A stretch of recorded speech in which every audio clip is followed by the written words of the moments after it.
around at the ground. That is probably a kind of a 105, 110 sort of average score. The pitch is going to produce. That one's been hit beautifully, and we could see the first boundary of this series, and we do. Cuatro carreras, 4 runs. Nicely played by Amardeep Singh. Good shot to play in the power play. Just gets right behind this one and just uses his timing to get the ball away. Look, just lofts it away. Good bit of movement from Junaid Khan, but just a little bit too short. Gets played away beautifully.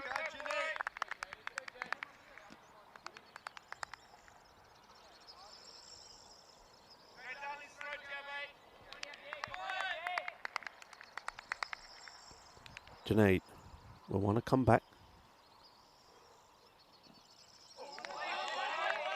My ball just going a little bit too wide. And then by McStoneman onto it straight away. I'm heading back.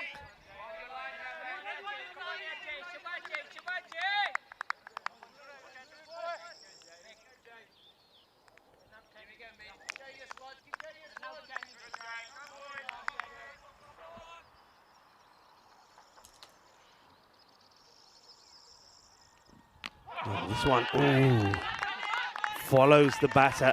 Amardeep Singh looking to give himself a little bit of space, but Junaid Khan digs it in, angles it into his body. And you can see Amardeep there was a little bit concerned that he may have dropped this onto his stumps. 2 batters. Come to the middle and have a little chat. There's a non-striker, Zulfikar Shah. He's having a little chat with Amardeep.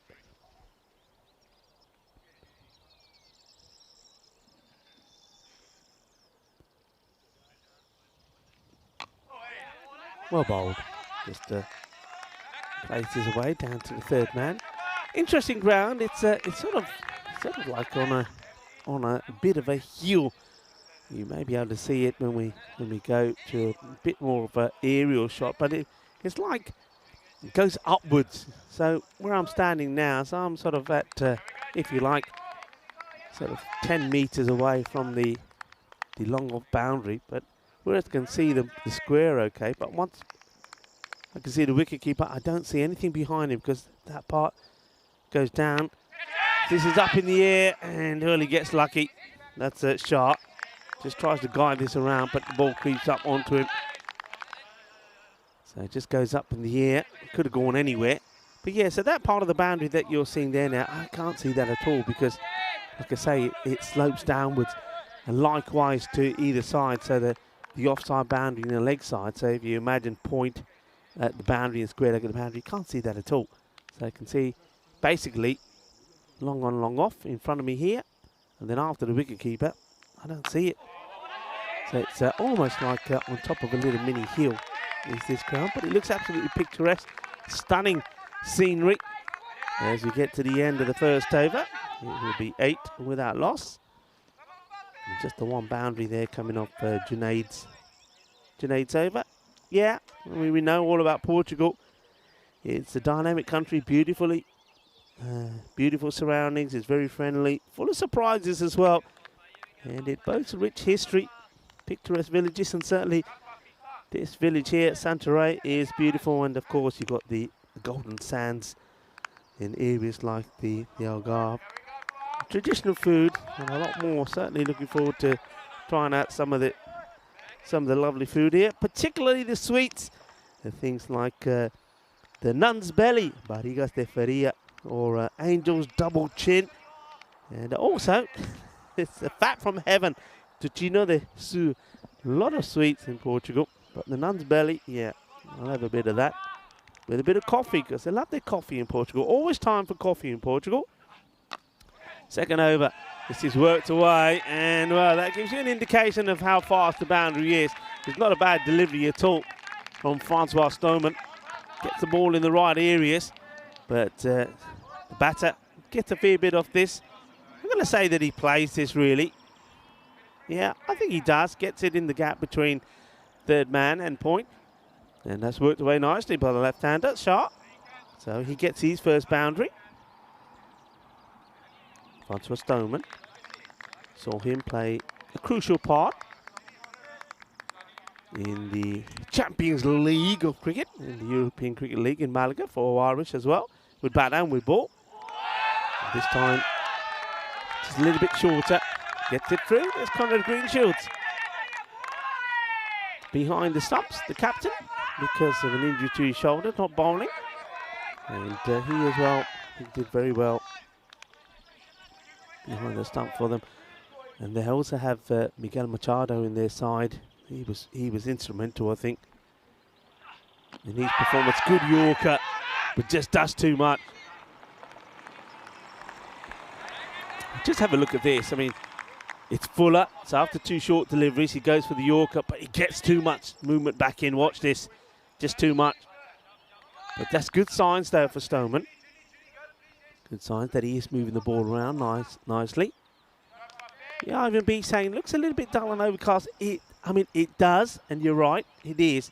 But it's very calm, very little wind, and I'm assured that temperatures are going to get up to around about 24, 25 degrees pretty soon, I'm going to imagine. Remember, it's quite early here. Up in the air, high up. Where's this going to land? Well, the wicketkeeper has to make sure he jumps over the helmet as he tries to chase it down. He can't get there. Nobody can get there. It's going to be 4 more runs, 4 lucky runs. And Amardeep Singh decides to chance his arm. Gets a fair bit of this. Just watch this. So it creeps up onto him. It's pretty wide. Look, has to jump over the stumps there, the keeper. But the ball just gets away from Conrad Greenshields and the fielder chasing after it. Azat Andani. Andani looking forward to seeing him back. He didn't click. He's one man that didn't really click in the European Cricket League for Irish. And let's see if back on Portuguese soil he's able to show us just what a classy player he is. Stoneman goes for that outside the off again, and this one is a little bit too wide. And Mahim spreads his wings. Yeah, so I was just saying about the times at the moment. So just coming up to 20 to 9. So I reckon in about an hour and a half's time, Ivan, that will have the sun up.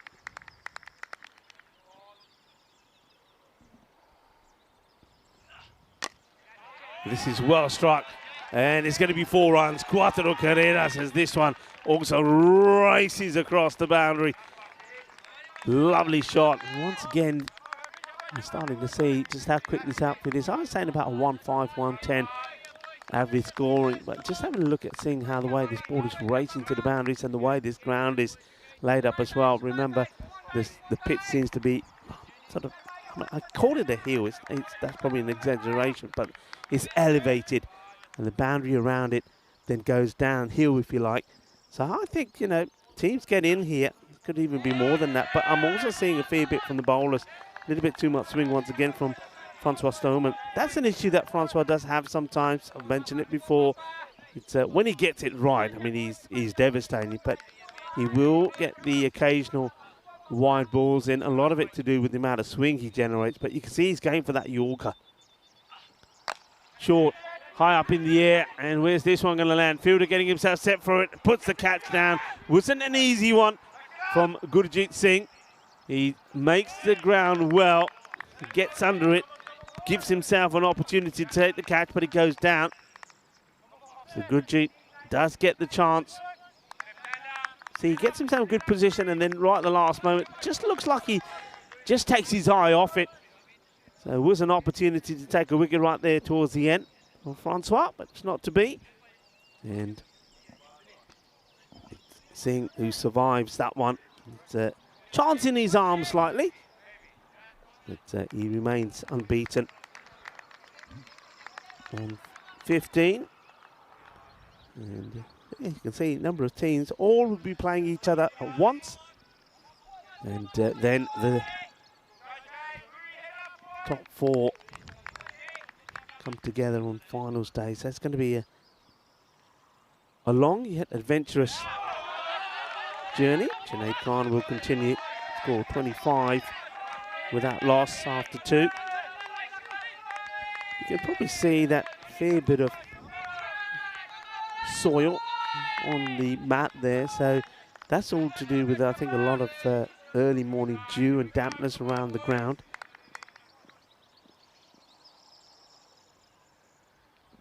Well, this one a little bit too wide, and Buck Stoneman signals it.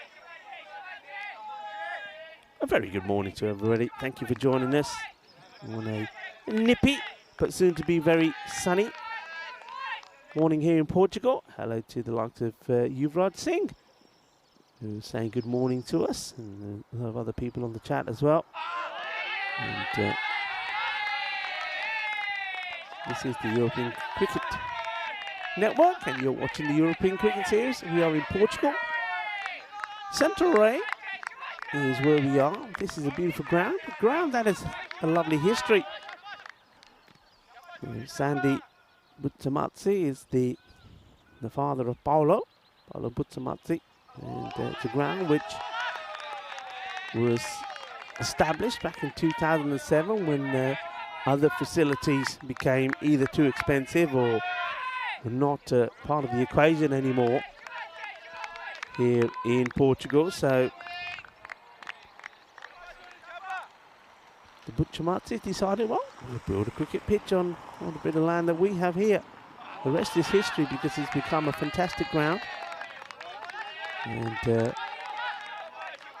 it's developing all the time. It's the first time I'm here, but already it's boasting a beautiful clubhouse, which I know my good friend Diesel was telling me about all the history behind that and the work that's going on there. It looks absolutely stunning. It really does. It reminds me of back in my cricketing days in the UK, when I went to places like Hertfordshire to play cricket, and you find these grounds sort of nestled in the countryside, and you know, they have a nice little clubhouse and just beautiful surroundings. And it's one of those, it really is. I mean, hats off to everybody involved here. It looks absolutely stunning, to the Butsamazzi family. And also all the guys, the likes of Conrad Greenshields and Diesel, Paulo himself, of course, that do all the work here. Junaid, better line from him. He's getting the ball to swing in his favour now, and he's made it a very difficult over. In fact, only a handful of runs come off it as well. Really well bowled indeed. Just a couple of runs of that one from Junaid to slaying things down. The score moves to 27 without loss at the end of the power play. Yeah, well bowled by Junaid.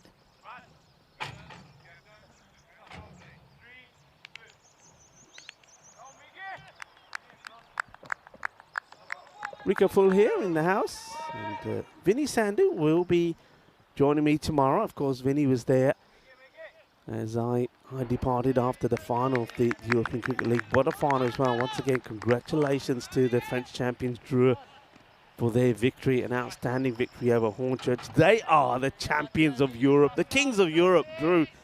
And I know those guys are probably still partying, and if anybody was watching or was tuning in, I mean, get in touch and let us know what you thought of the finals there. I mean, the whole tournament, I thought it was fantastic. Rob Thompson, good morning to you. He's 12 hours ahead in New Zealand. Dark and cold, he says. Really? Dark and cold? Never associate New Zealand with cold. Short, slow, bang. It's going all the way.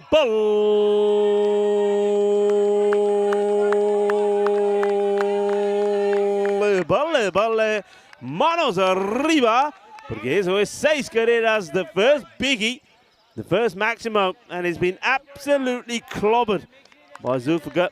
That one's just a little bit too slow and short from Miguel Machado.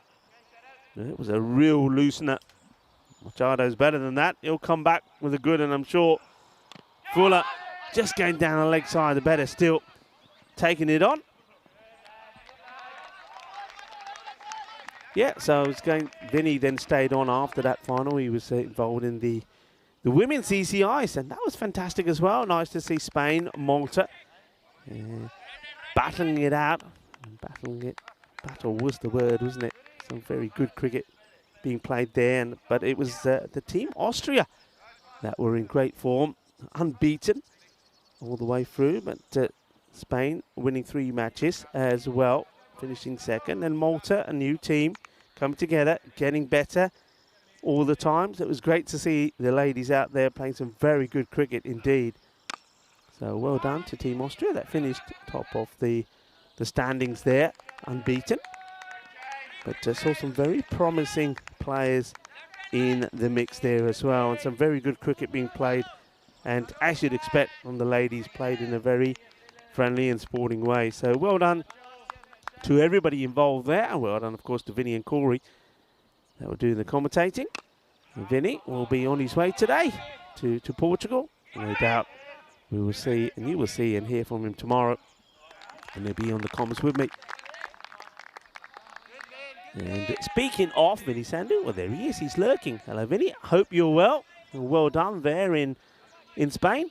And Egan Dantes, good morning. He's saying to me, hello, Egan, how are you? And can I just say, I mean, there's a lot of people that, oh, this one, I mean, clubbed hard, but there is the fielder. Does very well. It was an awkward bounce, but Junaid Khan keeping it to just a single. Yeah, I wanted to say a big shout out to all the boys and girls that work behind the scenes to the Cardamom Oval, and Egan Dantes was one of those, one of the silent heroes, if you like, working behind the bar and making sure that everybody got their tokens so they could be fed by our food partner Purple Pepper. Big swing, big hoik from Zulfikar, and this one doesn't miss the off peg by much, does it? So really throws everything at it, and he's lucky that his stumps were still intact. Let's watch this. And it's one that, yeah, you can see Conrad Greenshaw's a little bit disappointed that he wasn't able to take the, and that does take us to the end of the over. And the score moves on to 38 without loss. Yeah, so look, once again, a big shout out for everybody, and the hospitality for everyone there to the Cardamom Oval was sensational. And you know, it's when you're part of that European Cricket League, the Champions League of Europe, it's a memory that that you have for the rest of your life. And I know there was some things there that I will never forget. And of course, a lot of people talking about the team catch. Jason van der Merwe making an outstanding, well, matrix-style catch and throwing it back for the catch to be taken by Jacob Mulder. Sensational that from the Irish, it really was. And we saw some hat-tricks there as well. And Robinson involved in taking a hatchet. Also Baluch took one. Pickford as well. It really was sensational. And then, of course, we saw the 100 from Hamzat Naiz as well from Drew. Drew, of course, overall champions. This one takes a little bit on the way. No wide, just catching a little bit of the thigh pad from the batter. Mubin Tariq. Well, he's got to be gone here, and he will be. Well bowled. And finally, they get the breakthrough. Zulfikar Shah. He's a man who's pumped one big six. But other than that, he was, well, gained less than run a ball, wasn't he? So he will go for 14. 16 deliveries, trying to smash a big one through. This is well bowled from the bowler, Tariq. Just getting the ball in the right area. And he was probably one of the key bowlers last time round for Irish. He was their leading wicket taker with 16, along with Mohammed Siraj Nipu. Nipu not playing this time. I think he's away on his vacation, so I'm not sure if he'll feature in any part of the series, but certainly not here today. But yeah, Mubin Tariq and his spin is going to be key. So picks up a wicket straight away, and in fact, he picks up the first wicket of this European Cricket Series. So quite fittingly, the leading wicket taker for Irish last time round picks up their first wicket. So it's spin that's doing the damage, and it's Mubin Tariq that gets the breakthrough. He's the new batter, Zahir Ali, come out there into the middle. Good work there by Conrad Greenshaw's as well. You can see he was a little bit disappointed earlier and he wasn't able to take the ball, but he makes amends, doesn't he? He makes amends when it matters.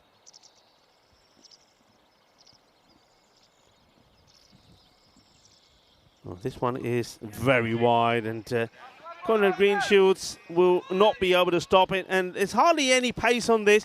But, well, no ball, in fact, has been signalled because it's off the pitch. Well, that'll be no ball and 4 byes.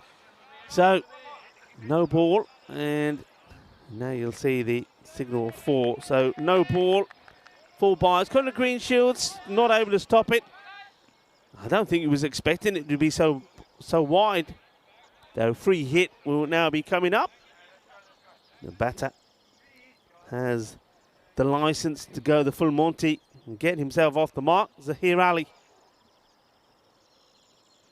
Oh, well, this one does go through pretty quickly, and Conrad Greenshields gets his body behind it, but didn't know too much more about it, really. It really did zip through. So, still not off the mark. That will be buys, but a much better delivery from Maboon Tariq.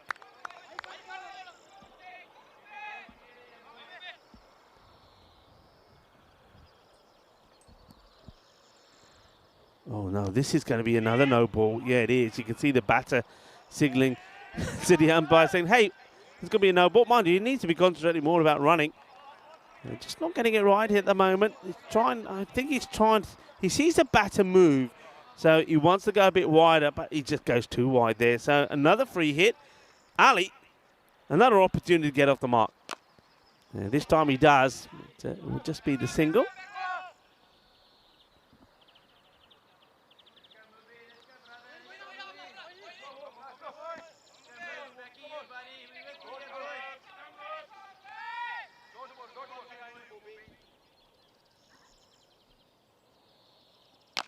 This one is hit pretty well, but he finds the fielder, catch taken, and nicely taken. Really, really good catch. And Francois Stoman comes in, takes the catch, makes no mistake. So Tariq picks up another wicket, but he's bowled a bit of all sorts. The batter here just not able to get any power. And it just moves a little bit too early, doesn't he? Because he moves outside the off. He basically takes the power away from the shot. And the catch nicely taken. So that will be the end of Amandeep Singh as well. So both the openers now have departed. Good time to get a wicket. And Amandeep will go for 18 of 12. And nicely caught there by Stoneman. Comes in, gets himself in a good position. Nice shot there off the ground. Yeah, it's a beautiful. You see at the back. Oh, that's the Bucci house. And, well, you can, like I say, the story. They said, we got the land. We're having issues in getting cricket being played because of the issues they had with other facilities. Why don't we make our own cricket pitch? And this is what they did back in, I think, 2007. That one probably would have been a wide, but a new batter, Amir Ziab, plays at it, gets himself off the mark. Yeah, lovely story, and it is a lovely ground. Let's work that away. It was the end of the over. So a couple of wickets coming off that. I mean, as I said, it was a bit of all sorts, really. But he does pick up 2 wickets. So Maboon Tariq, Warriors leading wicket taker last year, is in the wickets once more. So end of the over. 49 for 2 now. So the first 2 wickets. The breakthrough at the halfway point here. So once again, look into, well, I was saying that I think the average scores will be around about 105, 110 looking at the ground. So it could be that sort of score. I want to get acceleration in. Machado will continue.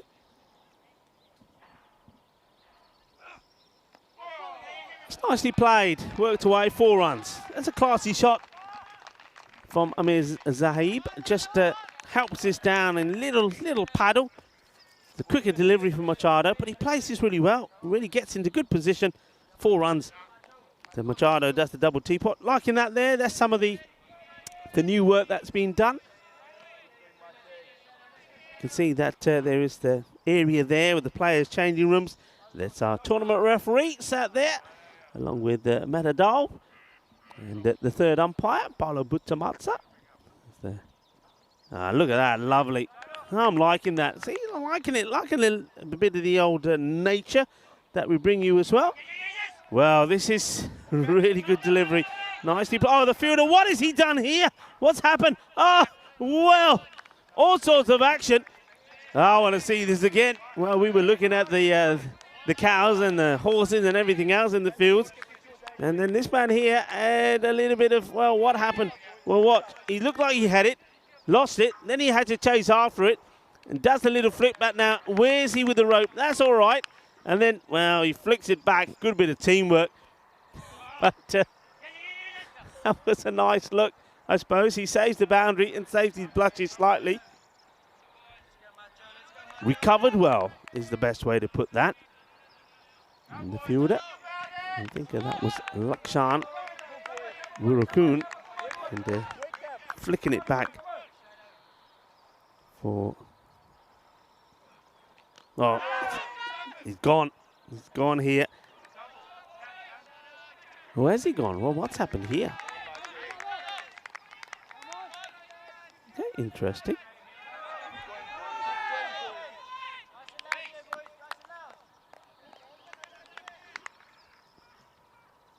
I think that was obviously a free hit, so it couldn't be out-stumped. And that's why the batter went for it. So Machado thought he had a wicket for a moment and then realised, no, it can't be. See, Conor Greenshields hesitated as well. And he thought, well, I can take the bowers off, but it won't make any difference. This one has been pumped up down the ground and will go all the way. Manos arriba, Vidro. Regresa with 6 carreras. Well, he's absolutely found the middle of the bat here, right at the middle. And, well, that is sweet. Sweeter than a bowl of rasmalai. Boom. Shaka lagia. Thank you very much. Well, that's the way to do it. And been in short supply, 6s. And that's the second of the innings. And that was a belter from Zafar Ali. And well, now he makes it 2-2. Yes, he will. And this one, again, is right up there. It's in the slot. And Machado goes the distance again. So it's not a good finish to he spell. 2 6s means that he'll finish with 30 off he spell. And that's the acceleration that Marlowe needed. And that over does go magical as well from Machado. 20 runs off it. Takes the score to 69 for 2. At the end of 6, so just when they need the acceleration, they do get it.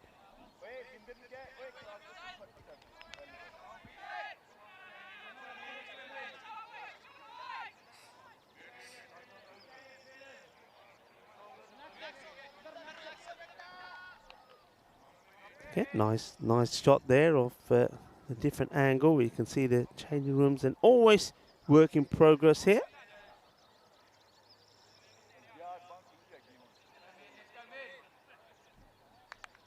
So get ready for the start of the next over.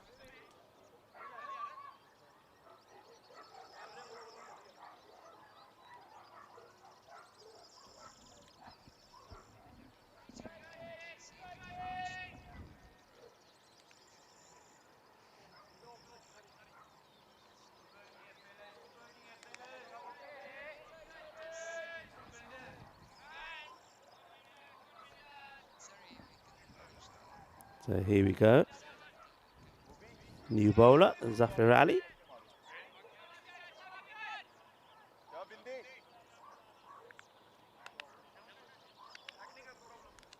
Zafar Ali coming on to bowl. Just a slight delay here at the moment.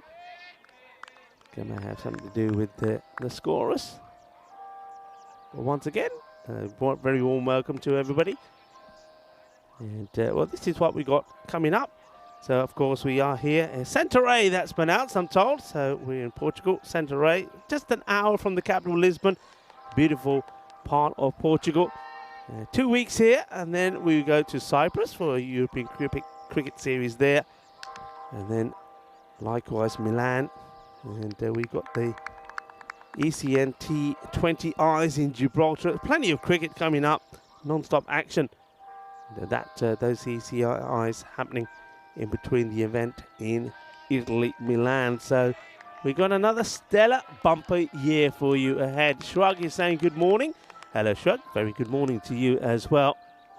And yeah, Kroon just reminded us that it was a free hit. That's why it was a bit of an sort of, shall I take the bells off or not sort of thing from Conor Greenshields. It wouldn't have mattered. It's a free hit. You can't be stumped from it. But thank you very much to Kroon. And namaste, salam alaikum, sashrikal, Abawan to everybody watching via fan code. And it's nicely played, lovely shot. It's going to be 4 runs. He plays his shot so well, doesn't he, Amir Ziab? And he seems to have a lot of time as well, Zahib. So these two after both the openers departed. So wickets to fall so far. Mid-Innings, he was caught well by Stoneman off the bowling of Tariq. And Tariq was also the man responsible for getting Zulfikar Shah stumped. Good work by Conor Greenshields. And they went 18 and 14 respectively. And these two have come together and played some really good shots. And I can tell you what, I'm loving the hitting and the batting so far of Zahib. That's a lovely shot. Rocks back into his crease, smashes it over square for 6. And, well, when he's played those little dabs outside the off and now playing this shot, this guy is looking the business. So Amir Zahib looking pretty classy here.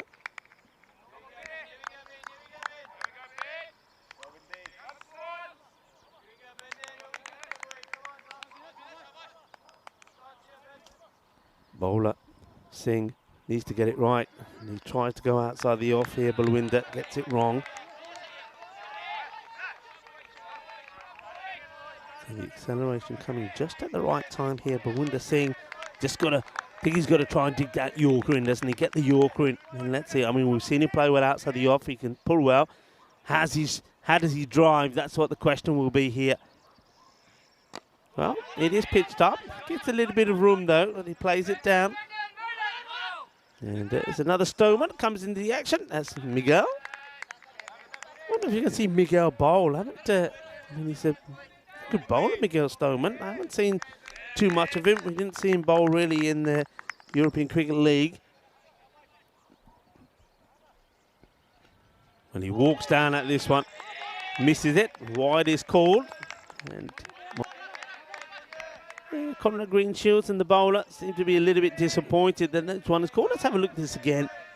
Does it catch any of the line at all? And, well, yeah, that is a tight call. Got to say, tight call. But the umpires, they will be pretty firm on those. I think it's a bit unlucky, the bowler, Balwinder there. Well bowled. No, starting just, oh no, well bowled, but a terrible error from the fielder, which allows the batters to get two, and you can see the bowler saying, hey, yaar, ki kar ditta? That wasn't good at all from Gurjeet Singh. And, makes a clanger. Look at this. Oh, there, that's shocking, isn't it? Oh, yaar, ki kitta? Idda nahi fielding kari di. Then he throws one hard back at Balwinder, who normally nearly breaks his hand. And well, there's that little paddle again in that third man area. Have got a man placed there for it now. But Amir Zahid plays that shot very well indeed.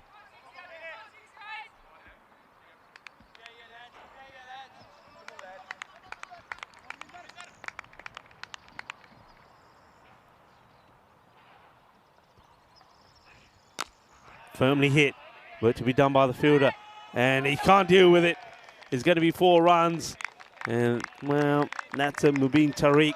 It was going to be difficult, but I think he just doesn't get his body behind this. Look, he's sort of side on. He's like, says, I don't think I want to take one for my team this early in the morning. It's a little bit nippy out there. So that's going to go for 4 runs. So Balwinder Singh, his over goes magical as well. About 2 overs of 20. Machada's over number 6 went for 20. That one goes for 20. 89 for 2. They really have got the acceleration gain on here. They really could certainly be looking for a 120 plus score here. Could even continue at the current rate. Could be 140 plus. Somebody needs to put a stop to it, and the man who makes the midfield, Mubin Tariq, gets given the ball back. Floats it up in the air, and not the best of shots. I mean, it would have, that one would have been a wide ball. Plays at it, sort of picks it up and shovels it all the way around to the leg side.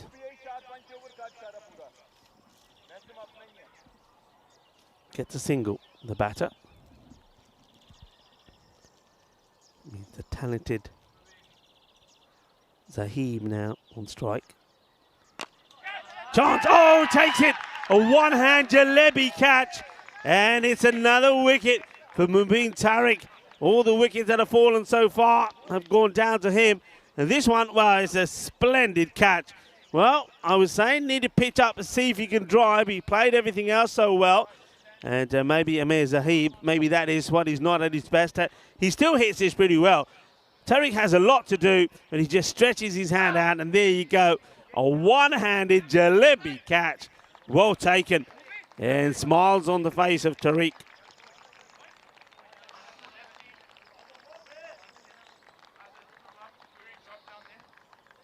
To get the breakthrough, and they needed that, didn't they?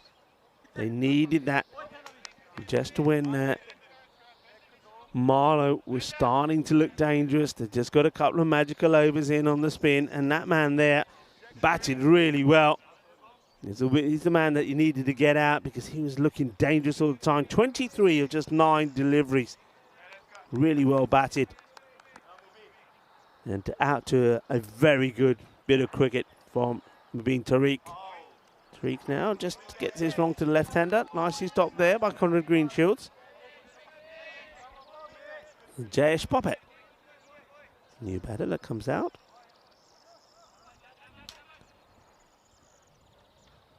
Well, he puts this one away, and the fielder can't do anything about it. Ball sigi leg side te gandi ball. Butt ke mari, fielding ne koshish to kitti, but chokka lag gaya. And well, just got to get the ball in the right areas, and Mubin Tariq sprayed one down the leg side, and this one goes down the leg side as well. But the batter says, you know what? Forget the wide, I'll take the boundary.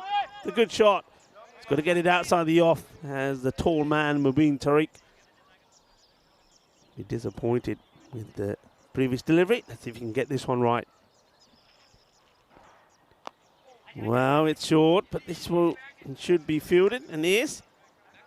He just gets a single this time. A little bit straighter. Now he's got to get it right to the right-hander. Tahir Ali, 17 of 10 deliveries. And with Zahib gone, he now has to be the main hitter. Comes down, hits it firmly, and really well dealt with. This is the way to do it. As well fielded by Miguel Machado. Just watch this. I mean, the ball is going to be bouncing around. This is not the Carnama Oval, so there's going to be a few Tortugas. This one just bobbling around, but he gets right down. That's the long barrier for you. Oh, well, how this misses. That is going to be 4 byes. Incredible. No, leg byes signal. Okay, well, I thought that's missed everything. Let's see this again. I don't see. If this hit the pads, how does it not go into the stumps? That's what I want to know. Let's have a look. Let's see here. Well, I mean, I don't see it myself, but the umpire sees that it takes a little bit of the pads. Conrad Greenshields, well, he's probably thinking that's going to bowl the batter. It doesn't. So it finishes with a boundary, and that boundary takes him to past the 100 mark. Score 101. 3 wickets down. All 3 wickets taken by Mubin Tariq. And, well, Marlowe be pretty happy with the work so far here. I mean, really, you've got to be looking at 120. You've got to be looking at least 10 and over from here, plus whatever else you can get. Oh, no, it's an absolute shocker. Oh, no, I think I made a boo-boo. Please, don't do it again. Well, it is a boo-boo. Gurjeet Singh, well, wherever Gurjeet goes, these things happen. And once again, just doesn't get his body behind it. And you can see the disappointment there from Machado, the man who made the stop earlier. And Gurjeet, a few times he's had some issues in the field. Well, this one goes to another fielder out there, but no mistakes from Junaid. You can tell who that is without even having a look at his number, because Junaid has got the wall paint on his face. Junaid Khan, of course, a very good cricketer here in Portugal. Oh, well, straight through Conrad Greenshields again. The bowler, Balwinder Singh, doing the double teapot. Well, this one, Conrad just doesn't move. Look, he's punching the ground again with anger. And it's another boundary in extras. We saw the 4 leg byes the over before the end of the over, which brought the 100 up. Now this one Not an easy job to be behind the stumps, because now then you're going to get this one, and this one could be a minimal. Yes, it is. And 4 byes is followed up by 5 wides. And that's just 11 runs in extras in just, well, I suppose in one delivery, because the wides, of course, doesn't count. That's 11 off 1, and the batter has not played a part in it at all. And if you're Irish, these ones are really hurting you. If you're Marlowe, you're loving it, because, well, the 120 could come up in this over. And this one has been clipped away. The fielder does really well. That's a good pickup. Just gets a pad on this, bat on this. I think if that hits the pad, I think he could have gone up for the appeal. Would have still been leg sided. I think it probably wouldn't have been out, because the ball is down that leg side. Nicely done, though, by the fielder this time round. No mistakes. This is well hit in the region of Junaid, who goes down, watches the bounce. Yeah, I made a point of the outfield. Remember, you know, when we're at a place like the Cardamom Oval, it's like a carpet, it is. I mean, the ball, you're going to get, the ball is not going to misbehave when it's going across that surface. Surface like this, I mean, it's still very good. This is a good outfield, but still, it's not Cardamom. The ball will bobble around. Could be run out, and it doesn't. He wasn't. I don't think the LB was on, probably just pitching outside.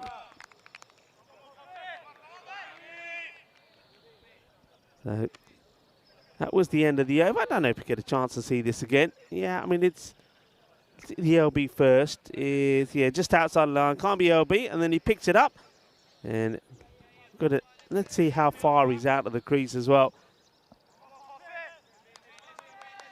So ball strikes the pads, and then he comes a fair way out.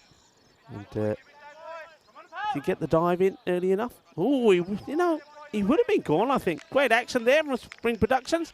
Well done to Elsa and the team that are here. Elsa and, of course, Kiriolis is here as well. We call him Helsinki. And Martins. Great crew we've got. I'm going to be bringing you all the action. Spring Productions, magical team doing magical work. And one man who's having a rough time out there is Conrad Greenshire. Look, Conrad Greenshire's the captain. Remember, he's normally an out-and-out all-rounder. He's a great swing bowler. Excellent batter, but hasn't bowled. We didn't see him bowl in the European Cricket League, and he's not bowling today as well because he's got an injured shoulder, so he's been behind the stumps. It's not his normal role, and let's just say that there are some times that you can see that he's not an out-and-out wicketkeeper. He does an amazing job for his side, but he's not an out-and-out keeper, and you see that sometimes when especially when we're seeing some of those byes that have gone through him today. Not an easy job to do. But again, I will say this, not anybody can just take the gloves and say, okay, I'll go behind the stumps. But you can see the main issues that he has is when he's standing up to the slower bowlers. And it's had a bit of a rough ride, to say the least. I mean, we're into the last over here. And those extras, well, 32, folks, 32 extras. More than that after this delivery. Swing and a miss. Francois Stoneman. Only this, the last over. Still haven't got the 120 on the board yet. Extras, byes 10, leg byes 5, wides 14, no balls 3. So they haven't helped their cause at all, have they? 32, so that's one immediate improvement that Awaris will have to make.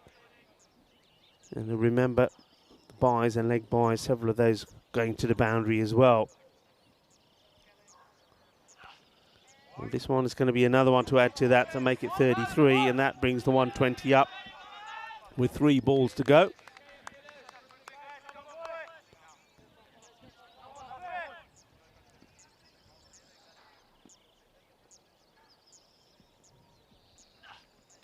Okay, this has gone a long way up in the air. And, well, the fielder, well, he just doesn't want to take the catch, does he?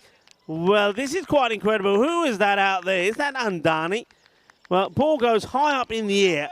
The wicket keeper, Conrad Greenshire. Now, I don't know whether he's called this or not. Look, this goes a long way up in the air. Look at the fielder. Fielder's going backwards and, not me. I don't want it. He's actually running out of the way of it. Conrad Greenshields makes a fantastic effort to try and get there. Well, all action. Can't take the catch. And this one's just been worked away. The leg side will take a single. And I believe that's a ball to go in the innings. So what will they finish with here? And batter will be looking to try and get a boundary. The two of them have a little bit of a chat. So can Zafir Ali finish it well? Batted okay, 27 of 18. Played and missed at a few, but it's not been a bad innings from him. Popat's been run a ball. Well, it's right in the slot. It's well hit, well handled. No mistakes at all. And Machado throws the ball back in. End of the innings, and it will finish with just that single there. It's 124. So they were at 1 point, at the halfway point, particularly had like 100 score when they were on 49. But you can see the second half, well, 75 runs coming off the second, and that was, well, 2 magical overs, don't forget, an over from Machado, went for 20, and Balwinder's second over also did the same. They just couldn't get it right as we have a look at the highlights. So started pretty well. Junaid bowls a nice first tidy over. But the two batters, you've got to say, Amardeep Singh and Zulfikar, made a nice steady start. They played some nice shots and they were able to pierce the field. They needed a breakthrough and they decided they'd go to spin. Well, it didn't start well, did it? Because Machado, they took him on, but the one man that came and really came to the rescue, the only 3 wickets to fall in the innings was Mubin Tariq. They didn't have it all his own way. There was a couple of no balls in there as well, and there was a couple of boundaries, but there was some good catches as well. Francis Stoneman taking a very good one there. Then we had this. Well, this was an interesting bit of fielding, and Lakshan Wurakun combining well with the fielder. This one was clubbed hard down the ground, goes all the way, back-to-back sixes. But Mubin Tariq, he's a good player. He knew he was going to come back strong with something, but that was the way his first over ended. But he was not to be undone. He wanted to get another breakthrough, and it was this catch, a one-hand jalebi catch. Well, that put a smile on his face and on the faces of Awaris as well. But it didn't finish well, did it? Because after he took that wicket, there was the couple of, well, that was the leg byes, and then that was followed by 5 wides as well. And they were just giving too many extras away. This one was the close one. I think if this was hit, he probably would have been out. You see on the replay, had to really throw himself to try and get back in there. Did the batter, that was Jayesh Popat. Up in the air, this one, you can see the fielder did not want to get anywhere near that at all. Said, no, not mine, it's not mine. That was Andani. He said, nah, mirani tu falla. So the innings does come to an end. Let's have a look at the scorecard. So the 2 openers, I think they did their job, got them to a nice steady start. Then Zafar Ali, I think he played a good role, just kept partnerships going, made a good partnership early on with Zulfikar Shah and then with Amir Zahib. Zahib batted really well. In fact, it took a really good catch to remove him when he went for 23 of 9. And Jayesh Popat there just holding one hand up nicely. But it's the extras that is going to hurt them. 33 extras. I mean, that is a lot. That's why that score is where it is. Otherwise, I think if you look at it, like I say, at the halfway point, 49, it was a 100, 105, maybe at the push 110 score. So Irish really have got a bit of work to do on the extras. Marlow, though, they'll say thank you very much, the reigning champions, and they'll be hoping that they can put a good display in the field themselves and keep the extras low themselves and try and get off to an absolute flyer. A victory here over Awaris will really set the tone for this series. Well, that's a mid-match summary. Join me in around about 10 minutes time when we come back for the conclusion of match 1. You're watching the Fan Code European Cricket Series here in Portugal, and I'll be right back for the conclusion of the very first match here. Remember, Marlow, they've got the runs on the board. Awaris, 124 required for victory.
The European Cricket Series is proudly brought to you by HCL Software, Fancode, and Grizzly Bear Sports.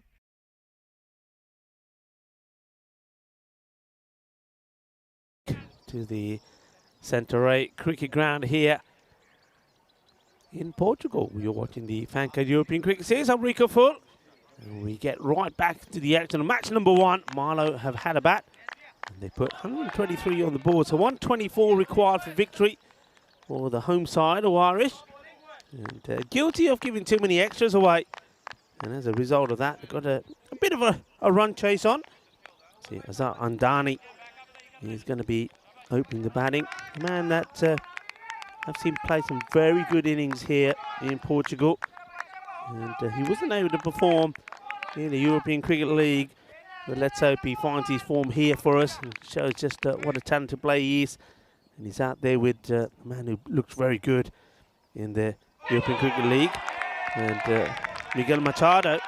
A good start though from the bowler. And Zahib gets this one to cut away. Gets a good bit of a bounce as well. Just watch this. It comes in and then moves away sharply. That's a really good delivery. Zahib, remember, batted very well as well. Made a fine 23. Good start from the bowler. And Dani into the deck. No run. Nicely fielded there by Jayesh Popat. And the two batters just having a bit of a chat. And Machado was pretty keen, I think, to get to the other end there, but Andani was probably caught a little bit on the back foot.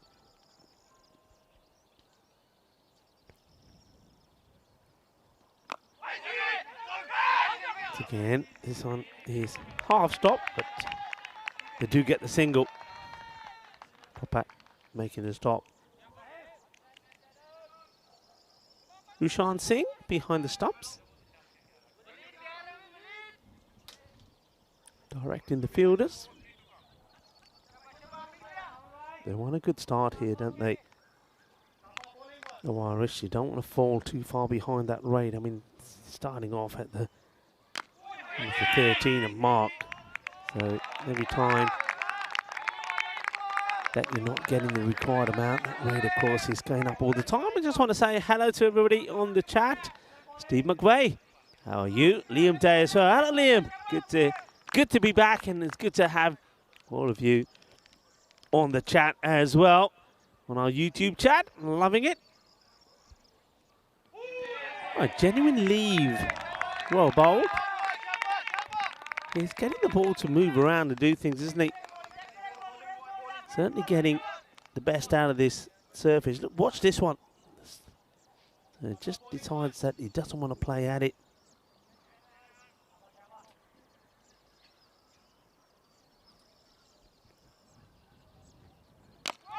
And once again, solid defensive shot there from Machado. So at the moment seems to be not too bothered about this, right? You have to say from that.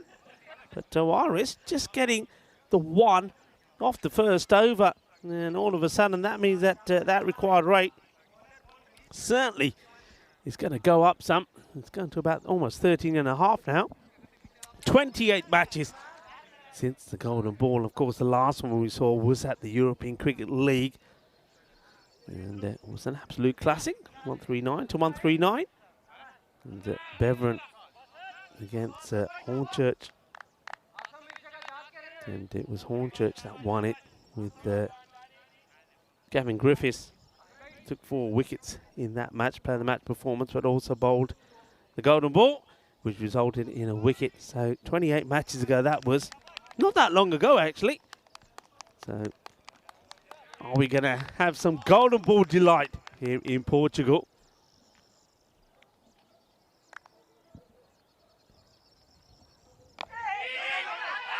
The bowler comes in and just a single to Popat. Nicely bowled from Asad Mahmood.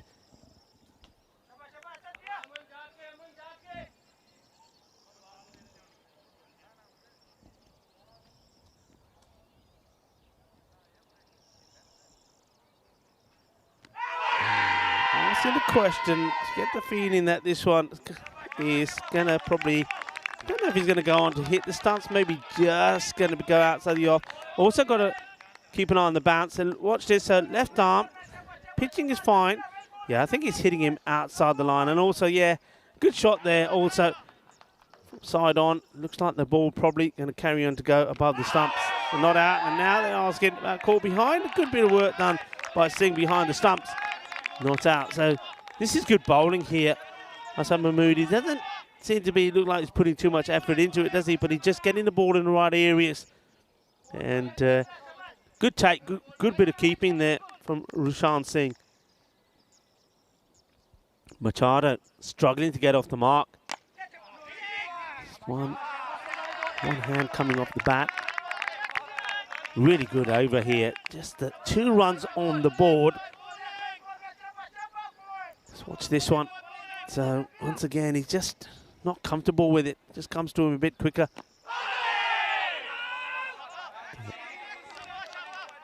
Yeah, just in the process, showing that replay. We'll show you this ball again very quickly. Just a dot, no runs. He tries to make something happen, but he can't. So under a bit of pressure here. Machado, 7 balls, no runs. And well, make that 8 balls, no runs. And quite an extraordinary start. That's 2 overs down, only 2 runs on the board. So 1 of the first, 1 of the second. Not what you need, and just like that, that rate now is touching on the 15 required. These are the teams that we're going to see. Some of them I've seen before. Gurkhas, they're a team that I've known from the last time we've done a night series here. Looking forward to seeing some of those guys again. Of course, I know a few of the players in these 2 teams, 2 top teams here in Portugal. I think it's going to be a very interesting series. I'm looking forward to seeing the likes of Gamblers later. This is up in the air and we'll go to the boundary. So something had to give, I suppose. And Andani deciding that, hey, we really have to get going here. So taking on Amir. And not really where he's looking for this to go. But it goes to the boundary. Finally get one. It's a bit edgy, but it's a start. Zahib, I'm sure will have a reply. Yeah, Gamblers, they played in the night series the last time here. And they had some really good performance. So looking forward to seeing them. And they're up next. And they take on Marlow. So Marlow, back-to-back matches for them.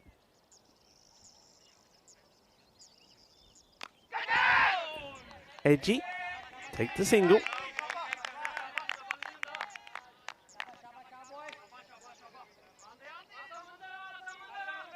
And we've got Awarish Marlow this match. In fact, it's Marlow who take on Friendship is the next match. Gamblers will see them against Awarish. And then we've got Gamblers taking on Friendship and Awarish Friendship. So Friendship got 3 matches today, as have Awarish. A couple of matches for Marlow. They did go back to back. So if they can finish this well on a high, they'll be looking forward to just staying on there and doing the business against Friendship as well. And the Friendship, last time they played, they did play in last year's series. It was an 8-3 record. They were beaten in the quarterfinals. Quarterfinal 1 by Gurkhas. Got a bit of a hammering in that one, didn't they? 139 for 5 Gurkhas, and well, Friendship was 62 all out, so losing that by 77 odd runs. But it was a learning process for Friendship, so looking forward to seeing them. So that's the next match up. So Marlow back-to-back. Awarish then come back, and they take on the Gamblers. And like I say, Gamblers, I've not seen them before, but I'm looking forward to seeing them. They had some really good players on their side. And the one man I do remember is Kuldip Golia. He was absolutely outstanding when I saw him at the Miranda Cordoba ground in Coimbra. So some very good classy players we're going to see in action today. Zahib keeping on the pressure. The keeper liking his move as well because he sees that the batters are charging. Zahid gets the lid on and stands up. So, and this is the this is why it's so important, I think, when you get a keeper, a natural keeper behind the stumps, because he's able to do things like this. And you know, no disrespect to Conor Greenshaw, he's doing a fantastic job behind the stumps for Irish, but he's not an all and out natural keeper. So there's going to be parts of the game that he's not going to be able to perform well in. This one takes a ricochet and will go to the boundary. Now, that's unfortunate, but once again, that just underlining what I've been saying here. You know, this is not, you know, you haven't got this sort of outfit to call him over. You really have to smother everything. He does pretty well there, Zafar Ali. He thinks he's got it well covered, but he's face on this. He needs to get some body behind it. He doesn't, so the ball ricochets off him. It goes to a boundary, so desperately needed boundary. There's 2 boundaries off that over. Both of them fortunate ones, you have to say. The edge, and that one takes the score to 13 with that loss after 3, and you can see there's a big difference between the 2 power plays. And, well, things hardly getting started. The first 2 overs, just 2 runs of the first 2 overs, a run apiece. And no surprise for me that they're going to just keep Asad Mahmood to bowl this one as well. That rate keeps going upwards now. It's just a tad below 16. No wickets lost as well, and that's the other thing here. And both these batters, I mean, they haven't been able to. I suppose they did try in that last over where they just got 11 from it, but they've got to really go big here. You've got to be saying, look, there's no point us being here unbeaten and us being so far behind the rate. If us being here means that the rate is just going up all the time, then we need to make way. You've got the likes of Conor Greenshields who surely will be coming in at 3. Francois Stoneman is in that squad as well. You've got some good batters in there. And I think you're just going, you know, even someone like Junaid Khan, I mean, he could come in. He's a big hitter. You've got to make things happen. Slight delay while we're waiting. So, yeah, got to get going. A slight delay here gives us an opportunity maybe just to have a look at where we'll be travelling to on the road. So we are here, Portugal. We've got 2 weeks here in Portugal. And after Portugal, we'll be going to Cyprus. Looks like we might be ready to go back.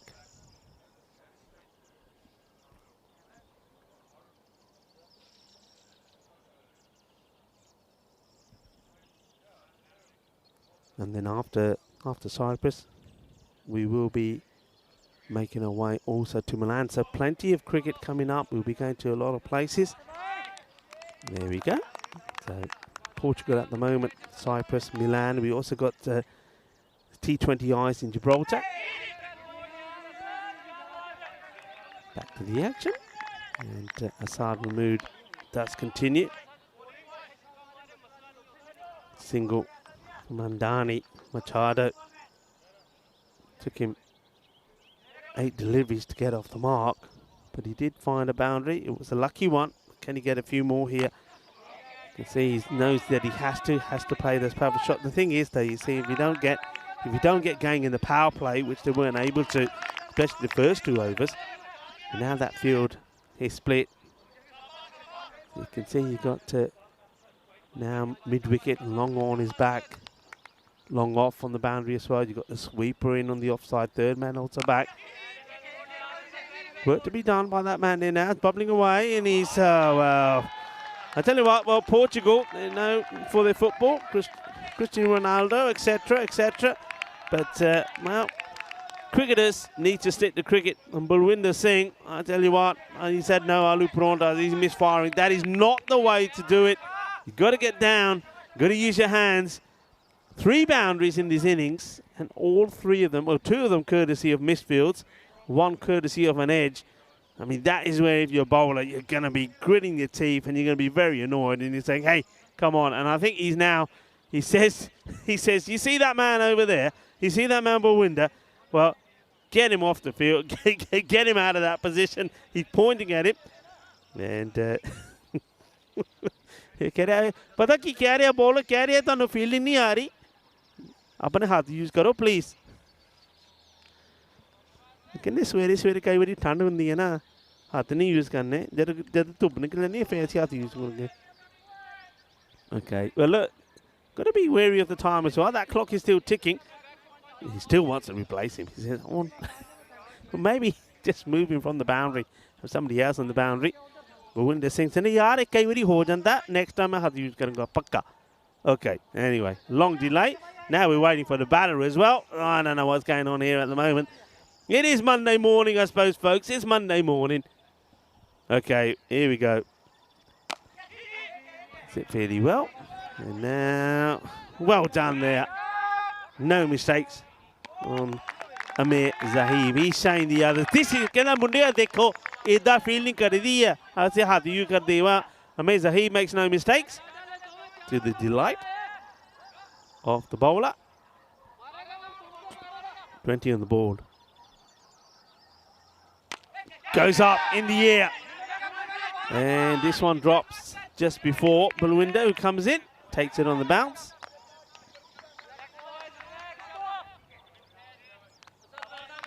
And Zafir, actually, Zafir Ali is the man out there, not Bhuwinder. Take it all back. Zafir Ali comes in, takes it on the bounce, gets the throw in, slices it up, doesn't carry to the fielder, but gets in between the two of them. So it's another boundary, and Amardeep Singh this time running in. And Zahib is onto him, saying, hey, why didn't you stop this? Well, I think he runs to it rather than staying on the boundary. I think he would have been probably the best option, stay on the boundary and try and stop it by charging at it. Put himself into an awkward position. Still a long way behind where they need to be, 25 at the end of 4 overs. So even though that was a fairly productive over, 12 runs coming of it, they're still well behind where they need to be going, and as a result of that, right now at about 16 and a half, so they need something to happen pretty quickly. Need a couple of magical overs, remember. That's when Marlowe were out there. There was over number 6 and 7 were magical. 20 and 20 came off those. Well, Marlowe needs something like that here now. Batters are trying there. They're swinging the bat at it. And Dani moved on to 18 of 12. Though it has to be said, it's not. It's more to do with not so good fielding than good batting that's got them that.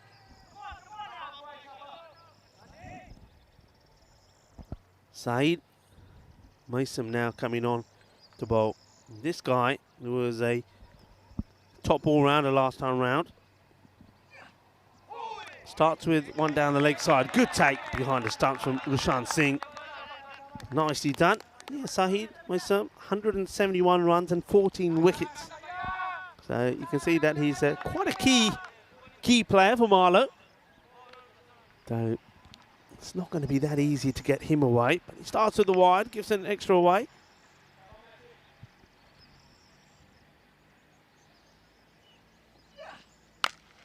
This is walloped. And the fielder does really well. Good bit of fielding. That one is bobbling away. And Amardeep Singh does get everything behind it. Well done. Nicely fielded. Just a single. And Dani gets a strike.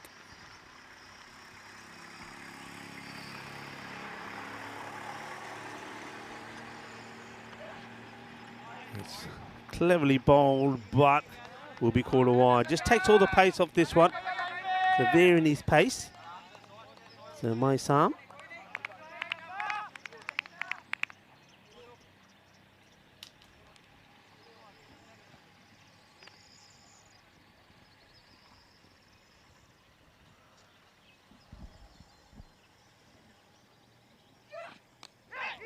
Clipped, but straight to the fielder. He's unlucky there, really. I mean, it would have been a wide, so it's, I think you can see he's a little bit disappointed with himself and Dani there because he spoils a wide. And if you're going to get something on it, well, only a boundary really will do. So, if anything, he loses a ball, doesn't he? Would have had an extra ball if he had taken the wide. This one is hit very well and nicely stopped by the fielder.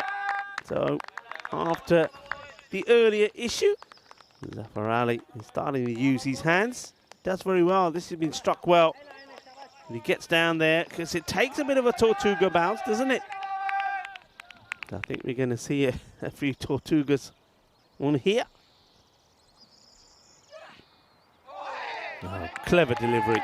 That's well bowled. The one he tried earlier, slow ball earlier, he just caught the wide line, but this time he's spot on. I'm liking the work behind the stumps there from Rushan Singh as well. Smothers that really well.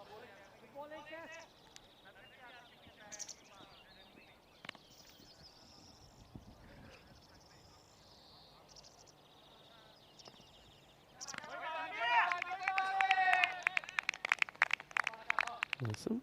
Just doesn't feel right, so stops, goes back to his mark. And Dhani wants to find the boundary. Charges, hits it up in the air, doesn't quite carry in well. And now it goes through the fielder.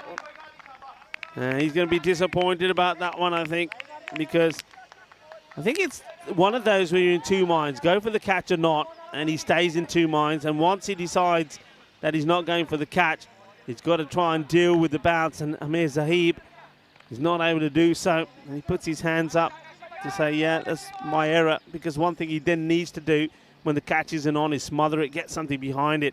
So once again, 4 runs, courtesy of an error. This one is well stopped, well dealt with by Ali. Because once again, difficult one to deal with. It's almost like you have to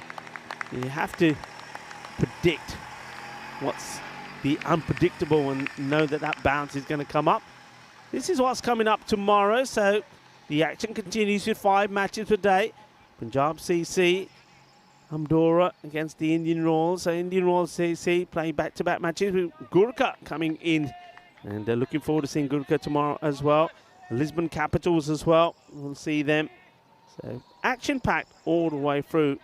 So you can see it's always going to be 5 matches a day, and on some days, some teams will be playing 3 matches, others will be playing 2. So like today, we have Awarish will be playing this first match, match number 3 and match number 5. Friendship are up next against Marlow, and they'll be playing match number 2, 4 and 5 as well. And the Gamblers will be playing 2 and Marlow 2. This one, bit of an appeal, and a quick shake of the head. Go to spin now. Halfway score was 35.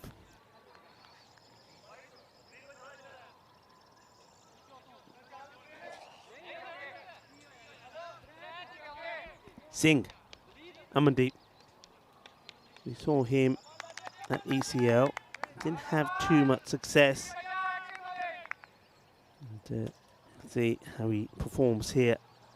The centre right ground goes a little bit too wide here, and the umpire is on to it straight away. Big shout out to the umpires, umpire Buck Stoneman and Haim Akhtar out there. Paulo Butsabatsi is the 3rd umpire, and tournament referee looking after everything here is our very own Tyrone Peters, who we saw the first 2 weeks at the European Cricket League, doing umpiring, asking for the catch. Well, it's a celebration that started well and then got fizzled out pretty quickly. Not out. Good take. Not out given as we go back to the live action. It's up in the air, gets it over. Man in the ring. And they'll take just a single.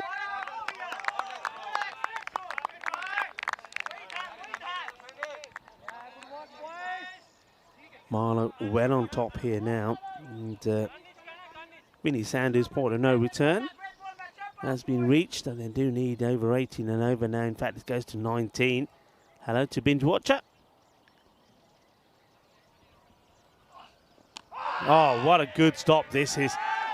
And this is the difference having an out-and-out keeper makes. I mean, this is a really good stop. And otherwise, this one would have been 5. Look how quickly he is there, moving his feet. That's fantastically well done by Rushan Singh. Very impressed with his keeping so far, Rushan. Not an easy take. Look at him, he looks confident. He's down low, his feet are moving well. This one straight through, well bowled from Singh. Just the 3 of the over so far with 2 balls to come. Machado, I think he's got to go for this. Not on double figures yet. He used 15 deliveries. Once again, you see he's backing himself to go back foot and play across the line rather than come down the track. I reckon you just got to take that option now. Long on and long off are pretty wide. They're not dead straight. I think you just got to come down and try and hit straight down the ground. If you get stumped, so be it. You've got other strong batters to come out there. And the thing is, at the moment now, any batter that comes in now, knowing you need almost 20 and over, you're just going to be going for it straight away. It's a big ask. This one will drop in safe zone. It's well bowled, though, again, Palmer. What a good over that is. And only 6 runs come from it. And the score moves to 40. In fact, there was only 5 runs that come off that over, so it's even better. 40 without loss. And that's, for me, without loss, for me, that's the issue, not the score. I mean, the score, yeah, you'll say, well, what do you mean? Well, 40, fine, but you haven't lost a wicket. And if you're so far, you started with a rate at under 13 required. That has now moved to 21. So that tells me that you're not losing any wickets, but you're putting your team under a lot of pressure. So, and when you've got the likes of strong batters to come in, for me, it's not good enough. I mean, it's just clipped away again. So that should be 4. It is 4. Gets it in the gap. So that's nicely played. So Andani, he's going nice enough. Moves to 20, well, into the 30s now. With that shot clipped away. But when you look at the right rate there of Miguel Machado, it's just not happening for him. 10 runs of 16. I'm sorry, I know it's a hard game, but if that's the sort of strike rate Machado's going at, and you've got Conrad Greenshields and you've got Francois Stoneman to come in, well, I'm pulling him. And I would have pulled him a while ago, to be honest. Maybe after the 4th over. Wide, well watched. Will be called a wide by the umpire, Akhtar. It is Saeed Wissam to continue. Because otherwise, you've got batters out there, they're just, well, they're not helping your cause. They're putting more pressure on you. I mean, if they'd pulled maybe Machado earlier when this required rate was around about 14, 15, you still got a chance. But when it's what it is now, it becomes very difficult. It's well stopped. Good bit of fielding. Doesn't quite get the middle of the bat, but still, Saeed makes the stop. No run.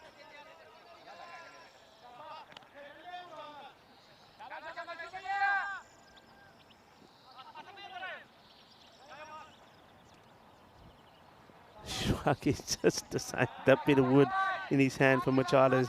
But I know what you're saying, Shrug. Thing is, we say this a lot. It just happens to players sometimes. You see this delivery. And Dhani hits this well. And this will go all the way. Balle.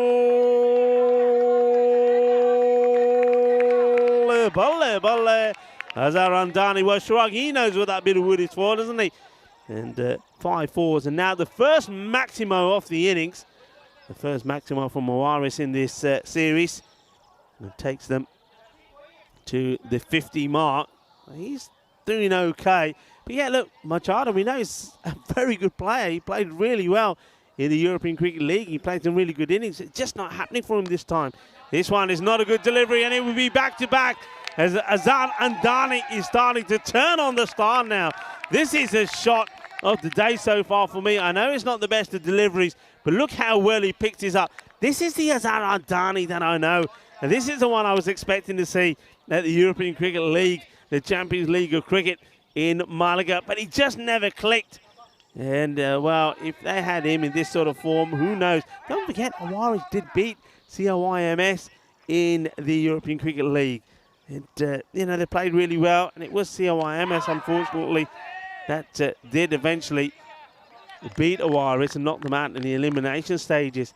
But they held their own, but it just, players like Andani, if he had clicked as well, who knows?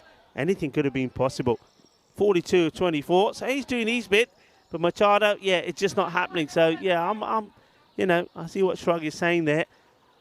But you're far better, I think, if Machado's not working. So, hey, Miguel, you did your bit. I mean, not through not trying, but I think somebody else is better off just coming in and see what they can do. Well, Machado, See, I'll be watching this ball now and I'm thinking, okay, that required rate. Well, they bring it down slightly. He went to about 21. It's gone down because there's a couple of hits from Mandani. So I'm just saying, let's see what happens with this ball. If this one for me doesn't go to the boundary, then I would say, hey, come on, buddy, come in, come back in. Also gives an opportunity for some other batters to go out there and have a knock. 59 without loss. That's the thing, without loss. No wickets down. Machado is 10 of 16 deliveries.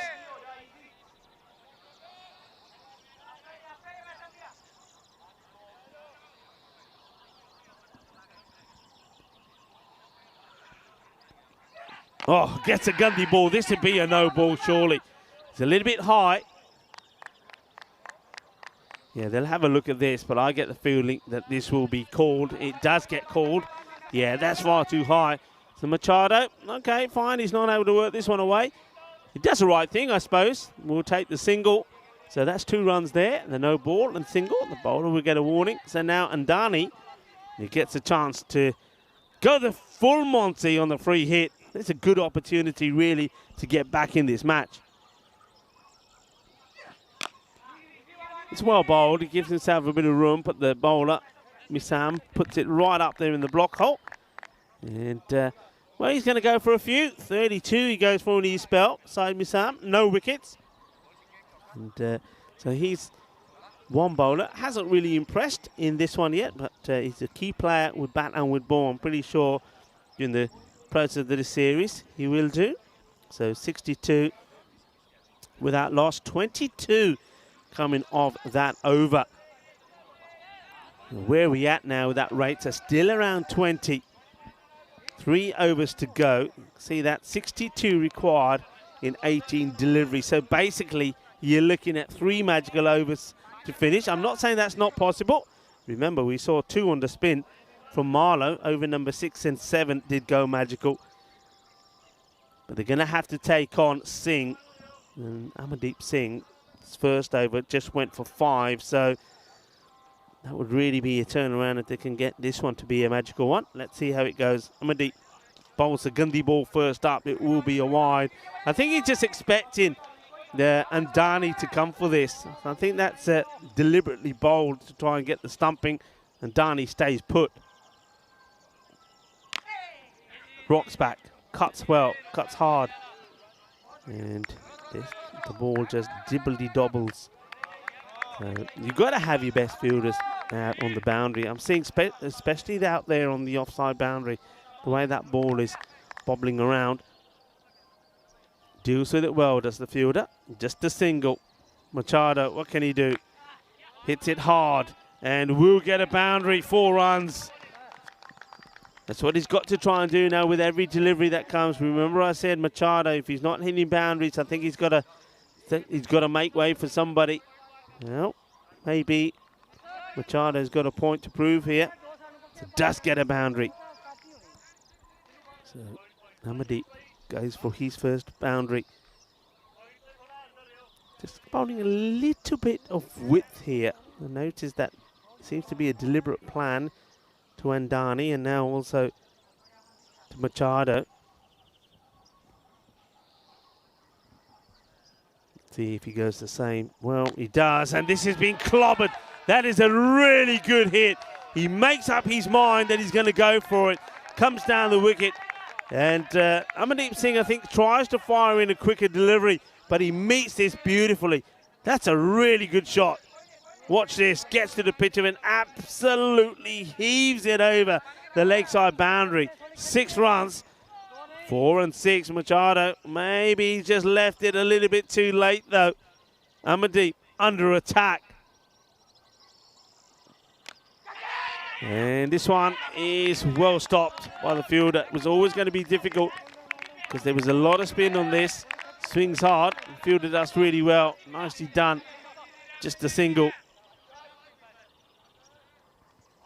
Andani on 45. 1 big hit away from a half century. Well bowled. Good delivery. It shows good variation. Amandeep Singh this time a little bit quicker through the air and flatter as well. Fuller length delivery. And Liam there saying, yeah, Andani keeping them in it. And he's saying we know what Machado can do. He's a good player. And he just got to get going. Well, maybe he is starting to go at the right time. Here he is again on strike. Doesn't quite get this in the slot, but, well, he's going to get 4 runs from it. Yeah, so that is Mian Shahid. Once again, this is not good from the captain. So the captain letting his side down a little bit here. So they need runs. They need him quickly. They need boundaries. And at the moment, it's just starting to happen. It doesn't quite go magical, that over from Singh. But still they get 18 from it. So it is 80 now without loss. Still needing 2 magical overs to finish. But they've shown that they can do it. You can see they're still a fair way behind. They've got to get back to that red line. But they're getting the impetus right where they need it. Just going to take 1 good over, isn't it? 1 good over from the bowling side, concede it. And it's going to be the captain himself, who wasn't able to stop that one going to the boundary. Shahid. And Shahid is going to bowl the all-important 9th over. It will be the only over he bowls. Let's see how it goes. It's worked away, and it's going to race away for a boundary. And Andani brings up a 50. Well batted indeed.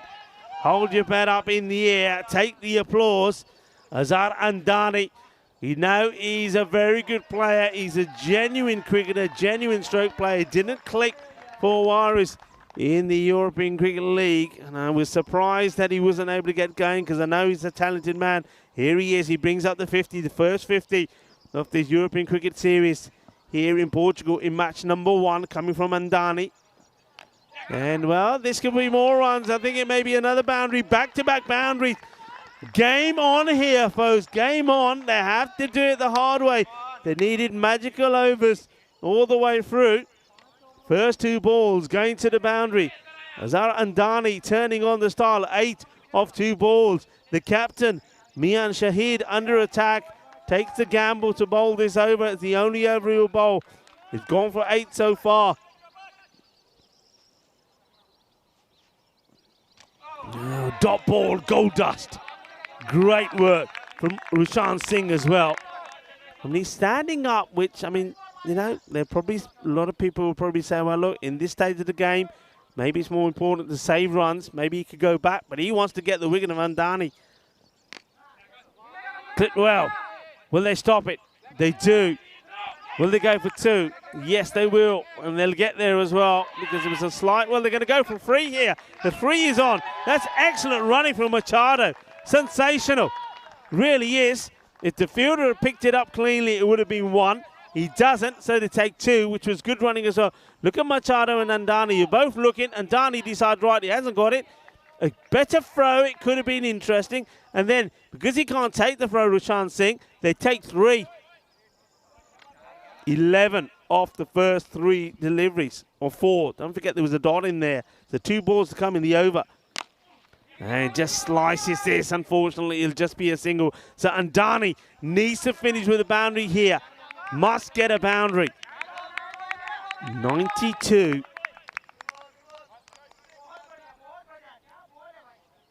32 required of 7 deliveries. Are we going to have a sensational finish here? What an important delivery this is from me and Shahid.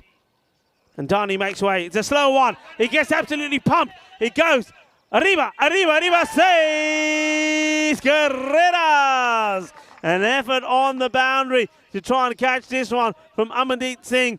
But he's not trying to get it, bring it in. He's going to go all the way. I think this was going to be an impossible catch, really. Look where he's trying to take it. It was always going to take him over the boundary. I think the best thing Amandeep could have tried to do there is save the 6. He can't. They get the runs they required. It goes for 18, the over. It is 98 without loss. So 26 required of 6 deliveries. Well, they needed magical overs all the way through. It was 18 and 18 the last 2 overs. We go to the wire. Game on. What do you reckon here? Mana's saying, well, this would be a great win. It certainly would. It'd be a sensational one. Who's bowling the last as well? And the game with Zafar Ali. Zafar Ali to bowl the last. A bowler that we haven't seen, again, the same way as me and Shahid. So risky, isn't it? Risky. It's going to take nerves. As a bowler, you're just thinking here, if I can get a dot ball in or a single or something, then we win this match. First one. Hit hard. Fielder under pressure. Does very, very well. Really good stop. The game for 2. And this one gets warned by, I think, and Darnay who's doing the running. But just 2. You're needing more than that. So that takes it to 24 or 5. Good bit of fielding there, though. I have to say that wasn't an easy one. Really well dealt with. Ali. Short, down the leg side, Gundy delivery. That will go all the way.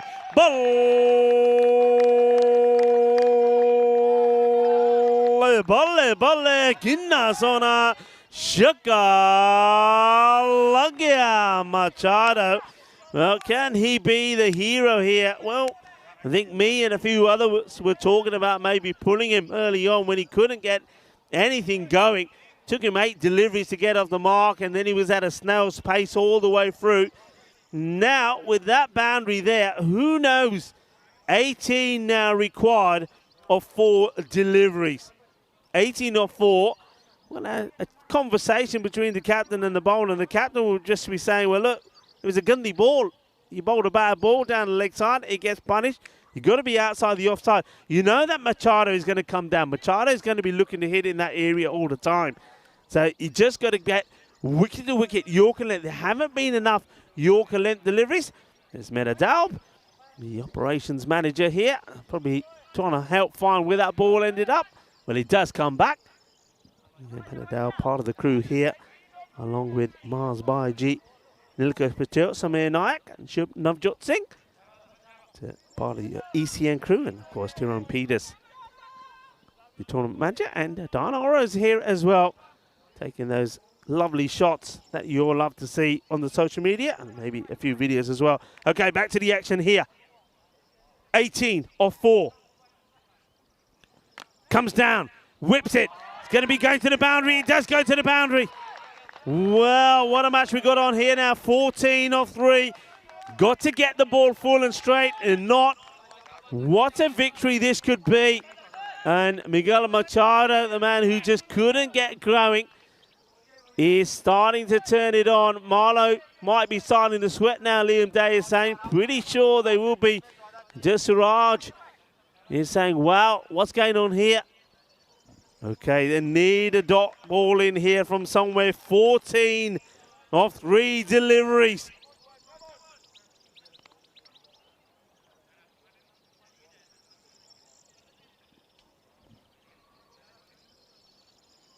Oh, Gundy, it's going to be a wide, surely.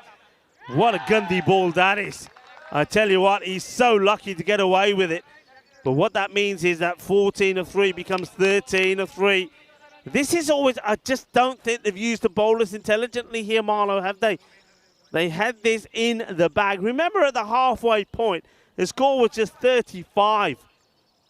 No, 13 required, 3 balls. Got to be outside the off stump here, Ali. Goes for the Yorker, but it's a full toss. Chance taken. That there could be the match. It's a Gundy ball, I have to say, that does it. It's a full toss that gets hit bang to the fielder under pressure, taking the catch. And that's a big moment as Miguel Machado will go for 39 of 26 deliveries. A catch is taken there by Saeed Misam, who earlier on made that great stop at the beginning of the over as well. Well, that is the end for Machado. And, well, this is it is still possible, I suppose. 13 of 2 deliveries will give us 2 sixes, and we could have a golden ball. Who knows? Remember, this year, 3 and 3.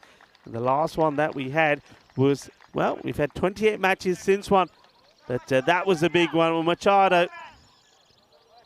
Took him a while, as I say, to get going, but he does eventually play some nice shots. 2 sixes and 2 fours, and 39 of 26. Okay, Conrad Greenshields, the captain.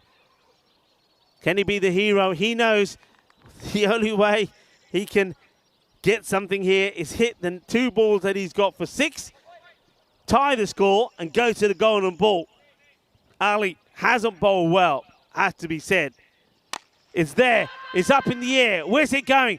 It goes all the way. It's 6 runs. Manos arriba. Balle, balle, balle. Shaba, shaba. That's one of them. That's one of the 6s. 7 required of 1 ball. This over is exactly what Awaris needed. It does go magical. Well, a 6 will take us to a golden ball. 6 will take us to a golden ball. A 7 up will be victory. You can't afford to bowl an extra here. You cannot afford to bowl a wide ball. Conrad Greenshields, the captain, smashes the first ball for 6. Are we going to see a crazy end to this game? 19 the over has gone for. 19 overs. 18, 18, 18 is what we've had here. Here we go. Oh, and he goes for it, but he gets knocked over. And it was there really for the hit. It's victory to Marlow. They do it, winning off the last ball. Conrad Greenshields looking for the 6 that would have given them the tie. It wasn't to be. And finally he gets 1 ball on the money. It's probably the best ball he's bowled. Is right on the slot. Greenshields, though, just loses his shape. It was there for the big one, but he misses out on it. It's Timber Jagadefote. What a start we've had to this series. And Awaris will finish 117 for 1. And they fall 7 runs short of where they needed to be. A 6 would have brought us the golden ball. Well, Marlow, they held their nerve, but well, they did it the hard way in the end, it has to be said, as we have a look at the highlights. It was an opening partnership that took an age to get going, didn't it? You have to say. And Dani was doing his bit, played some nice shots, but Machado just couldn't get going. And remember early on when Machado went out there was a couple of balls that he genuinely left as well. And I know he recovered really well, but you got to turn around and say, this is the one thing, as we see some shocking fielding. And that was Zafar Ali. One thing they didn't do so well, Marlow, is field. But look, there can be you can look at a number of factors about that match and say, right, where was that match won and lost? A lot of people will say about the way that the opening partnership, especially with Miguel Machado, was he a little bit too slow? Yeah, he was slow, but he did get the acceleration in at the end. For me, when I look at that again, I'm looking at the 33 extras. 33 extras compared to 9 extras. That's where, for me, Awaris got that match. Just too many extras away. But maybe, yeah, on hindsight, Machado, you could have gone with him and said, right, okay, Machado's not going. I think after about the halfway point, right, when the score was 35, we pull him off, and maybe Conrad Greenshields or Francis Stoneman go in. There's a lot of ifs and buts, but I think the extras really do hurt you. And I know a few other people saying the same things there as well. But what an exciting match it was indeed. So Marlow, a team that won here last year, and it was Awaris that they beat in the final. So we always knew this was going to be a big match. And there was the decisive moment right at the end. 6 would have taken us to a golden ball, but it ends up being a wicket. So Zafar Ali, he went for 19 in the over, but he got the wicket that he required. And more importantly, he avoided being hit for 6.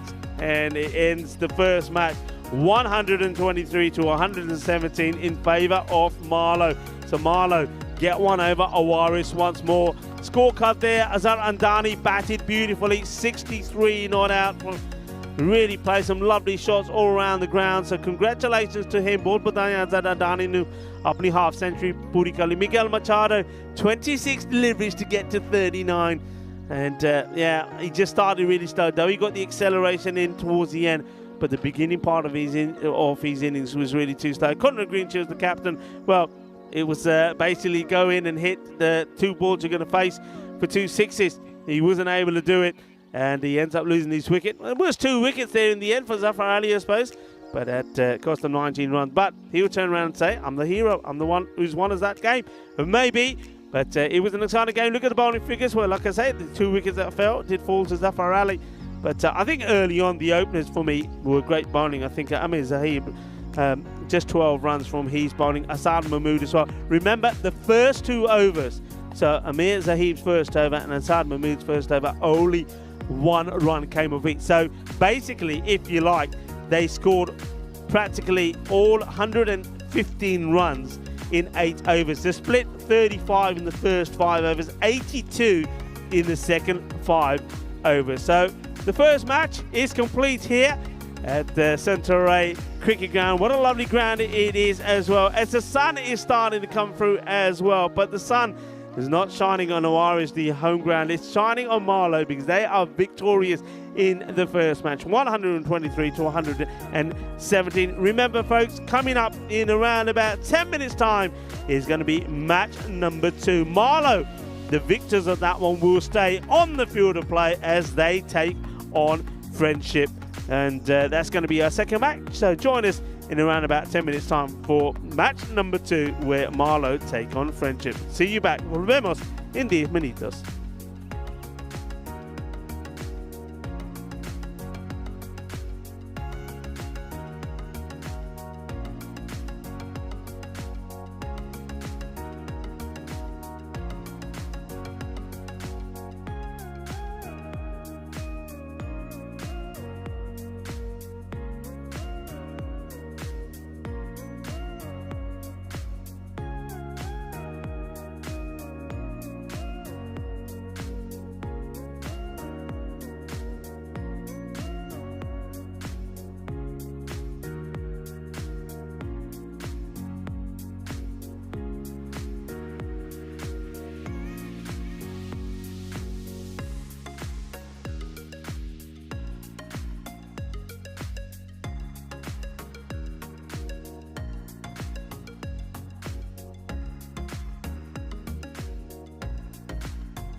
The European Cricket Series is proudly brought to you by HCL Software, Fan Code, and Grizzly Bear Sports. Welcome to the second game of the day between Marlow and Friendship. Friendship will be calling. That is tails. That is heads. Tails. Tails is a call. And it is a tail. I'm gonna bowl first. A ball. Back to you in the commentary box, Rico. Thank you very much to Tyrone Peters out there in the middle with the captain of Marlow and Friendship. So Friendships are winning the toss and they're going to have a field first. So Marlow will be having another bat. I don't think they'll mind that at all. And going by the way the first match went, they got 123 on the board against Awaris. Were helped somewhat with the number of extras. And, well, maybe you're going to see a little bit more from the Marlow captain, and Shahid, in this one. But the player of the match in the last match, Amir Zahib, will hope to continue in the good form that he was in. He scored 23 of just 9 deliveries. But it was an interesting match, wasn't it? Because you saw in that match, only all the wickets that fell just to 2 men, didn't they? It was Munib Tariq, took 3 for 14. For Awaris, got the 3 wickets that Marlow lost. And then in Awaris side, with those 2 wickets that did fall, fell in the very last over. They went for 19. The Fair Ali was able to defend the 26 that were needed for victory in that one. This one looks like it's going to be another exciting match, an exciting encounter. See there that the bat versus ball wall is saying that it's going to be another victory for Marlow. Bat 101 to 92 from Friendship. Haven't seen too much of Friendship, so I'm looking forward to see how they get on in this contest. Remember, Friendship, they're a side that last time round their record was played. They were 8-3, and they were beaten in the quarter-final stage by Gurkha 11, who put on a high score of 139 for 5, and then they bowled out Friendship for 62, and winning that one by 77 runs. So let's see how they fare in this one. Marlow, they'll have their tails up with that victory, and we're hoping once again to pile on the pressure with the bat. They've had a good knockout there in the first match, got a victory under your belt. I think it's very important, isn't it? Get a victory under your belt first up, and it really sets you up for the next match. And they probably were very keen just to go back out there and continue going again. Awaris, they'll be a little bit disappointed with that defeat, especially to get so close. But they've got some work to do. It's all about the extras. Anyway, here's the first ball. It's Rahman to bowl it, and it's going to be a wide. And, no change to the openers. It will be Amardeep Singh opening up, and both openers will be hoping once again to give the team a good start. So that's what they were able to do. Amardeep Singh and Zulfikar Shah.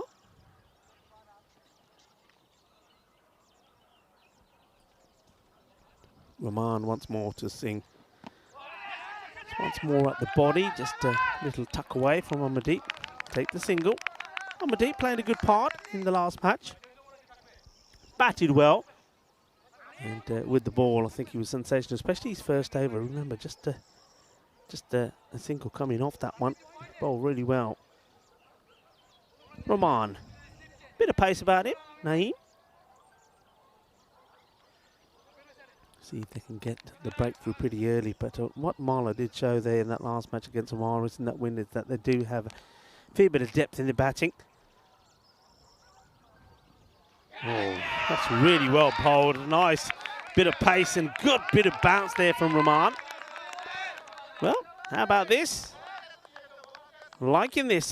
Just goes to show, I think this pitch, you bend your back, it gives you something. And this one really was spicy. Oh yeah, we'll see that again. Hot and spicy in the middle. It'll be hot and spicy out here pretty soon as well as the cloud starts to burn away. Zulfikar, well, this time gets totally tucked up, and well, I think he loses this. I think he's expecting it to be short. He goes into it rather than waiting for it. he goes into the short delivery. Yeah, he should have waited for it and maybe just looked to tickle it away to the fine leg area. Nice start this from Rahman. It's got a fair bit of pace here. Getting the ball to dart around.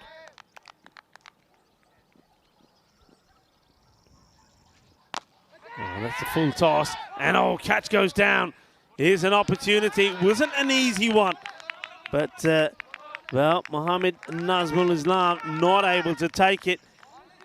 So the left-hander getting dropped. And getting dropped on 0. Zulfikar.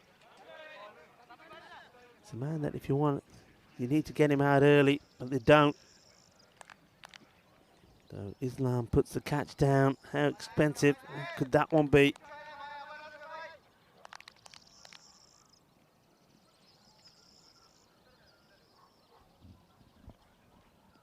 Short. Hits it high in the air. They're chasing after it. Where's this going to land? When it lands, the other side of the rope is going to be manos arriba from the arbitro, because that's going to be 6 runs.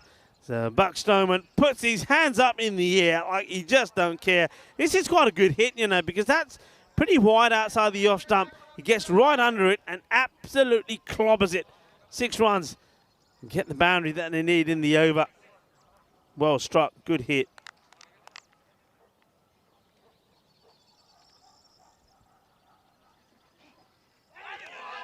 Good comeback. So finishes the over well. There's Rahman. So 8 off the first. Well, hang on, what's going on here? All sorts of things at the end. So it's never over until it's over. Well, it's over now. So we'll finish with 10 off the first over.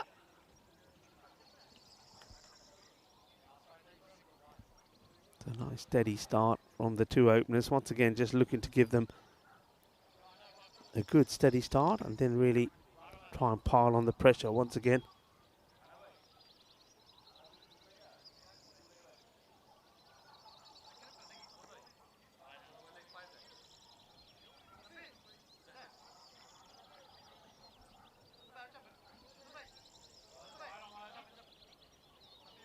New bowler. Moving his field around. It's going to be Imtiaz Rana.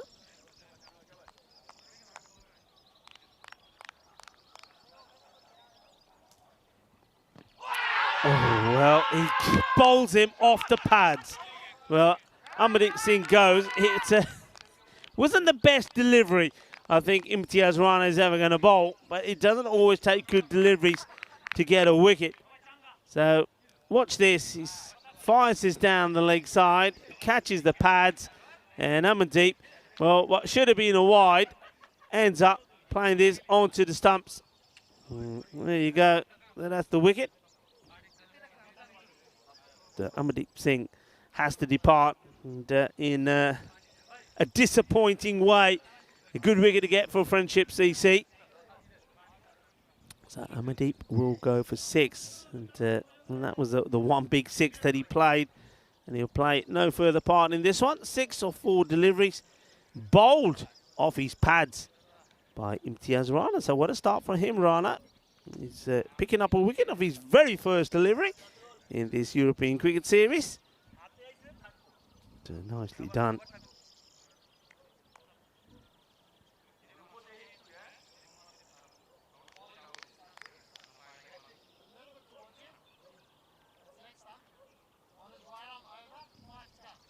So Rana waits patiently as the new batter comes in.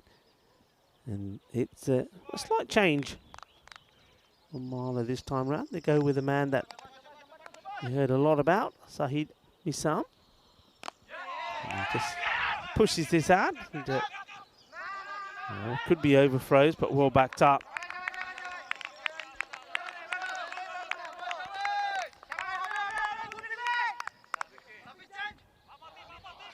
Sahid Misam's a man that last year, 171 runs. He's picked up 14 wickets as well, so it's going to be pretty key to how Marlow performed this time round. No, this one has been absolutely clobbered. And the fielder takes an outstanding catch. Well, how about that? Certainly that wasn't on the cards. He hits this hard, but Neem Rahman, the man who just bowled the very first over, comes out and takes an extraordinary catch. Well, first of all, I mean, he's given this some welly, isn't he? I think this is going a long way. Look, he's thinking, yeah, that's going to the boundary, but not if he can help it. What a good catch that is indeed from Neem Rahman. So both the openers sent back pretty early. Remember, Zulfikar, he was dropped on 0 and dropped by Islam, which was a difficult catch, but he's not able to add too many more to it. Only just the one. What a good catch that is. Catching is everything. Catching makes things happen. Catches win your matches. And when you get the likes of Zulfikar out early, then you know you got a good chance to try and restrict Lamala to a low score. So both the openers that gave them a good start last time around are gone. Great catch from Rahman. What a start this is for Imtiaz Rana. That's a Gandhi ball. And that one really swings pretty late. It is the wide. But look how this is stopped by the keeper. Does really well here. Does Ashraful Rapu. Watch this. It starts to go the other way. And it gets a hand on it. Well, Ashraful had his hands full for a moment. But does well. Does Rupu. Makes the stop. And this one is clipped away handsomely. He gets it over the infield. 4 runs. Nice shot to play in the power play. And this man certainly did impress us in the last match. Amir Zahib, who comes in at number 4, was the player of the match with his 23 of just 9 deliveries. And he starts with a really good shot. He's a good-looking batter, isn't he? Plays some nice shots. I was very impressed with the way that he played these strokes outside the offside last time, especially those little late cuts, the late dabs he was playing. And starts well. So Imtiaz Rana goes for a boundary. 2 for 6 though. Still 2 balls to go in the over. Goes very wide, angles it in. That one, bit of a slow full toss. And that's the issue that he creates, I think, Rana. If you watch again when he's coming to the bowl, he's a little shuffle, but he goes pretty wide, goes to his left, and then darts the ball in. So he's creating a difficult angle. Let's see how Saeed, my son, deals with it. He also just clips this away, so they'll take a single. The over comes to an end. 18 for 2. Well bowled by Rana, but you have to say it's a great catch to remove Zulfikar Shah. And a lot of teams that we're going to see featuring here. Remember, we're going to see Friendship are there. We're going to see Gamblers as well. They will be playing today. So they're the teams you're going to see today. We've seen Awaris, of course. Awaris will come back, and they're playing the Gamblers in the next match. And then Gamblers taking on Friendship, and we start with Awaris playing Friendship CC as well. But 11 teams, 11 top teams here in Portugal will be coming together at this beautiful ground. Centre. We're an hour away from the capital, Lisbon. It's a nice shot there we saw of the umpire, who's at square leg. It's Paolo Butsamazzi. And of course, the Butsamazzi family are responsible and should take all the accolades for this beautiful, delightful, picturesque ground. There he is, Paolo.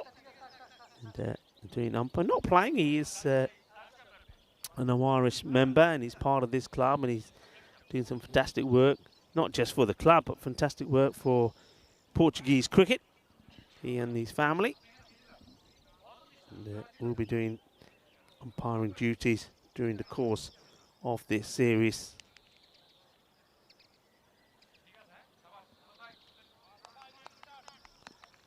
Asaduzman to bowl, and that's a cracking shot. 4 runs, shot of the day, full stop. So far, what a hit this is. This is a beautiful stroke.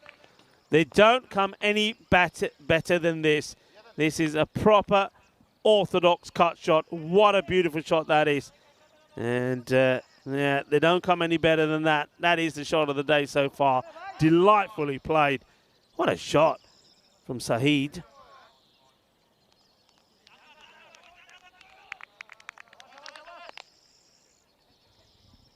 Well, straight away, Asad Uzman has got something to think about. Well, not too much width, he's probably thinking to himself. And he comes back with a good reply, good response. After being cut away, Asad Uzman gets this one in the right areas.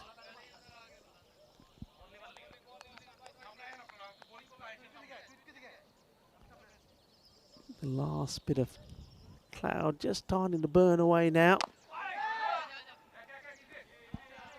So what gets played away, 11:15 local time. Oh.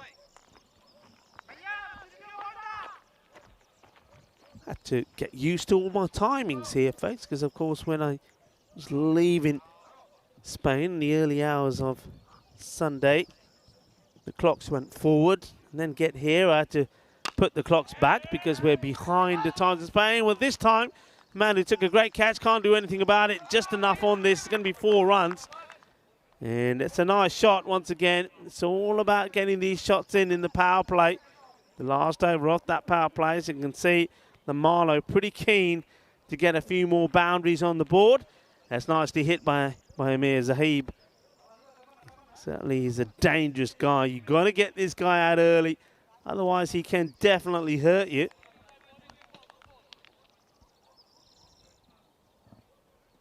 Oh, that's not a good delivery. It's a Gundy ball. He gets clipped away. Just letting himself down here as Duzuman. He's bowled a couple of good deliveries, but he's bowled a couple of Gundy ones as well. This one down the legs and gets clipped away. It's a nice shot. 4 more runs. Yeah, I know that a lot of people will be celebrating in Spain today. Not far from here, of course. You know that Portugal borders on to Spain because it is National Paella Day in Spain. And 2 wide, cracked away, 4 more runs. Well, he's already shown you that he can play the cut shot and he can play it pretty well. And Azaduzaman gives him another short one to cut and he makes no mistakes. He cuts this away. Beautifully played. Lovely shot. And that brings the end of the over. And an over which started with a 4. And Azaduzaman then came back with a pretty decent dot ball, but it finishes with a boundary as well. 35 for 2. Ends up being an expensive over. 17 come off that one. Just the over that Marlow needed. So yeah, so to all of my friends in Spain, I hope you're having a good day. Considered by many to be the national dish of Spain, paella originated as, well, as many traditional dishes do. It was food for the peasants, a lunchtime rice dish prepared by workers on the fields over an open fire, always cooked in a round, flat-bottom pan. It's a story to the name paella, as this one is worked away for 4 more. And the bowling runs at the moment as Rahman comes back into the attack. But it's short, wide down the leg side, and it just helped along and goes for 4 runs. Yeah, just so the name comes from the Latin term, which patello, which means a flat plate.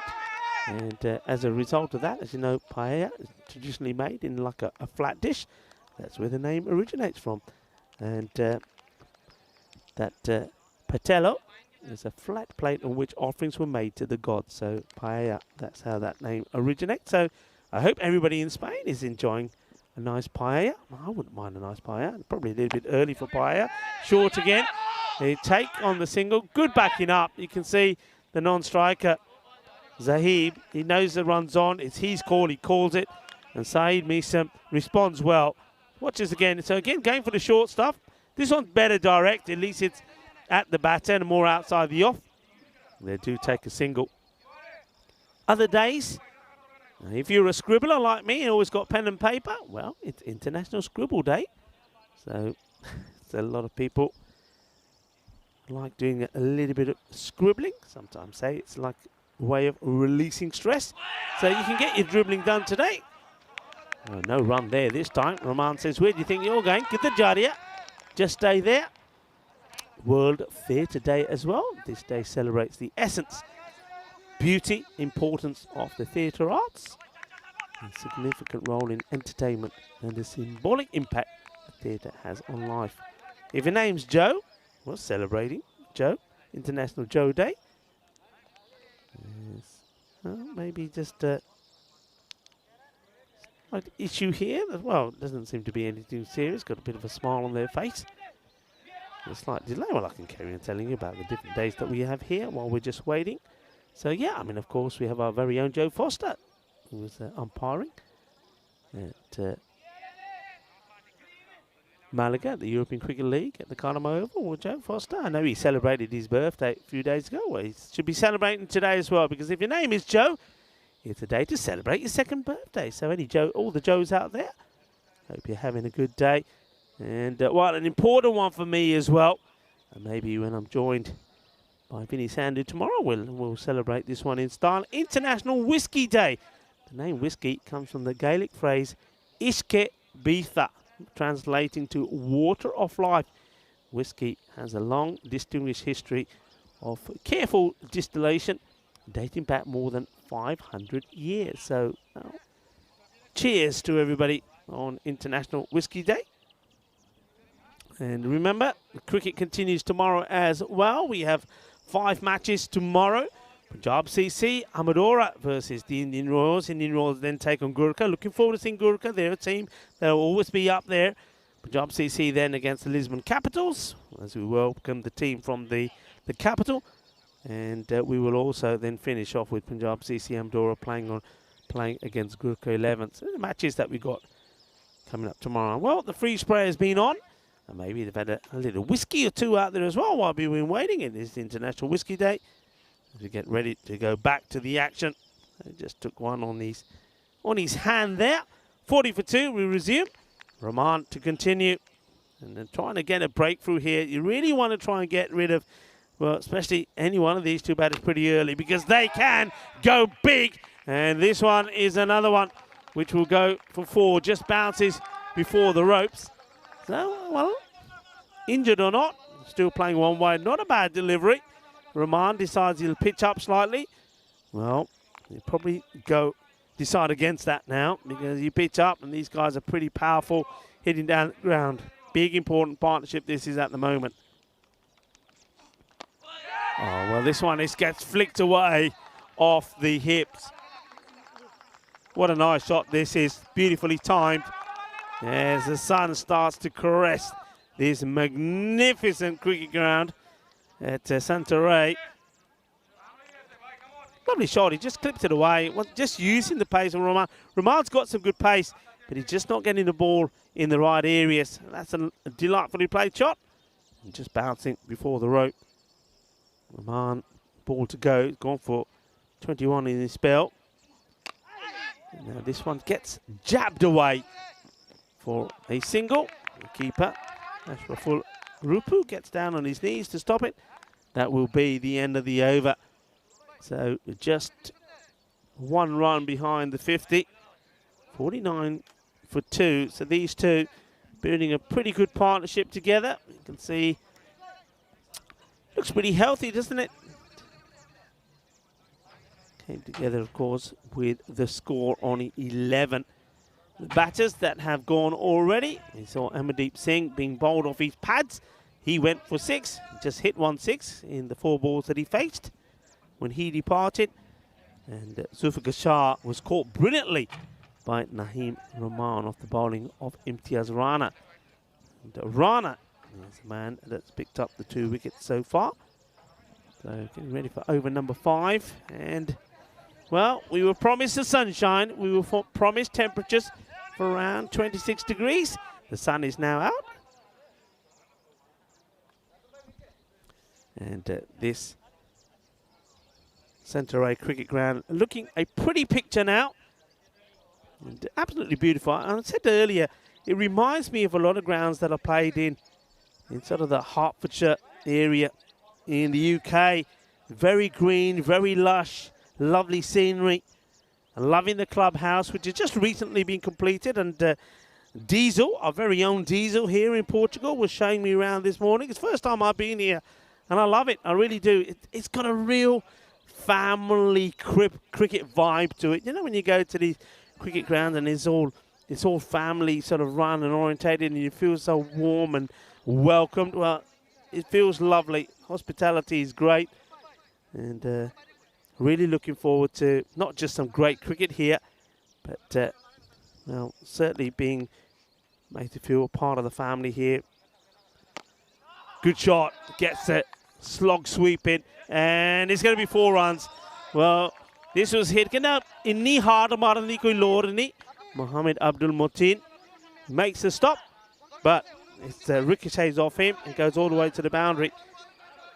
If I have a complaint, not that I complain that much, is that I can tell that this is going to be a spider's haven. It's the spider's den here because there are spiders everywhere. I don't mind the spiders too much. You know, I get on well with spiders. But these little things are all over the place. And I just saw a few dangling off me headsets, dangling off me, me microphone. And as I'm looking at my equipment, now that the sun's out, I can see webs everywhere. Couldn't see them before. This one over the infield, but the fielder this time does well, makes a stop. Yeah, this partnership just continues to grow. Doesn't quite get it out the middle, but gets it enough to get it over the infield. Nicely bowled, but well played by Saeed Nisam as well. So Surav, the bowler.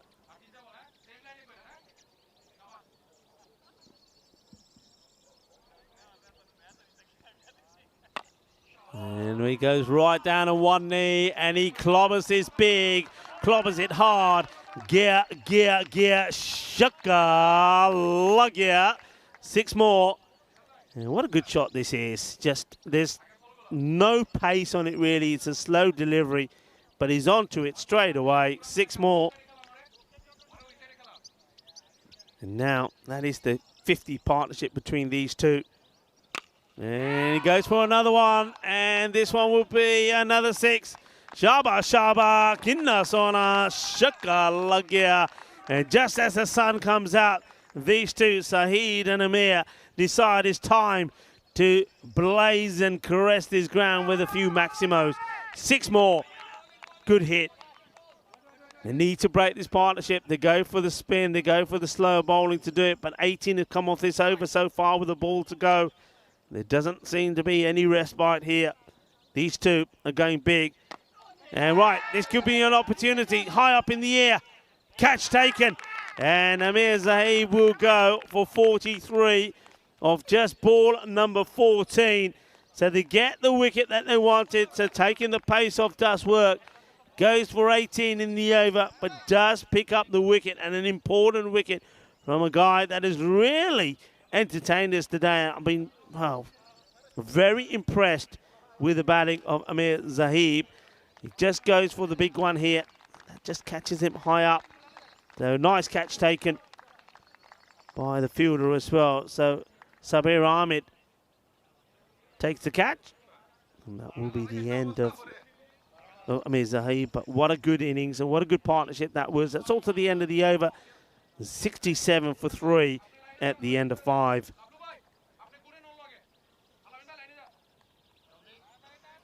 So Surav picks up the wicket. And that means we're going to see another new bowler here now. So Mohammed Inam ul Shamin is now going to come on to bowl.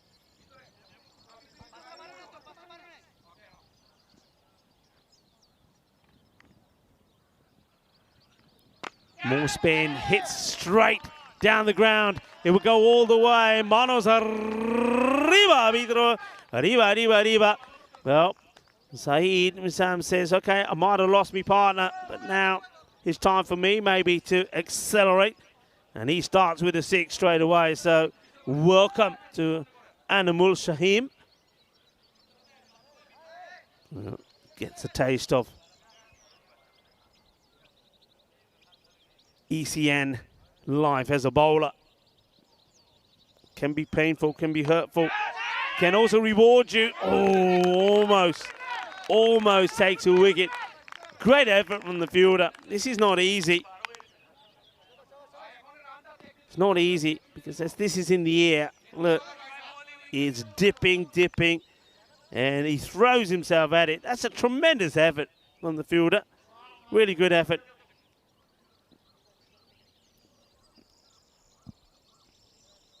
Ali gets his first delivery. It's a Gandhi one. This might be a no ball, or wide is called from Polo. Mutsamatsi just catching a little bit off the pitch. Ali hits it hard. Watch the bounce, nicely done. You see there, nicely dealt with by Rana, because when this ball is coming to you, it's bobbling around, you've got to keep your eye on it.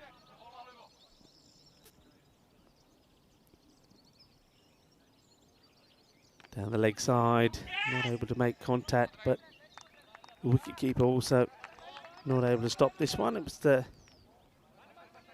tricky one for the man behind the stumps, Ashraful Rupu. So the batters turn that into 2 wides. He's played out on the offside, and it's going to be 4 runs. This is a nice shot. It's not a bad delivery, because I think Anumal Shamin knows that the batter's going to come for him, so he just drifts his outside the off, hoping to get the wicketkeeper in play. But the batter was up to the task.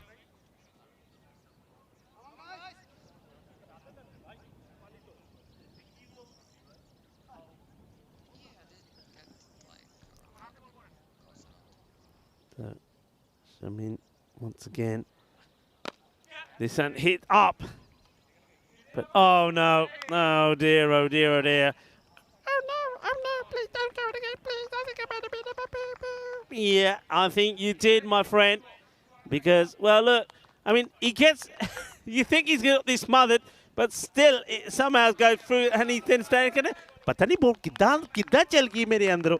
Well, it goes for 4. We've seen a bit of that today. It just tells you that you got to get right down here if you're fielding. Rana makes a bit of a boo-boo there, Imtiaz. It's well bowled, full of delivery. So finishes the over with a dot, but 19 do come from it. So Marlowe just starting to get that acceleration going again. And as it is, 86 for 3. Chance to look at that scorecard. Sahid Masim is still there, batting very well. We saw a very good knock from Amir Zahib. Those two, Saeed and Amir, putting a 50-plus partnership together before Amir was well caught by Ahmed. And now Zafar Ali has come out there. These two looking to continue with the partnership. There's Diana Oros with her beloved camera. And that partnership there, those two, responsible for a lot of the pictures that you'll see on the European Cricket Network on our website, as well as the social media. So Facebook and Instagram, some interviews on there as well, and I know a lot of content from the European Cricket League, the finals day, appearing on there today. And some of those shots are fantastic. Once again, congratulations to the champions of Europe, to Drew. And what amazing scenes they were last Friday night when they were crowned the Kings of Europe in this fantastic final. This is high up in the air. Somebody's got to call it. And it's a really good catch. That is a fantastic catch. I had visions of the man who's patting him on the back saying, yeah, well done, well done. When I had visions of the two of those colliding together, but they didn't. It was well called, but more importantly, well held, because that's a wicket you need to take. Misam was looking dangerous. That's a really, really good catch taken there. Nicely done. So Mohammed Al-Amin takes the catch.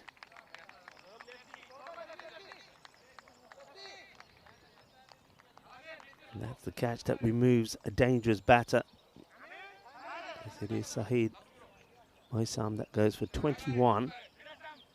Of the 12 deliveries that he faced, he scored his runs pretty quickly. Surav picks up his second wicket.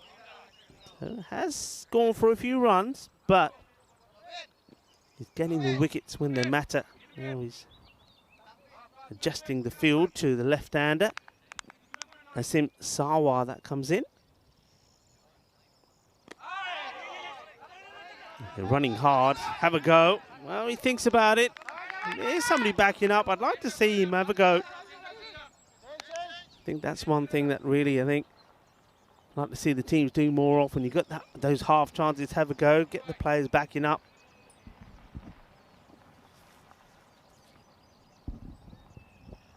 Short, slashes at it, but this is going to beat the fielder.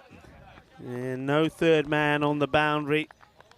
They've got quite a wide third man in place inside the circle, so this one, well, goes pretty quick as it gets over Rupu, and though it's chased hard by Abdul Mutin, it will just go to the boundaries of 4 runs, so a lucky one from Ali. Just getting the fine leg in the right place, the bowler, Surav. This one's high up in the air, and that one will go a long way. 1 bounce. And just before me in the commentary position is 6 more runs, so this is a good hit. And Surav, his spell will finish with a 6. So he finishes 2 overs with 31. As that one is smashed away. To John Gray saying hello to me. Good day to you, John Gray. And this is where we are. We're at the Santarém cricket ground here, an hour from Lisbon, the capital in Portugal. We've got 2 weeks here. Then we start in Cyprus on the 10th of April. 24th of April, we start at ECS Milan. And remember, in between those, we've also got the European Cricket Network T20Is coming from Gibraltar. So full packed agenda. And, well, it's going to be an amazing year. We visit some new and some old places as well. New bowler coming into the attack. That's a nice start there from Sabir Ahmed. That single brings the 100 up. And once again, looking to put a sort of similar sort of score. In fact, they should really go beyond the 123 here, the way they're going at the moment, that they did against Awarish.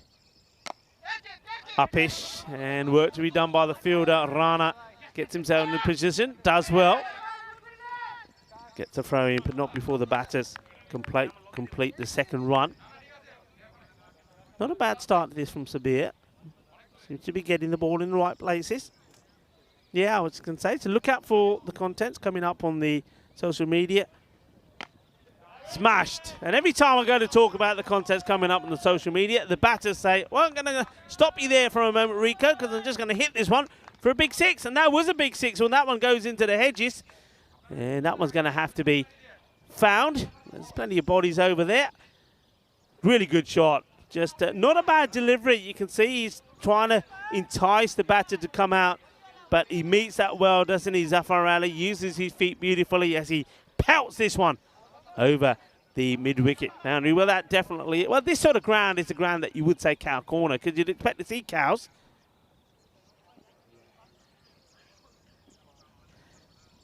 Well, he goes for it again. He gets down on one knee, and he absolutely creams his balle.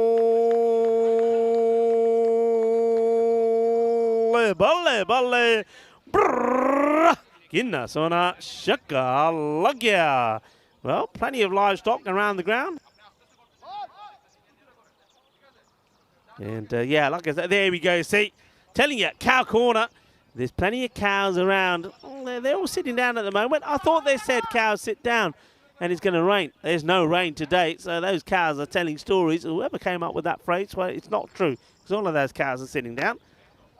That one's been hit pretty well, and it ricochets off the body. Well, he's unlucky here. He's unlucky. It's 4 more runs. The 6s and 4s. Hungry for more is the batter, Warana. This time, look, he does get down, but it just plummets off his body and goes to the boundary. Dana Oroz is all over it. That one is going to be appearing on the social network. And Rana will be saying, oh no, Diana, you got me there. Ahmed will go magical. Rana, he can't get anywhere near this. Diana Oroz, you had a better chance at that, Diana. But Diana Raluca Oroz takes a nice shot at that one. It's 4 more. That over will go magical. And Marlow keep putting the pressure on. The score now is already at the 122 mark. And with 2 overs to go, they're eyeing up a 140 plus score here. And while you have a look at that, it doesn't really tell you the story, really. It's a dramatic innings and a great sort of acceleration in the last few overs. But yeah, once again, I was talking about the pictures of Drew that I've seen, the celebration pictures, the amazing night we saw of European cricket the other night when they beat Hornchurch in the final. And remember the night before when the 2 teams met in the night match, that Drew posted 189, and we saw that sensational century from Hamza Niaz. Well, it was Nabi and Niaz who were in the action again in the final. And what a final it was. And congratulations to Drew, the champions of Europe. And European Cricket Network making players' dreams come true, and the dreams of Drew certainly came true. An exciting team, but they play brilliant. Batting, bowling, fielding was sensational, and they are deserved champions of Europe. This one will be a wide. So, Azaduzaman coming back into the attack.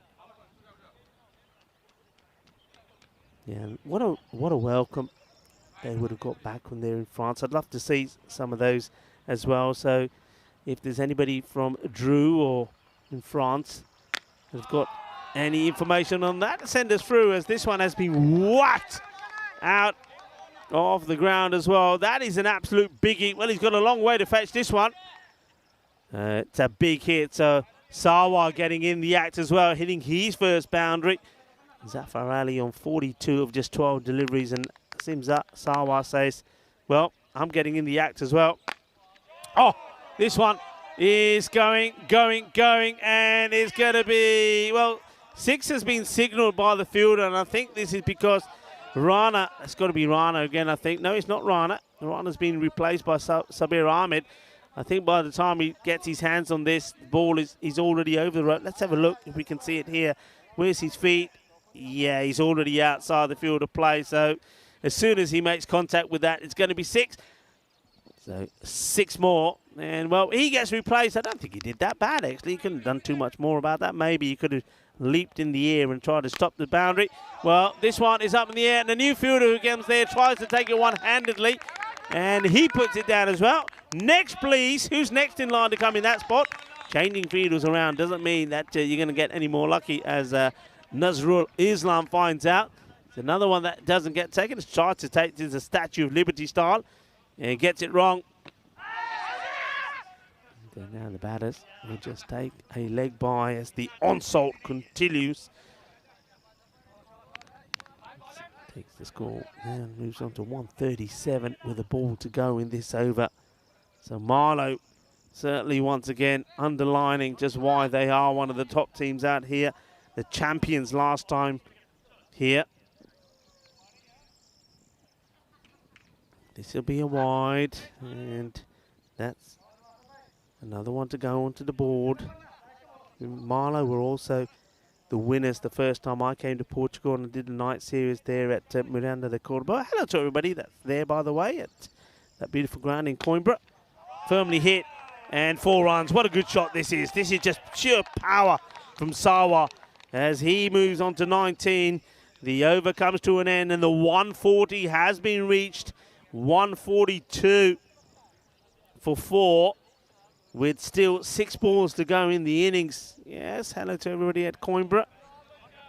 And, all the ladies and gentlemen that in that part of Portugal. And yeah, as I was saying, that's the first time I was in Portugal doing that night series, and it was Marlow that were victorious there as well. So they're a team that make a habit of winning European Cricket Series, and the way that they've started here, they certainly are making a bit of an impact as you get ready for the last over.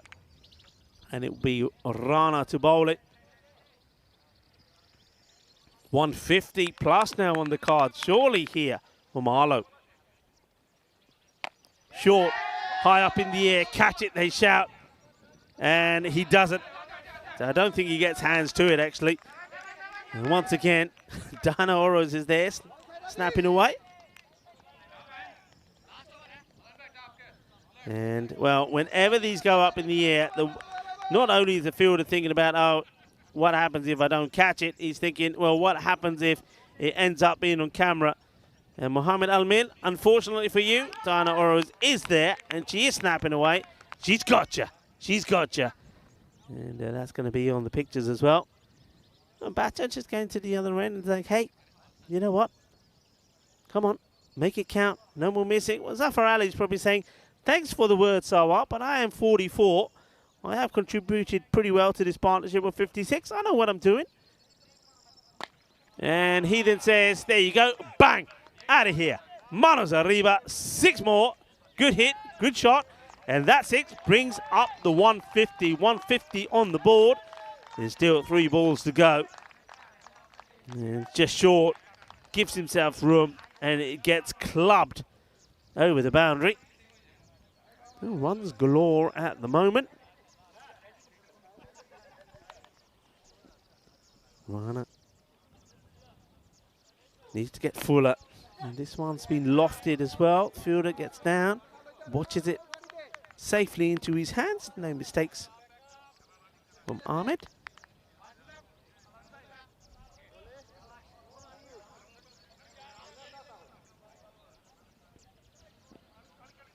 Now trying to bowl to Sawa, the left-hander, and he's hitting it pretty well himself.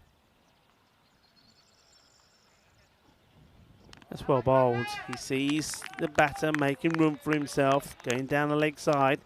So pushes this one through. So good delivery.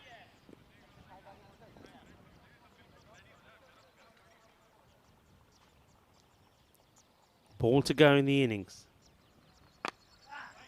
Hits it firmly. Will they try and go for 2? He would do. It's the last ball of the innings. And oh, well, the batter would have made it. We'll see this again. If he continued running, he would have got there because the bowler needed 2 attempts to try and get the ball under control. Just watch. So I think well, they've got the 1 for sure. Just watch the batter here, Zafar Ali. He starts, he thinks, I'm out. He gives up, and then look, he gets dropped. If he carried on running, and he knows it, that's why he's smiling. If he carried on running, he would have got there. But Zafar Ali, he does complete a half-century as well. And congratulations to him on that. So we've had 2 Marlowe batters that have picked up 50s. He was run out in the end for 51. And it started pretty well because they were trying hard to frame themselves around. They took some good catches. What they were able to do is break that partnership pretty early. Amadeep and Zulfikar, they can be pretty dangerous. Well, this was how Amadeep went. After blasting a 6, he gets bowled off his pads, and he'd be disappointed with that. You can tell he was. And Zulfikar Shah, he was dropped on 0 by Islam, but he was then caught brilliantly there by Rahman. That was such a good catch. But then we saw this partnership come together. And Saeed Wissam, we know that he's a good all-rounder. He was good last time around here. He played some really good shots. But Amir Zahib, he is impressing me no ends. Played some lovely shots. He can play all around the ground. And he played 2 cut shots today, which were just top draw. Sensational.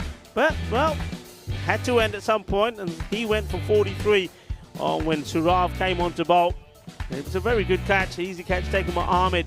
But the hitting, the assault did not stop. This one was an opportunity, and it was well taken. A really good catch taken. So we saw good catching. That was Al-Min who took a nice one. But there was always somebody else to come out there and carry on hitting the ball big. And this time it was Zafar Ali who decided it was his turn to score a 50. So we've seen 2 Marlowe batters achieve that today. That was nicely done, so really good hitting. Also, remember there was a 50 from Azhar and Dani earlier in Waris's match as well. So plenty of runs being scored here today, and it's nice that the sunshine is back with us as well. This one was played out, and there's an attempted catch, but weren't quite able to take it. That was Mohammed Al Amin. And one thing that Marlow seem to do is they seem to have some good, strong hitters coming in at the middle order. And if one of them or two of them don't get going, it doesn't matter. Somebody always does tend to come up trumps. And this was the dismissal finally of Zafar Ali, who made a very fine 51 of 17. So it's plenty of runs on the board. Marlow continuing to demonstrate just why they are one of the top teams here in Portugal. Scored 123 for 3 against Awaraj. That was enough to give them the victory by 6 runs. And now here they're posted a 150 plus score. A very healthy scoreline. Both the openers went early this time, so there was good work from Friendship CC in removing those early. But then after that, we saw some really good batting, and it's the strike rate that impresses me as well. Syed Missam 21 of 12, 43 of 14 from the very classy Amir Zahib. Zafar Ali 51 of 17, he getting run out the very last ball of the innings, and Asim Sawa unbeaten on 20 of 9. The bowlers, 2 wickets from Imtiaz. I think Rana, he was the pick of the bowlers. Just 18 runs went off his spell. It was also some good bowling from Risat Surab, who picked up 2 for 31, but there was plenty of hurt there for the bowlers as well. Some expensive ones. The one over from Shamim going for 23, and from Ahmed going for 23, and Shaheem's one over went for 19 as well. So halfway through this match, Marlow again batting first and putting plenty of runs on the board. 152, 153 required for victory for Friendship CC. Join me, Rico Full, when we return for the conclusion of match number 2 here in Portugal in around about 10 minutes time. Volvemos en 10 minutos.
The European Cricket Series is proudly brought to you by HCL Software, Fan Code, and Grizzly Bear Sports.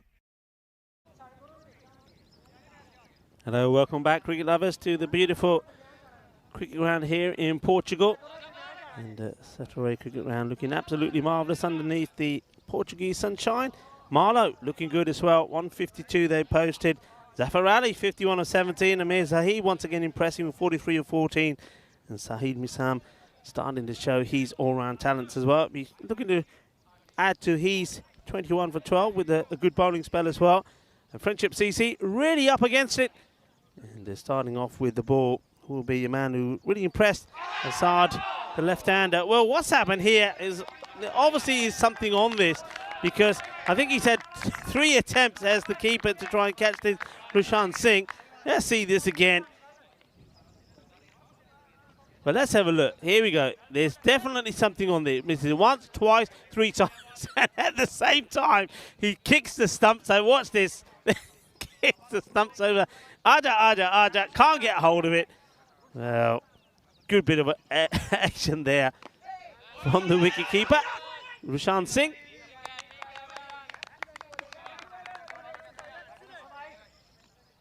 Welcome back to everybody to the Sunterey cricket ground, looking as pretty as a postcard in the sunshine. Yeah, Friendship CC really got to need to get going here. They won't want to make the same mistake that Irish made in trying to chase down the 124 required for victory in match number 1. They made a really slow start. In fact, they only got 2 runs off the first 2 overs. Then had it all to do and needed 26 of the last and finished 6 runs short. Conrad Greenshields, their captain, trying to hit a 6 of the last ball to tie the score. And he wasn't able to do it. So we weren't able to go to the golden ball. A slight delay here. We're not sure what it's about, but what we can remind you is the number of matches without a golden ball. It's been 29 now, 29 matches without a golden ball. And that's the view of this ground. Absolutely stunning. It really is. It's mentioned this before. It takes me back to some of my cricketing days in the UK, playing in that some grounds in Hertfordshire, where sort of these beautiful grounds nestled in the countryside, little country lanes that drive up to the ground, and then you have this sort of oasis of a pitch and a lovely clubhouse and a very, very sort of family affair about it as well. And this is exactly what you have here. Paolo Butsamazzi is instrumental in that. He's out there doing some umpiring at the moment with Buck Stoneman. You can see there his facility growing all the time. Got areas there now set aside with changing rooms. He's got a lovely clubhouse. You can't quite get that on camera. I'll try and get that for you at some point, maybe even tomorrow. But it really does have a lovely feel. There's Paolo there. He's part of the umpire, and of course it's Paolo and his family, the Butsimazzi family, that have really put this this venue together. It looks absolutely wonderful. And I tell you, it reminds me of England also because of the scenery around it. I mean, I mentioned the cows as well. Well, they were sat down and well, being very lazy the last time we saw them, the cows. Well, there's the clubhouse. There we go. Isn't that I mean, that's tremendous, isn't it? And inside there, all sorts of memorabilia. It looks absolutely lovely. A nice little kitchenette where I think all the nice cream teas will be made. So while we have a little delay here. So good work also. Look, good work also from our friends at Spring Productions. We've got Elsa here and got Helsinki, Kiriolis, and also Martin. So there's the cows. Well, 1 or 2 of them are up and about now as well. But look at them there. It's like, we're not getting up. We're just staying sat. I thought that was the thing, cows. They're sitting down, there's rain on the way. Well, that can't be right because there's no rain coming here. I'm telling you that. It's absolutely glorious now. Started around about 6 degrees early this morning. It was nippy, I can tell you. There's a fair bit of dew around as well. That has all gone. It is now solid sunshine. Temperatures Going to go up to around about 25 degrees. And there we go. Come on, Helsinki. Keep those hands steady. Keep those hands steady. And they're a fair way away, actually, those cows. But I do love it. Just looks like the English countryside, doesn't it? Hello to James Stewart, John Gray, and just Raj on the chat. And, well, we go back to the action with bang, 6 runs. Simple as that. And that gets smashed away. Well, I don't know what's... Oh, there's all sorts of insects here now. Well, what do we got here now? I'm looking at something here. It looks like... I don't know. Things are flying around. Apart from the cricket balls. And, well, it gets down on one knee as well as this one gets hit to the fielder. And, well, he's not a fielder. I was going to say, what's that man doing over there? It's the wrong side of the field. It's just somebody says, well, I'll help to field this for you. Gets past the inner circle. And somebody just saving the legs of the man having to go and fetch that. So 6 and 4. Hungry for more is Rupu. So liking this from the wicketkeeper stroke batter. Oh, well, that's a lovely shot outside the offside fielder. Well, that's naughty. And it's on camera. We got you on camera, you naughty man. Well, that's the captain again. That's the second time I've seen Mian Shahid trying to stop the ball with his feet. Can he not bend? Get down, get dirty for your side, Capitan. You're on camera. Shame on you, Dana Oro's Raluca has got you again. Well, Mian Shahid is not leading by example when it comes to the fielding. Rapu's played some really nice shots. And certainly not intending to make the same mistake that Awaris did. So a good, positive start. 16 off the first over. And that's the way to do it. Remember Mahmood, he was one of the bowlers that only went for 1 when Awaris was trying to chase down 124. So getting 16 off him is a good start. So liking this from Friendship CC, and particularly from Rapu. As a Duzman has to play his part in this partnership as well, though. We go full here in the house. Solo today, but don't worry. Mr. Maximo is on his way. I know he's dropped off Corey Ruckers already, so Corey can make his way home. And Vinny Sandu will be with me tomorrow. There will be a good time crew for the 2 weeks that we are here in Portugal. As Amardeep Singh comes into the action and he gets attacked straight away and almost takes a one-hand jalebi catch. And this time the captain, Mian Shahid, does get down and he uses his hands. Well done. Makes the stop. This one would have been a great catch. Watch this. It's one of those which sometimes you look up afterwards and say, hey, I've caught it. He just does a sort of fingertip lay on to the captain who makes the stop. And this one will go for 4 runs. It's all happening pretty quickly out there. And so Amardeep Singh, he's not able to stop the flow of runs that are coming from these batters at the moment. And so as the Duzman decides that he wants to get going. So as the Duzman and Rupu doing pretty well. Amardeep Singh gets it for a boundary and just starts this one in a little bit quicker. He bowls that ball pretty well. We've seen that a few times when he's gone big. He's come back with a good one. But a good positive start. Hello to Desuraj. And he's saying, what a lovely little clubhouse. Yeah, you're absolutely right. And it is beautiful. And it has such a homely club feel to it as well. And that's what I like about it. You know, inside there, a lot of warmth in there as well. Asking the question, not out, says the umpire, a little shake of the head. And Helix is saying, is that the new cow corner? Well, yeah, we've got plenty of cows here, Helix. And John Gray there as well, saying a decent start. It certainly is. Well, this one is high up in the air. Catch it, and he drops it. And, oh, Butterfingers. Well, cows, they bring you a bit of butter as well, don't they? Well, he's got plenty. कई बारी मैं कह रहा हूँ ना परोंठे ना रज के खाया करो ज़ुल्फ़िकार शाह परोंठे खाया करो पर हाथ भी साफ करे करो जब घी लगी हुंदी है ना घी तो बटर बोल नहीं फार हुंदी. Well, that's a proper chance and it gets put down and this one will be out. That's really good work from Rushan Singh This is sharp. This is really sharp work. So Amandeep gets the wicket. And he's disappointed, of course, not to have had a Rapu. But this is great work. I mean, swing. Let's see this side on. And just watch this.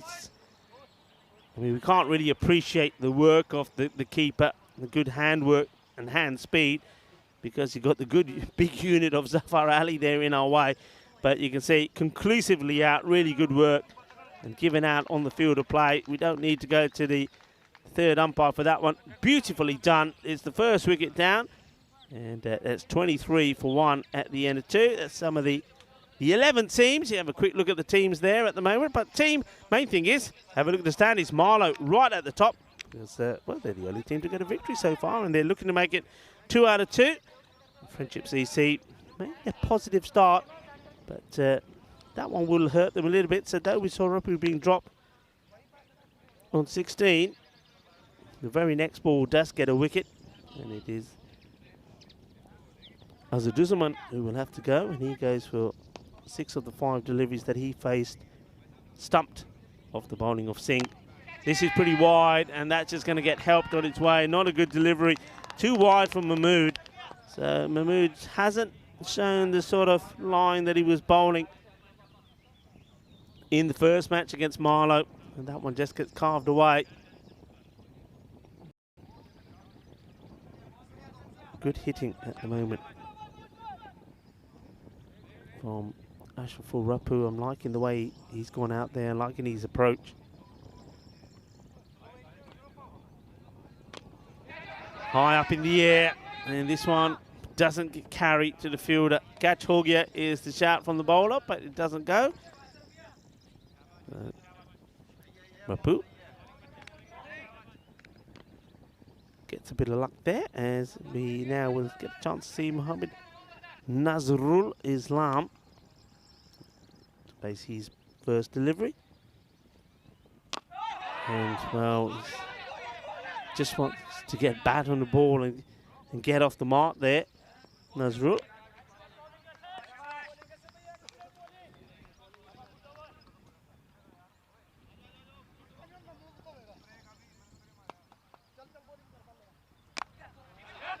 Nasty play, straight to the fielder, and comes the throw. That gets well backed up.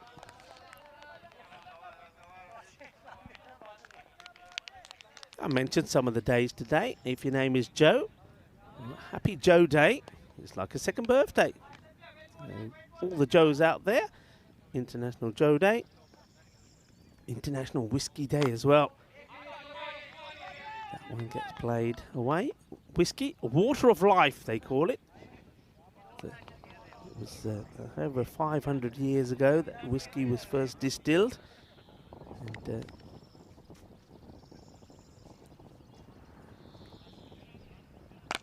pretty high, pretty full, gets stumped down the ground. It will go, I think, just one bounce for. I wonder how high this was. It'd be interesting to see it side on as well. I think it's okay. It is dipping. The batter, I think, is hitting it from deep inside his crease. Let's see here. Yeah, that's okay. Just go pretty low, but hits it hard, doesn't he? Nice, clean striker of the ball. And Stam brings up his first boundary as well. That also brings up the end of the over. 35 for 1. So that's a power play complete. I mean, they're needing from here on in around 16 and over. So you can see that both batters have to play their shots. That was an important one to be played there by Rapu. So Rapu at the moment doing all the damage. 27 off 11. And Nazrul Islam, who's now on strike, needs to start giving it a bit of a bash as well. Amandeep Singh floats one up to him. This has been hit really well. Well, that's exactly what you need. Manos arriba, arbitro. Does it go that far, really? Has it gone all the way? Well, if that's ended up over there, that is a humongous hit. That's huge. I mean, absolutely clobbers it. And, oh, yeah, that goes a long way. Well, that is in the next field. That is definitely in cow corner. That's been moosed. That's a biggie. I don't think that ball is coming back. And you see Stoneman he's saying, yeah, I can't even zoom in on that one. Well, Buck Stoneman saying, give us another ball because that one is gone. It probably ended up in something that we don't want to try and be digging the ball out of as well. Anyway, another ball comes out. Buck Stoneman says, here, have this one. It's nice and clean. Somebody gives Amardeep a few words of encouragement. And I think that's 6 to be added on to Islam's score. Come on, put the 6 on. Well, they're trying to work out if it's 6 or 12, I think. All right, give him 12. Let him have 12 for that. That was a huge hit. Humongous. That was the score at the end of 3. We can add 6 more runs to that one because the first ball from Amardeep Singh goes big. And that's why we might have a little delay here again because maybe the scoring is just frozen for a moment. And gives me an opportunity maybe. Yeah, why don't I do that? I've talked about some of the days there already. Other important days, National Paella Day in Spain. So they'll be doing a little bit of fiesta in España because, yeah, it's National Paella Day there. So considered by many as the national dish of Spain. Yeah, love me paella. This is some of the other teams were warming up. What's going on there? There's a bit of a pendulum going on there. I could, come on, do that again. Do it again. Okay, let's do this. Oh, stretch. Oh, my back, me back. I need to do that in the mornings. Certainly do. That's what I need to do. Just have a nice stretch. I'm liking that. They're doing a bit of stretching and getting ready for some activities. So apologies for the slight delay, folks, but it always gives us an opportunity to bring you some other action. So it was paella, obviously was a dish. It was considered as peasant food, a lunchtime rice dish prepared by workers in the fields over an open fire. Well, how quickly that has caught on. This was the ball that was smashed away for a humongous 6. That's not why we have the delay, by the way. I mean, even though that is a ball out there somewhere to be found. International Scribble Day. So celebrating the creativity and the art associated with scribbling, which anyone can do regardless of their artistic abilities.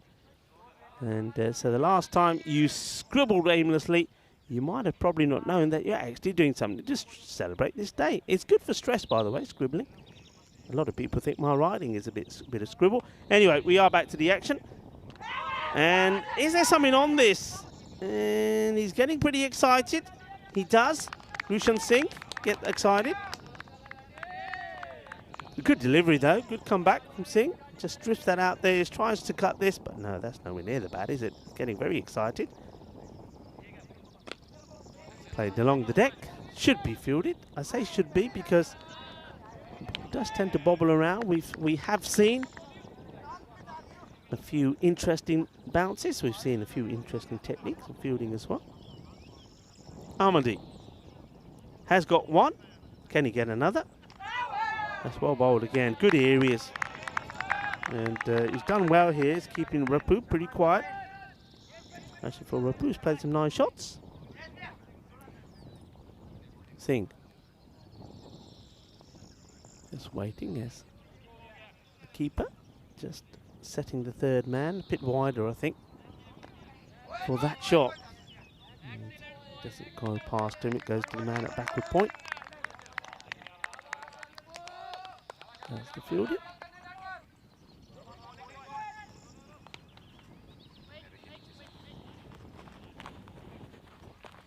Comes down. Meets it well. Nicely fielded by the captain in front of me, Mian Shahid. He's not going to use his feet again. He says, Rico, you've done me. You caught me twice. I can hear you. They can hear me, you know. Everybody can hear me. So, you know, sometimes I make some enemies for myself. But at least he's using his hands now to get down. And Vinny Sandhu has been lurking. Paella lunch before I go. Well, Vinny, make the most of it. And it is International Paella Day. So, John Gray saying, when is it National Empanada Day? Well, Vinny Sandhu, surely you're going to get a few empanadas and put them in your bag when you leave. For the flight, you know, just for the flight. Vinny Sandhu is hooked on the empanadas. So, Vinny, I tell you now, bring your bug repellent spray because you're going to need it. There are bugs everywhere, all sorts of different bugs, particularly spiders, little ones everywhere. They're in my headsets. And, well, I'm worried that they're going to get into my ears now. You hear a lot of stories about spiders going into ears and laying eggs. So every time I take my headsets up, I'm just checking them and I'm giving them a wipe. Using a bit of pest spray to keep them away.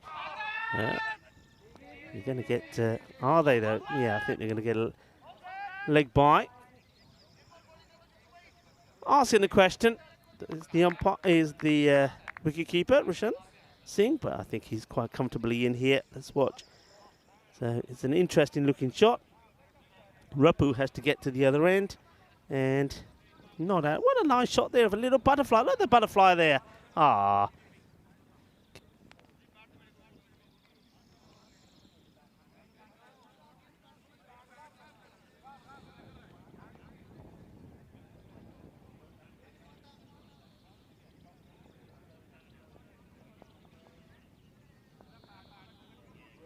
Good work there by Spring Productions. You see, just getting in there. I think just getting the foot down in time.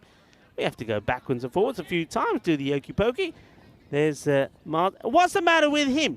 What is the matter with him? It is glorious sunshine, and those two are sat there like they're sitting in the fridge. What's going on here, boys? Come on. It's sunny now. It's 20 plus degrees. I don't know, Marzi. That's a Wolfie and Samir. Those two always feeling cold. Part of the ECN crew. Well bowled. My son coming into the attack. 44 for 1 at the end of the 4th over.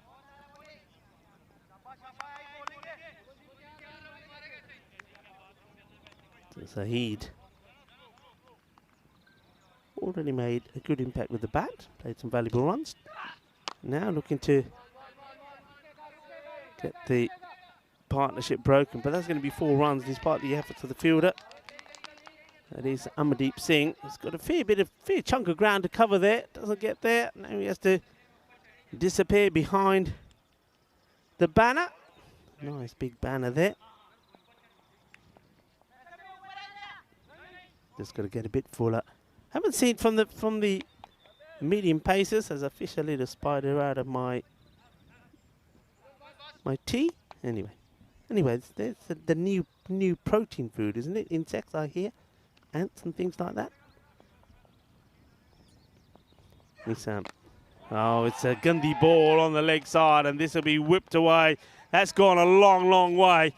Ginna Sona, Shaka Lagya, forget it. Well, good luck finding that one.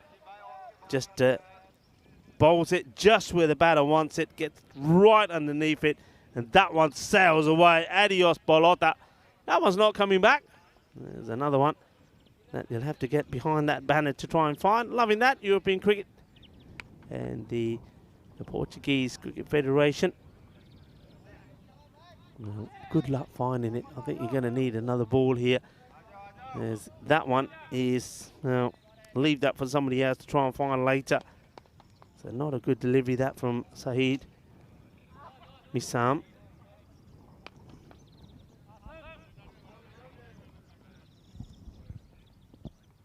Giving it a go, aren't they? I mean, even though it's a point of no return, Mr. Maximo would be saying right now, because it's past the 18. Oh, bowled him.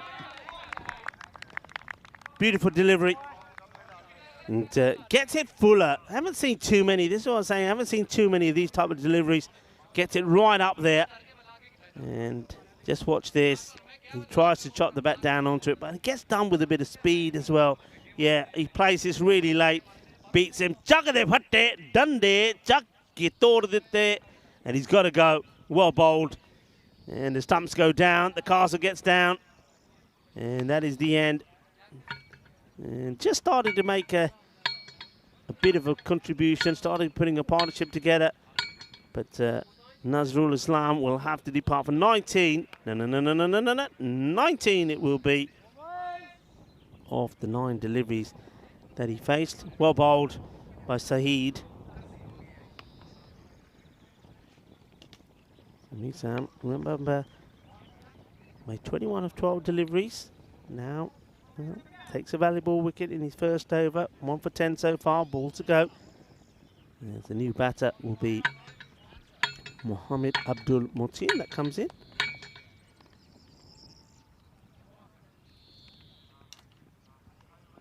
54 for 2.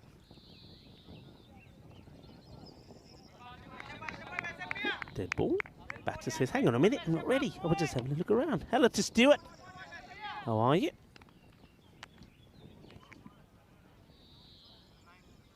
What was the question? What was the question? Somebody's giving the answer, Valencia. Let's just see. If this one is fired down the leg side. And what a good take. I'm very impressed with Rushan Singh. Stuart saying question, where did Paya originate from? Okay, I gotcha. Yeah, Valencia. But do you know the traditional, it's another, what's the traditional Valencian paella? There we go.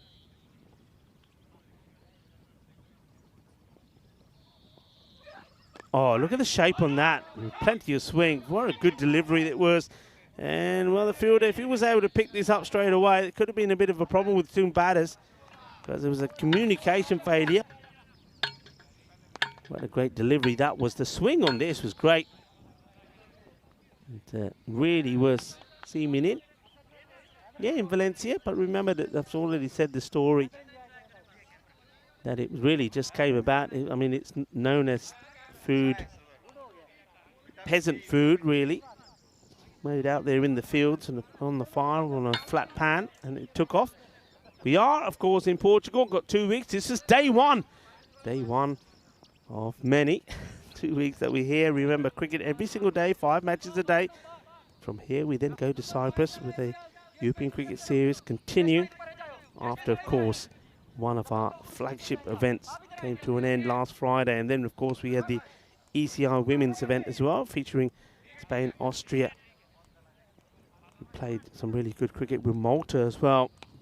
That really is great to see just how quickly women's cricket is developing and getting better all the time. It was great to see the Maltese out there as well.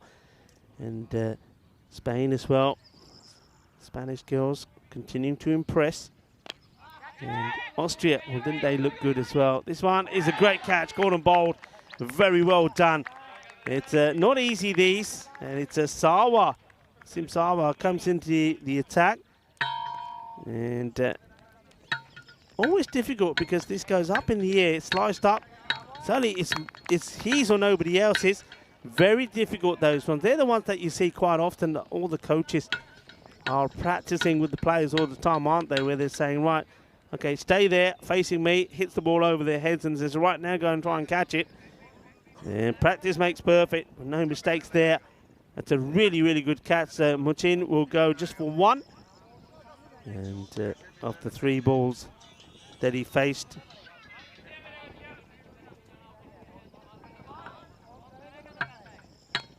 the new batter, Rahman, now comes out.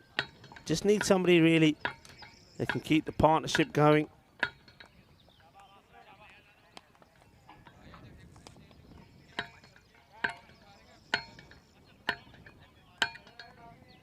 Sawa, great caught and bowled. No runs off him so far.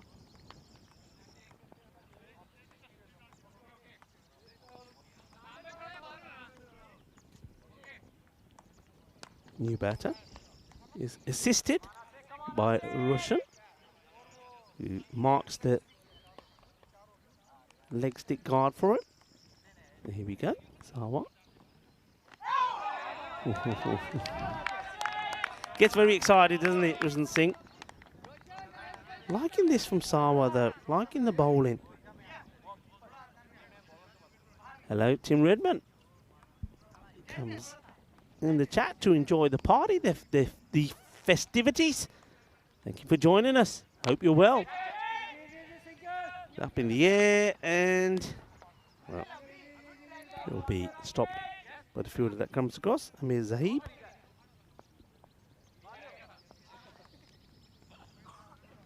Yeah, welcome to everybody. A question from John Gray, are these teams all based Lisbon area? No, all over the place. And some of them have to travel a lot. Well, this one is travelling as well. That's a good firm hit. Balle, balle, balle, kinna zona, shaka, lagya. Nice hit. It's a Rocks back, does the old MJ. Oh, as he gets to swivel it, hits it firmly. Ashraf Rapu, he's certainly batting really well.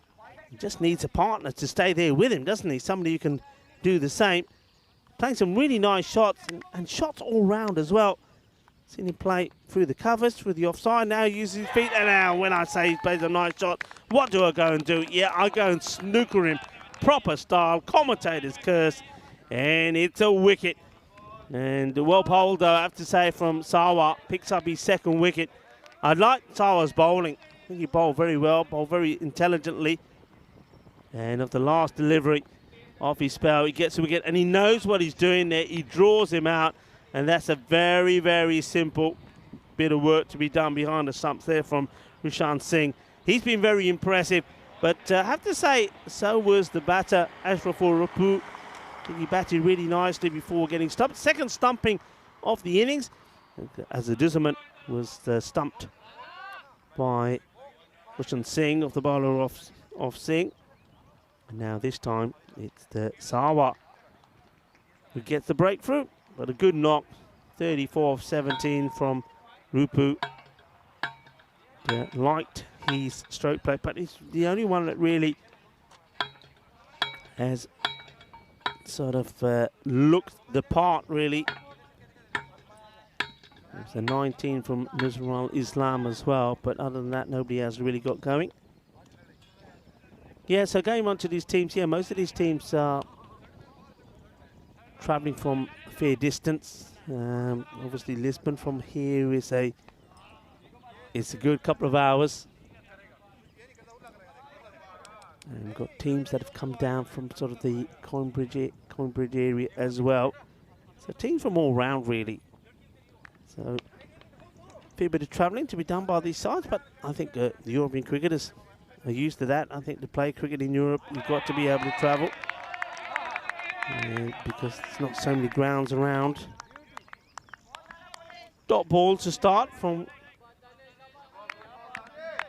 Adnan Gondal. Marlow looking to take this match away from Friendship CC. Remember, Awaris, they had Awaris in a similar situation, but they never gave up. One hand comes off the bat, it's high up in the air. And, well, there was no way that the captain, Mian Shahid, was going to catch this.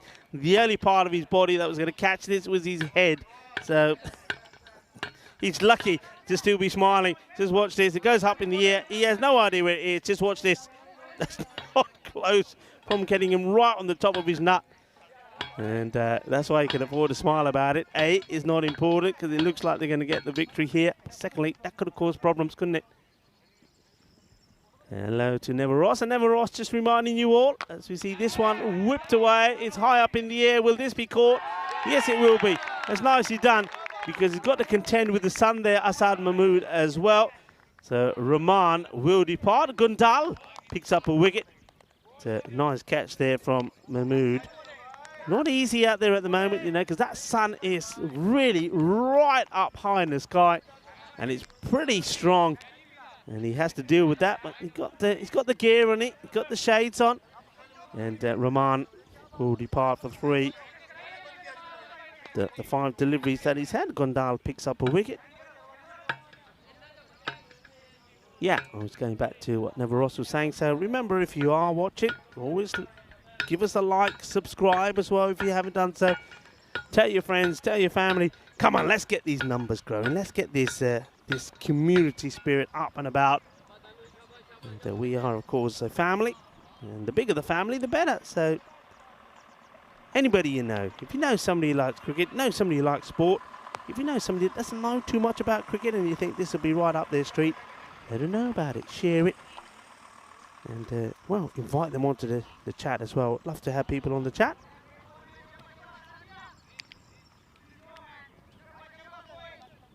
Surab, new batter. 2 new batters in there now. He plays this quite well. It should be stopped out there by the fielder. It will be. It will be a single. So Surab gets off the mark.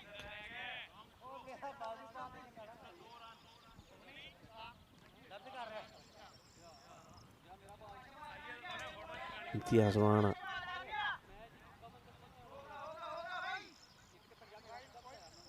Bowled well, took 2 for 18. Let's see if he can have a bit of a highlight with the bat as well. And, well, this one is sort of a goalkeeper type of save rather than an attempted catch. It's Jayesh Popat. And pops straight out of his hands.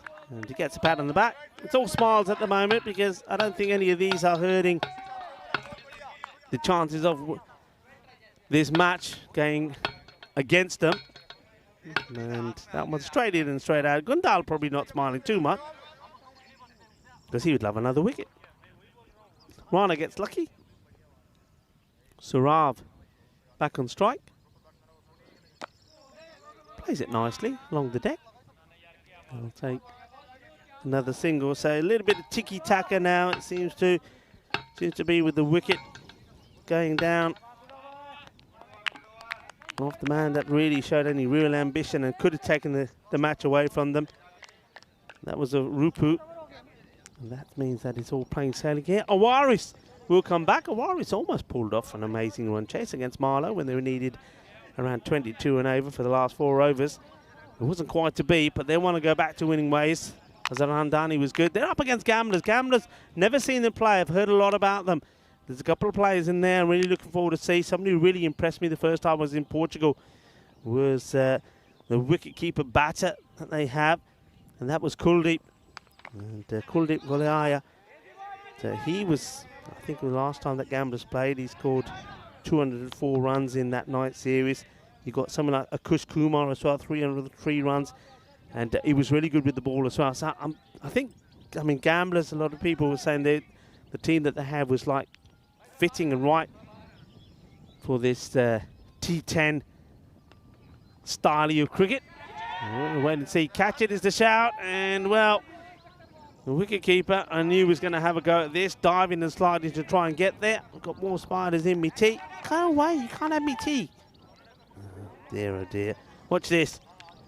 Goes for it. I just thought there was going to be a bit of headbanging there, but thankfully there wasn't, as the fielder decided he'll let the wicket-keeper do the diving. Sean couldn't get there. Launches into this, but just gets a little ball on the bat. I think Sawa, well, Marman is on him getting another wicket here. It's a very intelligent bowler. Just gets the ball in the right areas.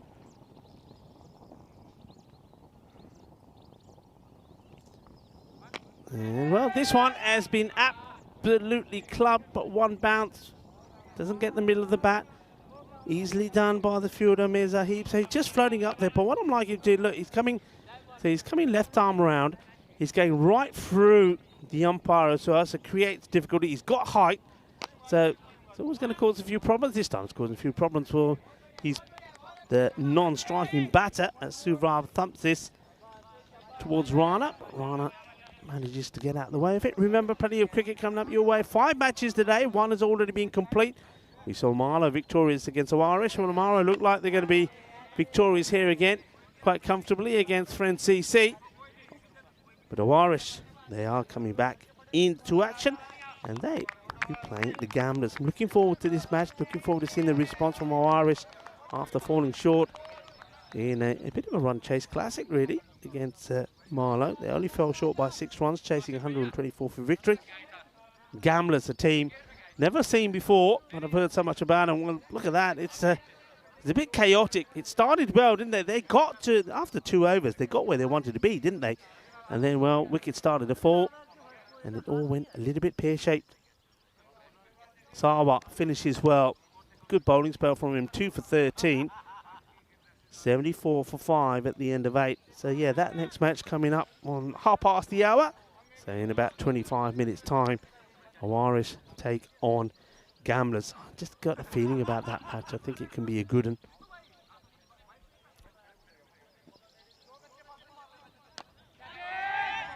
Up in the air, fielder quite happy just to see it drop in front of him, not let the ball go past.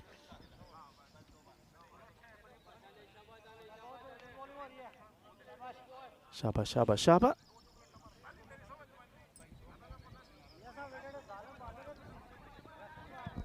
I've got like, I'm sipping my tea as I'm talking. It's like a witch's brew because I don't know what sort of insects are falling in there that I've fished out, but it's added some extra flavour to it. Maybe a Gargamel concoction. You know, Gargamel of the Smurfs. He's always making something in that pot, some spell. So if I'm spinning webs later, you know why. Actually, it's now it's warming up. It's iced tea time, really. I mean, it is cold with tea anyway. It always gets cold. A bit of ice and lemon in there, be absolutely nice with a few more spiders, just to give it a bit more flavour. Hello to everybody as well on the chat. Hello to everyone watching by fan code as well. This has been hit pretty well, and the fielder, yeah, gets down as it bobbles along.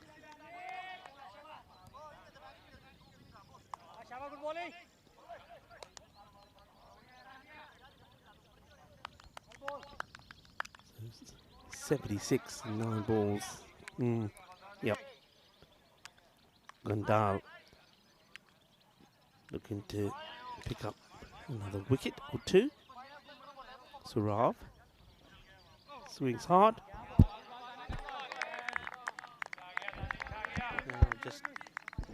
Just taking a few spiders off me microphone. Excuse me for a moment. Better.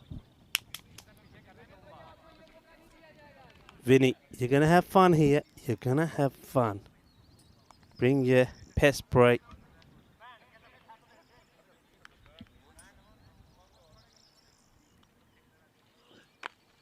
He's really reaching for this. Just gets the toe end of the bat. Just a single. Some of the gamblers there in the background. They'll be doing some warming up, some stretching. Now just soaking up a bit of the sunshine. Liking their colours. Bit of yellow. Like a bit of yellow. We always like a little bit of yellow. Reminds me of the Gozo teams in Malta. Hello to them as well. And Gozo and Gozo Zalmi winning European Cricket Series in Malta, the first time of asking. That's the end of over number 9. And sometimes we say it all happens in the 9th. Not too much happened in that one. 78 for 5.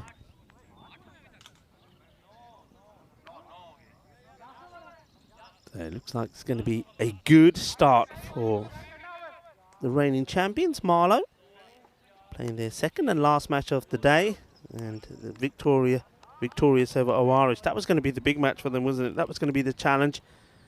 Two teams that played in last year's final. Marlow won that by 14 runs. And, well, they got the victory over their rivals again this time. And now a very comprehensive victory it will be over Francisi. Francisi, I think they bowled pretty well to begin with. But they let Marlow dictate the last 5 overs. That was where a lot of those runs did come. It was okay, more or less, the first 5, but the last 5 is where it went pretty wild. This one's been hit high, and it will be 4 runs. So finishing with a bit of a flurry here towards the end. But yeah, I mean, early this morning when I was looking at this ground, remember, bearing in mind it's first time being here, I was saying that 105 to 110 will probably be a par sort of score. Marlow, well, they basically said, what are you talking about, Rico? But I think there's definitely something in there for the bowlers. I've seen that the slow bowlers getting a good bit of bounce. So a good wicket-keeper, slow bowler combination could be key.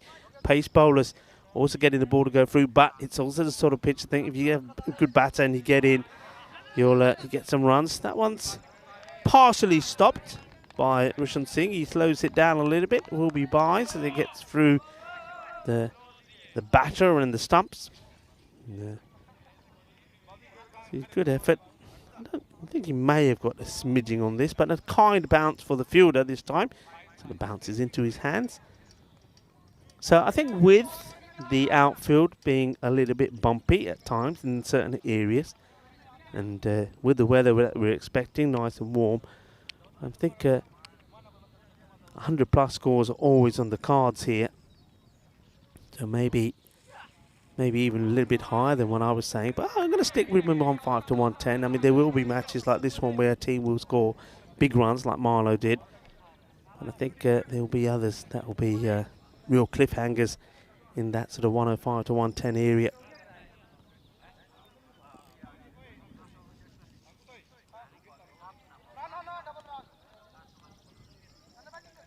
Okay, so coming to the end of this one. Saheed Misam. Oh, well, that's the slower delivery which bamboozles the batter. The wicketkeeper doesn't get the bounce he was looking for on the second. So it will be a bye, but clever bowling. You can see there, not that far over the stumps. Shabba, shabba, shabba. Saeed.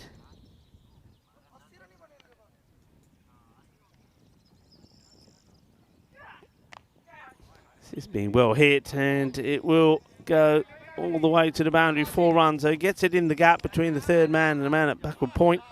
Nicely played. Gets right on top of it. So gives it a good flurry. Liking that. Good hand speed. And in the gap, so 4 more runs. And one thing that we have seen, and even this morning before the sun came out, is this outfield is very fast. So it's another reason why I expect to see higher scoring matches. Last ball of the innings, 88 for 5. Into the pads. Will they run? Sort of, it's a okay then, half hot. There we go. Well, there comes the throw, and I think he would have been out if this hits. He doesn't really want to run, did he? Did Surav, and thought, okay then, I will.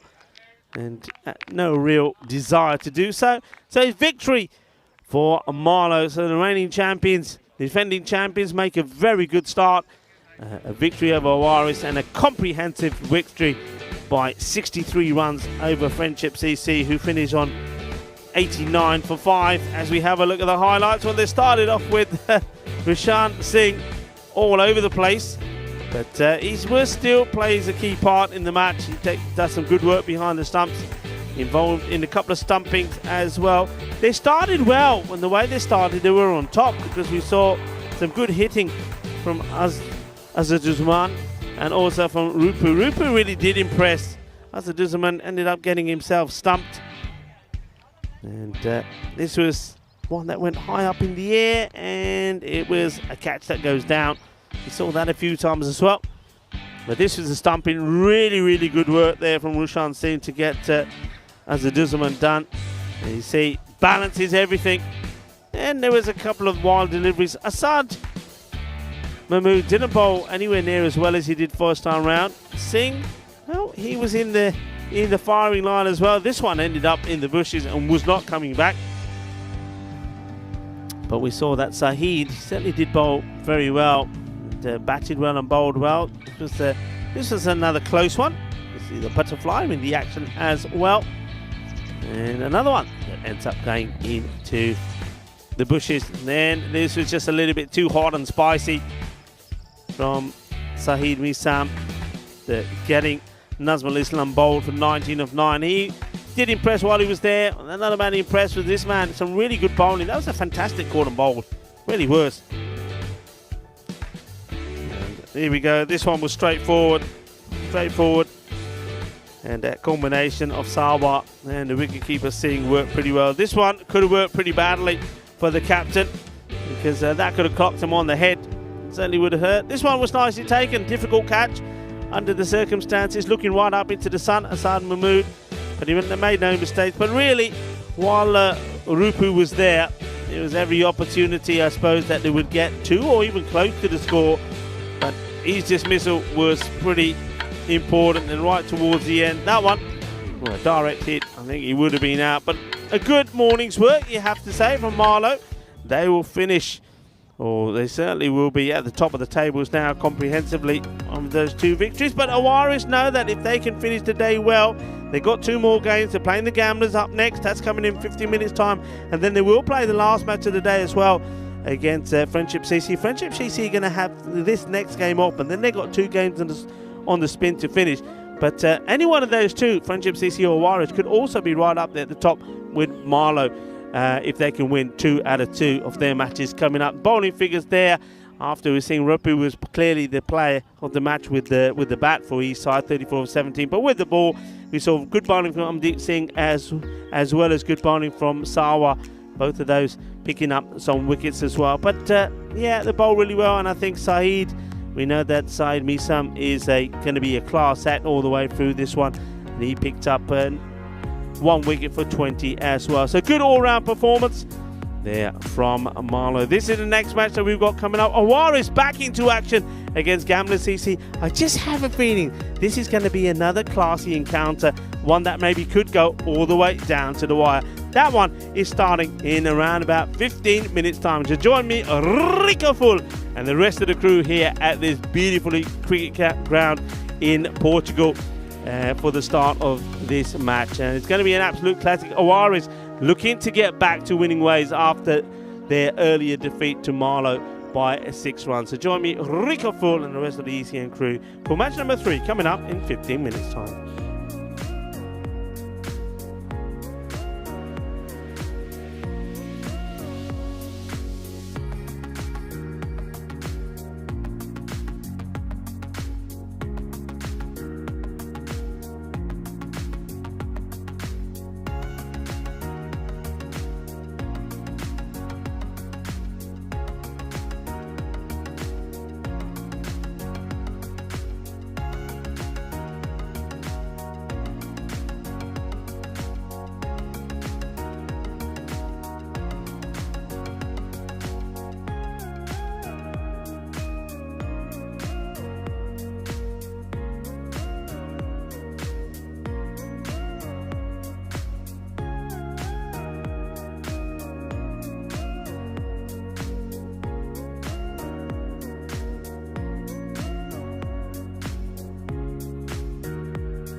The European Cricket Series is proudly brought to you by HCL Software, Fan Code, and Grizzly Bear Sports.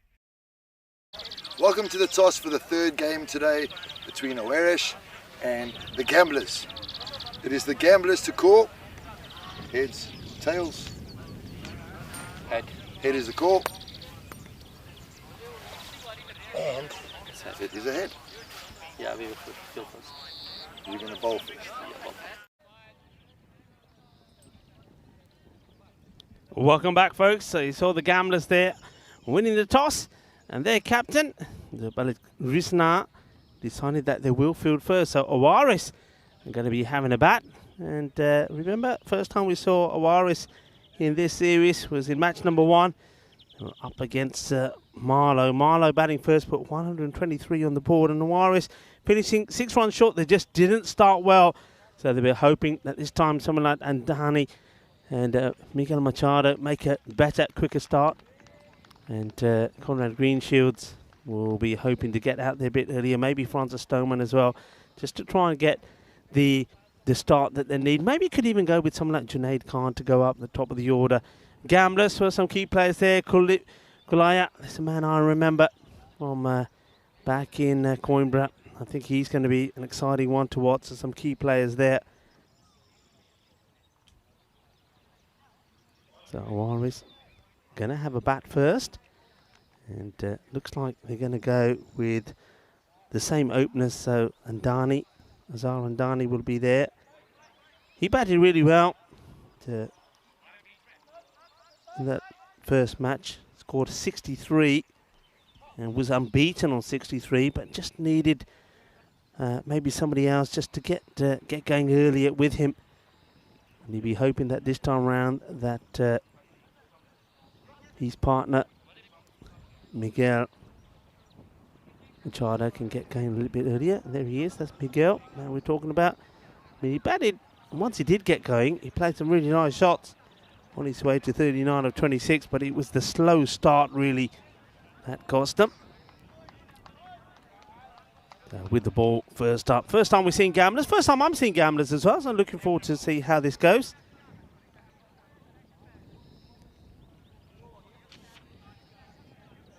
And it's going to be Shahadur Rahman.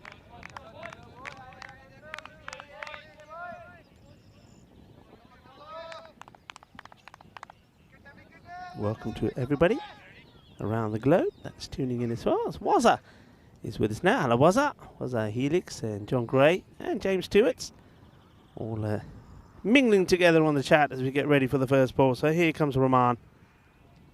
And starts with a fairly full delivery, which the batter just plays back down. No run.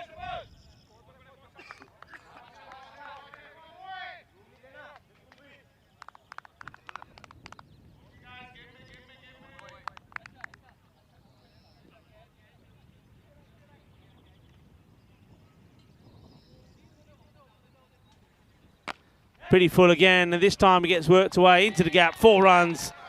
Well, it was defensively played first time round by Andani, but this time he says, nah, this is going to go the distance. A little bit too full.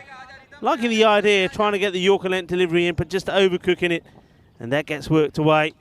So cuatro carreras, and Oweresh up and running. And remember, they want a much better start this time round. Nice shot.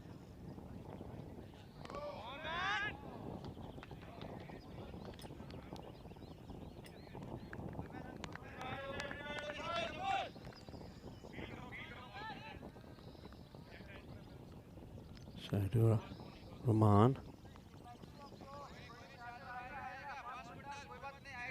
Walks back to his mark. Gets a little pat on the back from one of the fielders and says, don't worry about it. And this time it's high up in the air, and this one will go all the way. Balle, balle, balle, kinna sona. Shaka Lagya, just over pitching, and this is just a nice half volley right in the slot, and Andani dispatches it. No issues at all. So under a bit of pressure here now. The bowler. 6 and 4 from Mandani. He gets this one through. Interesting that there is a slip in place from the Gamblers. Better delivery.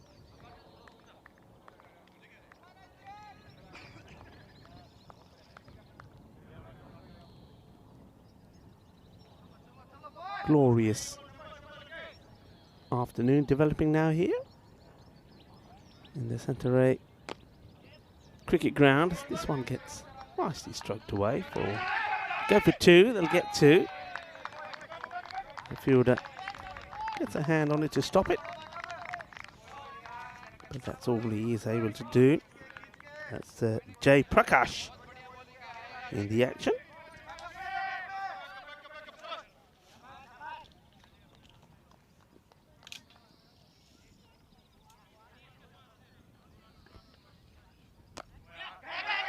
He worked away. He's had to run pretty quickly. Wow, a little bit of action here. There's a bit of dust and, well, it could be smoke, couldn't it? Could be smoking batter that has to get in. And Machado. Watch Machado go here. Sandani plays it and calls it. And here comes the throw, and he gets the dive in and then loses his balance. All sorts happening. Look at that. Yeah. Speedy Gonzalez Machado gets there and leaves a puff of dust behind him. End of the first over. It's going to be 14 without loss. A much better start for Mawaris. I think they played enough cricket to know that they've got to get off to a better start.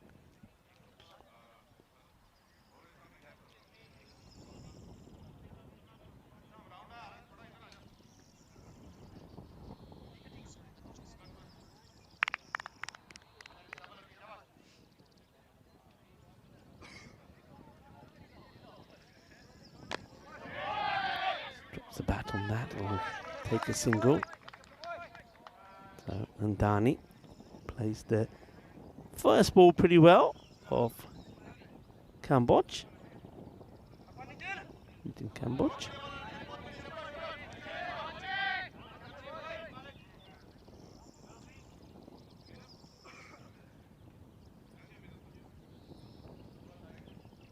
Umpires for this one out in the middle. See. It's Naeem at the strike, Naeem Akhtar, and Nilkesh Patel, our very own Nilkesh Patel. Remember, we saw him at the European Cricket League as well. Oh, this one has been absolutely crunched, and it will be over the infielder, who's backpedaling pretty quickly to see if he can get into a catching position. He can't, and it will be 4 runs for Machado. Machado, very strong hitting out on the onside. We've seen him a number of times pick up a ball from outside the off and smash it into that region. And I think with him, really, you've got to try to keep him just short of a length outside the off, so he's not able to play that sort of shot, or you get the Yorker length delivery onto off peg. You don't want to give him room to manoeuvre you on the leg side, because that's what he will do. And this one will go all the way. Manos arriba, arbitro português, with 6 más, 6 runs. He can't be bowling in that slot to him. Machado, he's not hanging around this time. He's not making the same mistake twice. Mind you, he has got his eye pretty well in after the first match. So he's just looking to take over from where he left off. That's a really good shot. But he's highlighting where he likes it. He's highlighting what he can do. So that one gets whipped away. Good shot.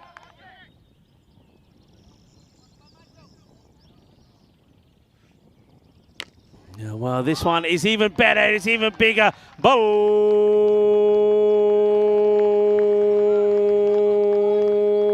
Balle, kinna sona shaka lagya. Kamboj is too short. He's going for the same areas all the time, middle and leg. And as long as you're bowling there, this guy is just going to smash it away every time. 6 more. Kamboj got to get it outside the off. Machado is having a field day at the moment with this line. Short, pulled, 4 more. Good hit, good shot. In fact, it goes all the way. Forget the 4. It's 6 runs. Well, what a hit this is. This is a really, really good shot. Look how quickly he's onto it. I thought he's hitting this into the deck, but he actually hits it pretty aerial. And that goes all the way as well. So this over is hurting you. And it's hurting you hard. Already goes magical.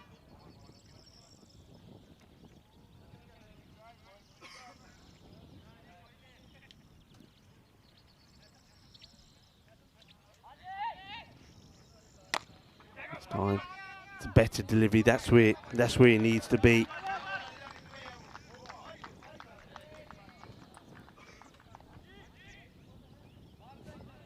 The end of the over, and it goes for 24. So we're just making a few adjustments to our cube here. It started off being a bit of a fridge, an ice cube, and now it's become a bit of a microwave oven. It's getting very hot in there, so we're just trying to protect some of the equipment from sizzling. And Martin's just coming over with a few bits of material that we're covering up the important monitors with.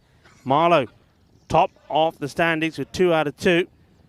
Awaris looking to see if they can get their first points on the board as well here.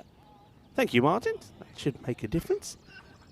As the heat really now started to come into the box, and really will be testing some of the durability of our equipment. I get a feeling it's going to be a few devices that'll be heating up. And I know Vinny Sandu like to, I mean, I just have a couple of monitors here. When Vinny Sandu's in the house, there's about 5 of them. He's going to have a few issues here. I get a feeling that there's going to be a lot of things overheating, like his phone and a few laptops. Good delivery. That's where you want to be. Much better. As Prakash comes into the attack. And, well, they're asking a question here. This would be pretty close.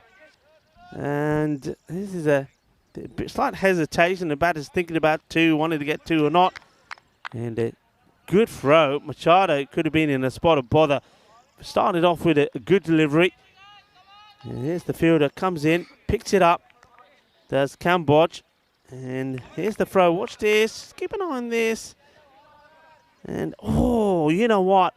I think if we have the right technology here, I reckon he could have been gone. I mean, just watch that. Obviously, we haven't got all the cameras and angles covered here like we have in the European Cricket League. If we did have, I think we'll be looking at that again. And my suspicion is that certainly could have been gone. This one will be a wide. Good work from the keeper. Nicely done. The man that I'm really excited to see back out on the field of play is Kuldeep Gulaya. He's a very, very good keeper, and watch out for him with the bat as well. Very useful. Liking this start though from Jay Prakash.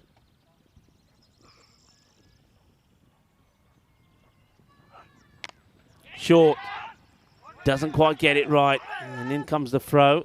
And well backed up. Good bit of cricket all round again. And nicely backed up there by Jitesh Kumar. Balakrishna. The shots to the fielder. And once again, just going a little bit too far out of his crease. So Machado has to get back pretty quickly. Oh, that's a seed. Lovely delivery. Jay Prakash. Bowling a nice line, good area. Nice areas to be bowling to Andani. Andani's very good cutter of the ball, but still that's a little bit too close to cut. And Machado, that's where you want to be to him as well when he's at that end. Chris Smith saying hello. Hello, Chris. Lovely for you to join us. Kroom 111 is out there with us as well. Hello to everybody on the chat. Of course, everybody all around the globe. This is high up in the air, and it's going to be taken. It needs 2 attempts from the fielder. But Rahan Khan does take the catch, and it's an important one because Andani will go. It's a good wicket to get. Andani trying to go for the big shot. It sort of climbs up on him. He gets a good bit of bounce. And Jay Prakash, well, I like what he's done since he's come on here. And he's got the first wicket as well, thanks to the catch the second time attempted by Rahan Khan. And Prakash picks up the prize wicket of Azhar Andani. He was in good form in the first match, remember, played a half century, so he's a good man to get. As everybody starts to move into the shade.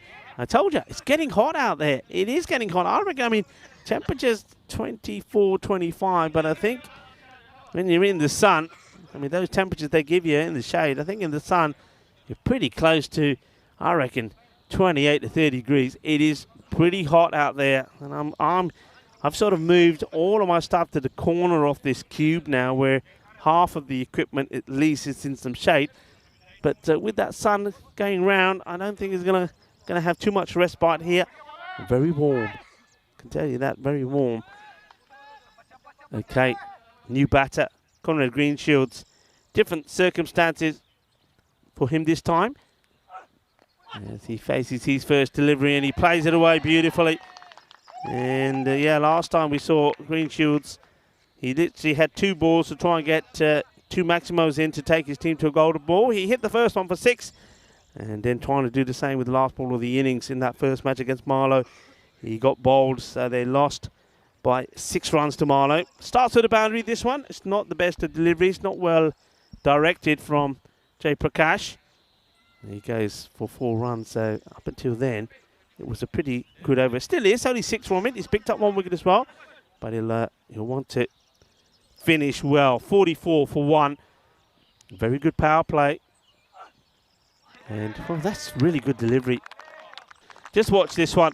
So after getting the ball wrong, this one is that slightly shorter ball, but look how much it moves afterwards from JP. Just watch the movement. Look at that go. So look where the keeper ends up taking that to Goliath. So good over, 6 runs from it, but also very good power play. Very different, isn't it, to the first match that Awarish played against Marlow. And that time round, the power play was 13. That's where they lost that match, chasing that 124. 13 came off the power play, 35 at the halfway point. So you can see in this match, very different. Machado is playing his shots earlier. Azhar Andani, okay, he's got out, but that's the way you got to be when you still got aggressive batters to come in. If it doesn't work, don't chew up 2 deliveries. Get out of the way.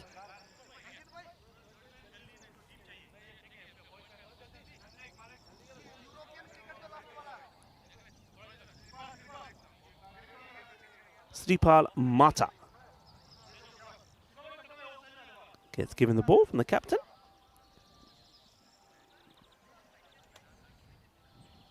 And he starts with a poor delivery on the leg side, which gets thumped away.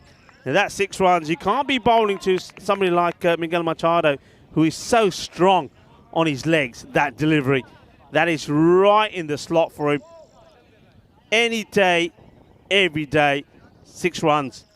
And that one bounces over the fence. And there'll be a bit of while for that ball to come back. So not a good start from the new bowler, Mata. And that's not what the captain, Jitesh Kumar Balakrishna, would have wanted.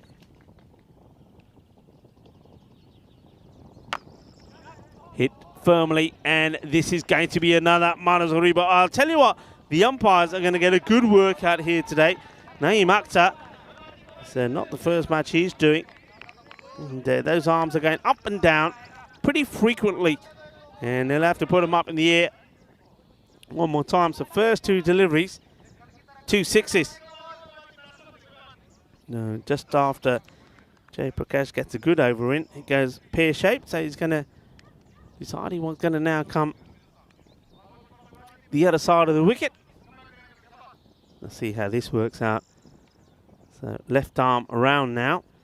And this one, I think just brushes the pads. Good take though.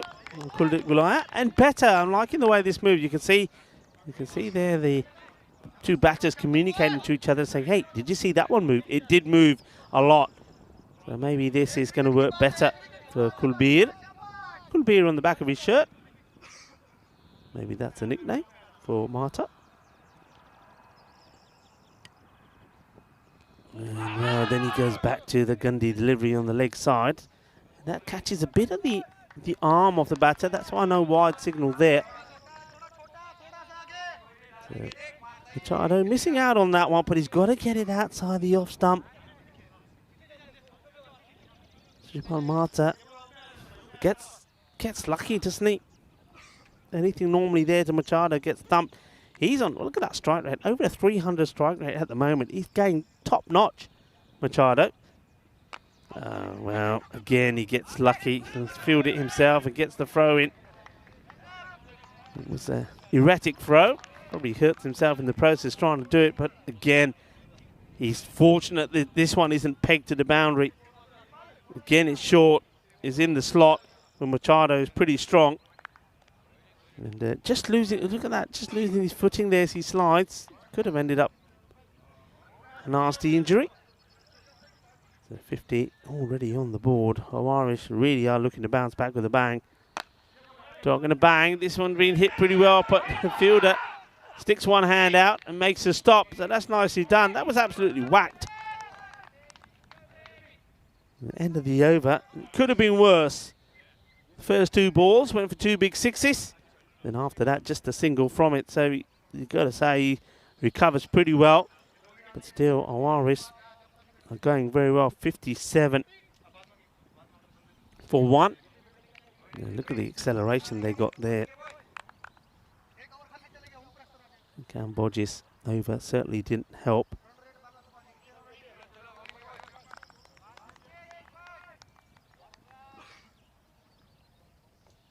That one went magical. Prakash, he bowled well. And, well, this one is, well, it's no ball signalled, so I thought maybe it was a wide that was getting a bit of bat onto it, but it doesn't. It actually misses the pitch. Look at that. I mean, we've seen him swing the ball in, so this one he gets it to go the other way. And, well, I don't know if that was a no ball, you know. Just watch this again. I think there's bat on that. I actually think there's bat on it. Does this hit the ground and, oh, well, it hits the edge of the pitch. That's a tough call, but no ball has been signalled for the ball not hitting the pitch and going all the way to the boundary as well. So it's 1 no ball, 4 byes. But yeah, what Prakash has shown us there is that he is able to move the ball both ways.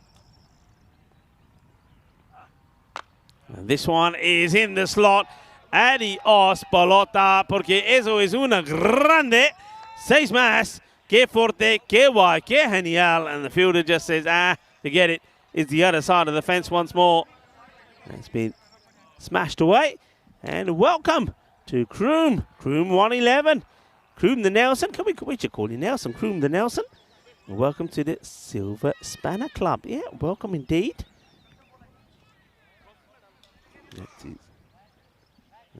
And a few people saying welcome. Tim Redmond as well.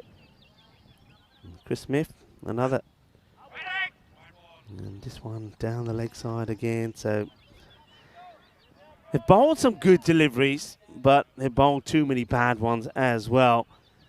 And if there's one team that learnt about how important it is not to give too many extras away, it was the Irish. Now in this innings we've already seen 9 extras, which is not good. Yeah, it certainly does help the score in wides and no balls. Got to get it right here pretty quickly. And looks like that. It's a brave move, this. I mean, Kuldeep Gulaya is now wanting to stand up. He takes the helmet. It's brave because not for concern for the wicketkeeper, but just the line that the bowlers have not bowled a consistent line. So let's see how this goes. Wait is the shout, no run. Yeah, I mean, you've got to, the wicketkeeper standing up to somebody's bowling a fair bit of pace. I like it, but only if that bowler is able to get the line in the same area, get it in the same corridor all the time. But at the moment, the bowlers have been spraying it around a little. Prakash, pick of the bowlers so far, but hasn't started at his best in this over. Let's see how it goes from here on in. Short, hit, hard, in the air, goes long, goes the distance, goes for 6, 6 more. It's another Maximo. And now it's Nilkesh Patel's time to put his hands up in the air like he just don't care. Too short, and with the movement also going away. This is just a nice, easy shot to be playing. And Machado now just 1 away from what will be a fantastic half century. Made 39 of 26 in the last match. Most of those runs that came towards the end of his innings. The first inning started, but I think it took him 8 balls to get off the mark. And then he was sort of at the below runner ball when he was at 16. And then he got the acceleration in, but just came too late for Waris in the first one. Well, he's made amends, isn't he? Because he's come out fighting and come out throwing all the punches in this one, Machado. And that will be his half century. And that's really well batted. And now with the overthrows, they'll come back and take 2. So well batted to Miguel Machado. And puts his bat up in the air in acknowledgement. And you've got to say, it's come pretty quickly as well. See, here's the throw, and well, Kuldeep will be disappointed that he's allowed that one to go through him. So Machado picks up 2, moves on to 51 of just that half century coming up in 16 deliveries. So well batted, ball badaya. Miguel Machado, half century Puri Kalli. And well, this one is a big swing once again, Kuldeep. So he is standing up, but he's not able to take that one. They'll get the bye. Yeah, half century so far that we've had. Don't forget we had one in that very first match. It was from Andani. Made 63, not out. And we saw one from Zafar Ali in match number 2 of Marlow. Made 51. Now we're seeing this one here. So runs coming pretty freely. That one is the one he gets to go the other way. It's an art to do it, to swing the ball 2 ways, but on the 2 occasions he's bowled it.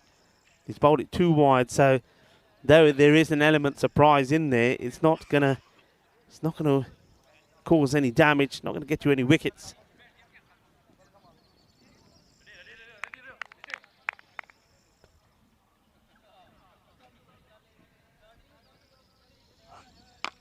Short, hit hard, hit firm. And this one will bounce once before the boundary goes for 4. So not so good over. It's one that does go magical. His first over only went for 6. This one, now it would go for a magical one and score swiftly at the halfway point. 183 for 1. And at this rate, well, we saw a good score be posted by Marlow in match 2, 152. Well, this one could be more than that. And these are some of the fixtures that we got coming up tomorrow. So it's going to be an interesting day. That's going to be day 2 of 12. 5 matches a day, remember. See some of the teams that we'll see in action. We won't see today. New teams as well. Always good to see new teams. It's always good to see maybe new stars in the making.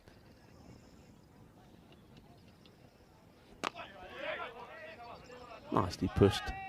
And, long on. Comes in. Keeps it 1. I'm liking that. I think this is the sort of ground also where batters, you have to always push hard. You have to run those first singles hard because the fielders are always going to be under pressure, always. Because the ball bobbles around. If you put them under pressure, you can always steal runs here. Played away onto the onside. They'll take another single. Ankush Kumar. There's the bowler. Let's see if he can get the line right here. To Machado. Green Shields looking very relaxed out there. No on striker's end. High up in the air. Is it going to go to hand? No, it won't. And,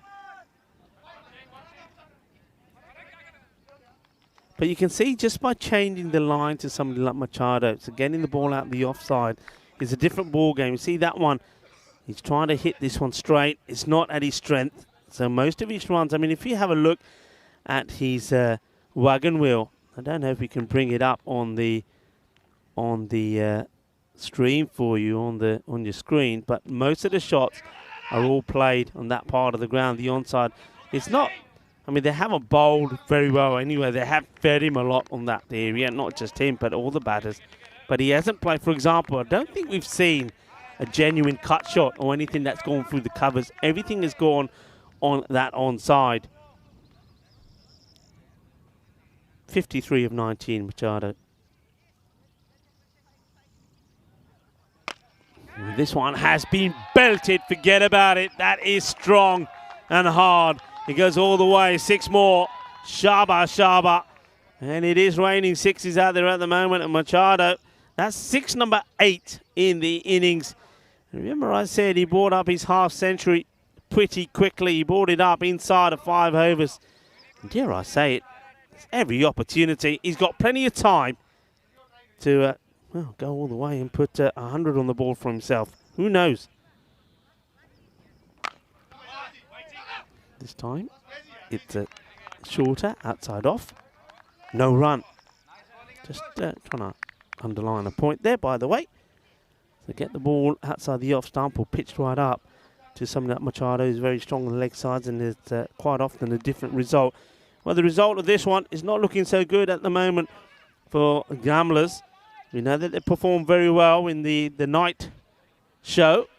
Yet Coimbra, but maybe they're better at night than day, because at the moment they're finding it hard. Well, the bowlers are. Miguel Machado, well, he's making all the difference so far. 11 extras also on there, and Dani went early, but he didn't waste too many deliveries. Went for 14 off 11. Green Shields is out there now, partnering Miguel Machado, and at the moment he's looking very relaxed. That could be out. That probably should be out. Yes, it will be out. It's full. It's straight. It's knocking them over. And a wicket. So well done to the bowler, Nanjit Narayan. It comes on and he gets a wicket the first delivery. It's an easy game, really, isn't it? A simple game. When you got the ball in your hand, pitch the ball right up. And that's what Ranjit does here. It's pitched up.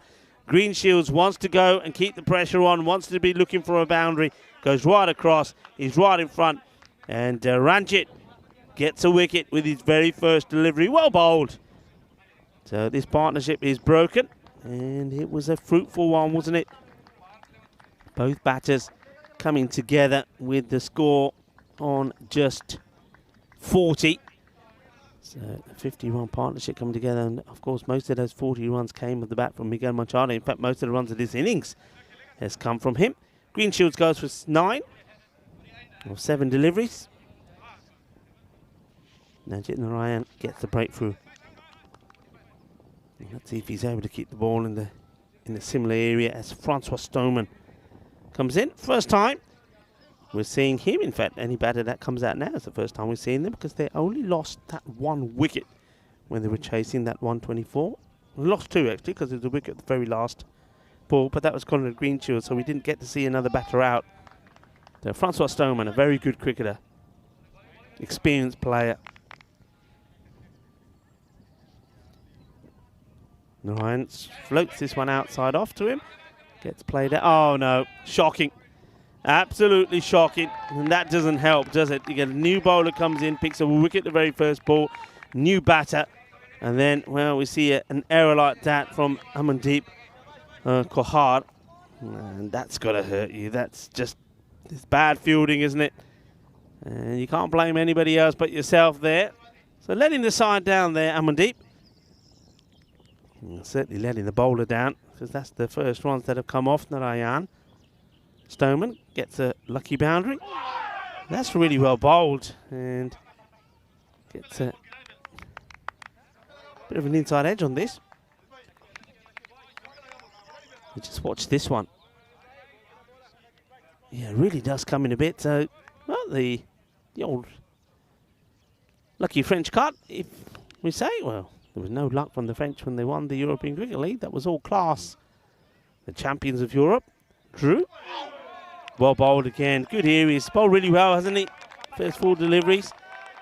He's been very unlucky with the 4 runs that have come off him. Otherwise, it should really just say 2 runs on that board. Machado will want to continue to attack. Look at the way he moves right across, because he wants to put the ball in this area. That is humongous. That's a mammoth hit. That one is not coming back. And I think they're going to have to start giving the cows some helmets as well, because that's going to cow corner. Moo. That is big. And, yeah, watch out. That's cleared everything. That's another ball that's been lost. But look, the cows, they're saying, we're out of here. There's only one less in. Hang on a minute. Don't leave me here alone. I'm getting out of here as well. This is dangerous. And this one just ricochets off the pads of Kuldeep. So, since he's been standing up, he's probably missed more than he's taken. There's the wicket keeper, Kuldeep Gulaya. End of the over. Not a bad over at all from Ranjit. And just seeing, though, that Miguel Machado well in at the moment. Playing some really, really good shots. That tells you where we'll be. We, of course, are in Portugal. From here, we will go for 2 weeks in Cyprus. So 2 weeks here in Portugal, 2 weeks in Cyprus. Then we've got the Milan series as well. And in between that, we've got the ECN T10 in Gibraltar. So I'm sure we'll have more information on that for you as we get nearer the time. But plenty of upcoming events, plenty of exciting cricket.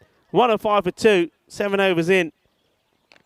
Not a good ball, but a very good stop from Kuldeep. This is the danger you see when you're standing up, because if the bowlers aren't getting the ball right, you're going to be in a bit of trouble. So Ankush Kumar, one wide, but it quite easily could have been 5. Good stop from Kuldeep Gulaya behind the stumps. High in the air. Chance, is it? No, the fielder is never, ever going to catch this. He's too slow going. And in the end, you just knew, well, it's going to be 4 runs because he's got to smother it. And there's Nitin Kamboj. It's in the air long enough. Everybody's saying catch, catch, catch. And he says, okay, I'll show willing. But he never really was 100% wanting to take this catch. And then afterwards, he just ends up making a real mess of it. It's 4 runs. There's been too many of these from the Gamblers. 110 for 2. This one is thumped even harder and gets it in between the two fielders. 6 and 4, hungry for more. Machado keeps on going. And are we going to see something magical here? He's still got time to bring up the 100.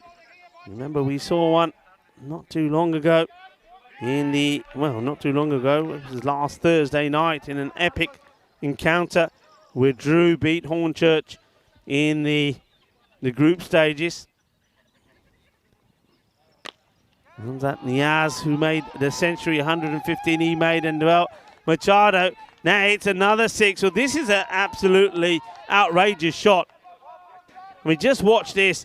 He hitting this over extra cover. So saying that most of the shots that Miguel Machado has played have been on the leg side. Well, finally, he decides once he gets close to his 100, he's going to start to play some outside the off. This one was a magnificent hit. 120 up on the board. Miguel Machado on 79. Are we going to see something special here?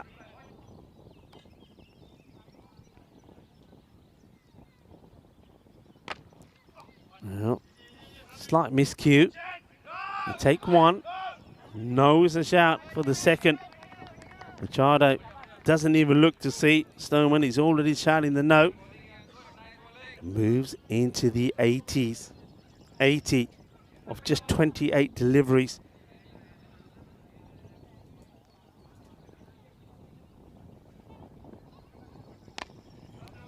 Well, it's going to be back on strike again if this is dealt with nicely, and it is dealt with nicely. Bit of a bobble right towards the end there, but Rahman deals with it. 26 off his spell from Kumar.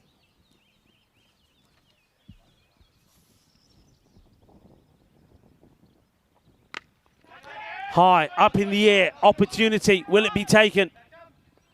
Yes, it is. No, it goes down when he takes it and it comes out of his hands. So Machado, he'll take 2 and he gets lucky. He gets dropped on 80. And who's the fielder? Because that man, well, may get a few drinks from Machado later. Because if he catches that, that would have been the end. It's Marta that drops it. Marta, well, Machado on 82. It's not going to be on strike, but I'm pretty sure that Francois Stoneman will try to get him on strike pretty quickly. 124, 2 down. I mean, got to be looking again at the 150 here for sure. 150 on the board and maybe a personal highlight for Miguel Machado. Stoneman plays this for 4 runs, gets it in the gap. This is turning out to be a very hot encounter for gamblers out there in the middle. And maybe they took a bit of a gamble themselves by winning the toss and putting Awaris in. It's not working out well for them. As that one's played for 4 runs. Well, Francis Stoneman, maybe he isn't that keen on giving the strike to Machado. I suppose this one in the air, the fielder overcooks it, but takes an incredible catch. He really takes an incredible catch here. And that's a Shahadur Rahman. He's running far too far. It's going over his head, and somehow he holds on to this. Watch this. One hand off the bat from Francis Stoneman. He overcooks the running and then takes an incredible catch over his head and ends up sitting down and reflecting on what is going to be a good personal highlight for him. Though he gets it all wrong, he does end up taking the catch. Francis Stoneman has to leave the middle. Reluctantly, I'm sure. Caught a really, really good catch from Rahman. And a wicket for Ranjit Narayan, who's, for me, being the pick of the bowlers, you have to say. He's got the wicket of Conrad Greenshill's LBW. Now that one, Francis Stoneman. You got a man there in the 80s. He's in the 80s, 82, and he's not getting on strike. Muneeb.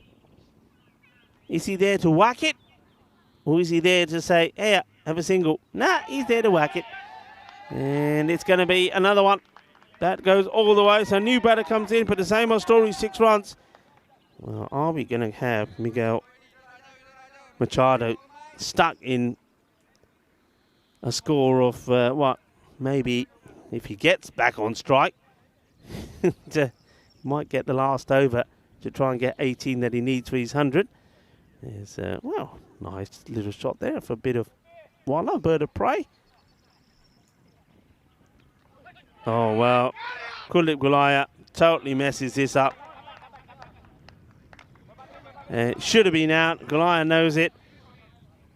And Ranjit Narayan should have had his 3rd wicket and just totally gets it wrong, doesn't he? And I'll say again, he doesn't look as sharp standing up as he does when he's behind. Standing a few steps behind, that's a big let off. But it does get Machado on strike. We'll take a single. It's not a bad result, I suppose. The ball to come in the over. Machado moves to 83. Surely he's just saying to Muneeb Tariq here, hey, just swing hard, try and get a boundary, don't get a single. He does swing hard, and it will stay hit. It will go all the way. Balle, balle, balle, Ginna Sona. Well, that is sweet out of the middle of the bat. Sweeter than the ball of Gulab Jambu. As it goes all the way. 6 runs. They're nicely hit. Talking of sweet, a lot of sweet things here in Portugal. You can eat a nun's belly out here, barigas de fria, or an angel's double chin, papos de anhog, or fat from heaven, tuchina de su. And these all in Portugal are delicious pastries. Yeah, can't wait to try one of those. And it is a story about these pastries, actually. Historically, the monks and the nuns in Portugal, in many monasteries, they used egg whites to starch their clothes and preserve wine. So, egg yolks, what do you do with them? Well, let's make pastries. So that's where all these pastries originated from, just loads of egg yolks. Hey, and there's a story about where we are actually here in Centauray. Centauray is in the record books because in 2012 they made the biggest omelette in the world. No ball, full toss. Well, where's the ball ending up? Well, they're not running. And they're not running. It's quite surprised here. Machado, I mean, he ducks under this, probably because he doesn't see it, but he could have had a swing at it, even if he didn't get a boundary, get 2 from it. But he's got a free hit, though, I suppose. Machado. Can he do something sensational here? There's the free hit signal. It is Rahman that got it wrong. Oh, he's out. But he's not, because it's a free hit. Don't get excited, everybody. All right, so that's a dot ball. So he's got 5 balls now. Yeah, the story about here. So in 2012, they made the biggest omelette in the world. And got something like, there was 145,000 eggs used, 400 kilograms of oil. It weighed over 6,500 kilograms. And spent 6 hours cooking, 55 people involved in that. So centre on the map for that, but now it's on the map for the cricket as well. It's this, not as he would like. Will he try for 2? Yeah, he will. He wants to try and get back. And will he get back? They're going to go to the third umpire. I get the feeling he doesn't. I get the feeling he doesn't. I just get the feeling here. I mean, I don't know, folks. Let's first watch what happens here. It struggles to pick it up. That's why he goes for 2. The throw's not bad. Let's see where the bat is. And just... let's have a look here at that moment in time. I think he just makes it. Just here. Next phase here. Let's have a look. Yeah, just makes it. So I still get the feeling here that I don't want to be too critical. I think Francis Stoneman, before he got out, remember, he hit a boundary and then gets himself out. A dot ball there. Munib Tariq as well. I just get the feeling that if they wanted to and were thinking about it, I know it's a team game. But if you wanted it and talked about it, I think they could have negotiated so he had more strike. What do you think on the chat? Thumped. High. That's disappearing. It goes. Goes for 6. Manos arriba. Well, that's 6 of them. That will take him to 91. Okay. 150 is also up. So we've already gone past the score that Marlowe set. And... okay, where are we here now? So he's on 91. So Marlowe scored 152. So we're almost there. It should pass that score. Okay, 3 deliveries. 3 deliveries to come. Machado on 91. He's got to stay on strike. And really, I suppose, he's looking to hit at least 2 of these 3 deliveries for boundaries. Okay, here we go. Shahidur Rahman, can he spoil the party? Oh, it's going to be a wide. And if he stands still, this is right in the slot for Machado. Don't get carried away, Machado. Miguel, cálmate. Sí puede. Cálmate. 9 más. Rahman. Once again, changes the angle. Oh, edge. Where's it going to go? It gets stopped. Oh, that spoiled the party. It spoiled the party. Well, I suppose if you knew it's only going for 1, you don't run. But he doesn't know. He's hoping it could go for 4. The fielder does really well, actually. Look, smothers it beautifully. And, well, Machado, we get 1 more to his name. So, Tariq on strike now.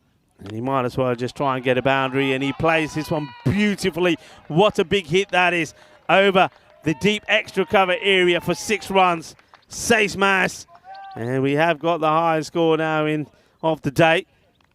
And all happening on day 1.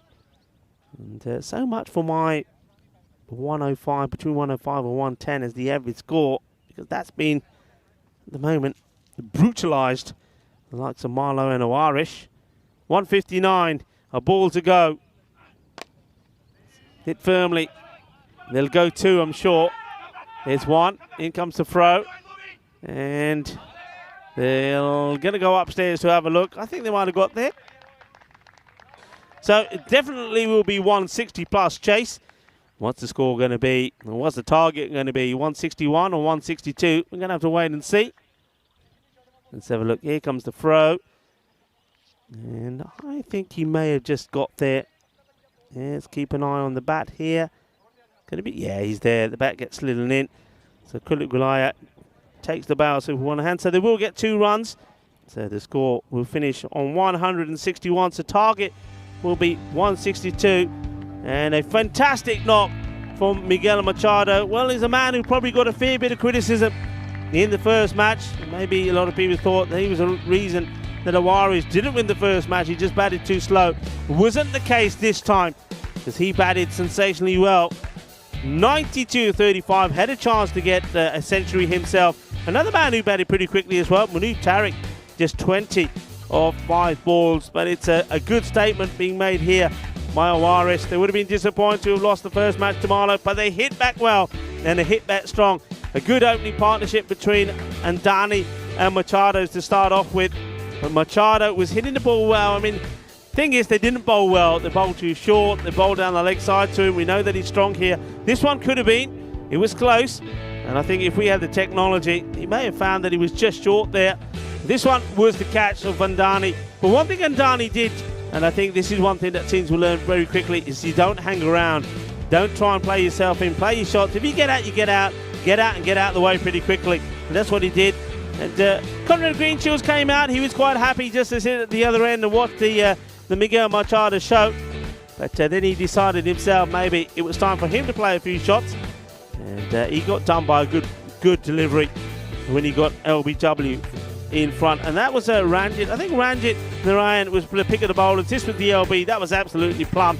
Well, we know the least favourite fruit of Conrad Greenshields is plump, because he was. But Machado kept the pressure on. There was some shocking fielding once again. That was a naughty one. And that certainly helped. And there was a chance. Machado did give a chance to Mata on 80. And if he was held then, that would have been a disappointing end to his innings. So he did get the time. I still do think that the strike could have been negotiated better. This is the opportunity that went down.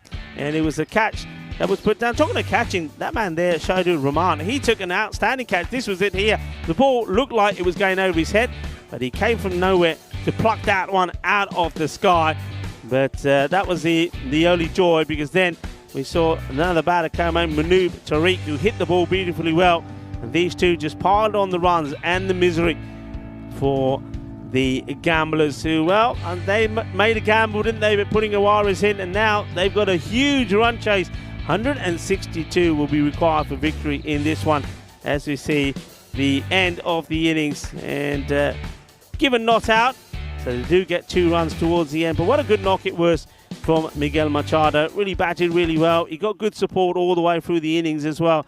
As we have a look at that scorecard, Azhar Andani 14 of 11, and well, Miguel Machado shared partnerships with him, also with Conrad Greenshields 9 of 7, Francois Stoneman 10 of 5, and then towards the end then Munib Tariq a quick fire 20 of 5. But really the man everybody will be talking about after another fantastic innings is Miguel Machado. He's knocked up over 100 runs in the day already. The bowling figures just bowled too short and down the leg side. They were feeding Machado. Look at the time. Pick of the bowlers though, Ranjit Narayan, I think he bowled very well, 2 for 28. You also saw a wicket there from Jay Prakash. His first over was really good, but just lost his shape in his second. So we're going to see, well, maybe a historic and record chasing run chase coming up. 162 will be required for Gamblers if they are to win match number 3 here at this lovely cricket ground in Portugal. Join me, Rika, for when we come back for the end of this match number 3. 162 required for victory for Gamblers. Volvemos en 10 minutos.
The European Cricket Series is proudly brought to you by HCL Software, Fan Code, and Grizzly Bear Sports.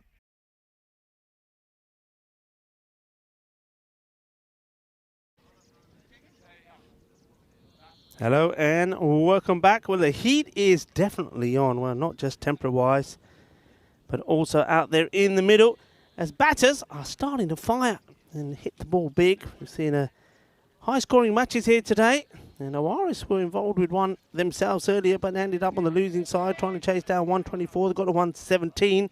Marlow, well, they were beating Owaris in match one, and then they completed a good day for them as they beat Friendship by 63 runs, 152 to 89. And if we thought that score wasn't going to get beaten, well, we were wrong, because we've just seen Owaris playing their second match, trying to bounce back with a bang, 161. So target at 162. A great knock from Miguel Machado, 92 of 35 deliveries, be well supported by the likes of Andani, Stoneman, and also Tariq. And according to Green Shields, everybody played their part. So, well, they've got a lot of work to do here. Have Gamblers. It started with Kuldeep, Goliath. And Goliath needs to put a Goliath effort in, isn't he? If he's to get anywhere near this score. I know he's a very good batter. I've seen him, as I've said before, a while ago back in Coimbra, the Miranda de Cordoba ground, and he was quite outstanding.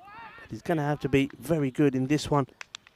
They've got to go bang, really, from the word go. I mean, it's not often you see a team that need to be scoring at over 16 runs and over win a match. Junaid Khan, of course, is no easy bowler to go after. Very experienced cricketer.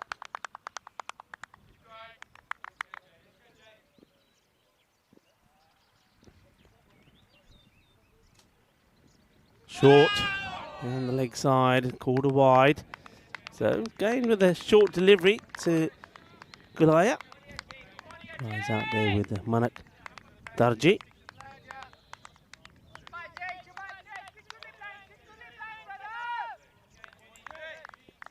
So first one's on the board, courtesy of an extra. As I tuck myself into the tightest of all corners, where the last bit of shade remains inside the microwave. The cube, we call it the cube. It's the ice cube when it's cold. It's the microwave when it gets hot like this. Thank you to Diana Horace. It brings me a nice can of something refreshing. That'll do me well. Forget the tea now. Tea's for the morning now. You need the cold stuff. High in the air. It doesn't get it all. Where will this land? And it just drops out of the hand. This would have been a remarkable catch. Goes a long way up in the air. I'm squinting actually to see where this goes. Let's see. Does he get hands onto this? I mean, I think he does. Watch this. No, he doesn't. Okay. I think he'd probably well that he doesn't get hands onto it, because I think if he did, that's Miguel Stoneman out there, by the way. If he did get hands to it, I think it would have gone onto the boundary. This is up in the air as well, and a desperate effort. That's a really good stop. That's excellent, and oh, well, a better throw, and it could have been a bit of a magical work there. What a great stop this is.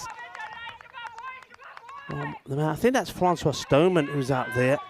This one is, yeah, he smothers this beautifully. I mean, look at this, watch this, that's the way to do it. Once he realises that the catch isn't on, the ball bounces, and he keeps his eye on it and pushes it back into play. Doesn't let it go past him.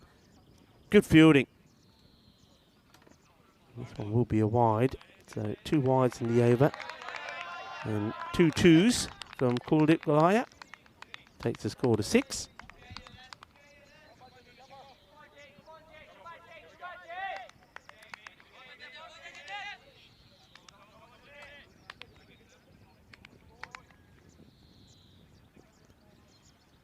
Khan once more. And this one is sweet out of the middle. Sweeter than a big bowl of ice cream. Yes, please, right now. Thank you very much. That goes flying. Big hit. 6 runs. And that's what they need to do. More of those. That's absolutely hammered. And that one was exactly where we wanted it to go. Well, I'm just swapping the hot tea for a cold tea. Thank you very much. As we try to create a little bit more shade here in the cube. Okay, this one is a miscue. Stoneman is after it and takes a very good catch. We know he's a class act. He's a very good fielder. We just saw him make a fantastic stop earlier. And Faf comes through and takes a catch. This is not easy. The ball is high up in the air. He's got to find it first, keep his eyes on it. And that's where those shades come in handy, boys. And then, look, takes it really low down. That's a very, very good catch. It is the end of Kuldeep Goliath. You can't blame him, really.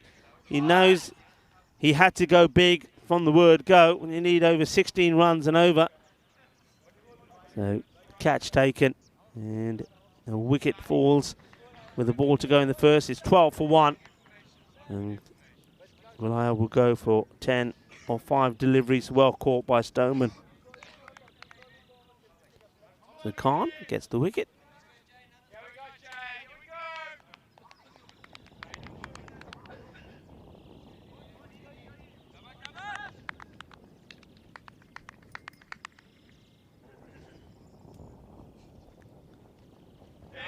Swing and a miss.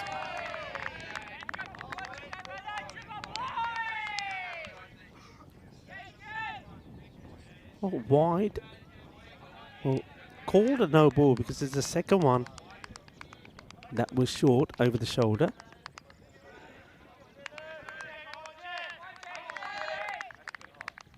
So free hit coming up. Can Kumar make it count? And Kush Kumar.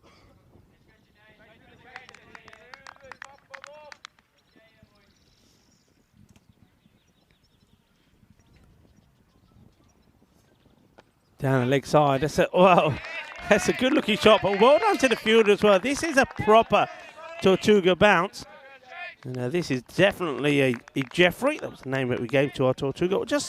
We won't see this from this angle, but he plays the shot really well. But this really bounces up viciously, and the fielder deals with it. And keeps it to no run as well. So 13 off the first over. And they pick up a very important wicket as well. 30 matches now without a golden ball.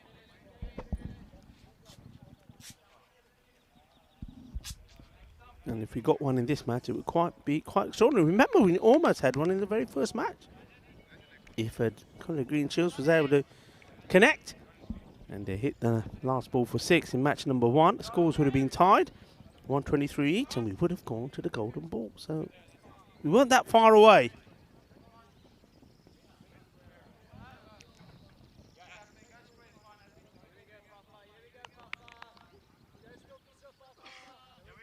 Back to the action. And the new bowler will be Francois Stoneman. Let's see if he can. I want to see Francois Stoneman bowl 6 balls without bowling a wide. So 6 balls, no wide. Let's see if we can do it. Come on, Francois. You can do it. Stoneman, Faf, took a very good catch. The bowling to first delivery for Darji. It gets this one through nicely to the left-hander, so no issues so far. Darji plays and misses. And a nice stop there by Girish Singh. Girish Singh behind the stumps because of an injury picked up by Miguel Machado while he was batting. So changing keeper. It didn't surprise me that Conor Green Shields not behind the stumps. Things just didn't go his way, did they, in that last match? And you could just see from his body language that he thought, enough of this. Stoneman into the body. It's another legal delivery. They should have probably picked up another. And they're asking the question here about the... Let's have a look at this. I wonder what... I don't think... Let's see if our cameras can pick anything up here. Here we go.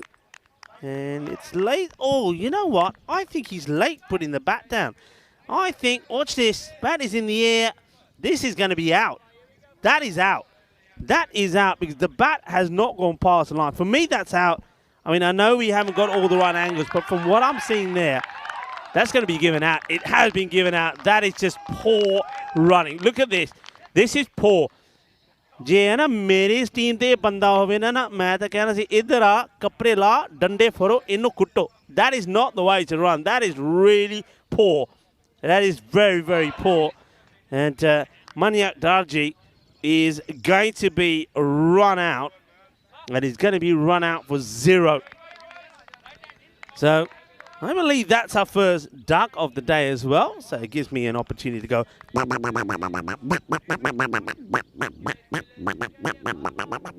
Well, I don't think he was expecting that, but Azar Andani gets the perfect throw through, and Darji will go.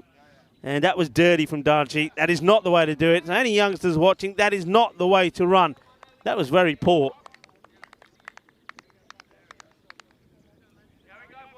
Yeah, that was really shocking. And that's not the way that we play. And this one is a big swing right across the line from Kumar, who is at that end. Courtesy of that run out. Nothing, not his fault at all.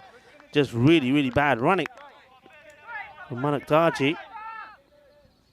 And it was Andani that knocked his stumps over.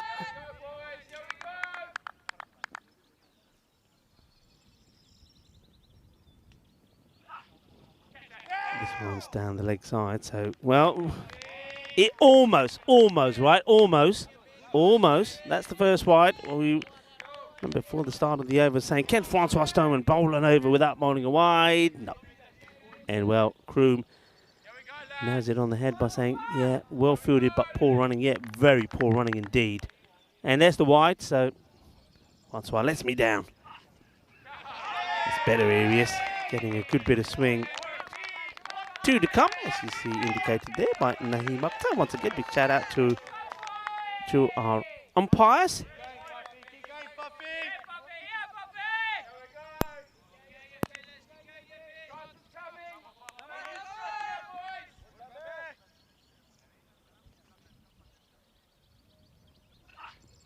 Oh, this one has been creamed, and this will go all the way. Balle. Ginna Sona, both badhiya shot मारे batter ने absolutely creamed out of the middle. Well, this is a absolute beauty. Well, what a lovely hook shot that is. And that'll do nicely. The thing is, though, we need to join these up. And that is Shubh Navjot Singh, one of the ECN crew in the firing line. That's nicely played as well. Handsomely played, in fact. It'll go all the way for 4 runs once it beats the fielder. Cuatro más, 6 and 4. And as we say in the European Cricket Network, hungry for more. Ankush Kumar. Well, that's nicely done. And that is the end of the second over. And score will move on to 24. But they have lost 2 wickets. So one of them, fair enough. The second, the run out, the crazy one. Marlow sitting pretty at the top. Owarish looking to elevate themselves from where they are at the moment.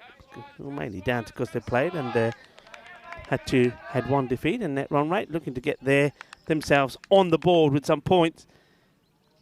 They've certainly got the runs on the board to do it. 24 for 2. This is nicely played. It would be a single.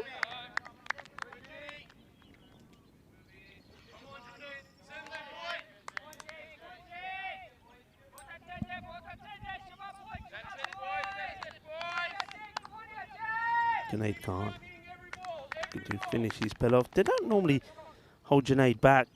Something that Awar has always done. He comes on and he bowls through, and that's caught behind. Well bowled from Junaid, and that's why, because they want him to take out the top.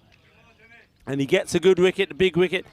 Ankush Kumar played 2 cracking shots, a 6 and a 4. Well, he was hungry for more, but he'll have to wait. The only thing that's gonna calm or see to his hunger now is a bit of the food that's been provided here at the ground. And, well, that he just gets a snick on that, and he has to go. Good take from Girish Singh, who's, as we said, took the gloves over from Machado, who was injured in the process of Heath's mammoth knock off 92-35. A good wicket to get. Kumar goes for 10 of the 7 balls that he faces. And caught behind. So Khan picks up his second wicket. And the top three all gone now. The captain, Balk Krishnan, will come in. So Dinesh Kumar, what can he make happen for his team? I think the other important point is, as we always say this, is okay, if you're going to be involved in a match like this where things aren't looking good, the key thing is to try and finish close and don't make it a big bad loss, because net run rate could be so important. And well, usually it is. We saw that a number of times, didn't we, in the European Cricket League. Teams battled and tussled for positions with net run rate. I mean, just think of the reigning champions, Pakakir Badalona. They thought they were going to finish second and had the double chance going into finals day. But then, because of the nature of the way that Drew beat Hornchurch, it was Drew that earned the right. And Pakakir Badalona ended up having to play the very difficult match against Hornchurch, and Hornchurch just blew them away. Single taken.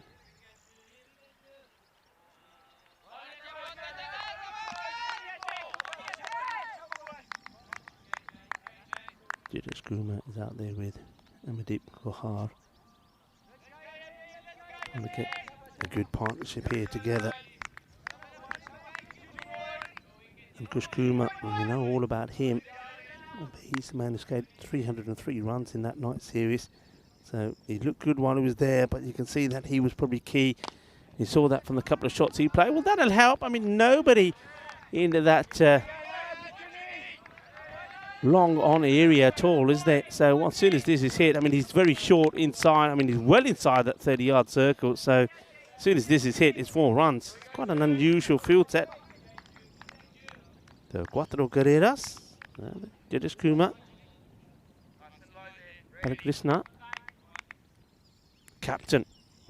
Leading a fight back, but, well, they've got it all to do here. It's already gone past the Vinnie Sanders' point of no return. This one is just going to be a single, so new batter. Kohar will run and then walk back. End of the over. 32 for 3. They're like for like at this point. Irish were 44 for 1. Welcome to everybody just joining us. We are, of course, in Portugal. This is the European Cricket Series at the Centre Cricket Ground, which is a absolutely stunning part of Portugal. We're an hour away from Lisbon, the capital. And this ground, well, it's absolutely beautiful. Looks absolutely cracking. And a few people in the morning were saying it looked a bit dull, looked a bit hazy, a bit cloudy. But right on cue, as was promised, the sun is out, and it is a scorcher of a day now. As Tariq, the spin, the wicket taker comes on. And first one has been hit pretty well and will go all the way. This is a slog sweep for 6. That's a nice shot from the captain, Dinesh Kumar. And there's not too much the Snowman can do about this. It's been absolutely bludgeoned to the boundary. Gets down on one knee. Boom! Shaka lagya. Thank you very much. What a big hit that is. Smashes it out of here. And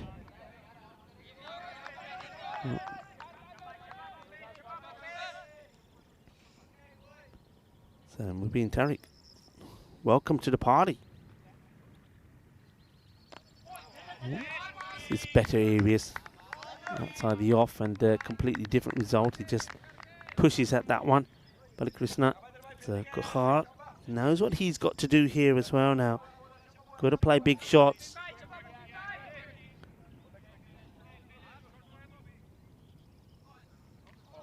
Amadeep Kohar. First one he gets is a wide. Yeah, big shots. Try to get close.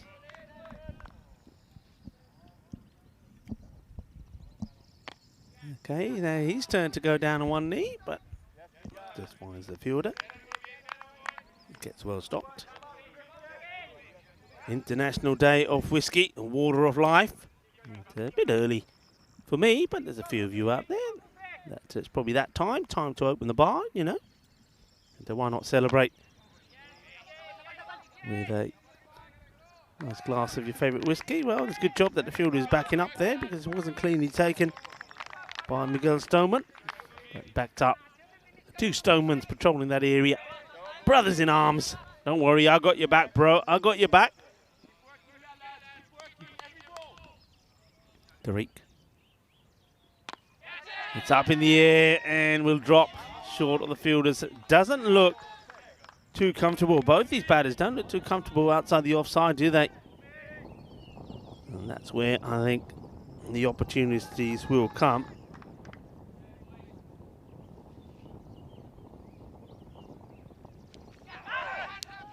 And that's going to be the wicket. Yeah, he's going to go. A very good catch taken by Girish Singh. Well, he's been a good shout to give him the gloves. That's another catch. And Tariq picks up another wicket. And just watch this. Once again, it's the areas outside the off. Just gets a little feather of an inside edge to it. And, well, ricochets off the keeper, but he's able to take the rebound himself. So, well done. And they get another wicket. Amadeep go for 4. That was the 5th ball that he faces. Girish taking another one, and Tariq. And just perfect time really for him to come on to bowl, isn't it? As soon as you get the power play done with, you get to the spin, get to wicket at the last ball of the over. 43. 4 wickets down, and it is Ranjit Narayan who comes in now. I'd like to Ranjit with the ball. Question is, what is he able to offer with the bat, and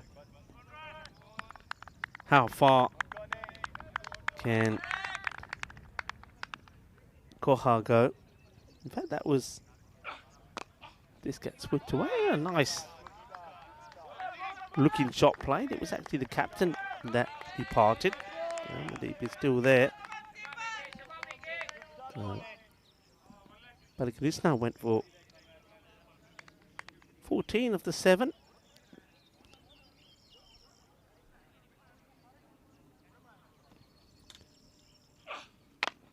Oh, big swing.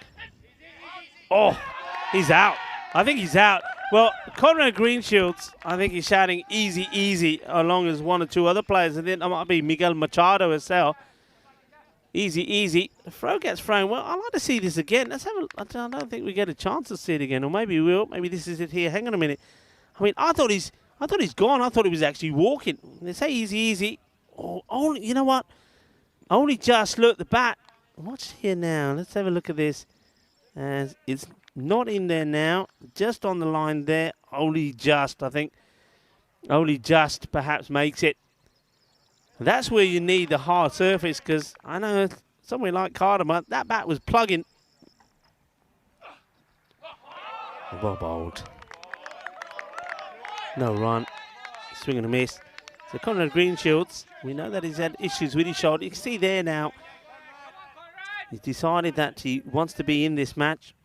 So he is bowling. I know that he has got an issue with that shoulder. Conrad, he's one man that I know really can swing the ball pretty well. This one's pretty high. It's been hit and will go to the boundary. I'd like to see it side on as well. There's Shubnavjot Singh there, performing his role. Part of the ECN crew. Yeah, I think, oh, what do you reckon there? I reckon that's too high, you know.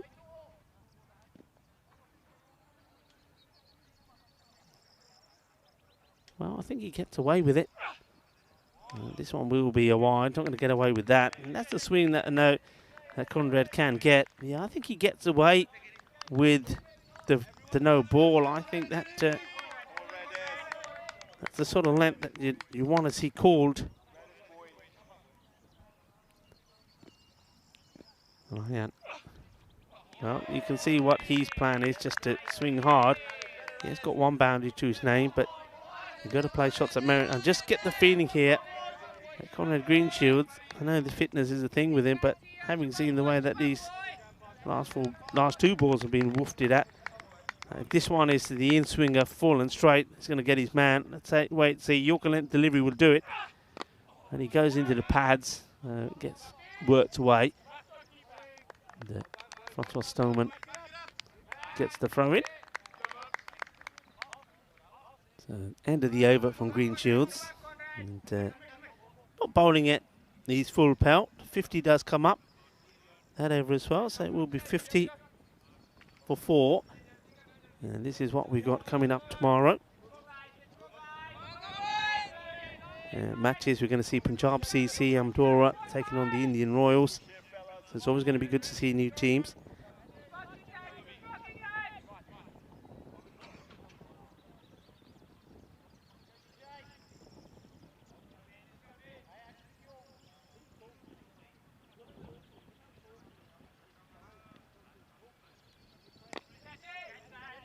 In the air and, well dealt with, just one hand stop.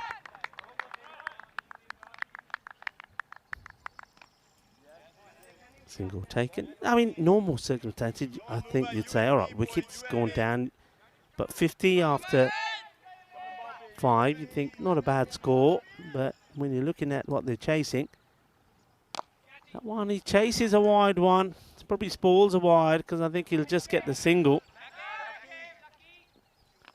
But I think what hurts them more is the wickets they've lost. I mean, losing Kuldeep Gulaya and also Ankush Kumar pretty early. Both those men were instrumental last time round. Kuldeep Gulaya 204 runs and Kumar hit 303. This one will get stopped. So Miguel Stoneman. I'd like to see Miguel Stoneman in a bit more in the action. I mean, I know Miguel for a while. I've seen him play in Portugal before. I know not only is he a good bowler, he can handle himself with the bat as well. Once again wide, this one catches an edge and it will race to the boundary. 4 carreras, hay poquito de suerte ahí. Y 4, muchas gracias, is the batter.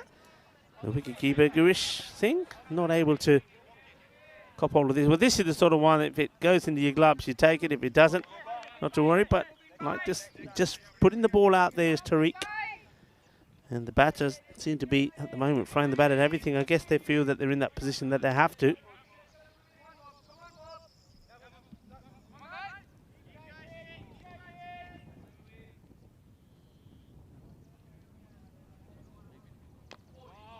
And, well, he wants a single.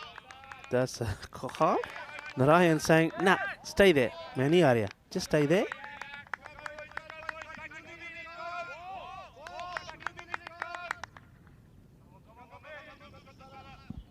Supporting each other all the way through here. Come on, come on, come on. Trying to stay stronger together. Irish, they want this victory and they want a good one. That's well bowled. Actually, well played as well. Kohar starts to dance and then realises he's not there. He's not at the pitch of it. Changes his mind. Plays it out defensively. Takes a single. Will go back on strike. A very good spell of bowling once again from Tariq. 19 of his 2 overs. Picks up the wicket as well. And it was the important wicket of the captain, Jiddish Kumar. So score now at the end, 6 overs, 58 for 4. See the scorecard there. So there were starts there for Kuldeep, also starts there for the likes of Anish Kumar as well. But disappointingly, both batters losing their wickets at key times. This one is nicely played, and that will go for 4 runs. Just that swing again from Conrad Greenshields. Swings it big, doesn't he? But the batter does well. I think once again he's playing with the wide. Tremendous effort. A diving effort from the fielder to try and stop it. But it will go to the boundary despite the efforts.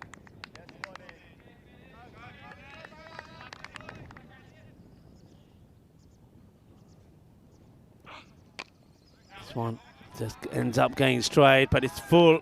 And it goes to the boundary. So I think making a change in the field, it looks like he's getting the man at backward square to come up.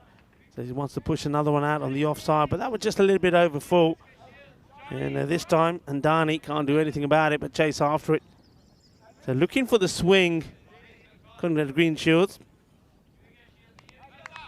Just getting it wrong. Gamblers just want to keep on going. So see how close they can get to. I mean, the win certainly out of the equation. High up in the air and just out of reach from the fielder. Sticks out a hand to try and take the catch. And that's Balwinder Singh. Always gain over him. Well, I think I'm going to change my name to Spider-Man today, because I think I will. Time I get back, first thing I'm doing, nice cold shower. One to cool down, and secondly to get all of these webs and little spiders out of me here. They get everywhere, don't they, little spiders? I hope they're money spiders. I don't mind if they're money spiders. Well, that's nicely played. There's a fielder out there. They don't seem to be thrashing at there, do they? I mean, Kahar, I like what he's doing here at the moment. He swung and missed early on, and I think then basically maybe both these batters perhaps applying a little bit of common sense. I've said that now. It's going to be a wild swing, I know it. But anyway, they're just probably thinking, no, let's just use the batting time. There is that wild swing. And it will just be a single. Remember that Gamblers, they got back-to-back matches, so this is why it's important for them here to get a good little partnership game, these two. They take on Friendship CC in the next match. Of course, that one coming up in about half an hour's time. That'll be match 4 of the day. Friendship CC, they had issues with their batting themselves when they only got to 89 for 5, chasing Marlins 152. So it's all about getting yourself in good stead here, get a partnership going, get some positivity going, and then hopefully finish the day with a victory.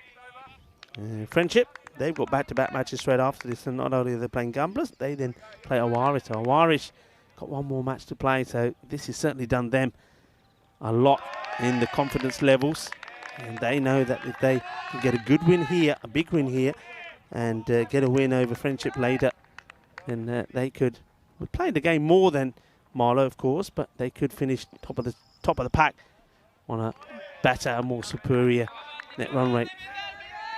Singh into the attack, just struggling with his line at the moment, Balwinder.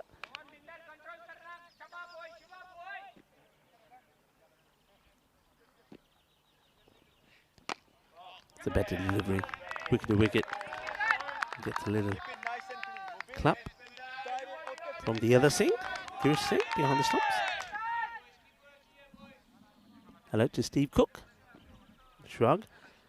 Was it as well? And holds on to it. He's got two men there. Let's have a go. He's got a smile and says, I'm watching you. I'm watching you. Says to Kahar, watch this. I mean, I'd have a throw. Why not? You got men backing up.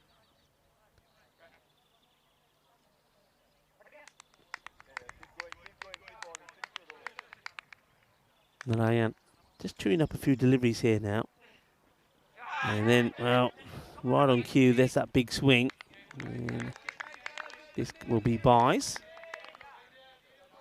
Umpires doing a great job out there as well. Naeem Akhtar and Nilkesh Patel. Can't be easy for them as well, the men in black. I mean, black is probably not the colour to be wearing this time. I reckon umpires should be given pink. Think of umpires think of colours for the umpires, folks, on the chat.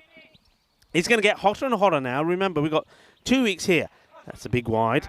2 weeks here where it's going to be hot. I mean, it will get hotter now, surely. And it's hotter out there now, I'll tell you that now. I reckon out there in the sun, you're talking 28 to 30 degrees. From here we go to Cyprus. It will be hot in Cyprus as well. Milan, it will be hot in Milan. I reckon we got to give the umpires different colours. But I'd like to see them in pink. I think that's good. That one gets played out. What do you reckon, folks? Purple? Another colour? It's bright, it's different. Not too many teams play in pink.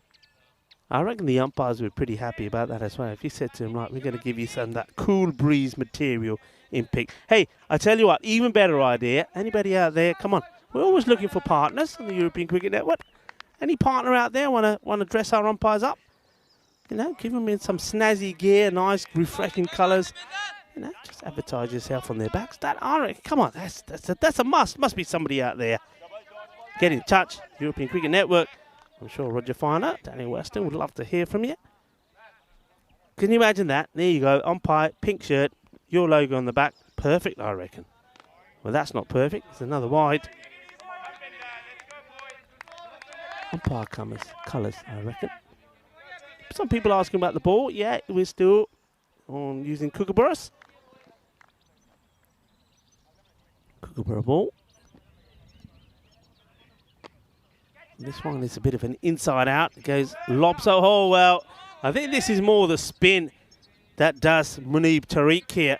It's, because of the way he plays is, watch this. That ball is spinning viciously. And Muneeb Tariq hits the ground and deviates sharply. So, like he gets a good leg spinner bowling to him. And you can see they're a long way behind where they need to be. Never really have got there. And though this partnership is quite a fruitful one, it's going at 10 and over, 80 for 4. But like I say, this is all preparing yourself for the next match coming up. They came together with a score of 43, so doing a good job. 37 on together. Well, there you go, right on cue. You can see that on your screens now. Don't know why I bother. Anyway, I'm doing all my maths for you in this heat. But yeah, good partnership. And remember, when you got the likes of Kuligalaya, who never clicked in this one, and Ankush Kumar showed some of what he can do, and Darji were running himself out, naughty boy. I think they're still beating him with sticks, by the way, because I did say when you get out like that, you need to be punished. But you know they can do much better. So this is all about than that. You see this? It's just nice stroke playing from both of these batters now. I've really liked it, especially Amadeep Kohar. He's certainly showing us that he is a decent bat. That's a nice shot to be played. What I'm liking about this pitch as well, I think there's definitely something in there for the bowlers. Okay, bowlers can perform well on there. But I'm liking the consistency. The bounce is good. So the batters, once you get in, you can bat with freedom because you sort of know that the ball is not going to surprise you. I know it's early on, but there doesn't seem to be any surprises there. And, they're on 2. Miguel Machado. Still no Miguel Stoneman bowling. I'm going to try and find out why. I want to ask the question. Why is Miguel Stoneman not bowling? Oh, well, bit of argy-bargy there between Machado and the batter. Or maybe somebody on the chat knows. Bright green, somebody is saying about the umpires. Who was that? Tim Redmond saying bright green. Red and green combo is good. Been well hit and well fielded. Francois Stoneman. Well, there he is. There's the 2 Stomans there. Francois. And then we also see there Miguel. Well, Miguel Stoneman has just become a fielder. He's a professional fielder because you don't see him with the bat. You don't see him with the ball. They have got another match coming. I will try and find out. I'm going to grill the captain. As this one hit pretty well. Well, there's Francois Stoneman. He gets a bat. He gets a bowl. His brother over there, the other side and square leg, doesn't even get a look in. Who am I talking about? We're 98 on his back if you see him.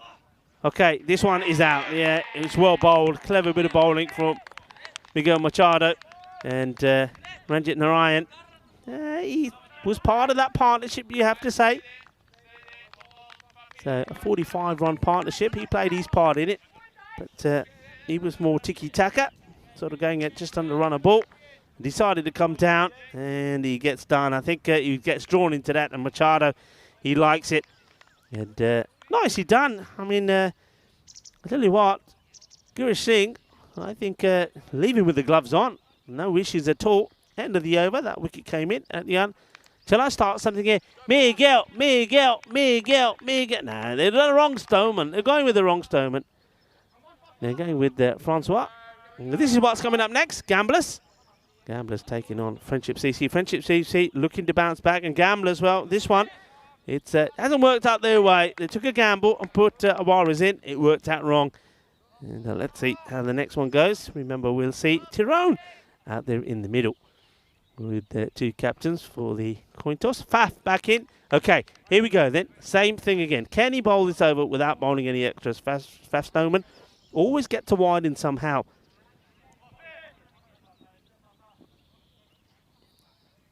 $89 for 5. That's a nice looking shot, but doesn't quite get the elevation that he wants into it. So Kohar, who I think has batted really well for me, 31 of 19 deliveries, gives the strike now to Prakash. So we get to see another batter for Gamblers. Prakash. Jay Prakash, bowled very well for me. One of the pick of the bowlers, along with the Ranjit Narayan. Bat onto ball. Gets off the mark straight away. No issues. So just a reminder, that next match coming up in about 20 minutes' time. I'm looking forward to it.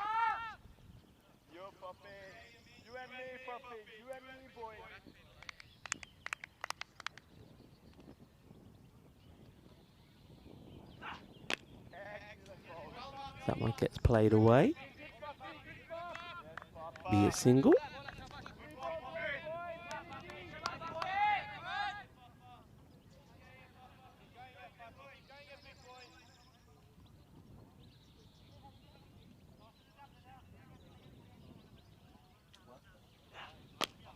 Well, this one has been absolutely thumped and it goes all the way. Boom! Shaka Logyan. Nicely played. And a tremendous hit.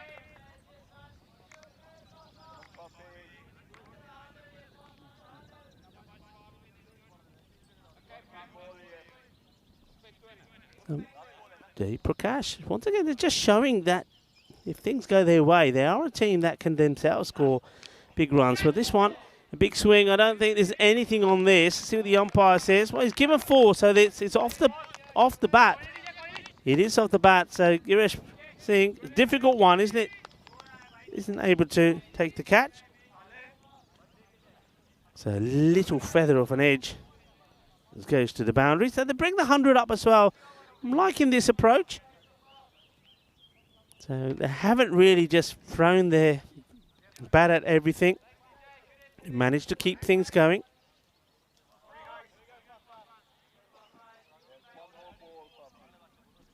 So ball to go.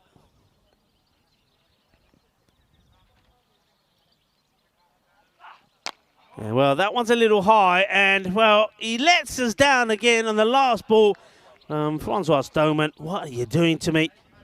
And I was saying, remember, let's see if you can get the over in without giving any extras. No wides, anything, and what does he do? Pulls a no ball right at the end. So, well, I suppose there's still no wides. So, free hit coming up. So, got the license to go big, Kohar, to finish. And it's well bowled. Nicely played as well. It should maybe look for 2, will they? They decide not to. So that will be the end of the innings. It's a victory for Irish. They do bounce back as they contain the Gamblers. We know the Gamblers are a strong side. They play some but nice shots. But this time around, I think it was all to do in that power play, losing those 3 wickets in 3 overs. I mean, even though the score 32 wasn't so bad, they needed to keep wickets intact. They weren't able to do so, as we have a look at the highlights.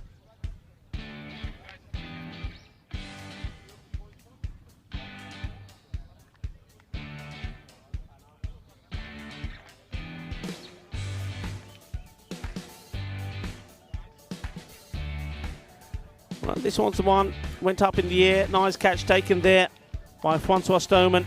So he's been good. And we saw with the ball as well. The bowls with a good bit of pace, but he's, well, got a bit of thumping as well, didn't he? A nice shot being played, but you know that is always going to be key. But that one's a nice one. Junaid once again picking up another wicket. And that was Anush Kumar. Played really nice shots for 10 before he went. Well, this was a fortunate one. And it was Girish who taken another one. And this was the one of the captain. This one, well, some of the running was just very, very lazy. I think that's Darji. He's somebody that really has to come back now. I mean, he's been the villain. He's got to get the hero when they go out there again against Friendship CC. Just throwing the bat and everything.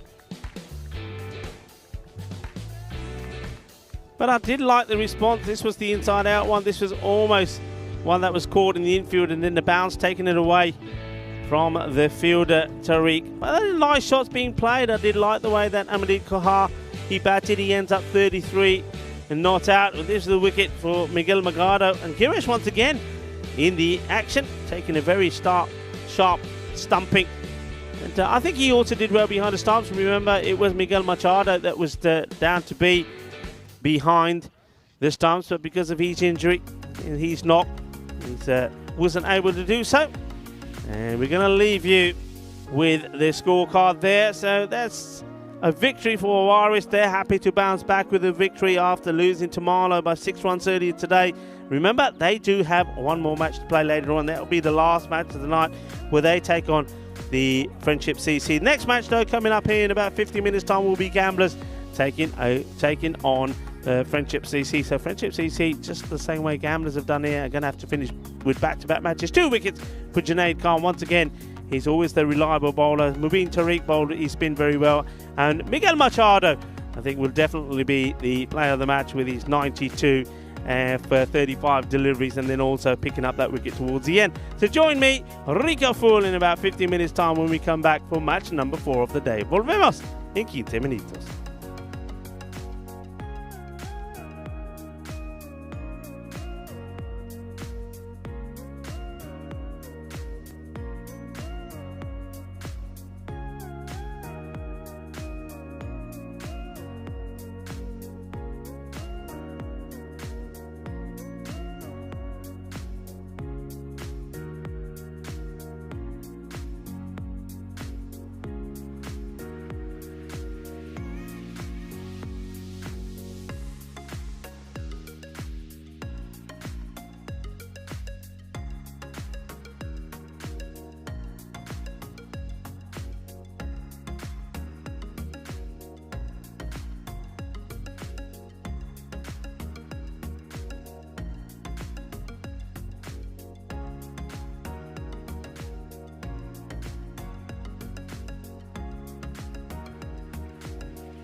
The European Cricket Series is proudly brought to you by HCL Software, Fan Code, and Grizzly Bear Sports.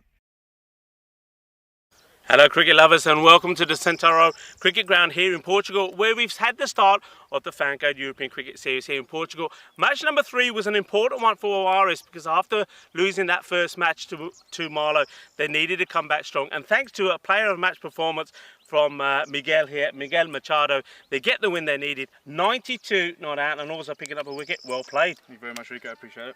Now, it was very important for you to bounce back. I think for you personally as well, because I think in the first match, you only lost 2 wickets chasing that score, or the target at 124. You got off to a slow start. The power play wasn't what you needed. I think there was only about 13 runs or so in that power play. Really didn't get going. So I think you had a lot of pressure to performance in this one, and also the team wanted to come back with a bang. So how did you feel out there? I mean, you looked very comfortable. Started playing your shot straight away. Yeah, I decided to change my game a bit, be more aggressive from ball 1, and Skipper told me to back myself, had the whole team backing me, and yeah, it paid off. It's a new deck, so the ball bounces quite a bit more. Yeah. So just trying to pick the length and the line of it, and it came off. It came off. A happy team. I think the team play well when you come together. Got some good players in there as well. Junaid Khan really bowling really well. I think Connor Greenshields didn't quite have the best of time behind the stump, so Girish goes behind the stump. I mean, you were down to go down, but obviously after that long knock, picked up a bit of an injury yourself. Girish goes behind it, performs really well as well. But a good high score played. What do you think? I mean, is it going to be a high? Do you think this is going to be a high scoring series? Definitely. I think with the ground that we have in the new deck, I think teams should be aiming to get at least 120, 130 at least on average a game. A lot of people probably want to know about where you started your cricket. Where did you start playing? I started playing when I was about 12, 13 years old, back in South Africa. When my uncles just brought a cricket ball to the house and started playing cricket with them, and kind of took it from there. Okay, well, I'll tell you what, you're doing pretty well, and of course we saw you in the European Cricket League as well, playing for Juarez. That was a good experience, I'm sure. Yeah, it was great. Obviously I've never played on carpet before, so to come from grass to carpet was kind of different. It was quite nice. But trying to adjust to it, and then obviously playing against quality players was quite nice as well. So I didn't expect the stand to be as great, but it was fantastic. I thought it was awesome, and yeah, looking forward to it. Yeah, well, look, a good performance. You bounced back with a bang. I think you had to do that. Got another match. You're going to finish the day off playing the final match of the day, playing against Friendship CC. So wishing you all the best on that one. Well, I know, folks, you're very excited to see the next match. Gamblers, can they do what Juarez did? Can they bounce back strong as well? Well, they're up against Friendship CC. Let's go over to Tyrone Peters, the tournament referee, who's with the 2 captains for the all-important coin toss. Welcome to the 4th game of the day between Gamblers and Friendship. It's Friendship to call. With your heads and your tails. Head is the call. And this is a tail. You bowl first. You're going to bowl first. Back to the comms, Rico. Back over to the commentary box. Thank you very much to Tyrone Peters. It was lovely to have a chat with the player of the match. Not the last one as well, Miguel Machado, 92 runs. What a good knock it was. At one point, we thought we were going to see something special, and he wasn't quite able to get the strike enough to get there. But this is an important match now coming up here with Gamblers or the Friendship CC. Both teams have played. Both teams have had results not got their way. Gamblers showed good signs there. I think I liked the way that they went about that. Once they realised that the win wasn't on, it was not a bad approach from them. As they ended up, even though they lost by 56 runs, they've still got to a 100 score. And I like the batting of Amadeep Kohar, but we know that they're better than that, and they can come back strong. 104 to 93 in favour of Gamblers. Friendship CC, they had a hard time against Marlow, a team in top form this morning, and they lost to Marlow by 63 runs. So both teams, you have to say, have lost to teams by a fair distance. You can say that they got a bit of a thrashing, really. Marlow winning by 63 runs over Friendship, 152 to 89, and then Juarez 161 to 105. So an opportunity for them to bounce back, an opportunity for them to get the points on the board. But which team is going to do it? I'm going to have to wait and see. So once again, a nice, shiny, bright colours from the team out there in the middle that we've seen once already. So it is Gamblers this time electing to take the field. So Friendship CC, let's see what they can do this time around. But certainly it's all got to start with the bat. Somebody's got to put good runs on the board for them. And we're going with Azaduzman to open up with Rupu. Rupu, I think, batted really well. I mean, he was the main batter for them last time. Actually, for Rupu, made 34 of 17. And if he can bat in the same way and maybe get somebody else to get into the 30s with him, they can certainly get to a score. The question is here, folks, what do you think is a good score? Because so far we've seen high scores in all the matches. So you get the feeling that really maybe sort of 130 becomes a sort of average score. So I see a lot of people in the chat as well, enjoying the cricket, enjoying the start of Portugal.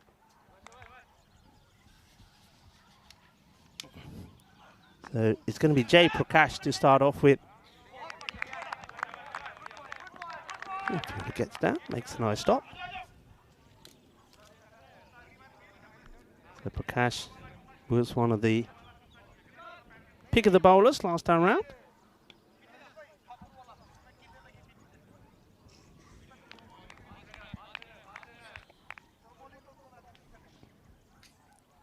Rupu.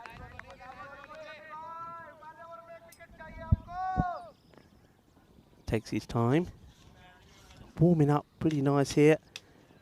I know that's all over Europe. People experience different types of temperatures. Cold, wet, even snow in some areas. But here at the moment, beautiful, glorious sunshine. That gets played away, and that's a lovely shot. 4 runs. That's what they've got to do here. They've got to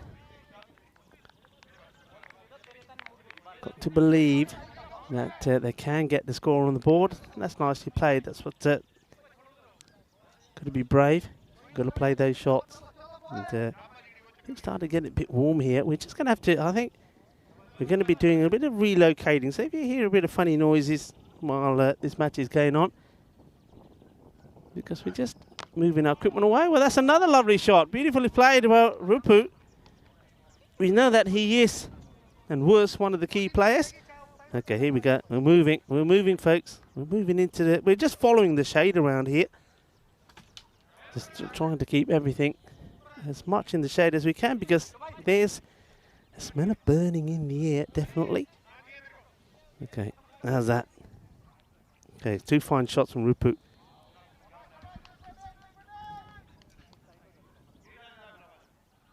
Got to be multi-talented these days to be a commentator. Okay. Jenny will leave. Prakash.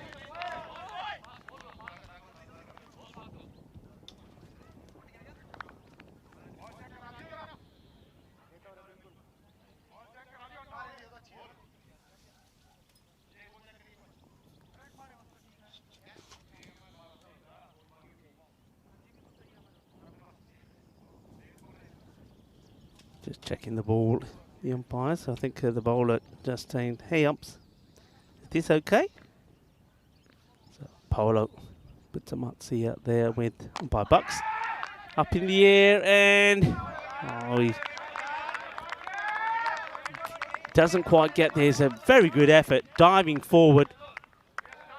Just, I think this one ends up, I think it does carry it. It's a nothing shot really, to see if he gets there. Yeah, I think just not able to take it. We saw him take a really, really good catch in the earlier match. And that's Shahidur Rahman. This time has the batter on the floor. All happening out there at the moment.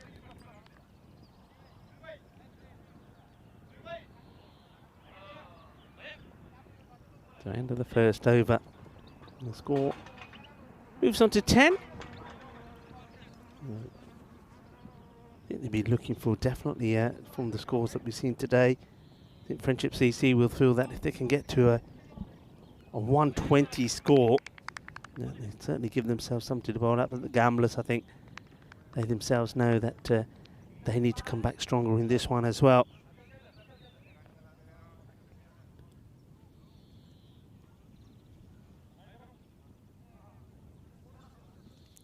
So, Ankush Kumar looks like he's going to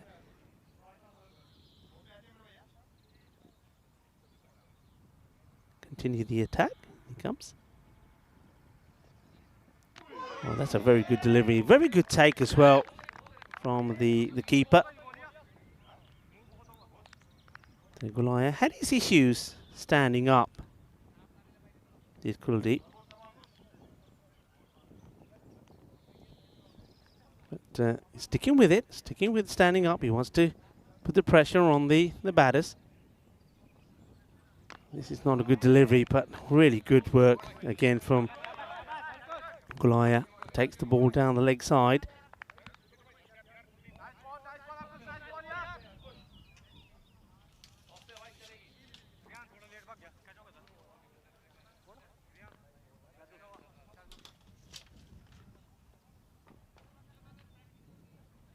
Kuma. Well, thinks about it as the umpire. The bowler thought he got away with one. But after a thought, the wide ball is signalled. And Rapu was happy about it. The bowler not so happy, but once again, good work behind the stumps.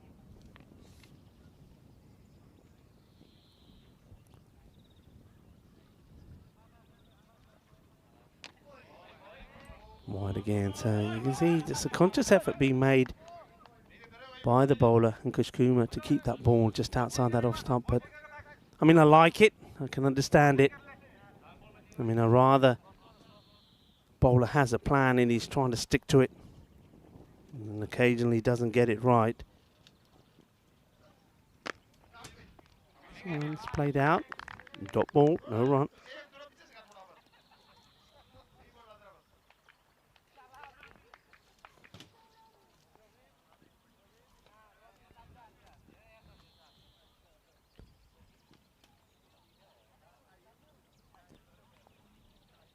This one is pretty full. Bit of movement, but it's okay. He gets away with that one.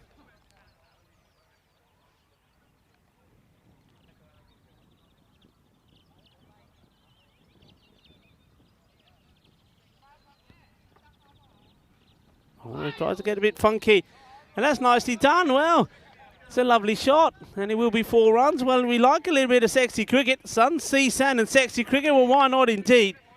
And a little bit of showtime here at the Santorum cricket ground. Beautifully played. Nice little shot. Liking that. It's Rupu starting to show a little bit of his class, maybe. Very good shot indeed. That gives the bowler something to think about. Kuma. Well, this one is going down the leg side, getting a little bit excited. But this one is not out. It can't be out.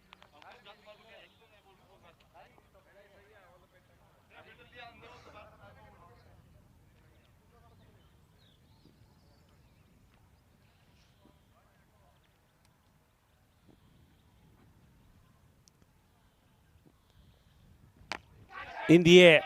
This is an opportunity. Fielder coming across. Can't get there. And then he loses his footing as he goes down. Well, he gives 110%, doesn't he? That man out there. Shahidur Rahman. Just couldn't get there. End of the over. So 2 overs down. 17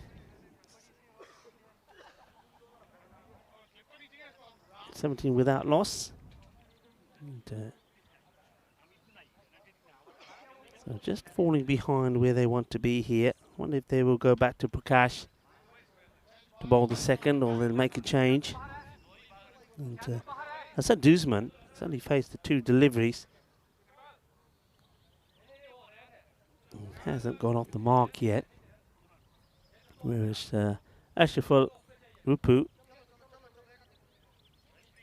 the man doing all the work, and Rupu will stay on strike. So as a Duzman at the moment, it's just a bystander. We're into the 3rd over, you know. Kamboj starts with a wide.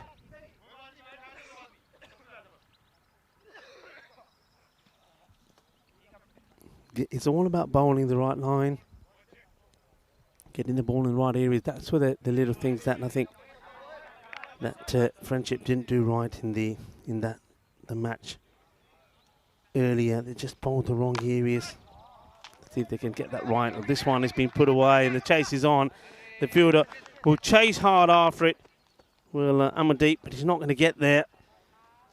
And it's 4 more runs. So just gives the width. And I like the way that Rapu puts this away. He's a very elegant batter as well. 34 of 17 against Marlowe. He was the only real batter to get going in that one. And in this one, he's looking pretty decent as well. Well, he thinks about going after this one too, but it's too wide for Kambodge. Yeah, as we relocate to one part of this cube into the shade, the spiders, they're pretty clever as well. They follow me. Going to bring a duster tomorrow so I can keep getting rid of all these webs. Interesting. Well, I'm talking webs, and this is the batter who's getting himself tangled in a web. It is completely wrong. Tries to play the funky shot one more time, and gets followed by the batter, by the bowler, I should say. Kambodge. Oh, chance. Oh, he takes it. What a catch. The batter, Rupu, cannot believe it. I can't believe it. Get out of here. Kambodge takes an unbelievable catch.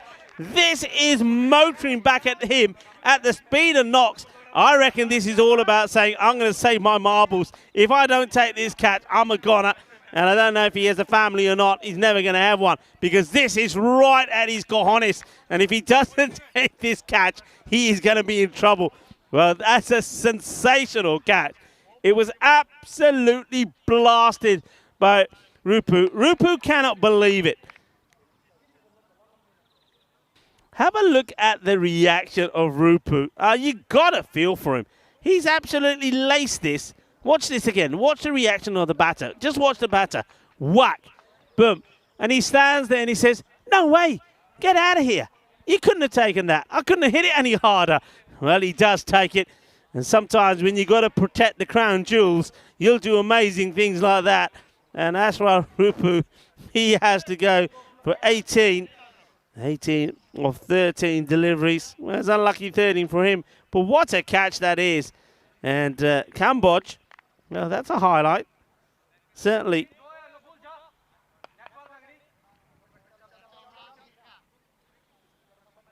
So over 3.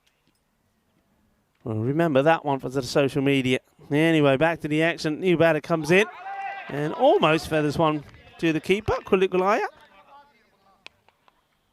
Well, what a moment that is. Really. Absolutely nailed it, didn't it? And the catch gets taken. Great catch this, Stuart. You're absolutely right, Stuart. It was a fantastic catch. I think, though, it's certainly, you've got to save those important body parts. He had to take it, didn't he? He had to take it, because he didn't have time to get away from it. The new batter that comes out is going to get a boundary. So that is Mohammed Nazman Islam. Plays it out quite nicely, actually. Nice little shot. Well, they've got to now, really, haven't they? I think when you get, when Rupu goes,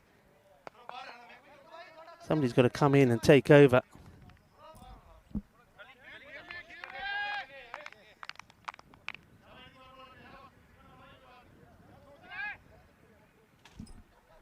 The Kambodge.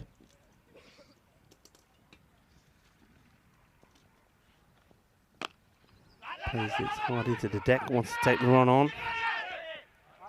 Nice pick up from the fielder. Decides against having a shy. Didn't want to throw the ball away. It will be the end of, well, what turns out to be quite a sensational over. Kambodge picks up a wicket, and it was all about him with that call and bowled. And at the end of the power play, it will be 29 for 1.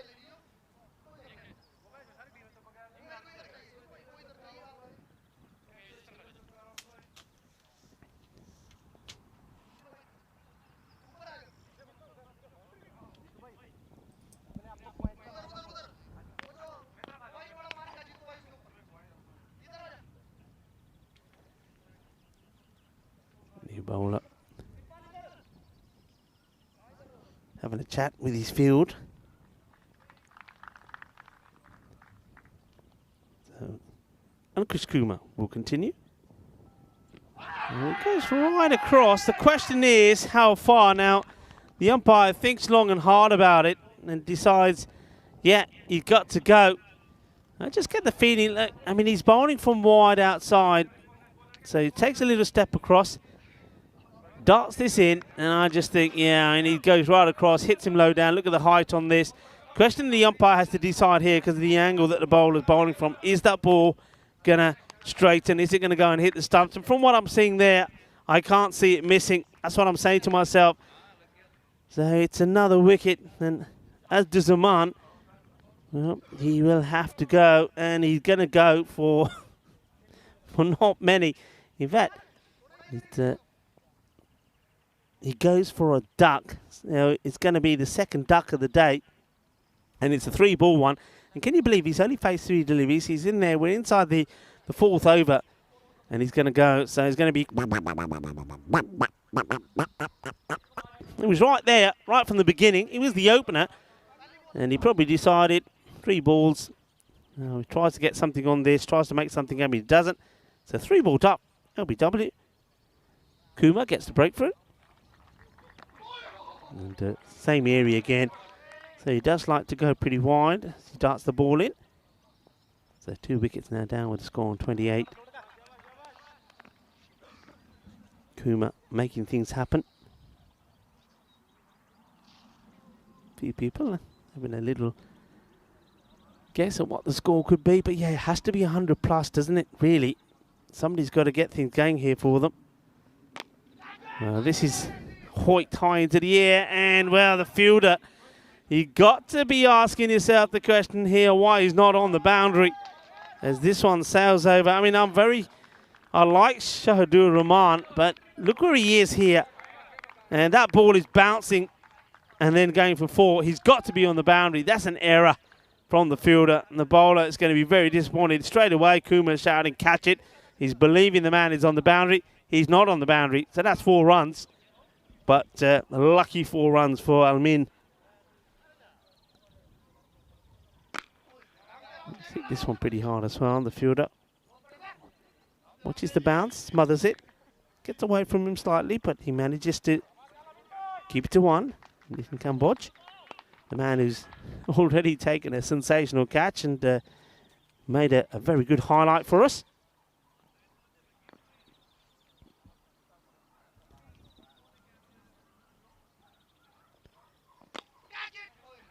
Firmly struck, and this is going to be 4 runs.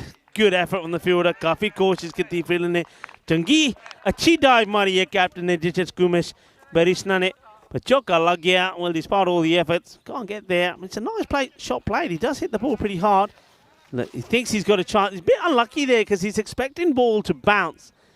But when it hits the deck there close to him, it just sort of skids past him. 4 runs.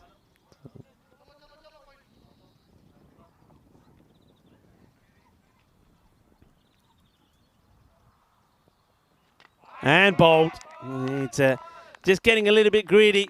And just like that, you can see the bowler says, I'm having you. I've got your number, says Kumar. Takes a little bit of pace off it, concentrates and getting the ball in the right area. Sort of teases Nazmul Islam to go for the shot. Islam goes for it, wants to bring up another boundary, doesn't. And it'll be 8 on the score for him, as he will have to depart. And Kumar just saying, Jal. Off you go. So Kumar picking up another wicket. So he does. He's a wicket-to-wicket bowler. We've seen that with the LBW. This time he just changes his approach slightly as well. Gets a little bit closer to the stumps. It doesn't go wide. Actually gets close to the stumps and goes wicket-to-wicket. And the wicket gets knocked over. So the power play, you can see there, bringing up 29 runs. They get a few more in that one. 37. For 3 now, so wickets falling. Kumar picking up his second. New batter comes in to join Mohamed Alamin there.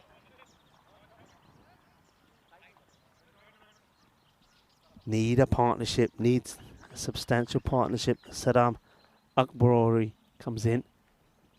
Well, that one's very wide. A good take from Kuldeep.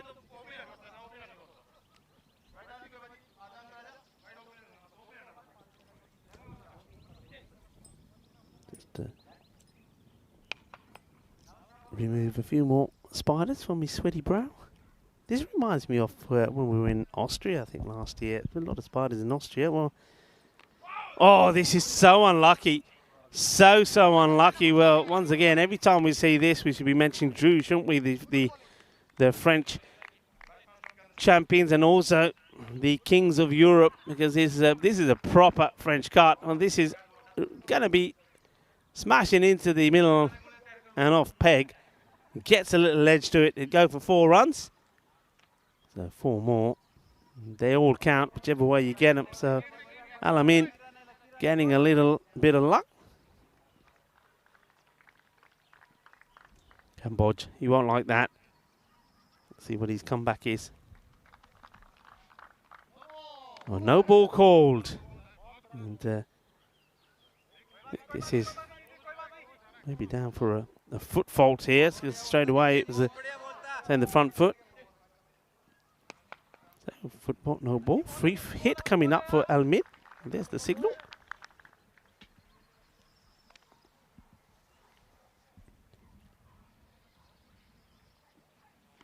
Well, it was the free hit.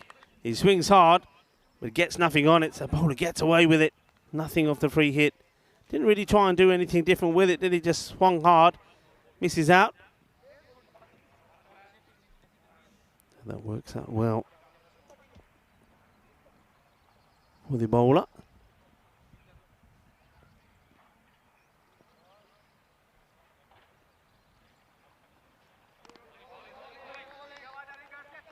Swing and a miss. Bowling, the same. Well bowled.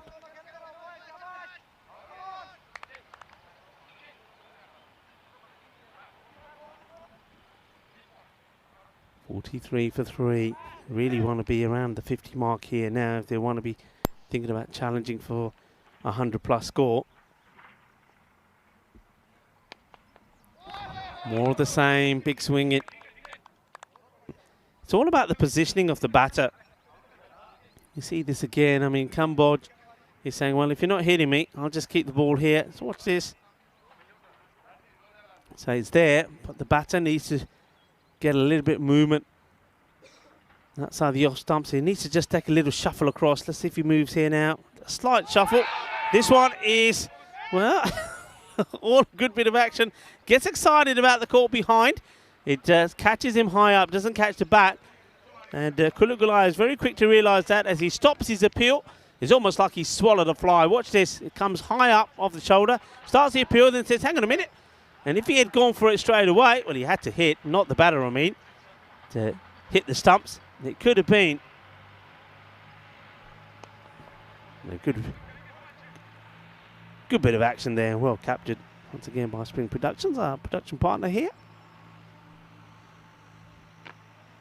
This one, he doesn't get the desired contact, but enough to get a single. Will be the end of the over and the spell from Cambodge as well. He goes for 17, score 44. 44 for 3. Remember, plenty of cricket coming up tomorrow as well. So just to remind you, we're going to see some more teams in action. We're starting off with Mat 6 with the Punjab CC. Amadora taking on the Indian Royals. That first time we're going to see those teams. Also going to see Gurkha in action as well. Indian Royals taking on Gurkha, second match. And then we get a chance to see Lisbon Capitals as well. And also, tomorrow you get a chance to see Vinny Sandhu, because he is no doubt on his way here now to Portugal. And we'll see him tomorrow. So we have myself and Vinny in the queue tomorrow.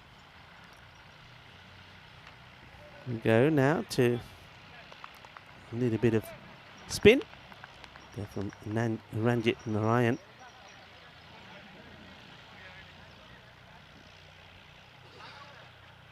And a slight delay here. So what's going on here? Just something to do with the in the middle. The umpires are happy, so Stoneman. Paolo Buzzamazzi out there. Ryan. Bowled well in the last match. Took 2 for 28. And this one has been put away. So just gets the ball in the wrong area. The umpire puts his hands up in the air. Like you just don't care as this one goes all the way. It's not a good delivery, is it? And the batter says, okay, thank you very much. Bang. Gets blasted away.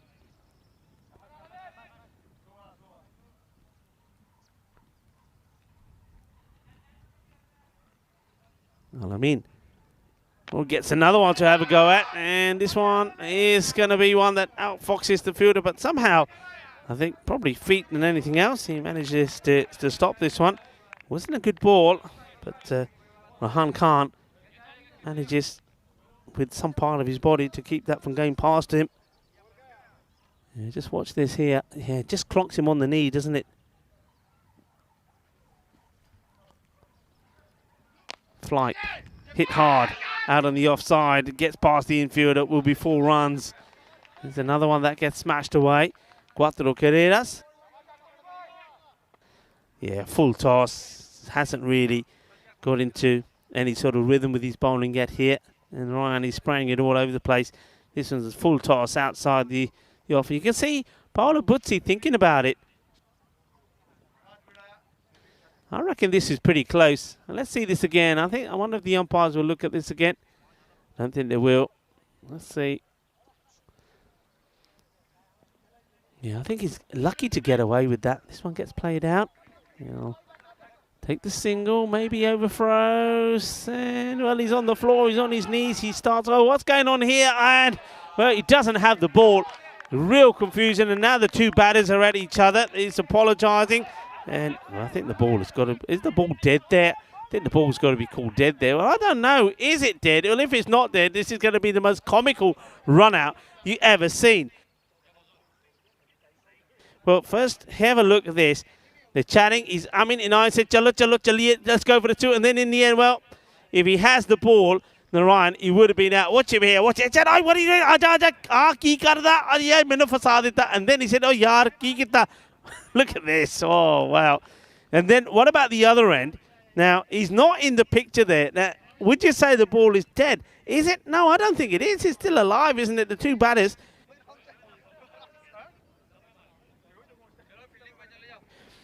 Question is the ball dead? There's the throw. Here's them having a chat saying, no, no, no. There's still, look, he's still, I think he's got to give him out.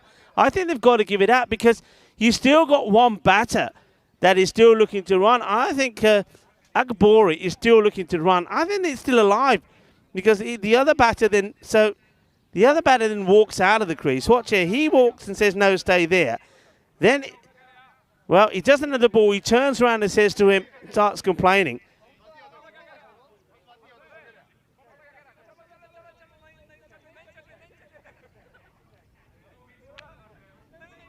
Here you see he walks out. Then the bails come off. You know what? I'm just thinking, why is the ball dead? Because you can see one batter. There he is there. Abori's still trying to go. Then he gets sent back. Okay, the bails get broken here, there. And there's still this moment in time. Would you say the ball is dead there? I think it looks like they've decided that it was dead. Oh, I don't know, you know, folks. I don't know. I don't know if that's dead or not. Well, they've given him they've given him the sort of reprieve to say, yeah, okay, but look, you see, Bell's come off there, and then he starts coming out and talking, but the ball is still live. It then gets thrown to the wicketkeeper and takes the Bells off. Anyway, we do go back live to the action. This one will be absolutely whacked, and now, well, that's the way to do it. Take out the frustration on the ball.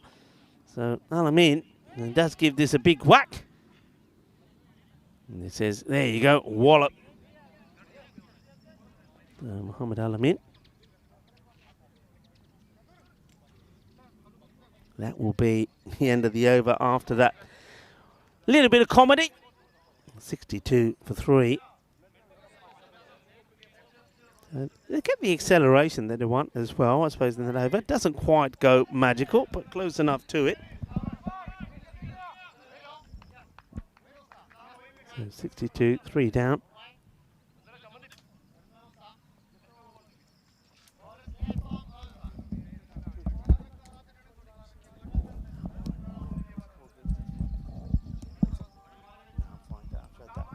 I'm good. No, I'm good at the moment.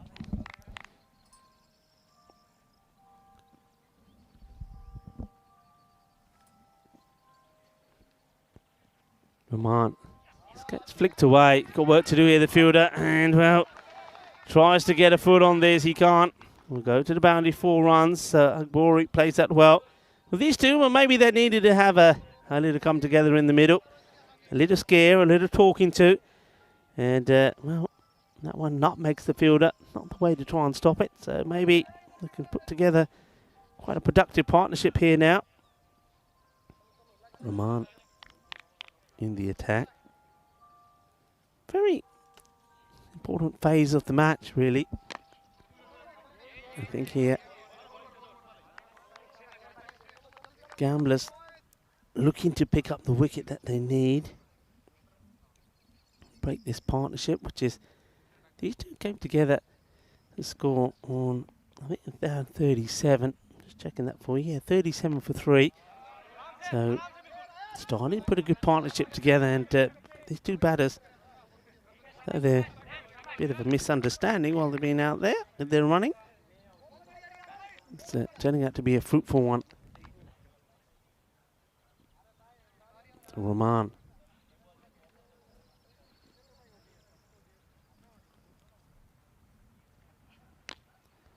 Throws everything at this, and it's going to be 4 more. Fielder not going to get there. Well, he's covering some area today, the fielder. That's a Ryan Khan. Well, he's running to the left and to the right. He's not going to get there. 4 more. So, once again, bowlers a bit guilty of straying. Friendship getting to the sort of rate where they want to be now. Well, this one short follows, and that will be 1 for the over. So he doesn't want to bowl another short one.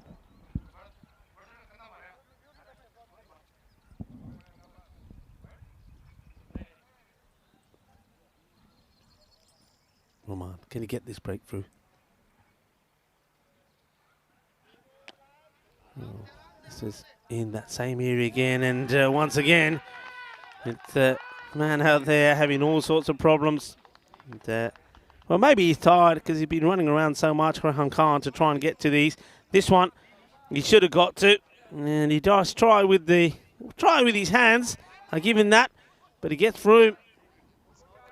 It's 4 runs, and remember, plenty of cricket coming on the European Cricket Network. We've got 2 weeks here, and then, well, Cyprus, we do it. The same format in Cyprus. 2 weeks, plenty of cricket. And from Cyprus, we got the European Cricket Series in Milan, and that's broken by that ECN T20Is as well in Gibraltar. So while Milan is continuing, we also have some T20I cricket for Gibraltar. It's just really packed schedule. Plenty of cricket coming your way. As this one is, well, poised 75 for 3. So they're go past the 10 and over, but really they want that final bit of flourish. These two are coming up to a 40-run partnership. 38 they put together. And then let's see if they can keep going. They go with Ranjit Narayan to come back on. His first over wasn't his best. And this is in the zone. No mistake from the fielder. Makes the stop. Gets the throw in pretty quickly as well. That's Sirpal Mata. That's out there.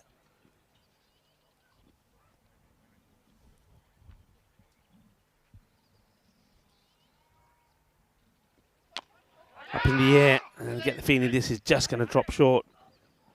So no run.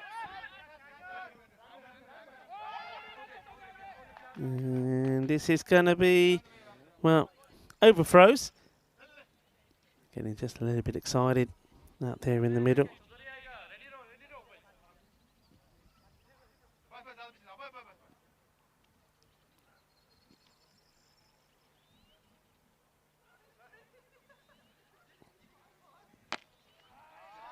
And this one has been smashed and is out of here. Bole, bole, bole, kinna sona, shaka lagya. Well, look at this. Just says, thank you very much. It's in the swing zone. Boom. Over it goes. And high into the clear blue skies.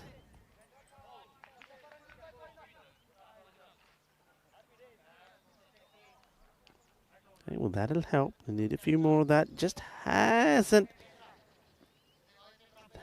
got the right line here. So struggled. So it's not been the same as he was in the first match. There's Narayan. The umpire just checked the ball. Buck Stoneman says, yeah, that's okay. Making a change now in that field. Okay. What's going on here now? It looks like a bit of a change. So I think there might have been a bit of an issue. Yeah, it looks like there was looks like the 12th man has come on. So I'm not sure what's happened there. The 12th man comes on. I think you'll find that is Sunil Kumar.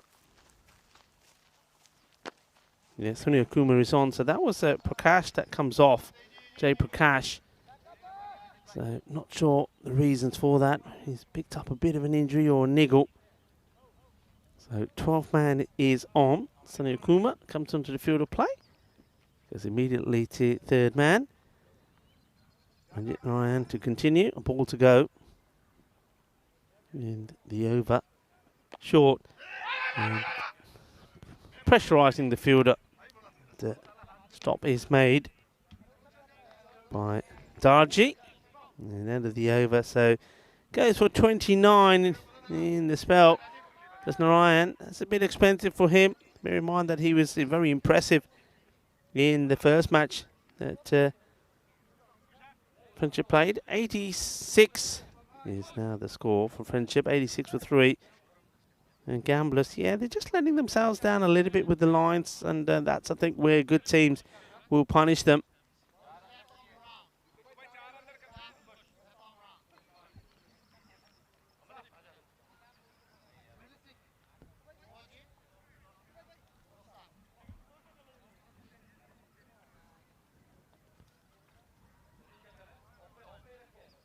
No, Mata going to have a bowl.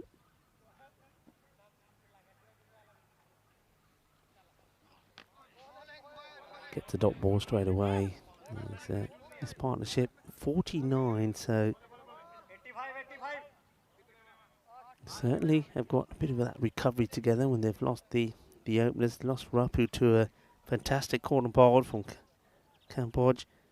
Nazman Islam played 2 nice shots, then got himself out.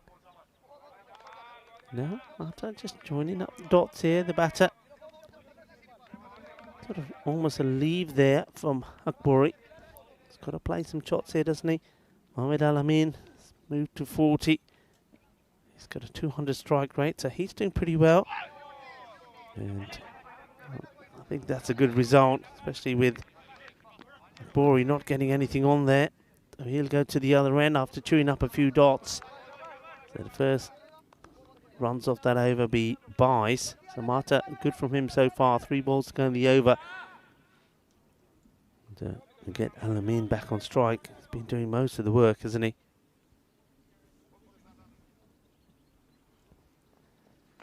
Well, this time he goes for the big one.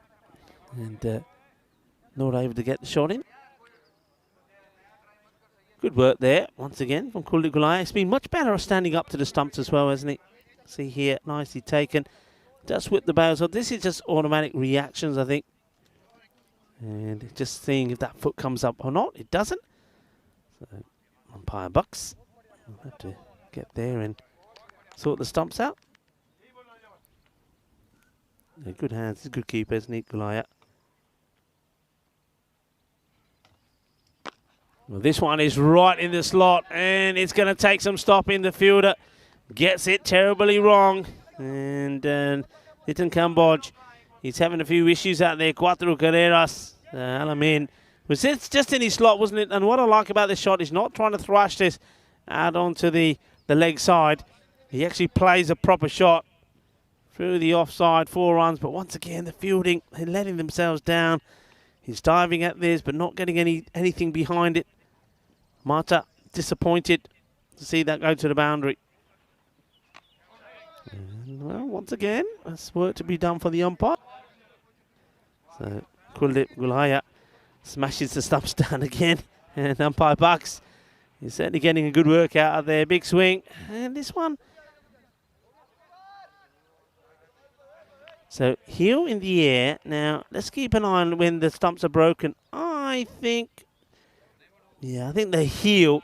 There's enough of the heel behind the line here. It's on the air there, the foot, but just there. Before the bells come off, I think that's the telling shot. He just gets the heel down. And great work from Spring Productions. And also there, who's pressing all the right buttons. And also we've got Helsinki and Martins here, part of the crew. Fantastic job, I'm sure you'll agree. End of the over, 91 for 3. So 6 balls to go. So they've been this sort of 100 pace all the way through, haven't they? 29 at the power play. Just fell slightly behind at the 5 over mark, 44. So let's see where it finishes. Can they get one good magical over in here? He flings the bat at it. It will just be a single. And Akbori, okay, he's played his part. He moves to 13 of 12 deliveries. But at least he hasn't wasted any deliveries here. Getting Almin back on strike. He's taken on Prakash. Okay, up in the air. Where's his bounce? Where does it land? The fielder, he does well, smothers it. And they do just take the single. I think this is here where you see there after playing that shot, I mean, he's got his back to the action. So he plays the shot, gets to the other end. He's not looking really at all. I think at this stage, should be looking, see when that throw comes in, he should be looking to try and get back on strike.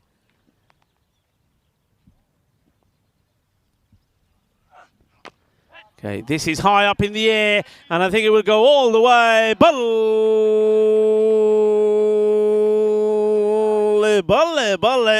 Well, Akbori, well, maybe he was getting a bit boring, but not anymore because he smashes that big out of the middle.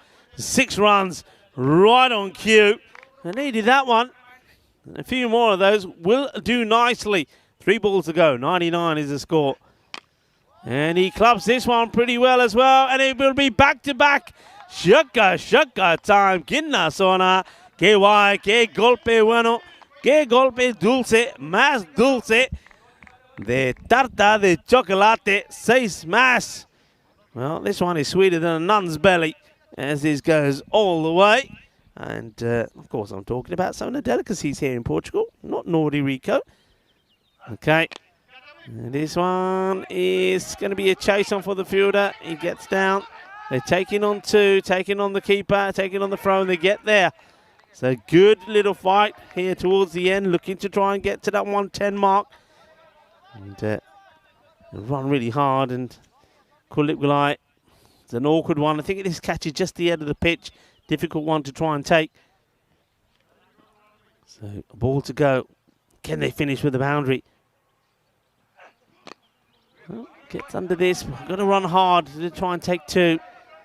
And the fielder, well, that's clever. Rather than throw it, runs it in. So they'll finish on 108. So don't quite get to the 110 mark.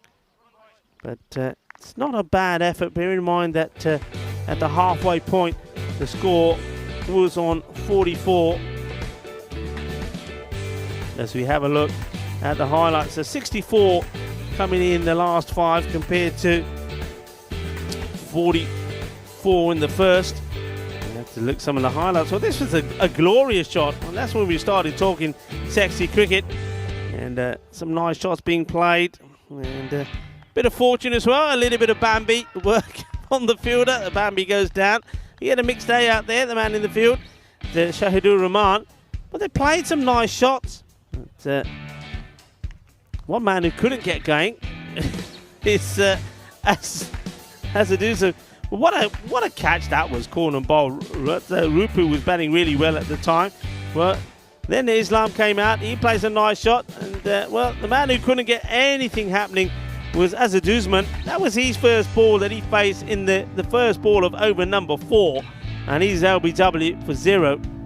3 balls he managed to face. Well, this was, well, not a very good shot from Islam after hitting 2 boundaries. He then falls, and he went for 8. But then we saw that partnership, and what a good partnership it was. I mean, it was all about steadying the ship. They steadied it down. They had a few issues with their running, it has to be said. They had a little bit of luck as well at times. But, when they did get the ball and when they did hit it, they hit it pretty well. And quite a lot of shots were played in that zone. This one was a really little free gift from Narayan. He never really found his length in this match at all. It was quite expensive, and this was where they had all the issues. And then we took a little bit of while, so even though it doesn't have the ball there, the ball got thrown back to the keeper, who did then run out. We thought run out maybe the other batter while they were having a debate about who was at fault by it, but they had a long hard look at it and decided that the ball probably was dead, so it wasn't given out. Just as well, really, because after that he sort of went into action, Al Mamin. He started playing some big shots and got this partnership going. It was a very good 50-plus run partnership. They played some nice shots. A couple of times he was swings and misses, more than a few times. Did Kuldeep Gulaya break the stumps to the frustration of the umpire, to Buckstoneman, and it was another example of those. And this one was close, but the heel just goes down in time. Not out was the verdict. And then right towards the end, I have to say that Saddam Akbori was sort of going there at around about run a ball when he was on about 13, off about 13. And then just when required, he hit a few big ones out of the ground as well, which helped Friendship CC get to a score of 108. It's not quite the 120 that they probably would have been looking for, but it gives them a score, and it certainly means that Gambler CC are going to have a little bit of a match on their hands. So 45 valuable runs from Muhammad Al Amin, and supported well by Saddam Akbori there towards the end. Look at the bowling figures there. 2 wickets for Anush Kumar. I think I'm looking forward to seeing him bat as well. And Nitin Kamboj bowled very well as well, but expensive this time around. And Ranjit Narayan, 29 he went for. Jay Prakash went for 26 as well. So as we have a look at the mid-match summary, Friendship CC, they've got 108 on the board, so 109 will be required by gamblers to get there. This is a sort of score where normally I'd say maybe we start to talk about golden ball. Well, it could be. We nearly started the day with one. Are we going to get that golden ball here on day 1 in Portugal? Well, let's wait and see. Remember, after this, we've got one more match to come as well. Join me, Rico, for when we return in around about 10 minutes time for the conclusion of match number 4.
The European Cricket Series is proudly brought to you by HCL Software, Fan Code, and Grizzly Bear Sports. Hola, bienvenidos por de final parte de partido número 4. Bienvenido de campo aquí, de campo de Santario in Portugal. Hello and welcome back to the conclusion of match number 4 here in Portugal. At this wonderful ground at the Santarém cricket ground. Looks absolutely beautiful, beautiful sunshine. 109 the target, and they'll start with probably a no ball. Well, the umpire's going to have to decide what this is, and he's going to say it's a minimal. As bowler Butsamatsi has decided it just catches the edge of the strip. I think that's a great call, and not a good start, is it? As that's 5 wides. The very first ball from Rahman. Just criminal, isn't it? And the thing with this is, and this is one thing that frustrates me sometimes watching, is these guys have played already. If that was the first ball he's bowling in the series, I can get it. And this one's going to be a wide as well. So basically that's 6 without bowling a ball. So we've just seen a ghost 6 being smashed. And that's not a good start at all. It's got to get this right. And Kuldeep Gulaya is the opener.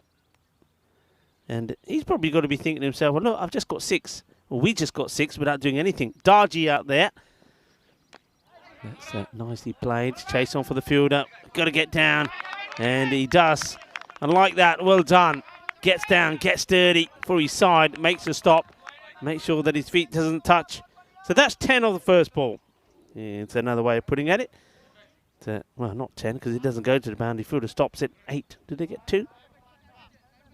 Yeah, 8 of the first ball. Well, they only get 1. Oh, losing my marbles here. It's not 10, it's not 8, it's 7 of the first ball because they don't come back for 2.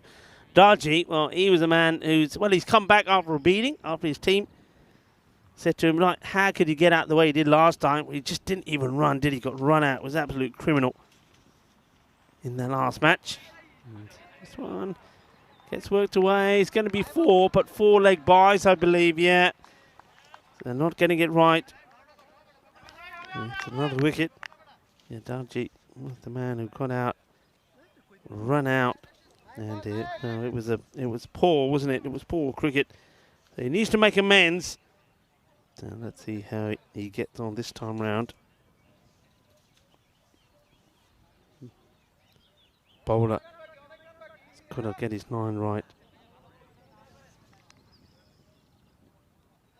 Darji, he was run out.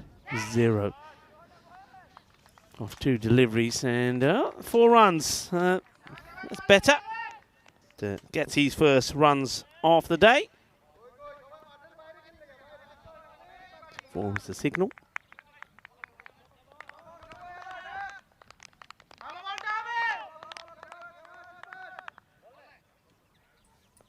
Ball comes back to the bowler.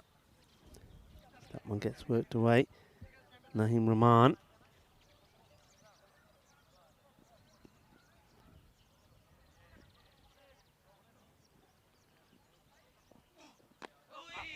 Not quite where he was looking to play it this time round. No run.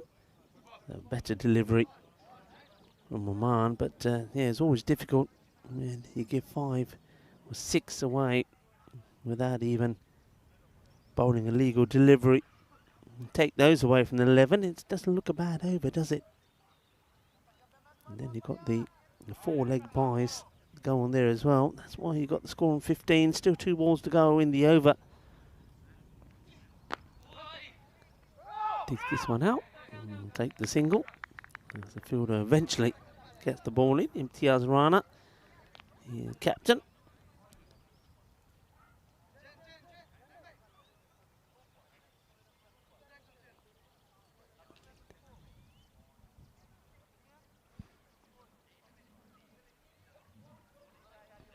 Start changing the field to the left and right combination. Serving his purpose. And that's lovelily flicked away. The timing on this is good. Fielder comes across, and oh, he's unlucky. I'll say that. I mean, it's a beautifully timed shot there from Kulip Gulaya. The fielder's got a lot of ground to cover. And I like what he does here. I mean, a lot of fielders would have just tried to kick this away with their foot. But he tries to get down. Look, gets down, gets his body, but he just gets unlucky because he hits his hands, ricochets away from him, and goes to the boundary, 4 runs. So unfortunate as we get to the end of the over. And it will be 20 of that one. It goes magical with those 4 byes. 31 matches without the golden ball. And I did say that when this one finished on 108 to say, well, that could be sometimes those sort of scores between 100 and 110, 115, sort of golden ball sort of scores. But that's a magical start, really. As the over, it goes for 16. Well, 16 go from the bowlers, but with the 4 runs as well. 20 off it. So they need a good one to get back into contention here. And Darji just plays this one down. And has to focus a little bit more on his running, doesn't he, Darji? That's what let him down in the first match when he was run out for 0 off 2 deliveries. And it wasn't a good one. And straight away, the bowler, Hassan, saying, yeah, I want to come this side to the right-hander.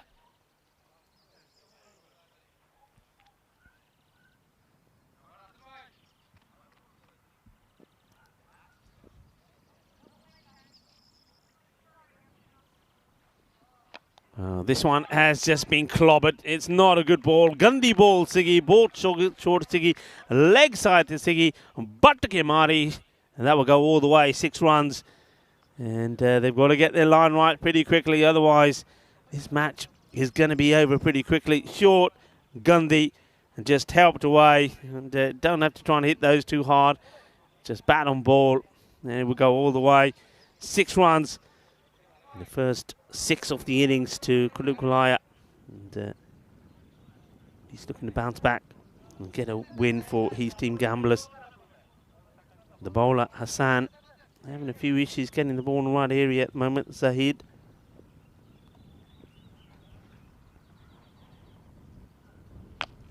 Short and pumped. This is another one that goes all the way. Manos arriba, arbitro. Brighetto is 6 más, 6 more. Here's another ball. It ends up somewhere in the overgrowth. That gets whacked away. And, well, that's cow corner. I don't think there's any cows there anymore. They know the danger of these balls coming over. So he says, okay, let's get out of there, out of this zone.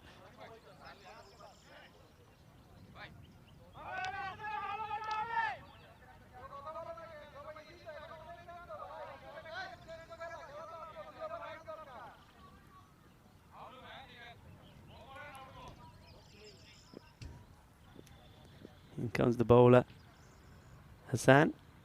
And, well, this was wide, but he plays it. And it's, well, stopped. Wasted a wide there.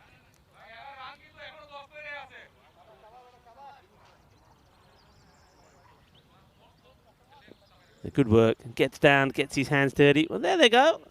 There's the cows. Oh, I'm loving this here. Loving the countryside. There's the cows in cow corner. Well, so I think we're getting to a point. This is only day 1, and the amount of balls that are going in cow corner, I think we're going to have to start getting some helmets for the cows. So this one is worked away as well. It's another boundary, and the Kuldeep Gulaya is on a mission. He's looking hot at the moment, is Kuldeep. Darji just giving him a fist bump, saying good batting. Zahid Hassan is in danger of another over going for 20 plus runs. Could be another magical over. 37 on the board already. And, this is a wide. Chases it. I don't know why he's chasing these though. And Kulikulai, he's wasted a couple already when he has done. Leave him alone.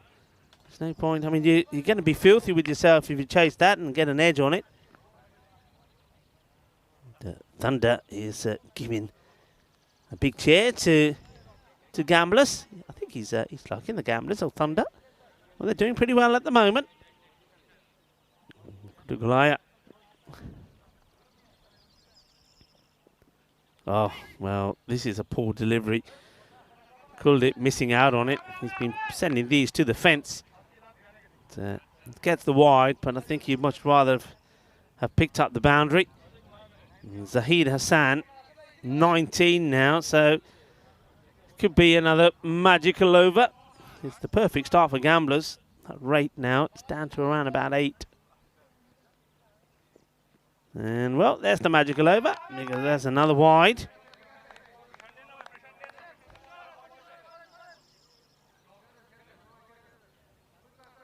Extras now move to 13, 9 wides. And, of course, not just the extras, the extra ball you've got to bowl, it's the time as well. So that clock is 10 minutes already coming to an end, so that's 5 minutes per over. That's going to get you in trouble.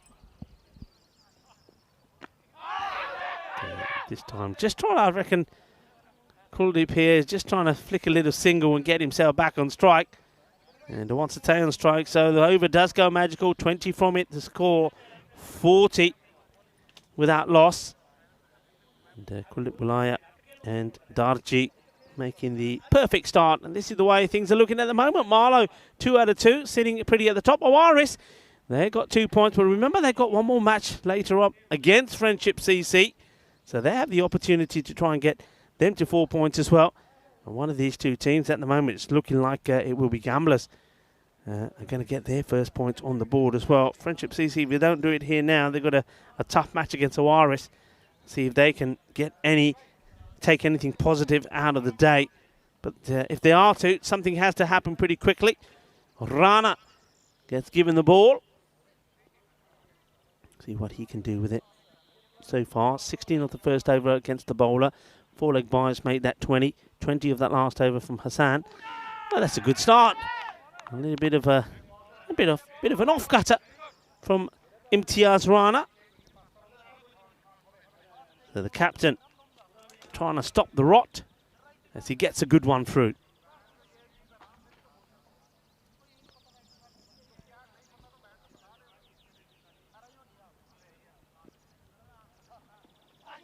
And there he goes a little bit too much down the leg side.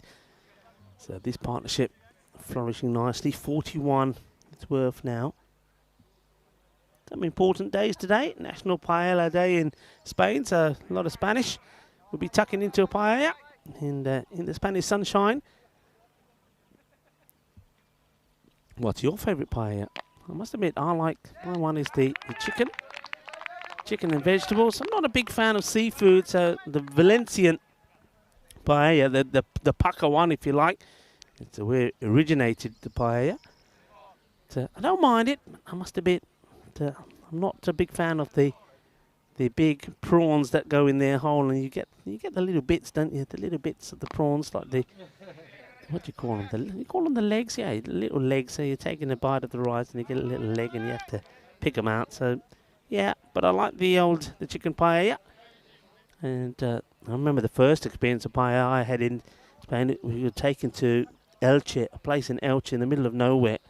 Because everybody said, well, if you want a paella, you've got to go to the proper place. And they're absolutely right. The paella was delicious. The only thing I didn't like about it was the snails in it. Not the fact that there were snails in it. As this one gets played away, it's going to be 4 more runs. It's easy picking for Kuldeep. He's making it look easy. Not letting me down at the moment. I was looking forward to seeing him play. I remember him from a few years ago. Miranda de Cordoba in the night series. And, well, he's playing the same way. He's been good behind the stumps. And he's pretty powerful with the bat as well. Yeah, so there were snails in it. But not the fact there were snails in it. They were alive. The paella was coming on the traditional flat pans, if you like, and where they were cooked, coming onto the table, and the snails were trying to slither their way out of it, which was a bit off-putting. Did I try it? Yeah, I did. I had to, because everybody said you have to. 2 fielders. Find that ball is a little bit slithery, like the snails I was talking about. But it was nice. How did it taste? If you haven't never tried snails before, well, I'm not going to say it was like chicken. Everybody says, oh, it was like chicken. It wasn't like chicken. It was like gritty, because I don't know why they were gritty. They were just gritty, and I don't know. Bit more like rabbit, I suppose. But anyway, it was, apart from the snails in it, it was very nice. And Big appeal. Does this hit any part of the bat at all? No. There, yeah, it does. Oh, there's the signal there from Polo saying, yeah, it does hit the bat. So that's why I'm not entertaining the appeal. End of the power play, and it's a good start. Not over, much better.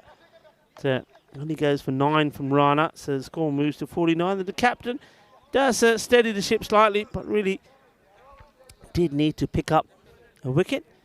And Vinny Sandhu, he's giving his player update.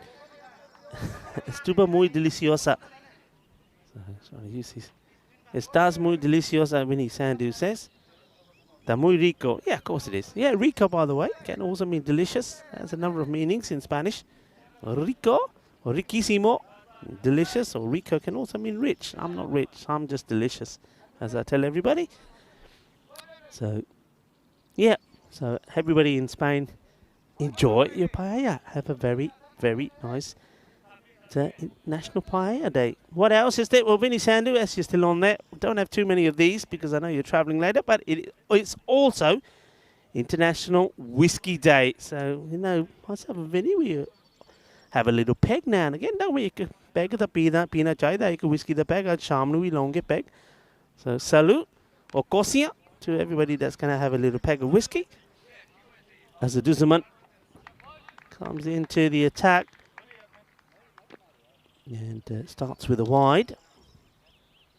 What else? World Theatre Day. This day celebrates the essence, beauty and importance of theatre arts, their significant role in entertainment and symbolic impact that the theatre has on life. So happy Theatre Day.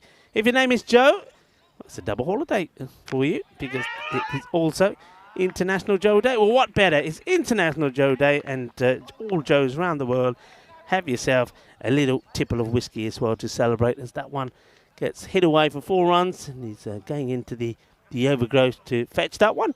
Is Surav. Hasn't come on to bowl himself. Maybe he will come on pretty soon. If you're a scribbler, well, there's a day for you as well. And many people will think that I'm scribbling all the time.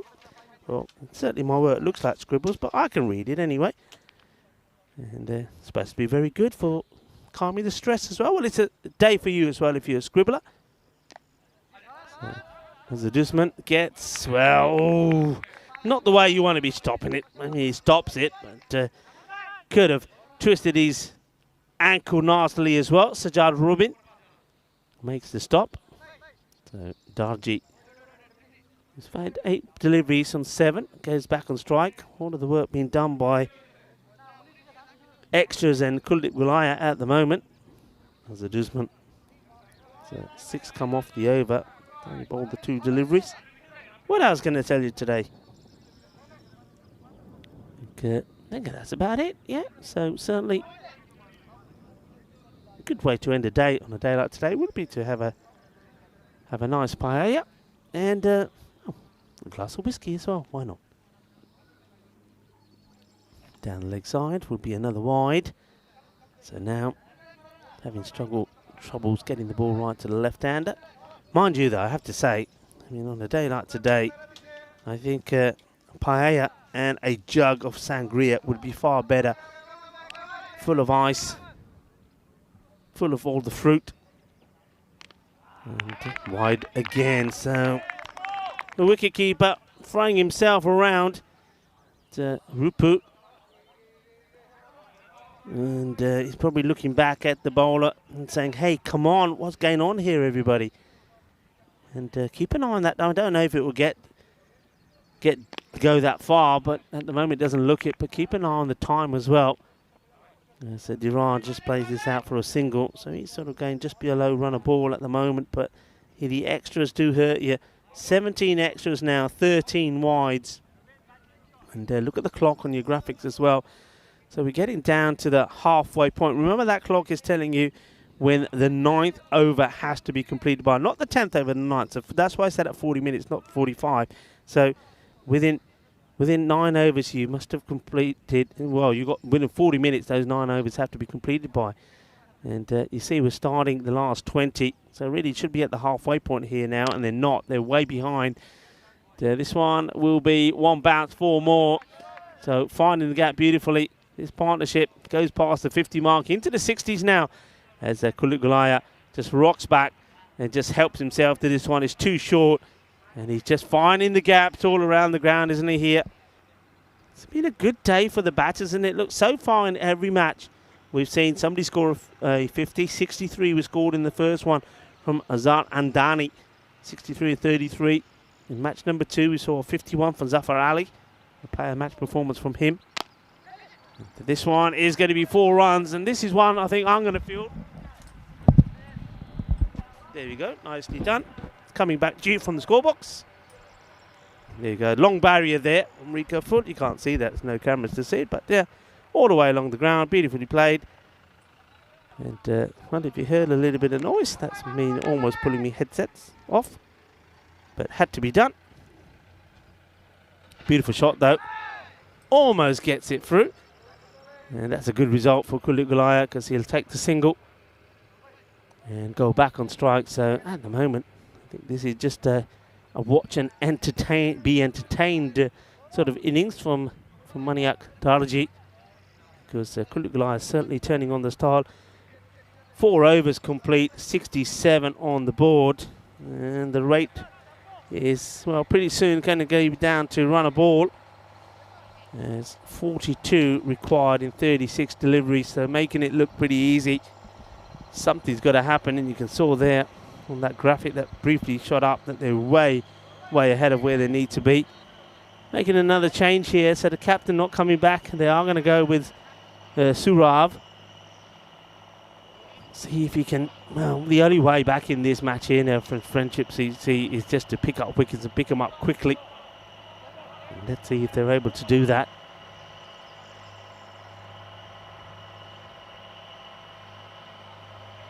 Yeah, a few people saying too many wires, too many extras, absolutely.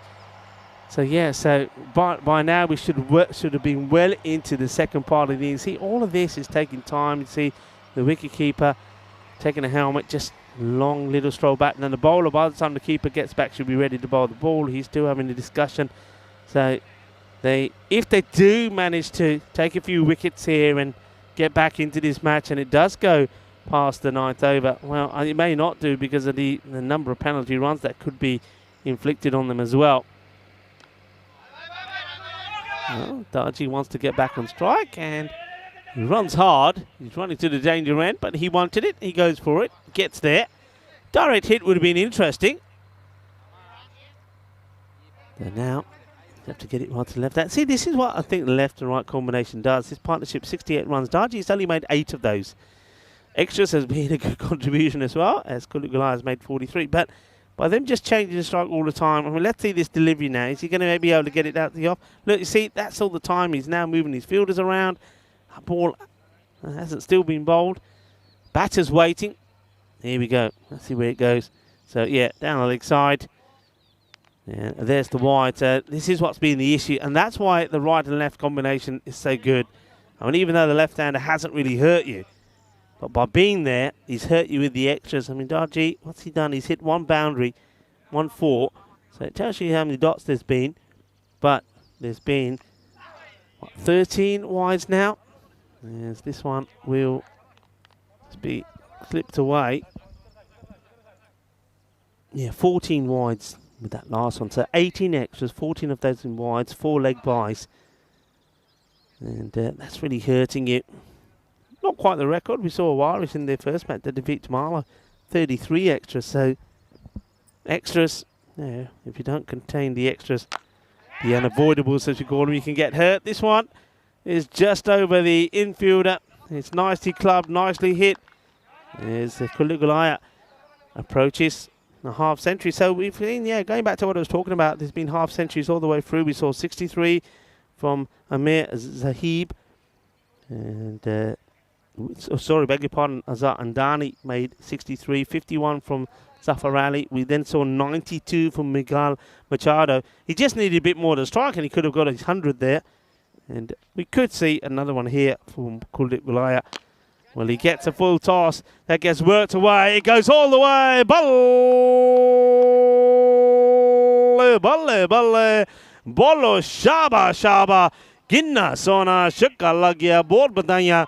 Kuldeep Gulaya nu अपनी half century पूरी कर ली अज 4 बंदे ने half century बनाई है सारे every match ਦੇ ਵਿੱਚ ਇੱਕ ਹਾਫ ਸੈਂਚੁਰੀ ਸੀਗੀ ਹੁਣ ਇਹ ਵਾਰੀ ਕੁਲਦੀਪ ਗੁਲਾਇਆ ਦੀ 53 of 18 well batted indeed and he raises his bat to what's been a good knock from a batter that well I knew he'd impress and he's turned it on for us here today and he ain't done yet because if you're going to bowl badly to him he's going to punish it. It's another short delivery and he pulls this away. He's quick on his feet. Gets the swivel in, the old MJ style as it goes for 4 more. And you just can't be bowling there. And this match looks like it's going to be done and dusted pretty quickly.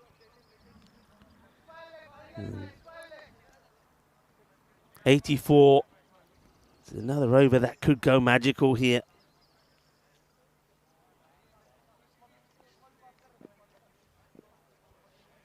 Zurab. No, this is hit firmly down the ground. Will just be a single. So Kuldeep continues to dictate the strike as well as he moves a fine 58 of 20 deliveries. And well, we know there's going to be plenty of cricket. He's just had a bumper 4 weeks at the Cardamom Oval for the European Cricket League. That was sensational. Congratulations to the winners there, Drew. Then we saw the ECI Women's over the weekend. Congratulations to Austria and also to Spain and Malta that played brilliantly. 2 weeks here at the Central Cricket Ground in Portugal. Then we've got 2 weeks in Cyprus and then Milan. And don't forget, while Milan is happening, we'll also have the T20Is in Gibraltar.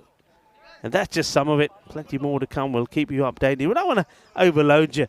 But, yeah, keep writing those in your diaries because it's going to be a bumper season. 100 up already. 100, pardon me, the 100 is not going to be enough here. Bat Gamblers 85 at the halfway point. Batting well, looking dangerous. Well, this one respected as Rana does come back into the attack as I suspected. The captain. The only hope really is break this partnership. 24 regarding 30. It's less than 5 runs and over required. Quick wickets, anything can happen, but it has to happen now. But not if you're bowling there. I mean, again, it's not a good delivery. He's put these away sort of 90% of the times that you bowled him. He's too good a player to be bowling this to. He just steps inside, gets the little swivel going again. It's 4 more runs. And Gamblers, I know that they can bat well. I gave you those stats before about them. You know, this man batted 204 runs in the night series, Kuldeep Gulaya. And we're finally starting to see very early on in this series what he is capable of. This one is well struck and it's stopped by the fielder. Gives this a little whip, it's sort of a semi-chopper shot as he gets the full flow of it. I don't know if it carries all the way through. I think it just stops. See it again, he whips it around. See the fielder here. Yeah, just yorks him, but he does well. He stops it, saves the boundary. So Darji finally gets an opportunity to face couple of deliveries. The score moves to 90. And I wonder if he'll decide himself that probably before the game is done, he wouldn't mind having a boundary to himself. Just the 1-4 to his name so far. But he's played the perfect role, really, I suppose. And, well, not where he's looking to hit this. There won't be a run if the throw comes in. Well, there will be now because it's overthrows. The bowler, the captain, frustrated. And disappointingly, walks back to his mark. Because he would have liked to have bowled a few more to Darji. Kuldeep Gulaya says, okay, I've had a little rest for 1 ball. I'll go back to the strike. Here comes the throw. He is a lazy runner and he's pretty slow getting his bat down, Darji. That's how he was run out in the first match. So I suppose it's worth having a go. But this is the man that you want to get out, though. And strokes this well. And one thing about Kuldeep Gulaya is, as you've seen, that a bit like perhaps Azhar Andani of Irish, he does play strokes to all part of the ground. We've seen him cut, we've seen him play for the covers, we've seen him hit over extra cover. And of course, a lot of times we've seen him hook and pull. And he's a very powerful batter. And as we're seeing here, he can very quickly take the ball away from you. Remember, there is another match coming today. This one gets flicked away. And Darji just continues to play that perfect supporting role. And he's saying, come on, get the ball in. The batter's saying, well, if you don't want to throw it, we'll run. And I think over eventually. Over against Bucks is waiting to call over. And now he will call over as the ball eventually does come back to the bowler. As we have a look at the scorecard there, Kulugalaya is leading the way, isn't he? Batting beautifully, 64 not out of 24. Maniak Darajit just playing the sporting role, but 18 extras, 14 of those in wides, which means that only 16 required in 24 balls. As the over comes to an end with 93 without loss.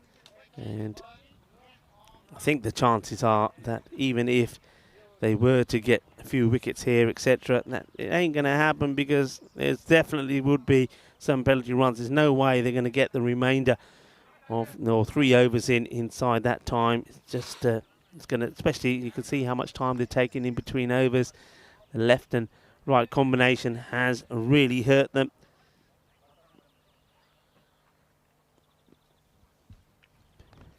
Okay, so we're going to miss. Top ball to Darji. It is Robin. Comes in to turn his arm over. Sajjad Robin.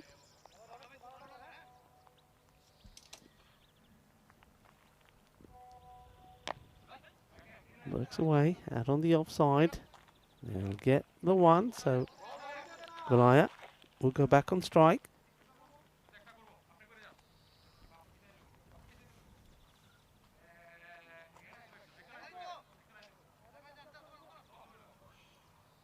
Next match, just a reminder, the final match today, 5 matches today, will be coming up in just over half an hour's time.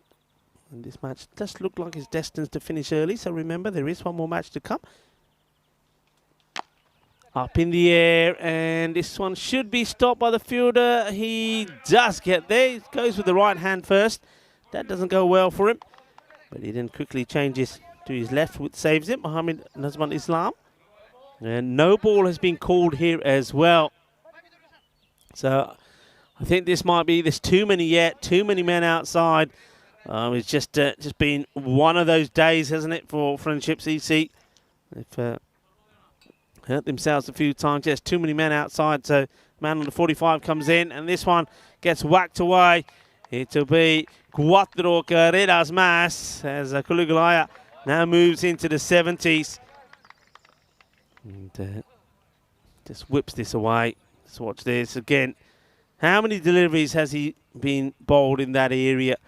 And if there's one shot that he's practiced so many times today as that one, he'll be playing that in his sleep tonight, won't he? Reflex action.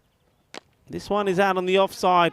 Doesn't really hit this too hard. He's going for placement, and he's gonna get stopped by the fielder. And he just gets 1 foot on it. It looked like for a moment that he was going to run all round this, but he times the footwork to perfection, gets the foot on it. And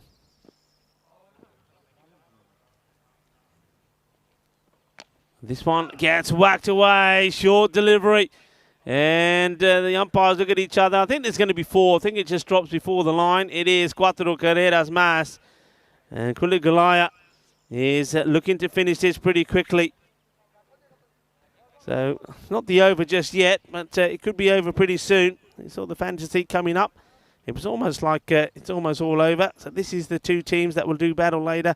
Irish coming back into the attack. Grish Singh will stay as the wicketkeeper. And they're taking on Friendship CC. And Friendship CC not going to have too much time to recover from this. So, ball to come in the over. Just 2 runs needed for victory.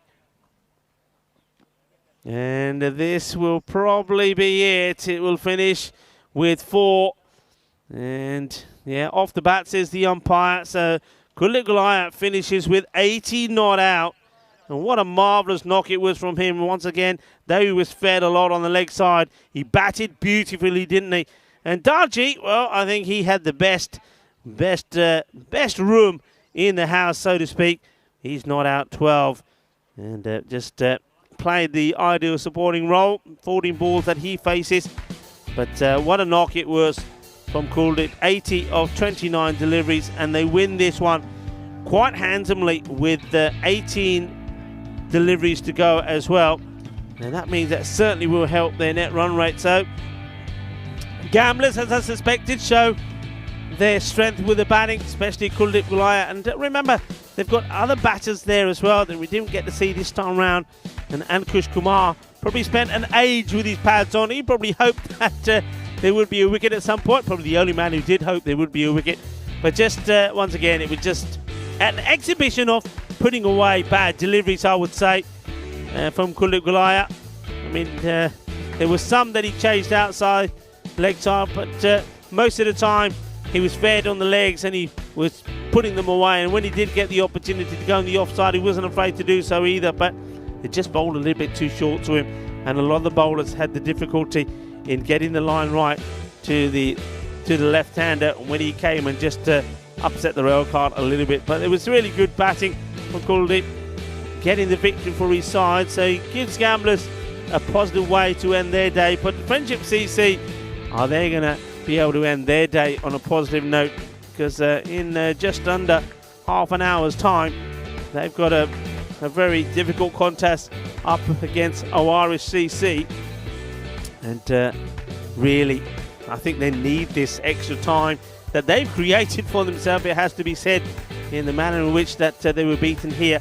But they need to come back stronger. Owarish, well, they showed just how strong they are. Don't forget Owarish, even though they lost to Marlow in the first match of the day, and the first match of this series, they lost only by 6 runs, chasing 124, and then they put on, or piled on the runs, scoring the highest runs of the day so far, 161, losing just 3 wickets. Miguel Machado leading the way there with 92, 35 deliveries. So Owarish are on song. They've got the key players on their side, and Friendship CC need to get their act together pretty quickly. One thing they've got to do straight away that would make a huge difference is just get the length and the line of the bowling right. They just bowled too many bad deliveries, too many short deliveries, too many deliveries on the leg side. And the scorecard, well, it's very simple really. Kuldeep Gulaya, 80 of 29 deliveries not out, and Maniak Darji played just a supporting role and just keeping one end going and giving as much strike as he could to Kuldeep Gulaya. He makes 12 of 14, but plenty of good batters were still to come in there.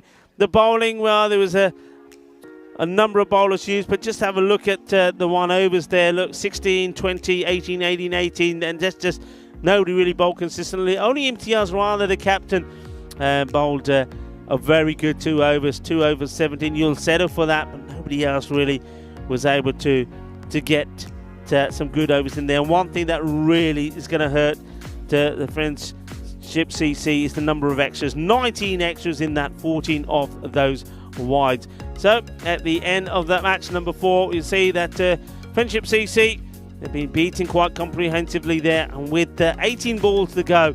And remind you that match number 5 coming up in around about 25 minutes time, and that's when Owarish taking on Friendship CC again. Friendship CC really going to be up against it in that one. They've got to come good pretty quick. They've got to spend as much of that 27 minutes that they've got to recuperate themselves.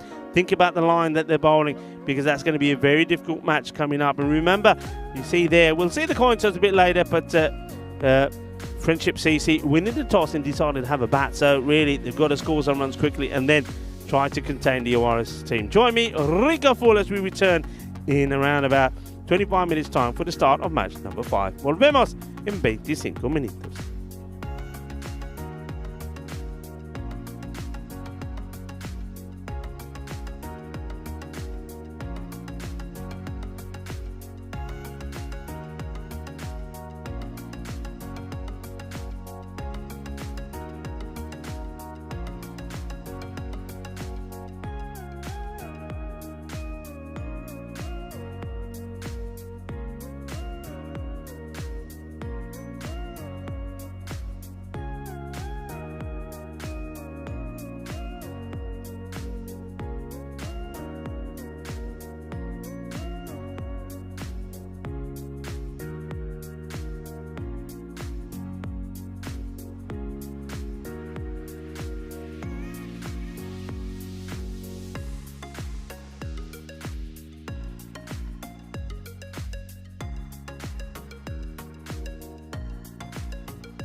The European Cricket Series is proudly brought to you by HCL Software, Fan Code, and Grizzly Bear Sports. Welcome to the fifth and final game of the day between Oerish and Friendship. Friendship to call. Tails. Tails is the call. Ooh. Oh, yeah. Mida? Tails. Tails it is. I'm gonna bet first. He's gonna bet. Back to you, Rico. Thank you very much to Jerome Peters, doing a fantastic job. The tournament referee and out there doing the coin tosses as well. So we've got the details from the coin toss. It's going to be an interesting one. So Friendship CC, they've had issues with the bat. They decided they're going to have a bat first here, and I think they need to get more than the 108 that they require. So we have a look at the two teams. We are, of course, here in Portugal. Portugal holds some interesting records, including holds a record for the shortest and the longest reigning monarchs. Enrique of Portugal was the king of Portugal for more than 73 years. Luis Felipe, on the other hand, was king for only 20 minutes. Oerish versus Friendship. Oerish 104 to 94 in favour of winning this one. You'd expect Oerish to be the favourites. Question is, though, how many can Friendship CC score, and how do they deal with this man?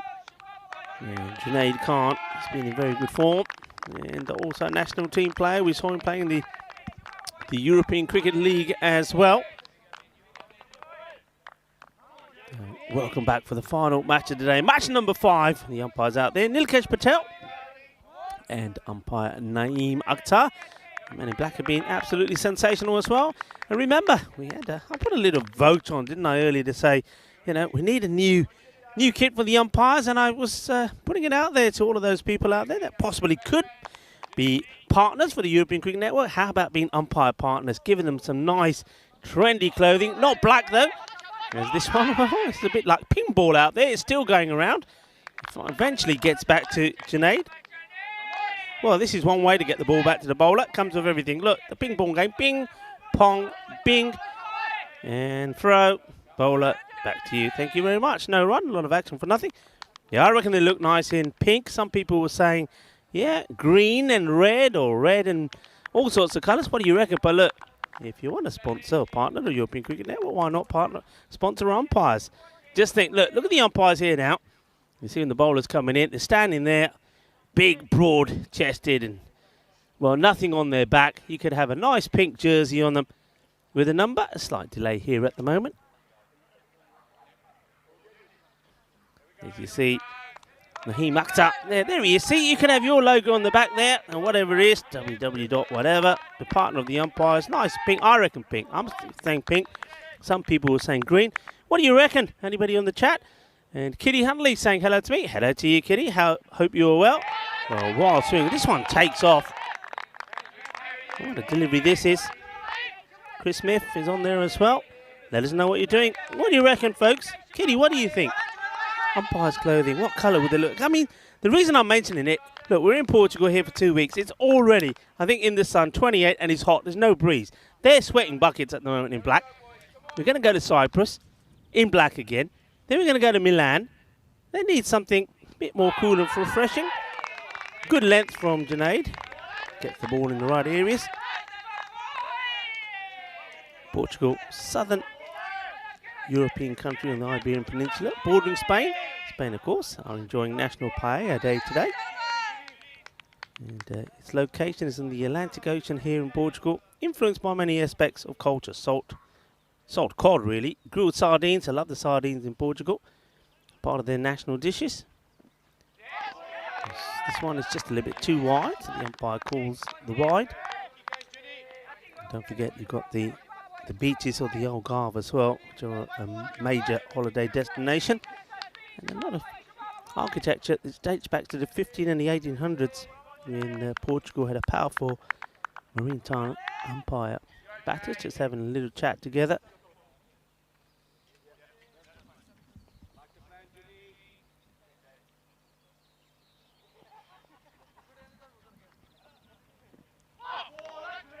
Yeah, Chris Smith saying, yeah, black outfits in this heat, not a good idea. That's what I'm saying, Chris. So we want some suggestions.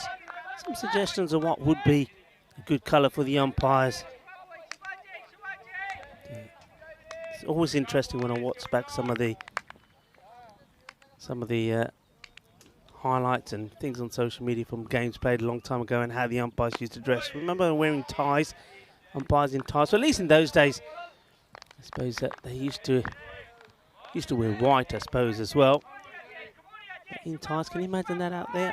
Can you imagine if our guys were out there in black and wearing a tie as well?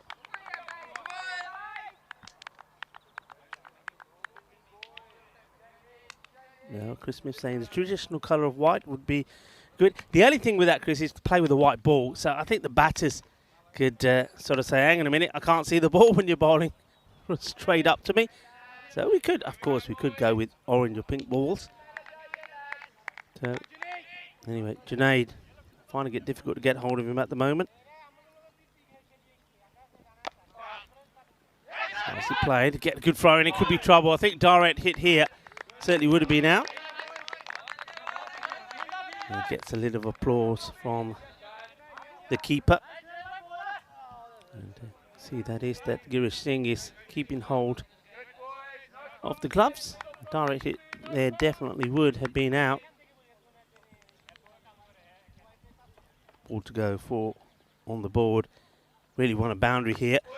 Well, hits it pretty well, and he may get the boundary because the chase is on the Eva, but not going to get there. And the specialist fielder, Miguel Stoneman, chased after that one. Well, Miguel, I did have a chat with the captain. I did try and persuade Mr. Senor Greenshields to maybe give you a ball, but he said, you know what your role is in the team. Well, it's to chase that white thing around. 4 runs, so they do get a boundary at the end of the over. It will be 8 without loss. Finally, there's a boundary, and it's off the bat of Sabir Ahmed. You just get the feeling here that a score less than 120 is not going to cut it. Ashraful Rupu is one man. If he can get going, can make a difference. Greenshields in to bowl. Back to what he does. I mean, I spoke to him briefly when I was trying to get some answers about Miguel Stoneman. I spoke to him briefly about his injury. He said it's still not 100%, but he's working on it. And nice to see him with the ball in the hand, bowling again. Gets a lot of swing, and he can swing it both ways. Short of a length, just getting it in the right area. Dot and dot. Got a big smile on his face as he sees Ashraful Rupu. Can't get anything on these at the moment. Got to use your feet, haven't you, when the ball's swinging around like that.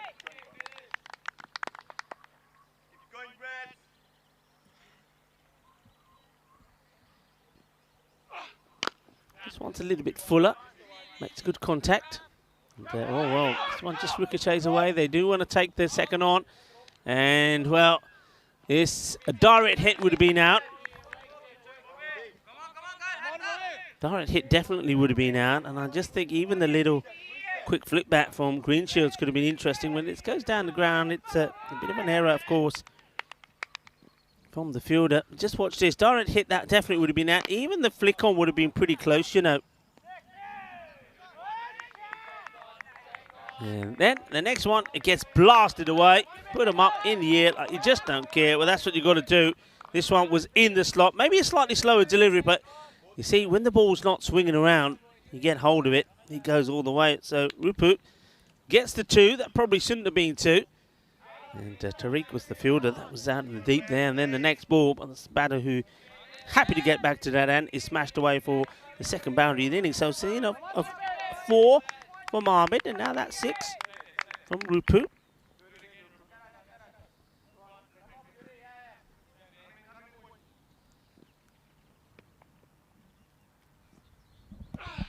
Oh, this is Gandhi down the leg side, and it gets worked away for a boundary. So 6 and 4. Rupu is hungry for more.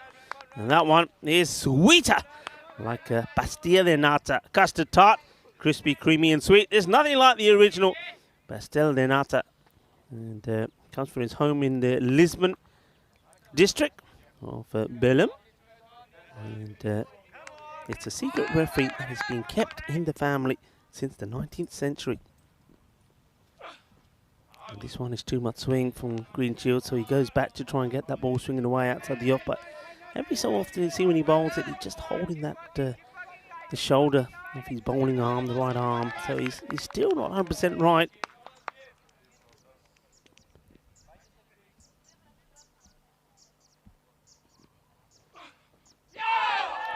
Ooh, that's close.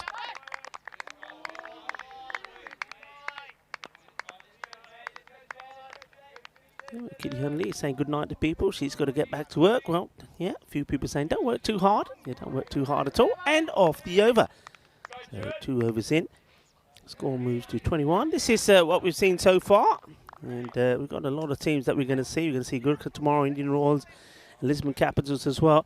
And also Punjab CC of Amadora. But at the moment, Marlow sitting pretty at the top. Oaris looking to join them with 4 points as well.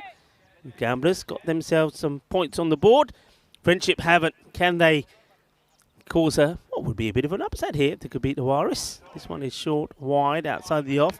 Junaid Khan, as he does, comes back to bowl his second. Starts off with a loosener.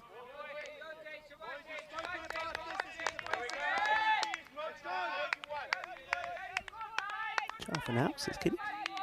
Shrug saying bye to Kitty as well.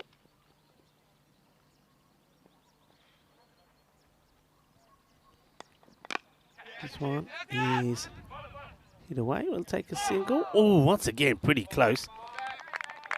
I think he would have been gone here. And very lucky. Doesn't run hard, does he? Well, there's always an opportunity to get out.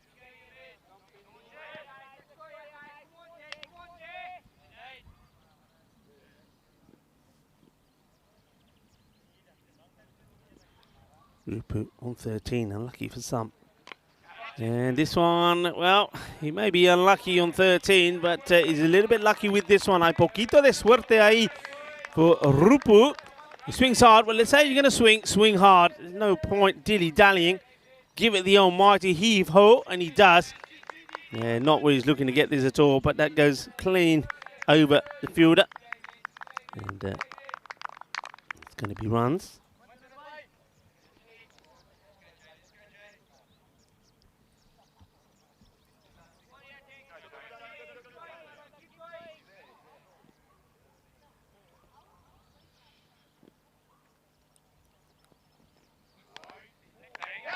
Wide ball.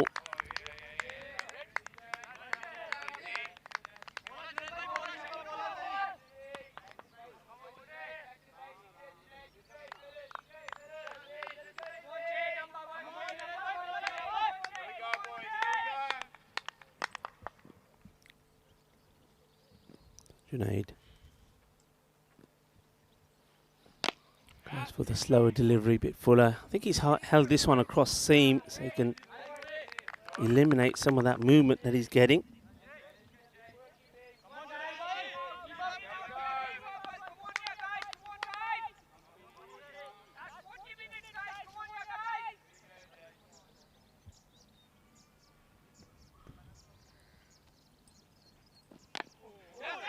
Okay, he wants it. It's going to be a little bit late going, but batter that's running to the danger hand is Sabir Ahmed. Gets a single. Yeah, good shout. I mean, he backs himself to get there, and he knows that the striker will get home fairly safely as the wicket-keeper man's got to do the job. 30 on the board now, so they're going at a good pace.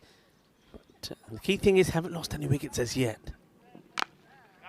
This is struck well, and no run. They do have a shy, and it's been well backed up by Francois Stoneman. Hasn't come into attack yet. He's probably, I don't know whether they go with him next, or maybe that they will go with, maybe they'll go with Tariq.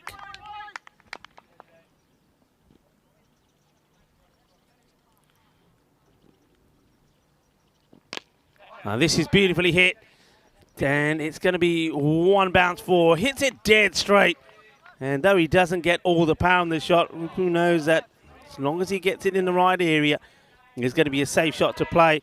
So, see, he's not trying to hit it too hard, just getting the loft and the elevation in, and hits it dead straight.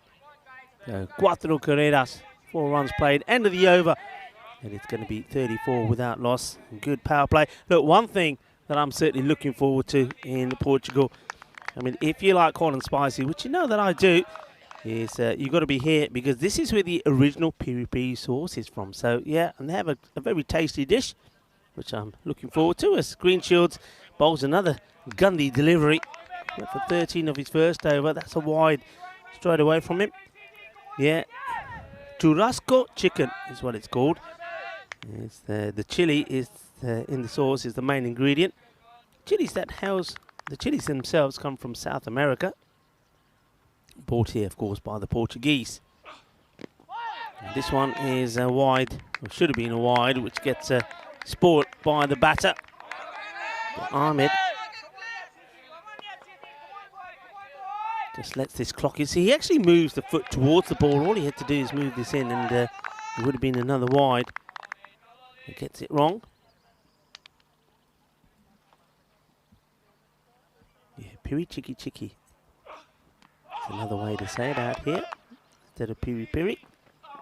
And well, Conrad Green. Well, look, you know, it's footsie time.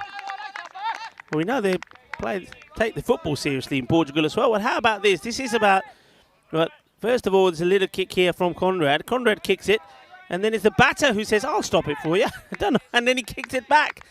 Well, I've never seen this. I mean, if he doesn't stop it, well, you can see Miguel there. He would have had to be in play. If he leaves this alone, they could have taken another run. Okay, walking down. He wants a big shot. It's up in the air. It's an opportunity, and it's well taken. And, well, applause from Green Shield. He's applauding Rupu to say, well, you wanted to take me on. You coming down the wicket to me. Well, you've got to hit it better than that. Francois Stoneman is not going to drop these. And there we go. Nicely taken. That's his technique, Faf. That's how he likes to take it. And Conrad Greenshields is applauding the batter to say, well, you wanted to go after me. You come down the wicket. That's what you get.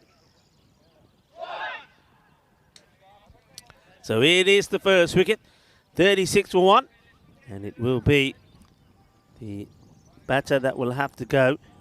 So that's for Rupu. Once again, he makes a start, doesn't he? 22 of 12 deliveries, and then caught there by Francois Stoneman. So Greenshields gets the breakthrough. And now Mohamed Nazrul Islam will come in. Played some nice shots in the last match, didn't he? Played some nice shots, a couple of boundaries before he then got out. Let's see if he can stick around a little bit longer. He's going to get a wide delivery. At least he's able to get his legs well out the way here. Greenshields continues to struggle. That one that just moves away. It's not, I don't know whether he's trying to get this to swing back in. But he's far better off starting with on the off peg. This one straight up, and a little shake on the head from the umpire straight away. Let's watch this. He does straighter. I think this is the umpire. It's a pretty good shout for me. I wonder if there is a bit of bat on there. It's a quick shake. I think the bat saves him because, yeah, I think you can see the batter. You don't see in that caption there showing his bat, and the umpire picked it up pretty quickly as well. This one is all bad, and nobody's picking this up. Well, you're only picking it up from the fence, and that's 4 runs. And it just keeps straying, doesn't he, on the leg side? That's Greenshields. And this one gets whipped away. Well, they do get banned on 1. I mean, if he doesn't hit this and he misses everything, would have been a wide once more. So Greenshields just a little bit too leg side orientated at the moment. And gets the score up into the 40s. So they're staying at around about the 10 and over. Making a change in the field. Greenshields is bringing in the man who was back on the boundary at point. I think he's, for me, sending a field to an area where he really shouldn't be bowling. I'd like to see him get that away swing again. Maybe it's going to be a bit of a trap. Well, he does go for the one, the ace racing, but this has been picked up beautifully as it will go all the way. Balle, Guinness on a Shaka Lagya sweet out of the middle of the bat. And that's a good hit from, Islam. And let's hope he can keep it going this time. end of the over as well. It's a good finish to the over, 47 for 1. So Friendship CC, you can see starting at even that wicket falling in that over from Greenshields, and it was a big wicket from the key player as well. Boot is made a small contribution, and other batters that come in. Nazrul is not hanging around 10 or 3. Ahmed, if he can stay there and still bat all the way through the innings, end up with a score around about 35-40, and the others keep going the way they are, well, he'll play the perfect role, and he's thinking, well, you know what? Yeah, okay, Rico, well, maybe I'll get going now, as he clobbers this one big. And that one is into the zone of our match scorers, and they're taking cover over there.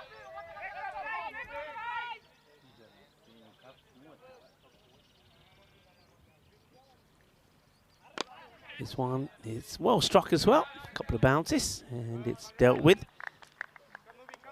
Conrad Greenshields. Big shout out to the crew that are here. Oh, there we go. There's Samir and Marzi. Still Marzi. I don't know what's up there with Marzi. Marzi is like covered from head to toe.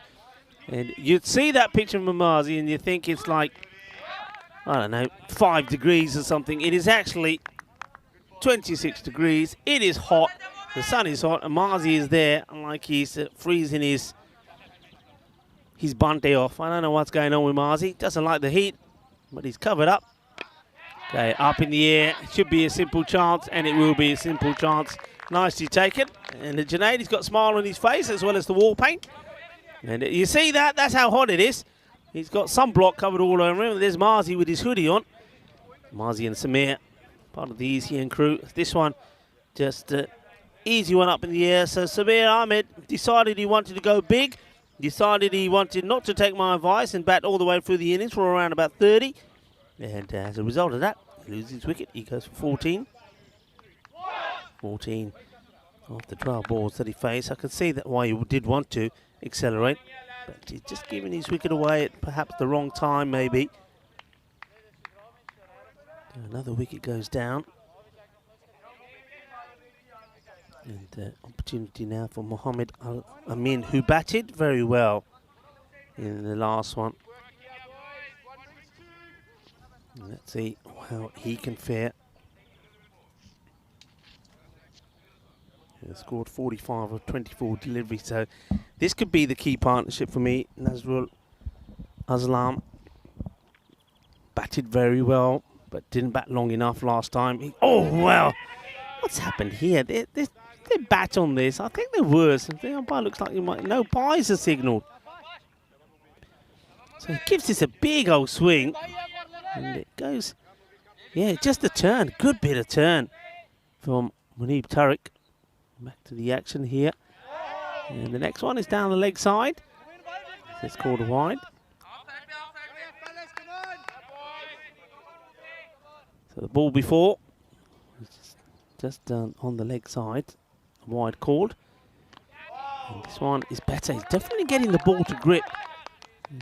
Will be the end of Munib Tariq's over. So halfway point in the match. And that tidy one, just 9 runs from it, takes a score to 57 for 2. Remember, plenty of cricket coming up here. We have 2 weeks here at this Santario Sports Ground. What a beautiful ground it is. Looks absolutely beautiful in Portugal. And after that, we've got 2 weeks in Cyprus. Looking forward to seeing some of the teams there again, particularly the Punjab Lions and Nicosia, who took part in the European Cricket League. And then, well, we've got some T20 international action for you as well from that lovely ground in Gibraltar, and as well as the European Cricket Series that will be in Milan as well. We will get a chance to see some of our friends in Italy. Well, this one turns him inside out, and he gets very lucky, the batter. He's not where he's looking to play this at all. And new batter comes in. First time we've seen Lakshan Wirakun come on to bowl, and this one, he's very unlucky. That's gone to the boundary. Could have gone anywhere. Probably should have gone to hand. Bit unlucky, the bowler. Raccoon once again. Good start from it. Yeah, haven't seen any bowlers yet. Getting the ball in the right areas is Lakshan.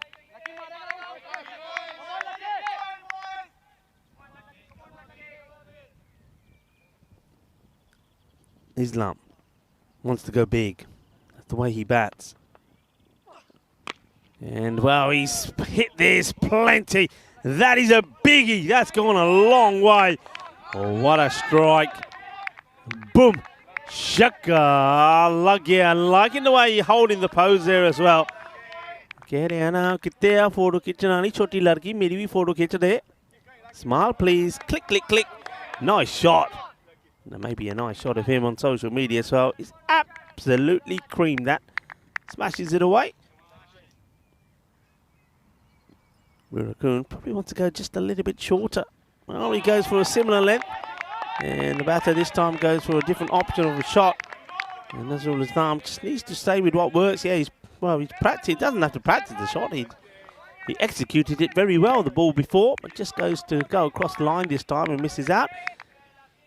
Ahmed Dow, part of the team here, as well as Nilkesh Patel. And we've seen Samir Nayak and also Mars by Shubham Jot Singh. Dan Oroz, this one is out, and he's gone for it over the extra cover boundary as well. So that's the shot. He doesn't want to go across the line, hit through the ball, and it gets plenty of weight distribution into this one as well. And well hit. Looks like a golf swing, doesn't it? And that goes all the way. 6 more, so the second boundary of the over. Nazrul Islam showing what he can do. Again, it's one of those, isn't it? Just imagine if he stays there and hits like this for another 10 deliveries.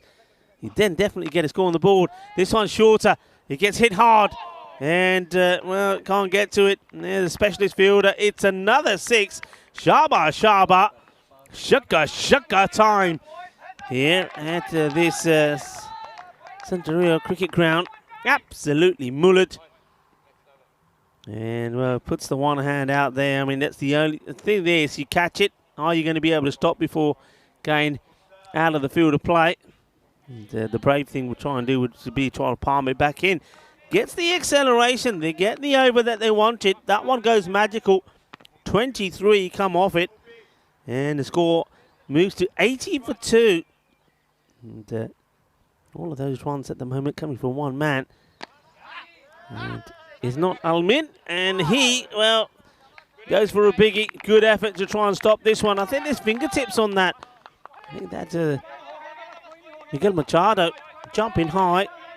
Watch this. He definitely gets a few fingers onto that. That one's going to have a...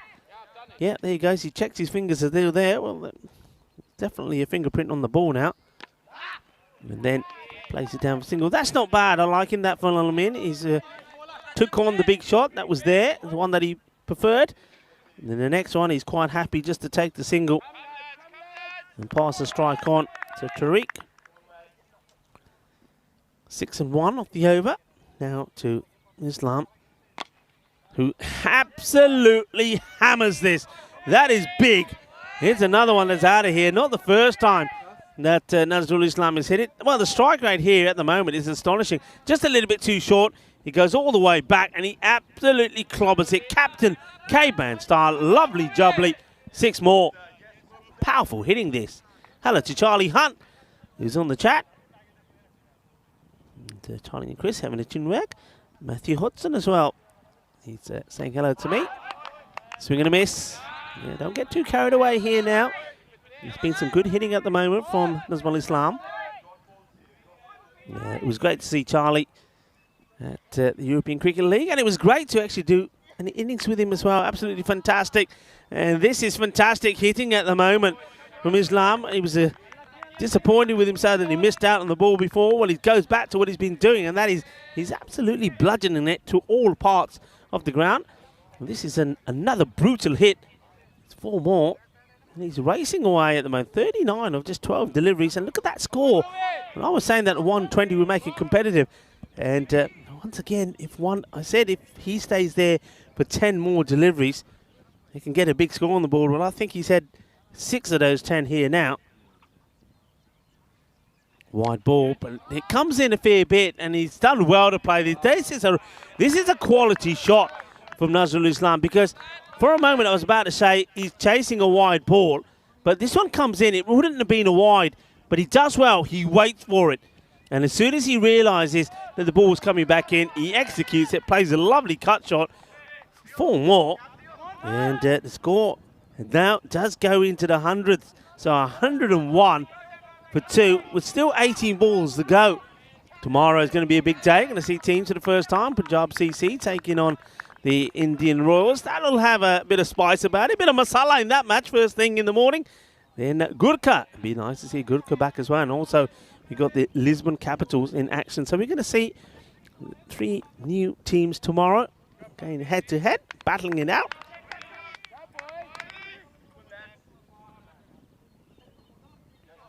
Okay, so we are now going to go to Francois Stoneman. So they've held him back. I think they realise now, well, you know what, the way this is going, we need to get some wickets quickly. Oh, this would have been out. If this hits the bowler's ends, I think he's got his man. And this is the case of Al-Min now realising his role. And he's playing it pretty well. Look, he's charging hard. Just slides about it, but that would have been gone. He would have been gone there. And liking the umpire's position there, Nilkesh Patel, he's right on the line. And just seeing if what's going to get lodged first, the bounce of the batter in. Fortunately for the batter, the ball doesn't hit the stumps. Islam. Oh, he bangs this onto his foot. Might hurt a little. And he says, no, stay there. And yeah, he's just checking to see if his ankle's still there. He clobbers it. And doesn't show any pain straight away, but he does when he walks away. Big moment this. I think Stoneman, if he goes for a few here and Islam stays in, that 120, 130 is on. Oh, well, this is going to be 4 runs. Not where he's looking to play. It's fuller delivery. And gets an inside edge.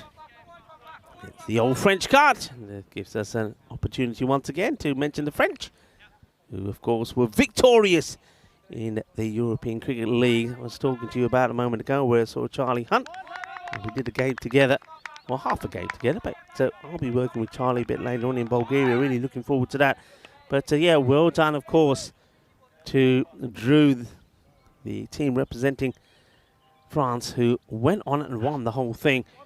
And this one goes straight through. Chase is on now to try and stop this going to the boundary. They won't. The boundary is quick, and that is 4 byes.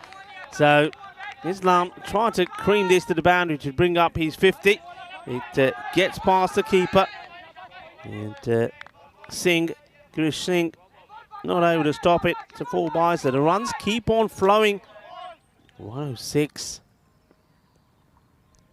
3 balls to go in the over. Now, well, we're going to have another slight delay here. I think this just might be some issues with some of the, maybe it's the internet that goes down every now and again. But once again, it gives me an opportunity to say a big shout out to the team here today. Medadalb, Nilkesh Patel, who's out there at the moment, not only doing some scoring, but doing a bit of umpiring for us. Samir Nayak, Mars Barji, Shubnavjot Singh, and also the ECN photographer, Dan Oras, that does her rounds around the ground and snaps anything that looks interesting. And then look out for those pictures later on tonight. Saw some fantastic photos of Drew winning that dramatic and sensational final at Cardamom. And they're absolutely brilliant. They're on the social media now, so go on there and have a look. Remember, you can go onto Instagram or even social media on Facebook and go into the European Cricket website, europeancricket.com. All the information. You can go on and look at all the pictures and also all the information about this series and other up-and-coming events as well. Tyrone Peters, part of our team as well, top referee. And, of course, the umpires that have been outstanding. And that man there, Naheem Akhtar, also Paulo Butsamati, have been outstanding today, along with Buck Stoneman. So well done to our men in black. And we already mentioned we've got to change their colours for the summer or before the summer. So come on, anybody out there, want to be sponsoring our umpires. What an opportunity it is to be part of the European cricket team and stronger together with us. I reckon, well, all the people talking about colours, some people like green, I reckon pink. I still think pink. Nice pink top with, not pink trousers. That would be over the top. So pink with, I don't know, even pink with, I don't know, grey. How about that? Pink and grey. That's a good combination. You know, have your name on the back of their shirts. What an opportunity that is. I reckon there's got to be somebody out there that would like to be part of this forever going European Cricket Network. So get in touch with the powers that be, and maybe be our umpire partners. That'd be something cool, wouldn't it? And again, just a slight delay here again. And I think, why not I give you some more facts about Portugal. Here's a good one here. So you see some of the images around the ground. The Shrine of Fatima is a popular pilgrim spot for Christian worshippers. It was here in 1917 that the Virgin Mary is said to have appeared to 3 young shepherds. In terms of number of visiting pilgrims, it's only second to Rome in Europe. That's quite outstanding, isn't it? Portugal also a world leader in renewable energy. 70% of its energy comes from renewable sources. Good on them for that. Okay, Faf to continue. 110 on the board already. Still 2 balls to go in this one. They'll be looking from here, certainly, to get beyond the 130 mark. Still after this over. 12 balls to go. Smashed. Straight down the ground. Bolle, bolle, bolle. Ginna sana. Shaka. Absolutely cream crackered. And just love the way he smashes this big and well batted as well to Nazmul Islam, because that brings up his 50 and he's done it in style. Bordachi batting. Shaba, take a bow. 53 of 17. And now this one has been firmly, and Munib Tariq takes the cat, so he literally gets his 50 and gets out. But Nazrul Islam has done exactly what I was saying he needed to do. And I said, if this man, when he was in his, just got to his 30, if he can bat the way he does for the next 10 deliveries, he's going to get them to a good score, and he's done that. Now he's hoping that the other batters don't let themselves down. 116 at the end of the 8th over. That's 3 wickets now, but what a good knock that was. We take nothing away from it. We knew he was a good hitter. He came in the last match, hit 2 good boundaries, then got out. But Mohammed Nazrul Islam shows his class and shows his hitting power. 53 of 18 deliveries. Well caught, though, you have to say, by Tariq. If he doesn't catch that, it would have been 6 runs. So Stoneman was brought on to get the wicket. He does, but they still do get 15 runs off his over. So a new batter now comes out, and it's going to be Saddam Akbori. Akbori, he stayed around for a while, didn't he, in the last one, Akbor. But when he needed to get the acceleration on, he did.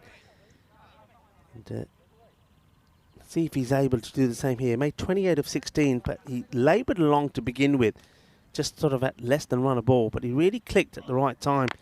Well, this one has been absolutely swung at with everything. He's thrown everything at this, including the kitchen sink, as Al-Min. Just going to get a single, so Akbori, I should say, now on strike. And let's see if he can get game straight away. Saddam, or will he play a few about first? The key thing here is you have to eliminate dot balls. Friend CC want to get victory under their belt, so no run there. One gets blocked out. Miguel Machado into the attack.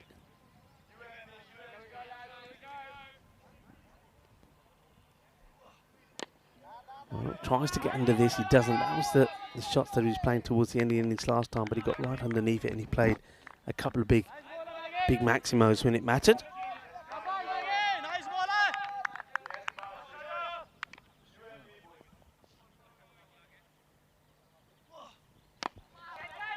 High up in the air, not going to carry to anybody, drops safely in the zone between Machado and the fielder. Machado, of course, and what a knock he had in that victory in the win against Gamblers. 92, he scored not out.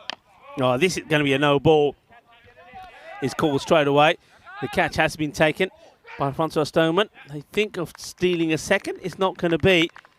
So no ball, won't be out. Of course, it can still be run out. So that was a no ball that was called. So this is the free hit. And it's hit pretty well. The catch doesn't matter. So they just make sure that the ball doesn't go to the boundary. So get past the 120 mark here now. Ball to go in the 9th. Bori would love to hit this one to the boundary. Can he get underneath it? It's a shorter delivery. It's not a good one. It will be a wide. So, I mean, starts to go, then gets back. I wouldn't be in a hurry to take a single here. I think he's the set batter. 16 of 9. I think he needs to really be on strike as much as possible. This one is high up in the air, but it's going to just keep going, and it will. He gets it over that man. The specialist fielder, Miguel Stoneman, has to fetch it once more. And that's exactly what you need here. Not where he's looking to hit this at all. Miguel Stoneman watches it go over his shoulder. And 1 bounce, 4 runs. So they finish with the boundary. That's the ideal result. It means that Al-Amin will stay on strike. 127 for 3. And I don't think there was too many expecting this sort of score from Francis, but they certainly have turned it on. In the halfway point, there were 57 for 2. So 70 runs have come in 4 overs. And a bit of hurt there. And it's happened with 23 coming off Wickeroon's over. This one will be a wide down leg side. Does it touch? Oh, it just catches a little bit off the pad. The batter's saying, no, it doesn't. Well, let's watch this again. I didn't see it first time myself. But Nilkesh Patel is very quick to signal. I don't see it, to be honest. But the umpire's in the best position. And I reckon that Faf Stoneman there is very clever. They have that little appeal to try and put the umpire off. Maybe it works. Okay, high up in the air, but gets it over the infielder. Will take a single. So once again, I think they'll take the singles. There's going to be an interesting chase here now. I reckon this is 20 runs more than what Owarish wanted to give. Stoneman gets this on the right spot. It's well bowled. And he has a quick, nervous look back at the umpire to say, you're not going to call that a wide, are you? No. Nilkesh Patel, experience. Remember, Nilkesh was there. European Cricket League as well. Very, very good umpire. Bori needs to get back on the ball. Only 3 deliveries left in the innings. And this one will be a wide. Yeah, it's tough. It doesn't quite go over the stumps, and that's the regs we play to. Anything that's down the leg side will get caught. And this one, only just a whisker away. But a wide is a wide. Stoneman, we know he has issues with wide.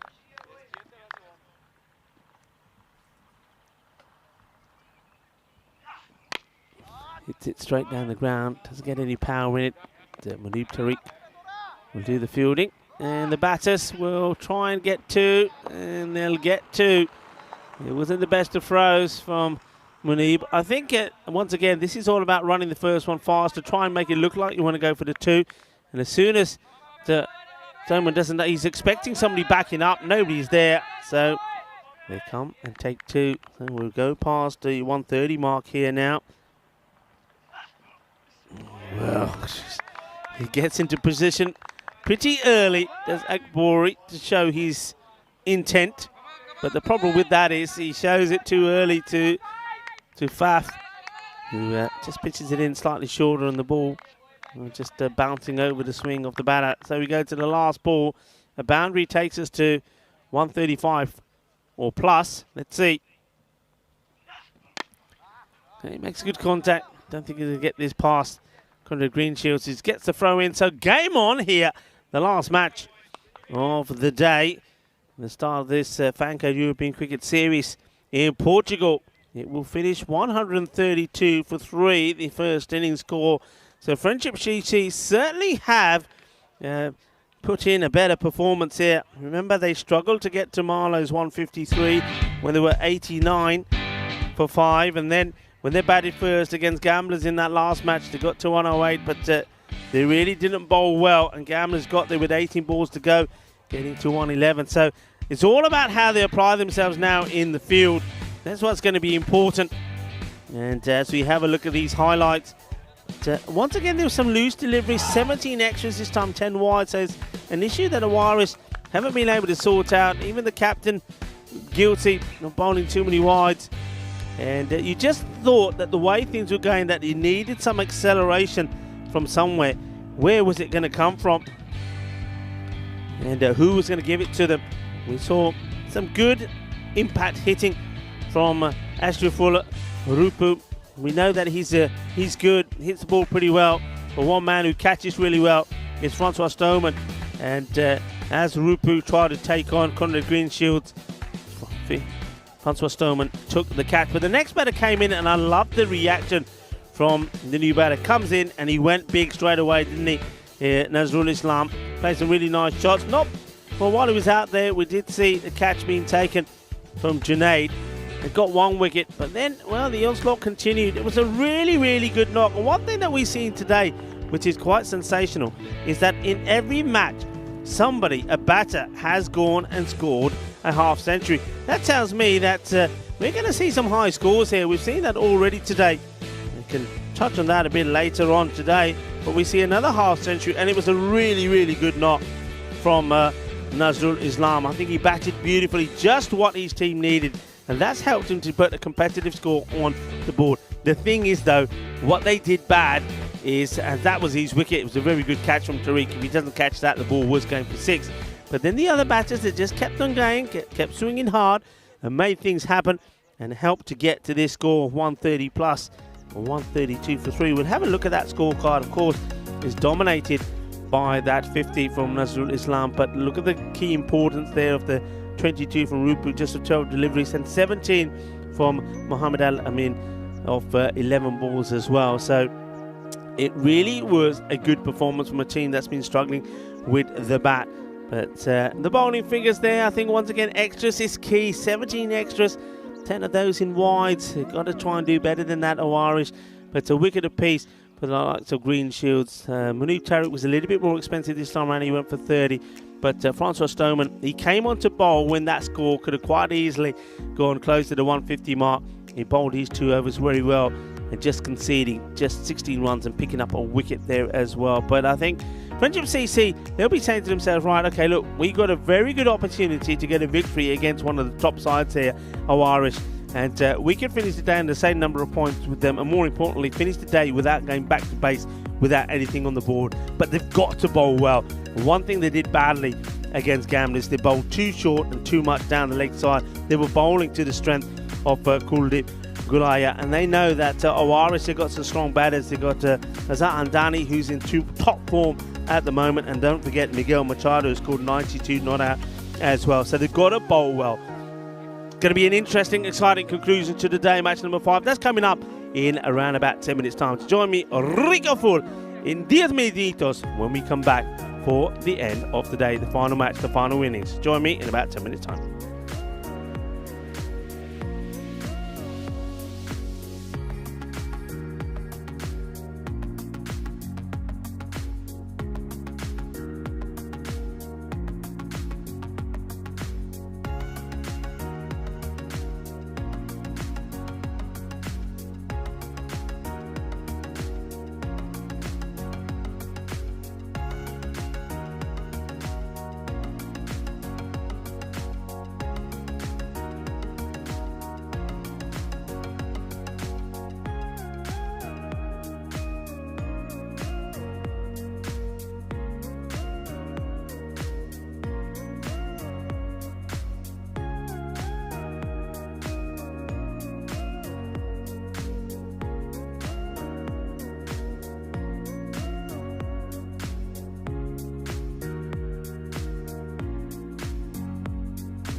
The European Cricket Series is proudly brought to you by HCL Software, Fan Code, and Grizzly Bear Sports. Hello cricket lovers and welcome back for the final innings of the day. Day 1, match number 5. And well, we're going to have I think a spectacular run chase on our hands because Friendship CC, I think have excelled and done better than what many thought they were going to as they get 132 on the board. Thanks to a fine half century from Mohammed Nazrul Islam, 53 of 18 deliveries, supported well by Rupu and also by Mohammed Alamin. So they get the runs on the board, 133, that means will be required by Owaris. So they've got something to do here. And I'm liking the fact that they're going to go with the captain, going to bowl the first. He certainly was the pick of the bowlers. Imtiaz Rana taking control of things, moving these fielders around. Azhar Andani will be the opener. Remember, we've already seen fine knocks from both these batters. Both of them have showed just why they are forces to be reckoned with. Andani, a very talented young player. And also Miguel Machado. Machado making 92 of 35 deliveries. Had a chance to talk to him in between the innings, of course.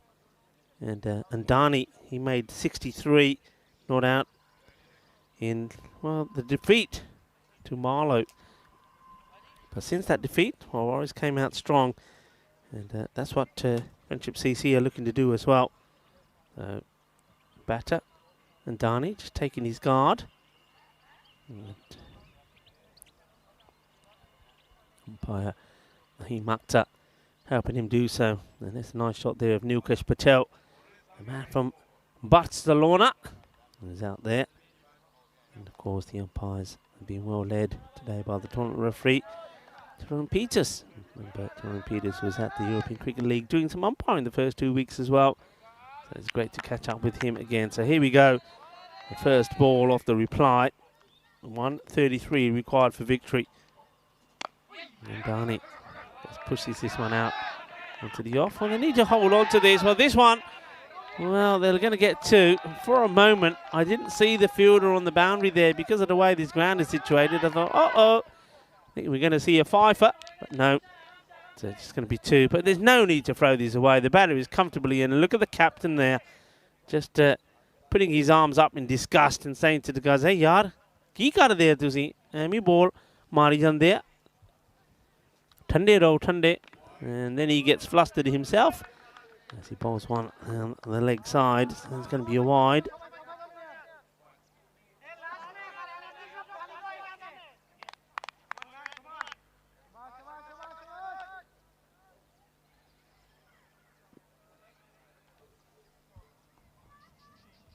Rana. And Andani, who probably shouldn't have been on strike, but he does this time work this one away for a single. So Miguel Machado, what a story he was. I mean, remember in that defeat to Marlow, he struggled early on with the bat, couldn't get anything going. He was running well below run the ball, and then turned it on towards the end when he made 39 to 26 and almost got a victory. Well, the cows are sitting down again in the cow corner.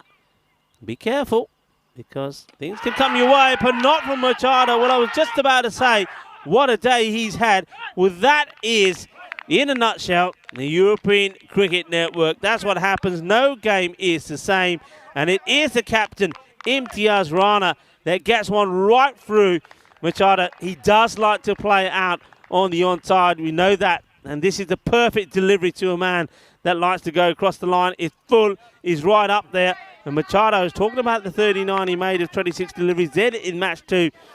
He was a little bit of the villain, perhaps, in that first match because of his slow rate.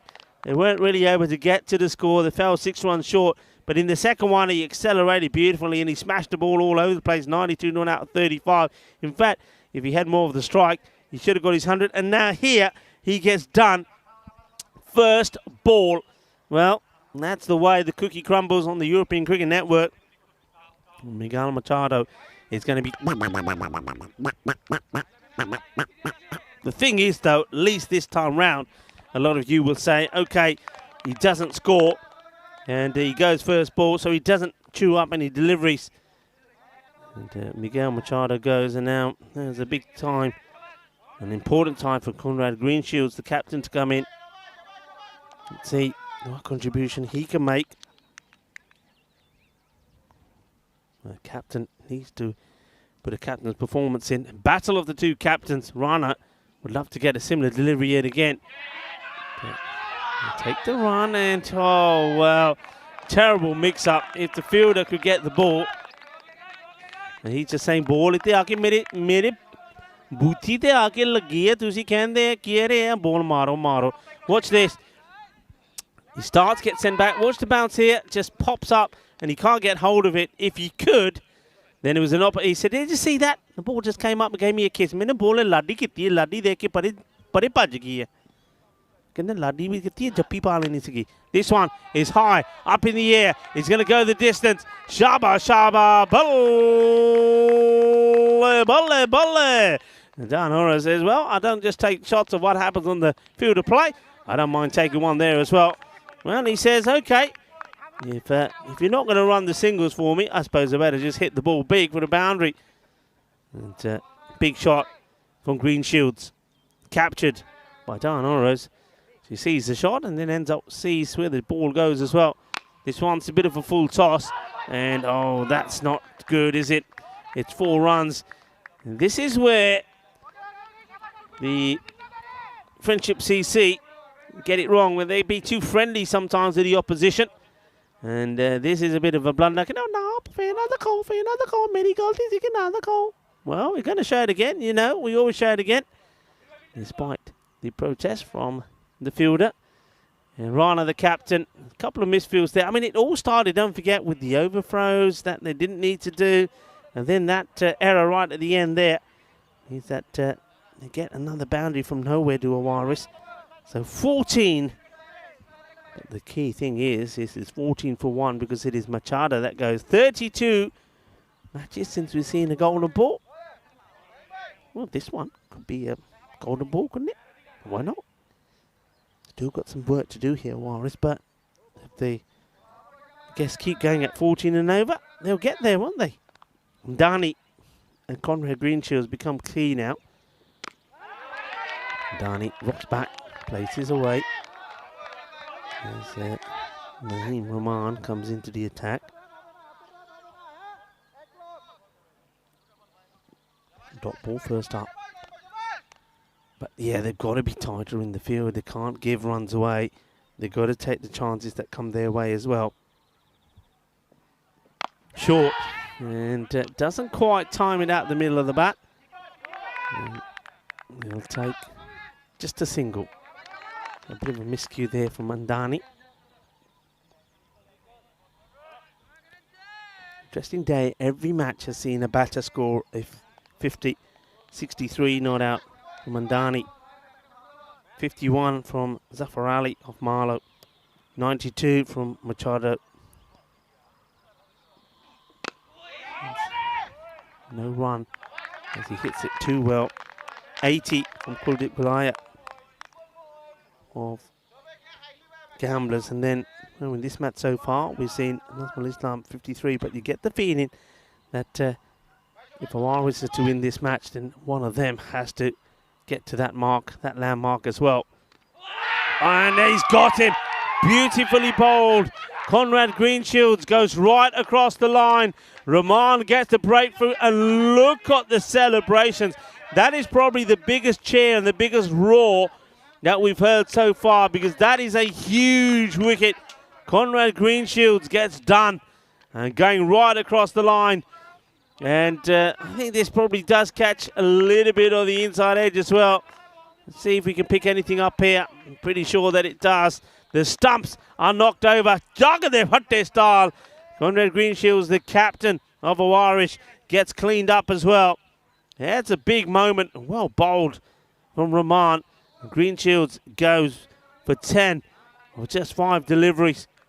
And that's after, remember, we saw the captain, Imtiaz Rana, bowl out Miguel Machado. Well, if one man has to score a big score for Awaris to win this match, it's not going to be Conrad Greenshields. Now, Well, slight change here. They're going with Singh here, so they're holding back Francois Stoneman. Singh, I think he's been sent out there to attack. You get that feeling to try and see whatever they can get from what remains in the power play. Gurjeet Singh. And they don't go with the normal, what would normally be Francois Stoneman coming in here. I think Gurjeet just said, right, there you go. Andar ja, chakke maar, power play the kam kar.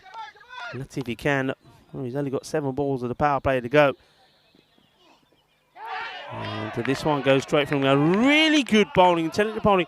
And all of a sudden, okay, we've seen one bad ball down the leg side, which has been punished. But apart from that, everything has been on the stumps full or outside the off stump, like we saw there, the way Rahman finished. Much better from Friendship CC.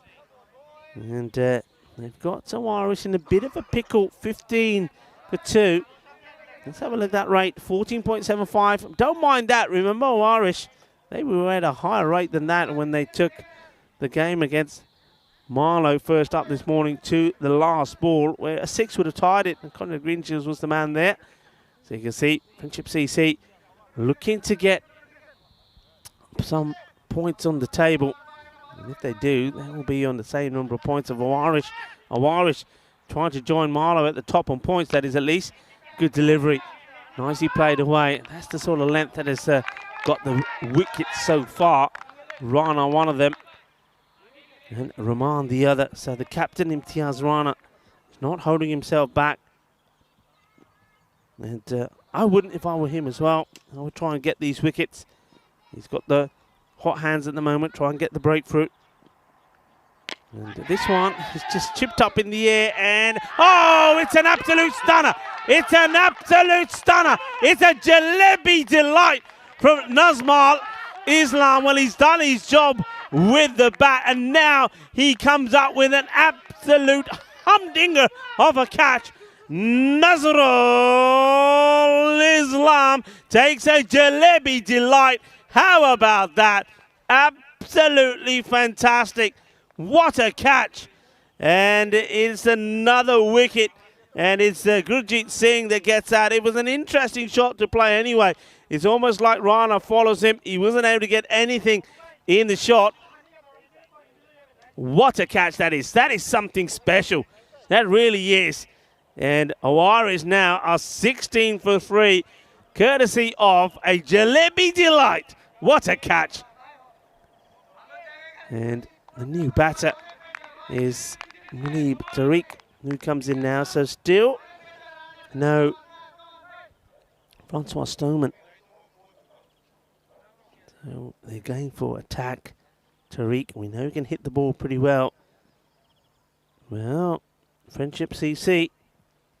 Short. No run this time.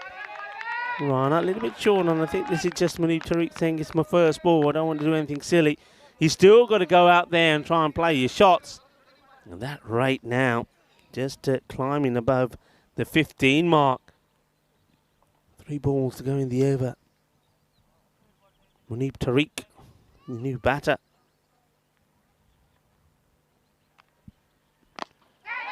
And once again, just pushing it out to the man who took the sensational catch, who comes in, picks up one-handed.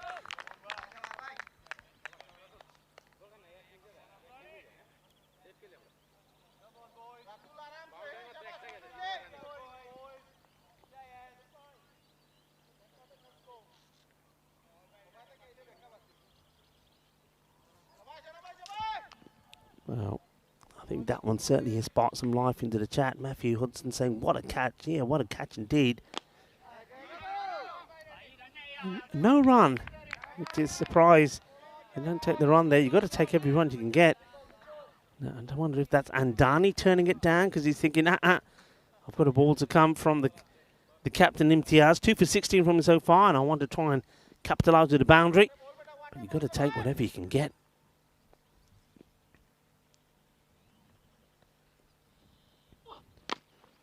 He plays this down the ground and he dissects the 2 fielders, does he? Yes, 4 runs. Both fielders looking to stop it with their feet. You can't do that. And that's going to be cuatro carreras. Nicely Nice shot there of the ball there from Spring Productions. But look, yeah, you got to get the dive in. Tries with the foot there, he ends up clocking it over the boundary, almost stepping over his shades at the same time. Well, that would have been a double whammy. And once again, I mean, Imtiaz Rana's bowled so well. His fielders have really let him down in the day. And once again, that's another boundary that should have been avoided. There's a boundary in the first over from him that should have been avoided. His actual figures should be something like 2 for 12, not 2 for 20. But he is still restricting Awaris. They are now 21 for 3. Superb. And, take nothing away from the over that Naeem Rahman bowled as well. Just a 1 run from him. And surely they'll do the same. Will they stick with him to bowl this one as well? Yeah, makes sense. They're really trying to just put all the pressure on at this early stage, and then maybe perhaps go for a bit of spin when that rate goes to over the 18 mark. It's another good delivery. He's bowled so well. That's 7 fantastic deliveries that we've seen from Rahman so far. And look, he's holding his head here because that is so close to shaving the off stump there off Munib Tariq.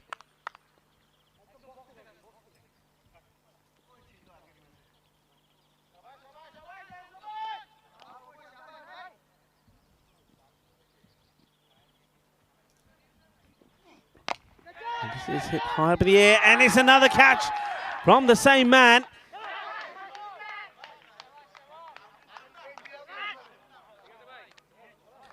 And this one is more at his chest. Well, not only can he take Jalebi catches with Jalebi Delight, well, he takes these ones that are blasted straight at him. Well, that one I think he's caught in the rib cage. And, well, it's a good job that he eats those jalebis because he needs the power and the strength. So it's another wicket. Naeem Rahman, have a look at these bowling figures at the moment. Sensational. 2 wickets, just the 1 run. And Tariq, he will go for just the 1 of the 3 deliveries. And it's that man again, Islam, that takes the catch. It's another wicket for Rahman. So it's Rahman and Rana doing the damage.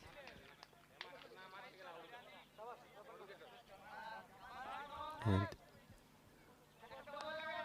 so Islam is taking some catches, isn't it, Mohammed Nazrul Islam? And I think with his batting, the 50 he scored and the 2 catches, it could easily already be the player of the match. And when we get a second, why don't we line up those catches? And just in case you dropped it, I know when you see something sensational, I always want to see it again.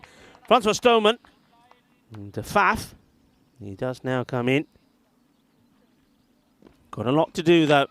And he doesn't want to hang around as he smashes this first one out of here. Manos arriba, arriba, arriba, arbitro. Porque eso es 6 carreras.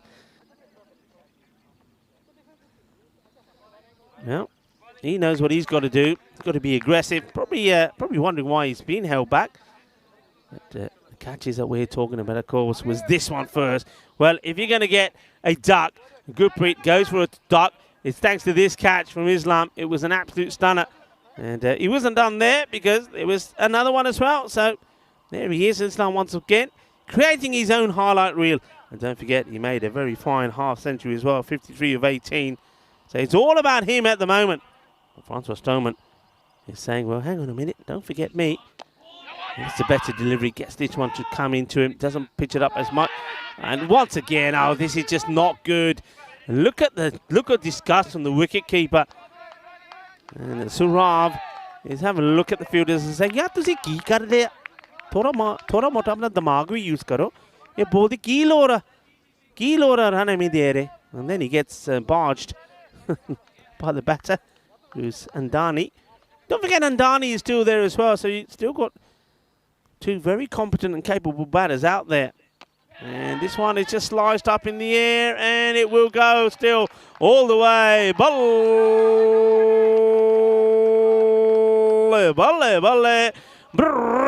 Well, Andani just reminding us that he's still there. I mentioned it, and he's showing it. And that rate, okay, it's crept close to that point of no return.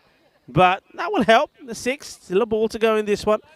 These 2 really have to put a quality partnership together. Rahman to his last ball, and it will just be a single to finish. But what a spell of bowling that is. And it takes 2 for 15. So that over goes for 14. And it just leaves Owarish now on 35, but 4 wickets down. And just keep an eye on the rate there, just under 16 and a half. And you can see they're a fair bit behind where they have to be. I mean, it started well. They got 14 off the first, but then the second over, well, that's when, well, first of all, there was a wicket, wasn't there, from Imtiaz Rana in the first, which didn't help. And then a wicket, just 1 run off the second over from Niam Rahman. But the thing is now, Rana bowled out, the captain, and also Rahman is bowled out. So new bowlers coming in. This is where they could attack. This is where the other bowlers now have to also come good. And Anamul Shamim is the man who's going to bowl over number 5. Can they keep the ball in the right place? Anamul. And Dani starts bad, starts with the wide. Now this is where the concerns can creep in, and this is where the 2 batters can get themselves in. They just need to find, I think if you're Friendship CC, you're saying, look, if 2 bowlers can deliver us 2 top quality overs, everything can change. Well, it looks like we're going to, no, we're okay. Thought we were going to have a bit of a delay there. But the umpire say, no, we're okay. Thought maybe having a few more issues once again with some of the local internet. And hardly surprising, we are in the middle of nowhere here. So every so often the internet can drop out. Shamim. That's a good area to be bowling, and I like the fact that there's hardly any pace on the ball as well. You're just sort of floating that ball out there. So singles are not going to hurt you. And Dani takes a single. And Francois Stoneman, remember how he started. A big blast for 6. So 6 and a single to his name so far. Hit firmly. Oh, that's a tremendous effort from the fielder. What a superb effort that is from the captain, Rana. Absolute class act. Really diving one hand. If he took this catch, well, this would have been better than Islam's. It's absolutely crunch. Look at this, diving low to his right. He does, I mean, forget the catch. He saves 4 runs there. He saves 4, or you can say 3, because the batters do take 1. What a stop. Don't worry about it. I wouldn't be bothered. That's a really good stop. And well, that is also, look at a slight delay here once again. That's some of the issues. Remember, we are 5 matches a day. Got a big day coming up tomorrow as well, where we'll get a chance to see Punjab CC, Amadora, taking on the Indian Royals. And the Indian Royals got back-to-back matches, and we welcome Gurkha as well. Gurkha 11 know them really well. Looking forward to seeing some of the key players there, as well as the Lisbon Capitals. So, it's going to be a big day of cricket tomorrow. And also, Mr. Maximo Vinny Sandhu will return as well. So, you get to hear his voice as well as mine tomorrow. And thank you to everybody that's been tuning in. You've been absolutely brilliant. Once again, our audience, our global cricket family, and our viewers are the best in the world. Really enjoyed all of your input on the chat, and keeping me entertained as well, and made sure that I never felt lonely. I never felt like I was here on my own. So thank you to everybody on our YouTube chat as well. Remember, you can get involved. It's up in the air. Fielder's got to get down, and he does. He gets down a little bit early, but he makes a good stop, and he keeps it to 1. And that's nicely done. And that's the captain again, Rana. He's everywhere, Rana.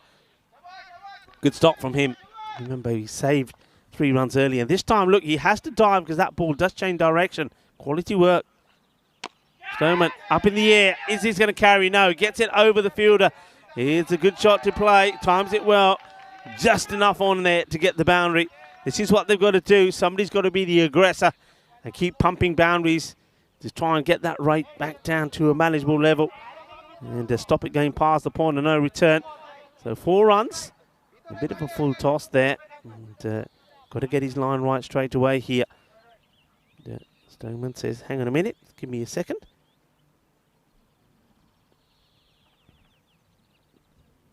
Shaheem He goes wide, gets lashed at pretty hard.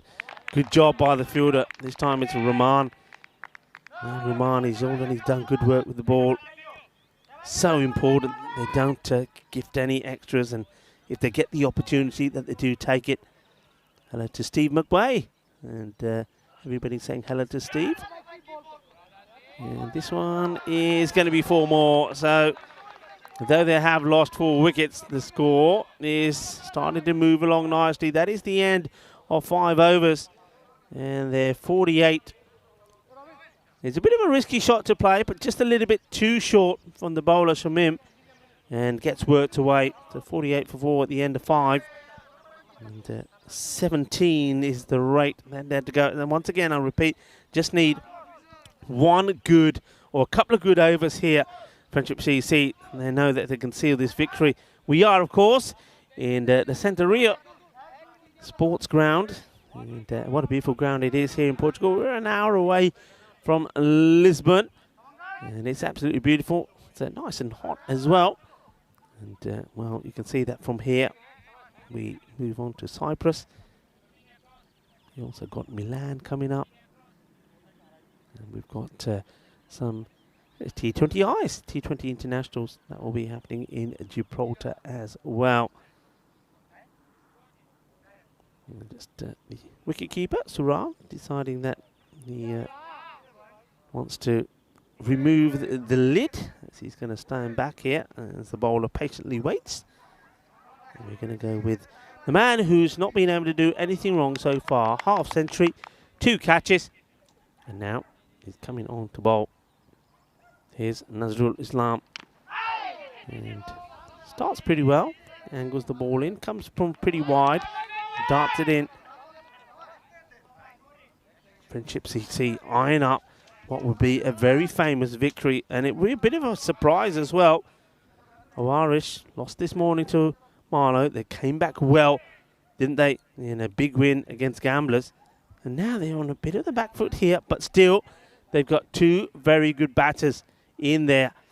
Zanandani made 63 not out of 33 in the defeat to Marlow, so he's looking to bounce back and end up scoring runs on the winning side this time. There's Diana Oros. He's always in the firing line. And putting up some fantastic photos on the European Cricket website and also on social media. And look out for them on Instagram and Facebook. And some videos as well, including some superb content from the European Cricket League finals night last Friday. Okay, this is plays to the fielder. That better is to be bowling, not bowling too short, and keeping Andani out on the off stumps. Andani gets a single. Now Stillman's turn. These two just starting to click now, aren't they? Both of them are shearing the strike nicely together. Both are finding the boundary as well.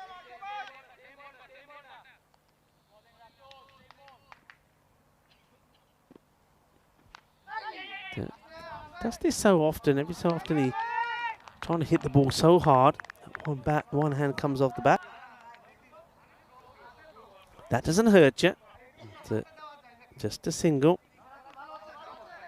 So see, he's really trying to club this.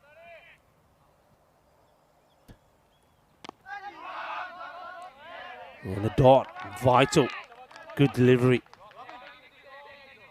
So can he finish and avoid being hit from back? This is the over I'm talking about. An over like this, just 2 overs like this, can win you the match. Gets worked away, got to get down, but they have got a sweeper out there. In comes the throw, they keep it to 1, so that's just the over I'm talking about. Only 8 come off it. And when you're needing, well, that now takes the rate up past the 18 mark. That's why an over like this is so important. 6 overs complete, it's 56 for 4. And, Islam does it again, doesn't he?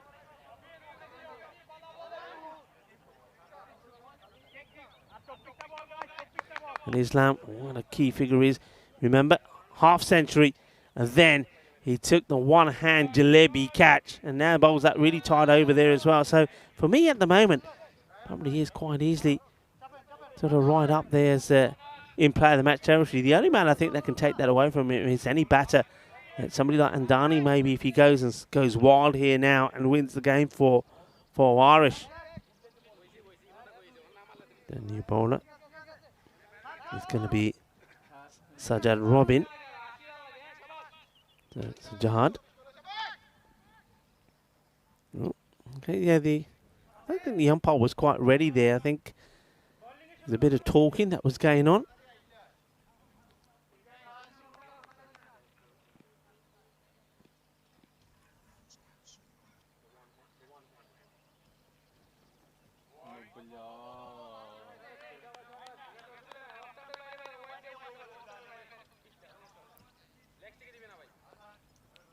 Wide ball.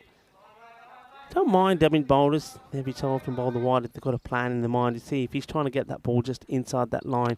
Don't mind it. It's okay, that's nicely played. Just a single. Nicely done. Okay, Francois Stoneman is more likely to go big. He's just checking. So 2 men straight back. That's where he likes to go for it. If he gets one in the zone. Does get it in the zone, slices it up. It should just be the single, and it's been well plucked. Bit of a wild throw, which the keeper's got some work to do. But no mistakes. I'm liking the way that he attacks this and takes it on the bounce. He's played a big part in this match as well. Don't forget that. Naeem Rahman picked up 2 very important wickets, and this is a full toss. It's a no ball. And can they stop it? They do, at least. At least it doesn't go to the boundary. And it'll just be 1 in the extra. So it could have been worse, I suppose. Little things can change the way a match goes. And if that was a no ball that got pumped to the boundary, Sajad Robin needs to get it right.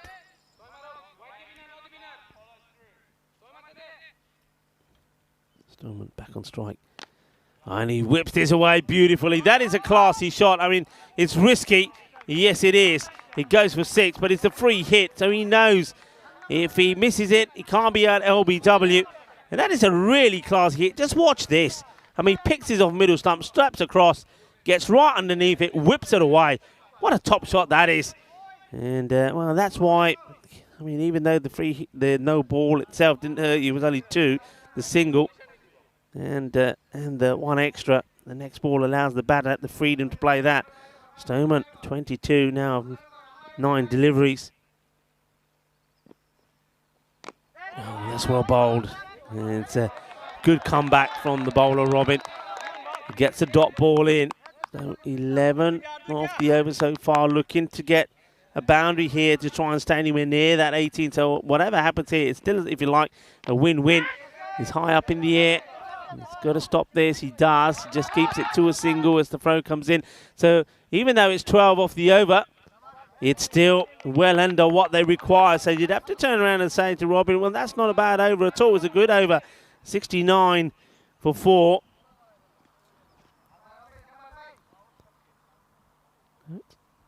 Not was quite the end of the over. There's still a ball to go. So this one gets played. And so still comes the throw. So 13 come off the over. I'm just a little bit ahead of myself there, waiting for the graphics to catch up. So still, like I say, it's not a bad over at all. And these are, once again, a lot of people asking, what are those teams again tomorrow? This is the ones that we've got.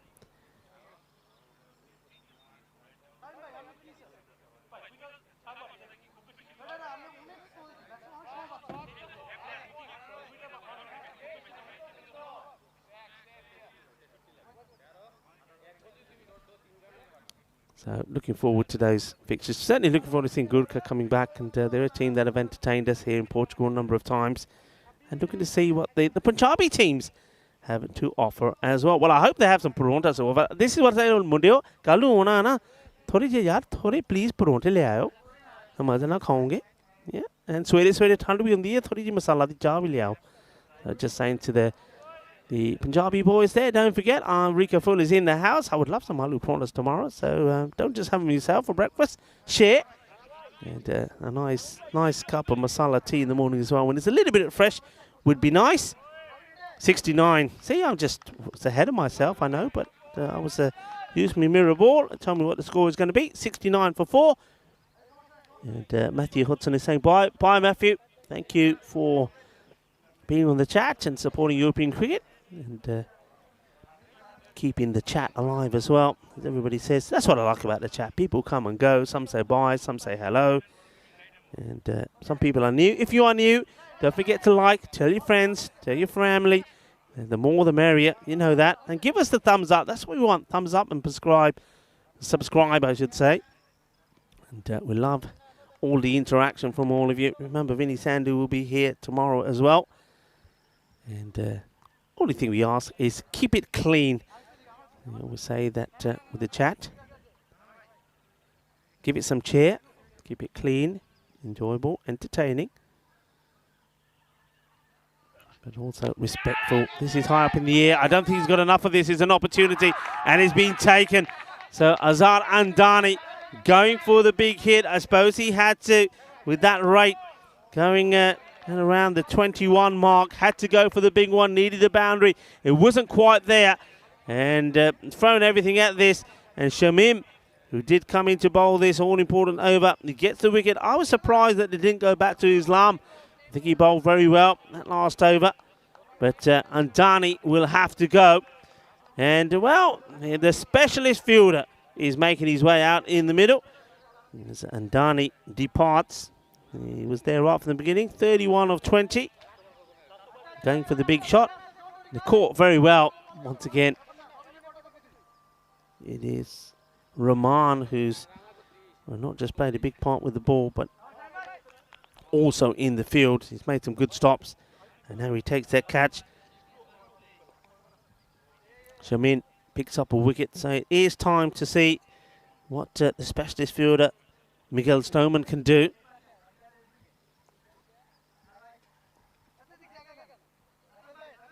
He takes his guard. Lovely chap, Miguel, as well. All the Stonemans are wonderful characters. The two boys out there, well, the two boys that we've seen out there, as well as Buck Stoneman, who's umpiring during this tournament as well. Okay, Shamim picks up his first wicket of the first ball of his second. And Stoneman just plays his back down ground, so dot ball there as well. That rate really hurting at the moment. It's not impossible, but makes it really difficult. You can see the like for like. At this moment, Friendships were on 102, and they got a big finish in their innings as well. Stoneman, once again, hitting this firmly, but I think that's an important stop. I think if Shamim doesn't get a hand to this, could have gone to the boundary, but he takes the pace off it. It's just a one. You take that at the moment if you're Friendship CC. So this is really looking like it could be a turn up for the books. Warish going at around 10 and over, but it's below where they need to be. He hits this high up in the air, and I think he's got the legs to go all the way. It does. Balle, balle, balle.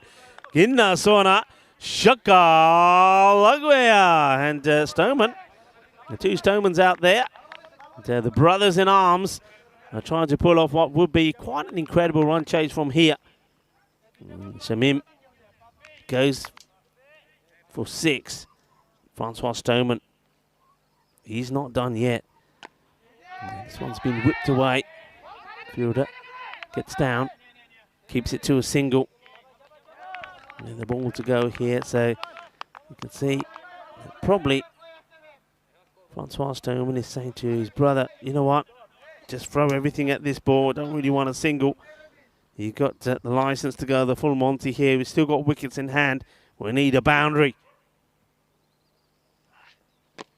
And, hits it pretty well. I think they're only going to get the single, so that's a win-win situation, I think, for Friendship CC, because it just means that Miguel Stoneman, the new batter that comes in, is going to be on strike. And that over will only go for 9. And that means that rate continues to grow.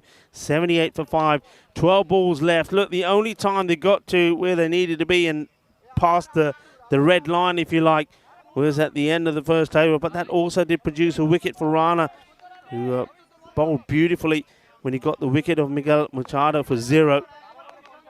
Machado, remember, went from his very first ball, Golden Duck. And they haven't really recovered from that. Then Conrad Greenshields was bowled by Rahman. So, going with Robin back here. Once again, I mean, Robin bowled very well, don't get me wrong. But maybe they're holding Islam back for the last. Okay. Robin. Firmly struck to the fielder. So Miguel Stoneman gets the single straight away. That means that his brother now certainly will be looking to hit big every single ball and try and make it a possibility going into their last over. Let's see. Okay, well, this is going all the way. Sharp, or is it? Well, the fielder thinks, hang on a minute. Well, he walks back into the field of play. It made everybody think that maybe he was going to catch it. He's not catching this. Look where it lands. Okay, that's one of many that they need. Waits for it well. No pace on the ball, but it's in the slot. See, just walks outside and walks back in, but that's not landing anywhere near him. 6 runs. Stoneman, 36 or 14. Francois, that is. Now, this is pretty high. I would like to see the height of this. The catch is taken.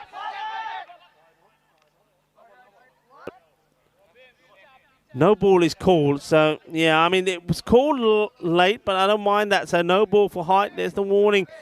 And I thought it was pretty high. Let's see it here. This will confirm it for me. And, yeah, that's got to be called. I know there's no pace on the delivery. Well, this can be important. The only thing about it is, if you look at it again, okay, and, it can't be out, LBW. But, yeah, the only thing about it is that I wouldn't have taken a single. I would have just said decline the single, so Francois Stoneman could have stayed on strike. This one on the pads, but regardless, cannot be out. So Miguel Stoneman does the right thing. Whether he touches it with the bat or kicks it, whatever he does, he gets Francois back on strike, and Francois will be looking to hit another boundary. Slices is up in the air, but has he got enough of this? Yes, he has. Balle, balle, balle. Brrr. 6 more, so score moves to 94. You're just bowling it in the slot at the moment, and every time it's in the slot, boom, it gets hit big. Okay, interesting here. 39 of 8 deliveries. Oh, important deliveries here now to see if they can make it a possibility going into the last. Shorter, and it's missed out on, and they're not going to try and take the single there at all. That is a huge dot delivery. That is huge. And you just get the feeling one more, a dot or a ball with it's just a single, that kills this game. Robin makes this a very, very important ball indeed. Okay, that's hit firmly. It will go all the way. It's 6 more runs as it goes past me to the right of the cube. And the thing about this is, yeah, that's a big shot. Big shot, because that puts 100 on the board. It means that it is now a possibility going to the last. The only issue with it is that you know that one of those balls may only just go for a single because it's not Francois Stoneman that's going to be in strike. It's going to be Miguel Stoneman. So 100 on the board. I mean, all of this, of course, the other thing is if you don't end up winning this match, this knock is so very important from Francois Stoneman in terms of net run rate, because you're going to have a lot of teams on the same number of points. So it helps them in that way. He's on 49, not out of just 18 deliveries. Why did he come in at number 6? Somebody tell me that. Why did he come in at number 6? He's normally the batter that would come in at 4. So maybe an error in judgment. Also an error for me why Islam is not bowling. They go with Zahid, who has, to my knowledge, not bowled an over yet. I don't get it. I don't understand it. This could backfire. 33 required. Still possible, not impossible. But Miguel Stoneman on strike. Miguel, well, he chips this up in the air. And that was a thing I was saying, that chances are that one of these balls will just be a single. And that's the single. So 5 balls. They all have to be legal deliveries. Zahid Hassan, the bowler. 32 of 5 deliveries. You can do the calculations. Hit firmly and will be 4 runs. And Francois Stoneman, well, take a bow, young man, because it's been an exciting and entertaining innings. He hasn't given up. He brings his 50 up for ball number 19 as he hits this really well. Ball of Shaba from Francois Stoneman. 53 of 19. That equation now goes to 28. 4 deliveries.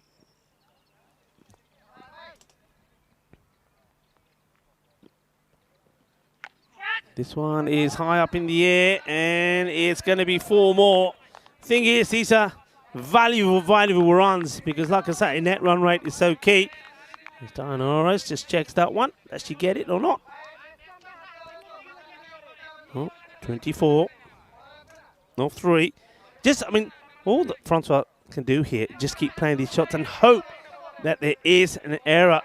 Hope that there is a no ball, that he can also get away to the boundary and get a free hit. That gives them hope.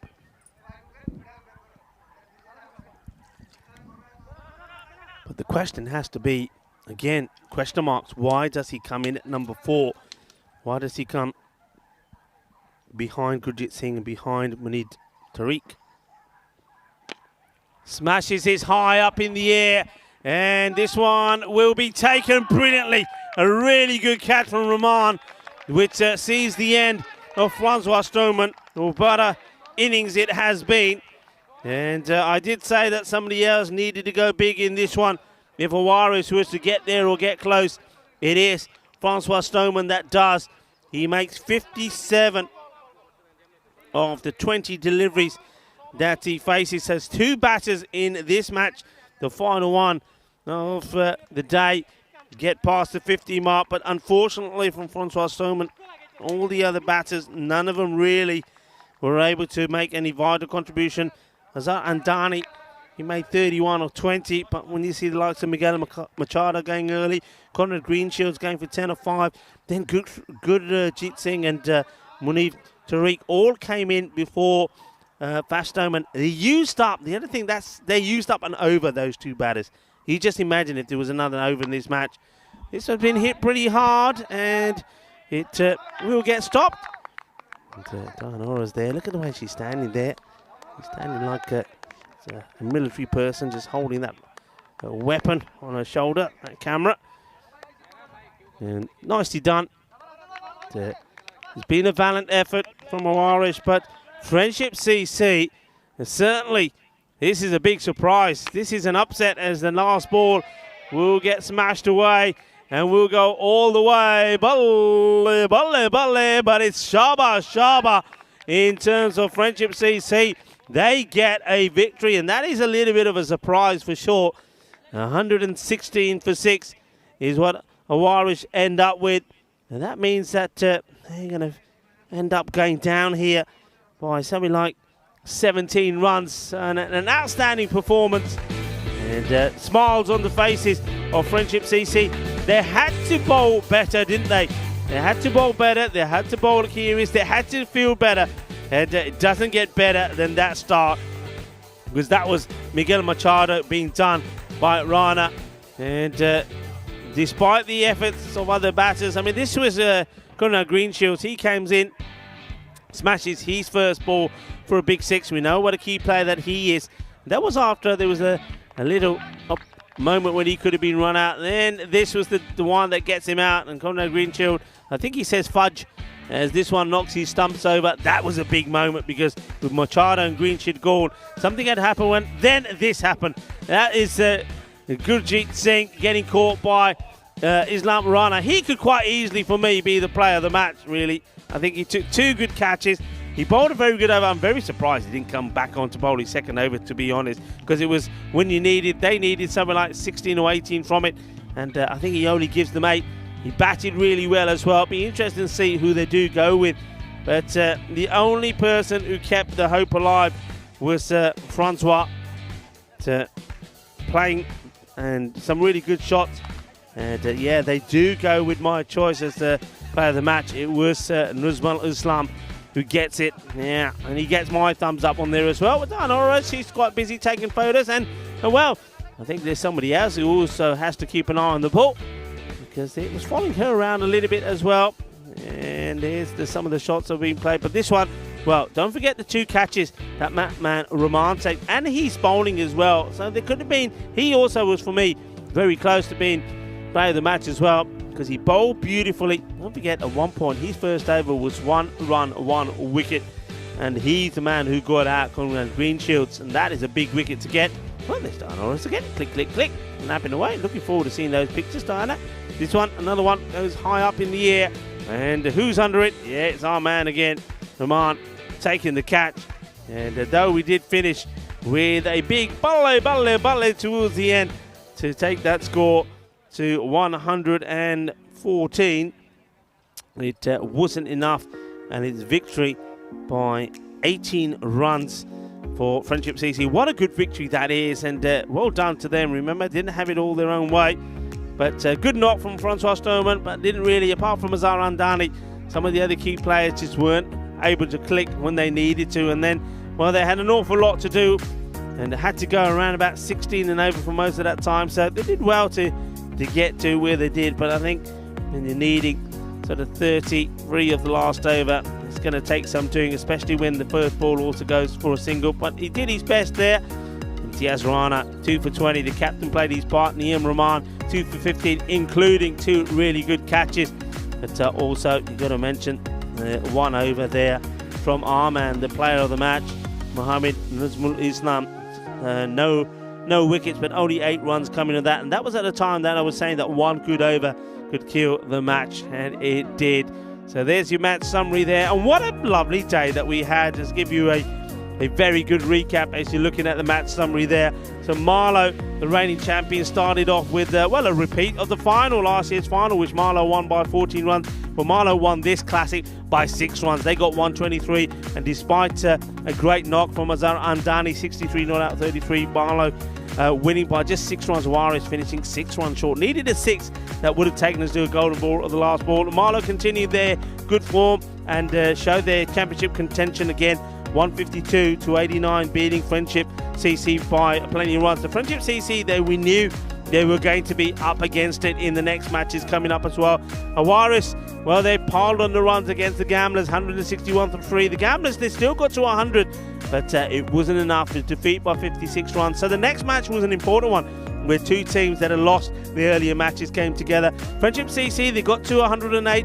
Thanks to a 45 from Mohammed Al Amin, or 24 deliveries. But Kuldeep Gulaya, what a knock from him, the wicketkeeper and main batter for Gamblers. 18 not out of 29 deliveries gave Gamblers the victory with 18 balls to go. So Friendship CC, having lost 2 matches, needed to end the day on a high. It was going to be a difficult one because they were batting first and had struggled with the bat. But thanks to a superb knock from player of the match, Nazrul Islam, they got to 50. He made 53 of 18. They got to 132, and then with the bowling and the top batters being removed by Rahman and also by Rana, and a great Jalebi catch from Islam, it just meant that Awaris fell 18 runs short, and Friendship CC were able to pick up a victory. So that means that all the teams today, they got something out of the day. There was 2 wins for Marlow, and everybody else picking up a win apiece as well, which means that the tables look very interesting.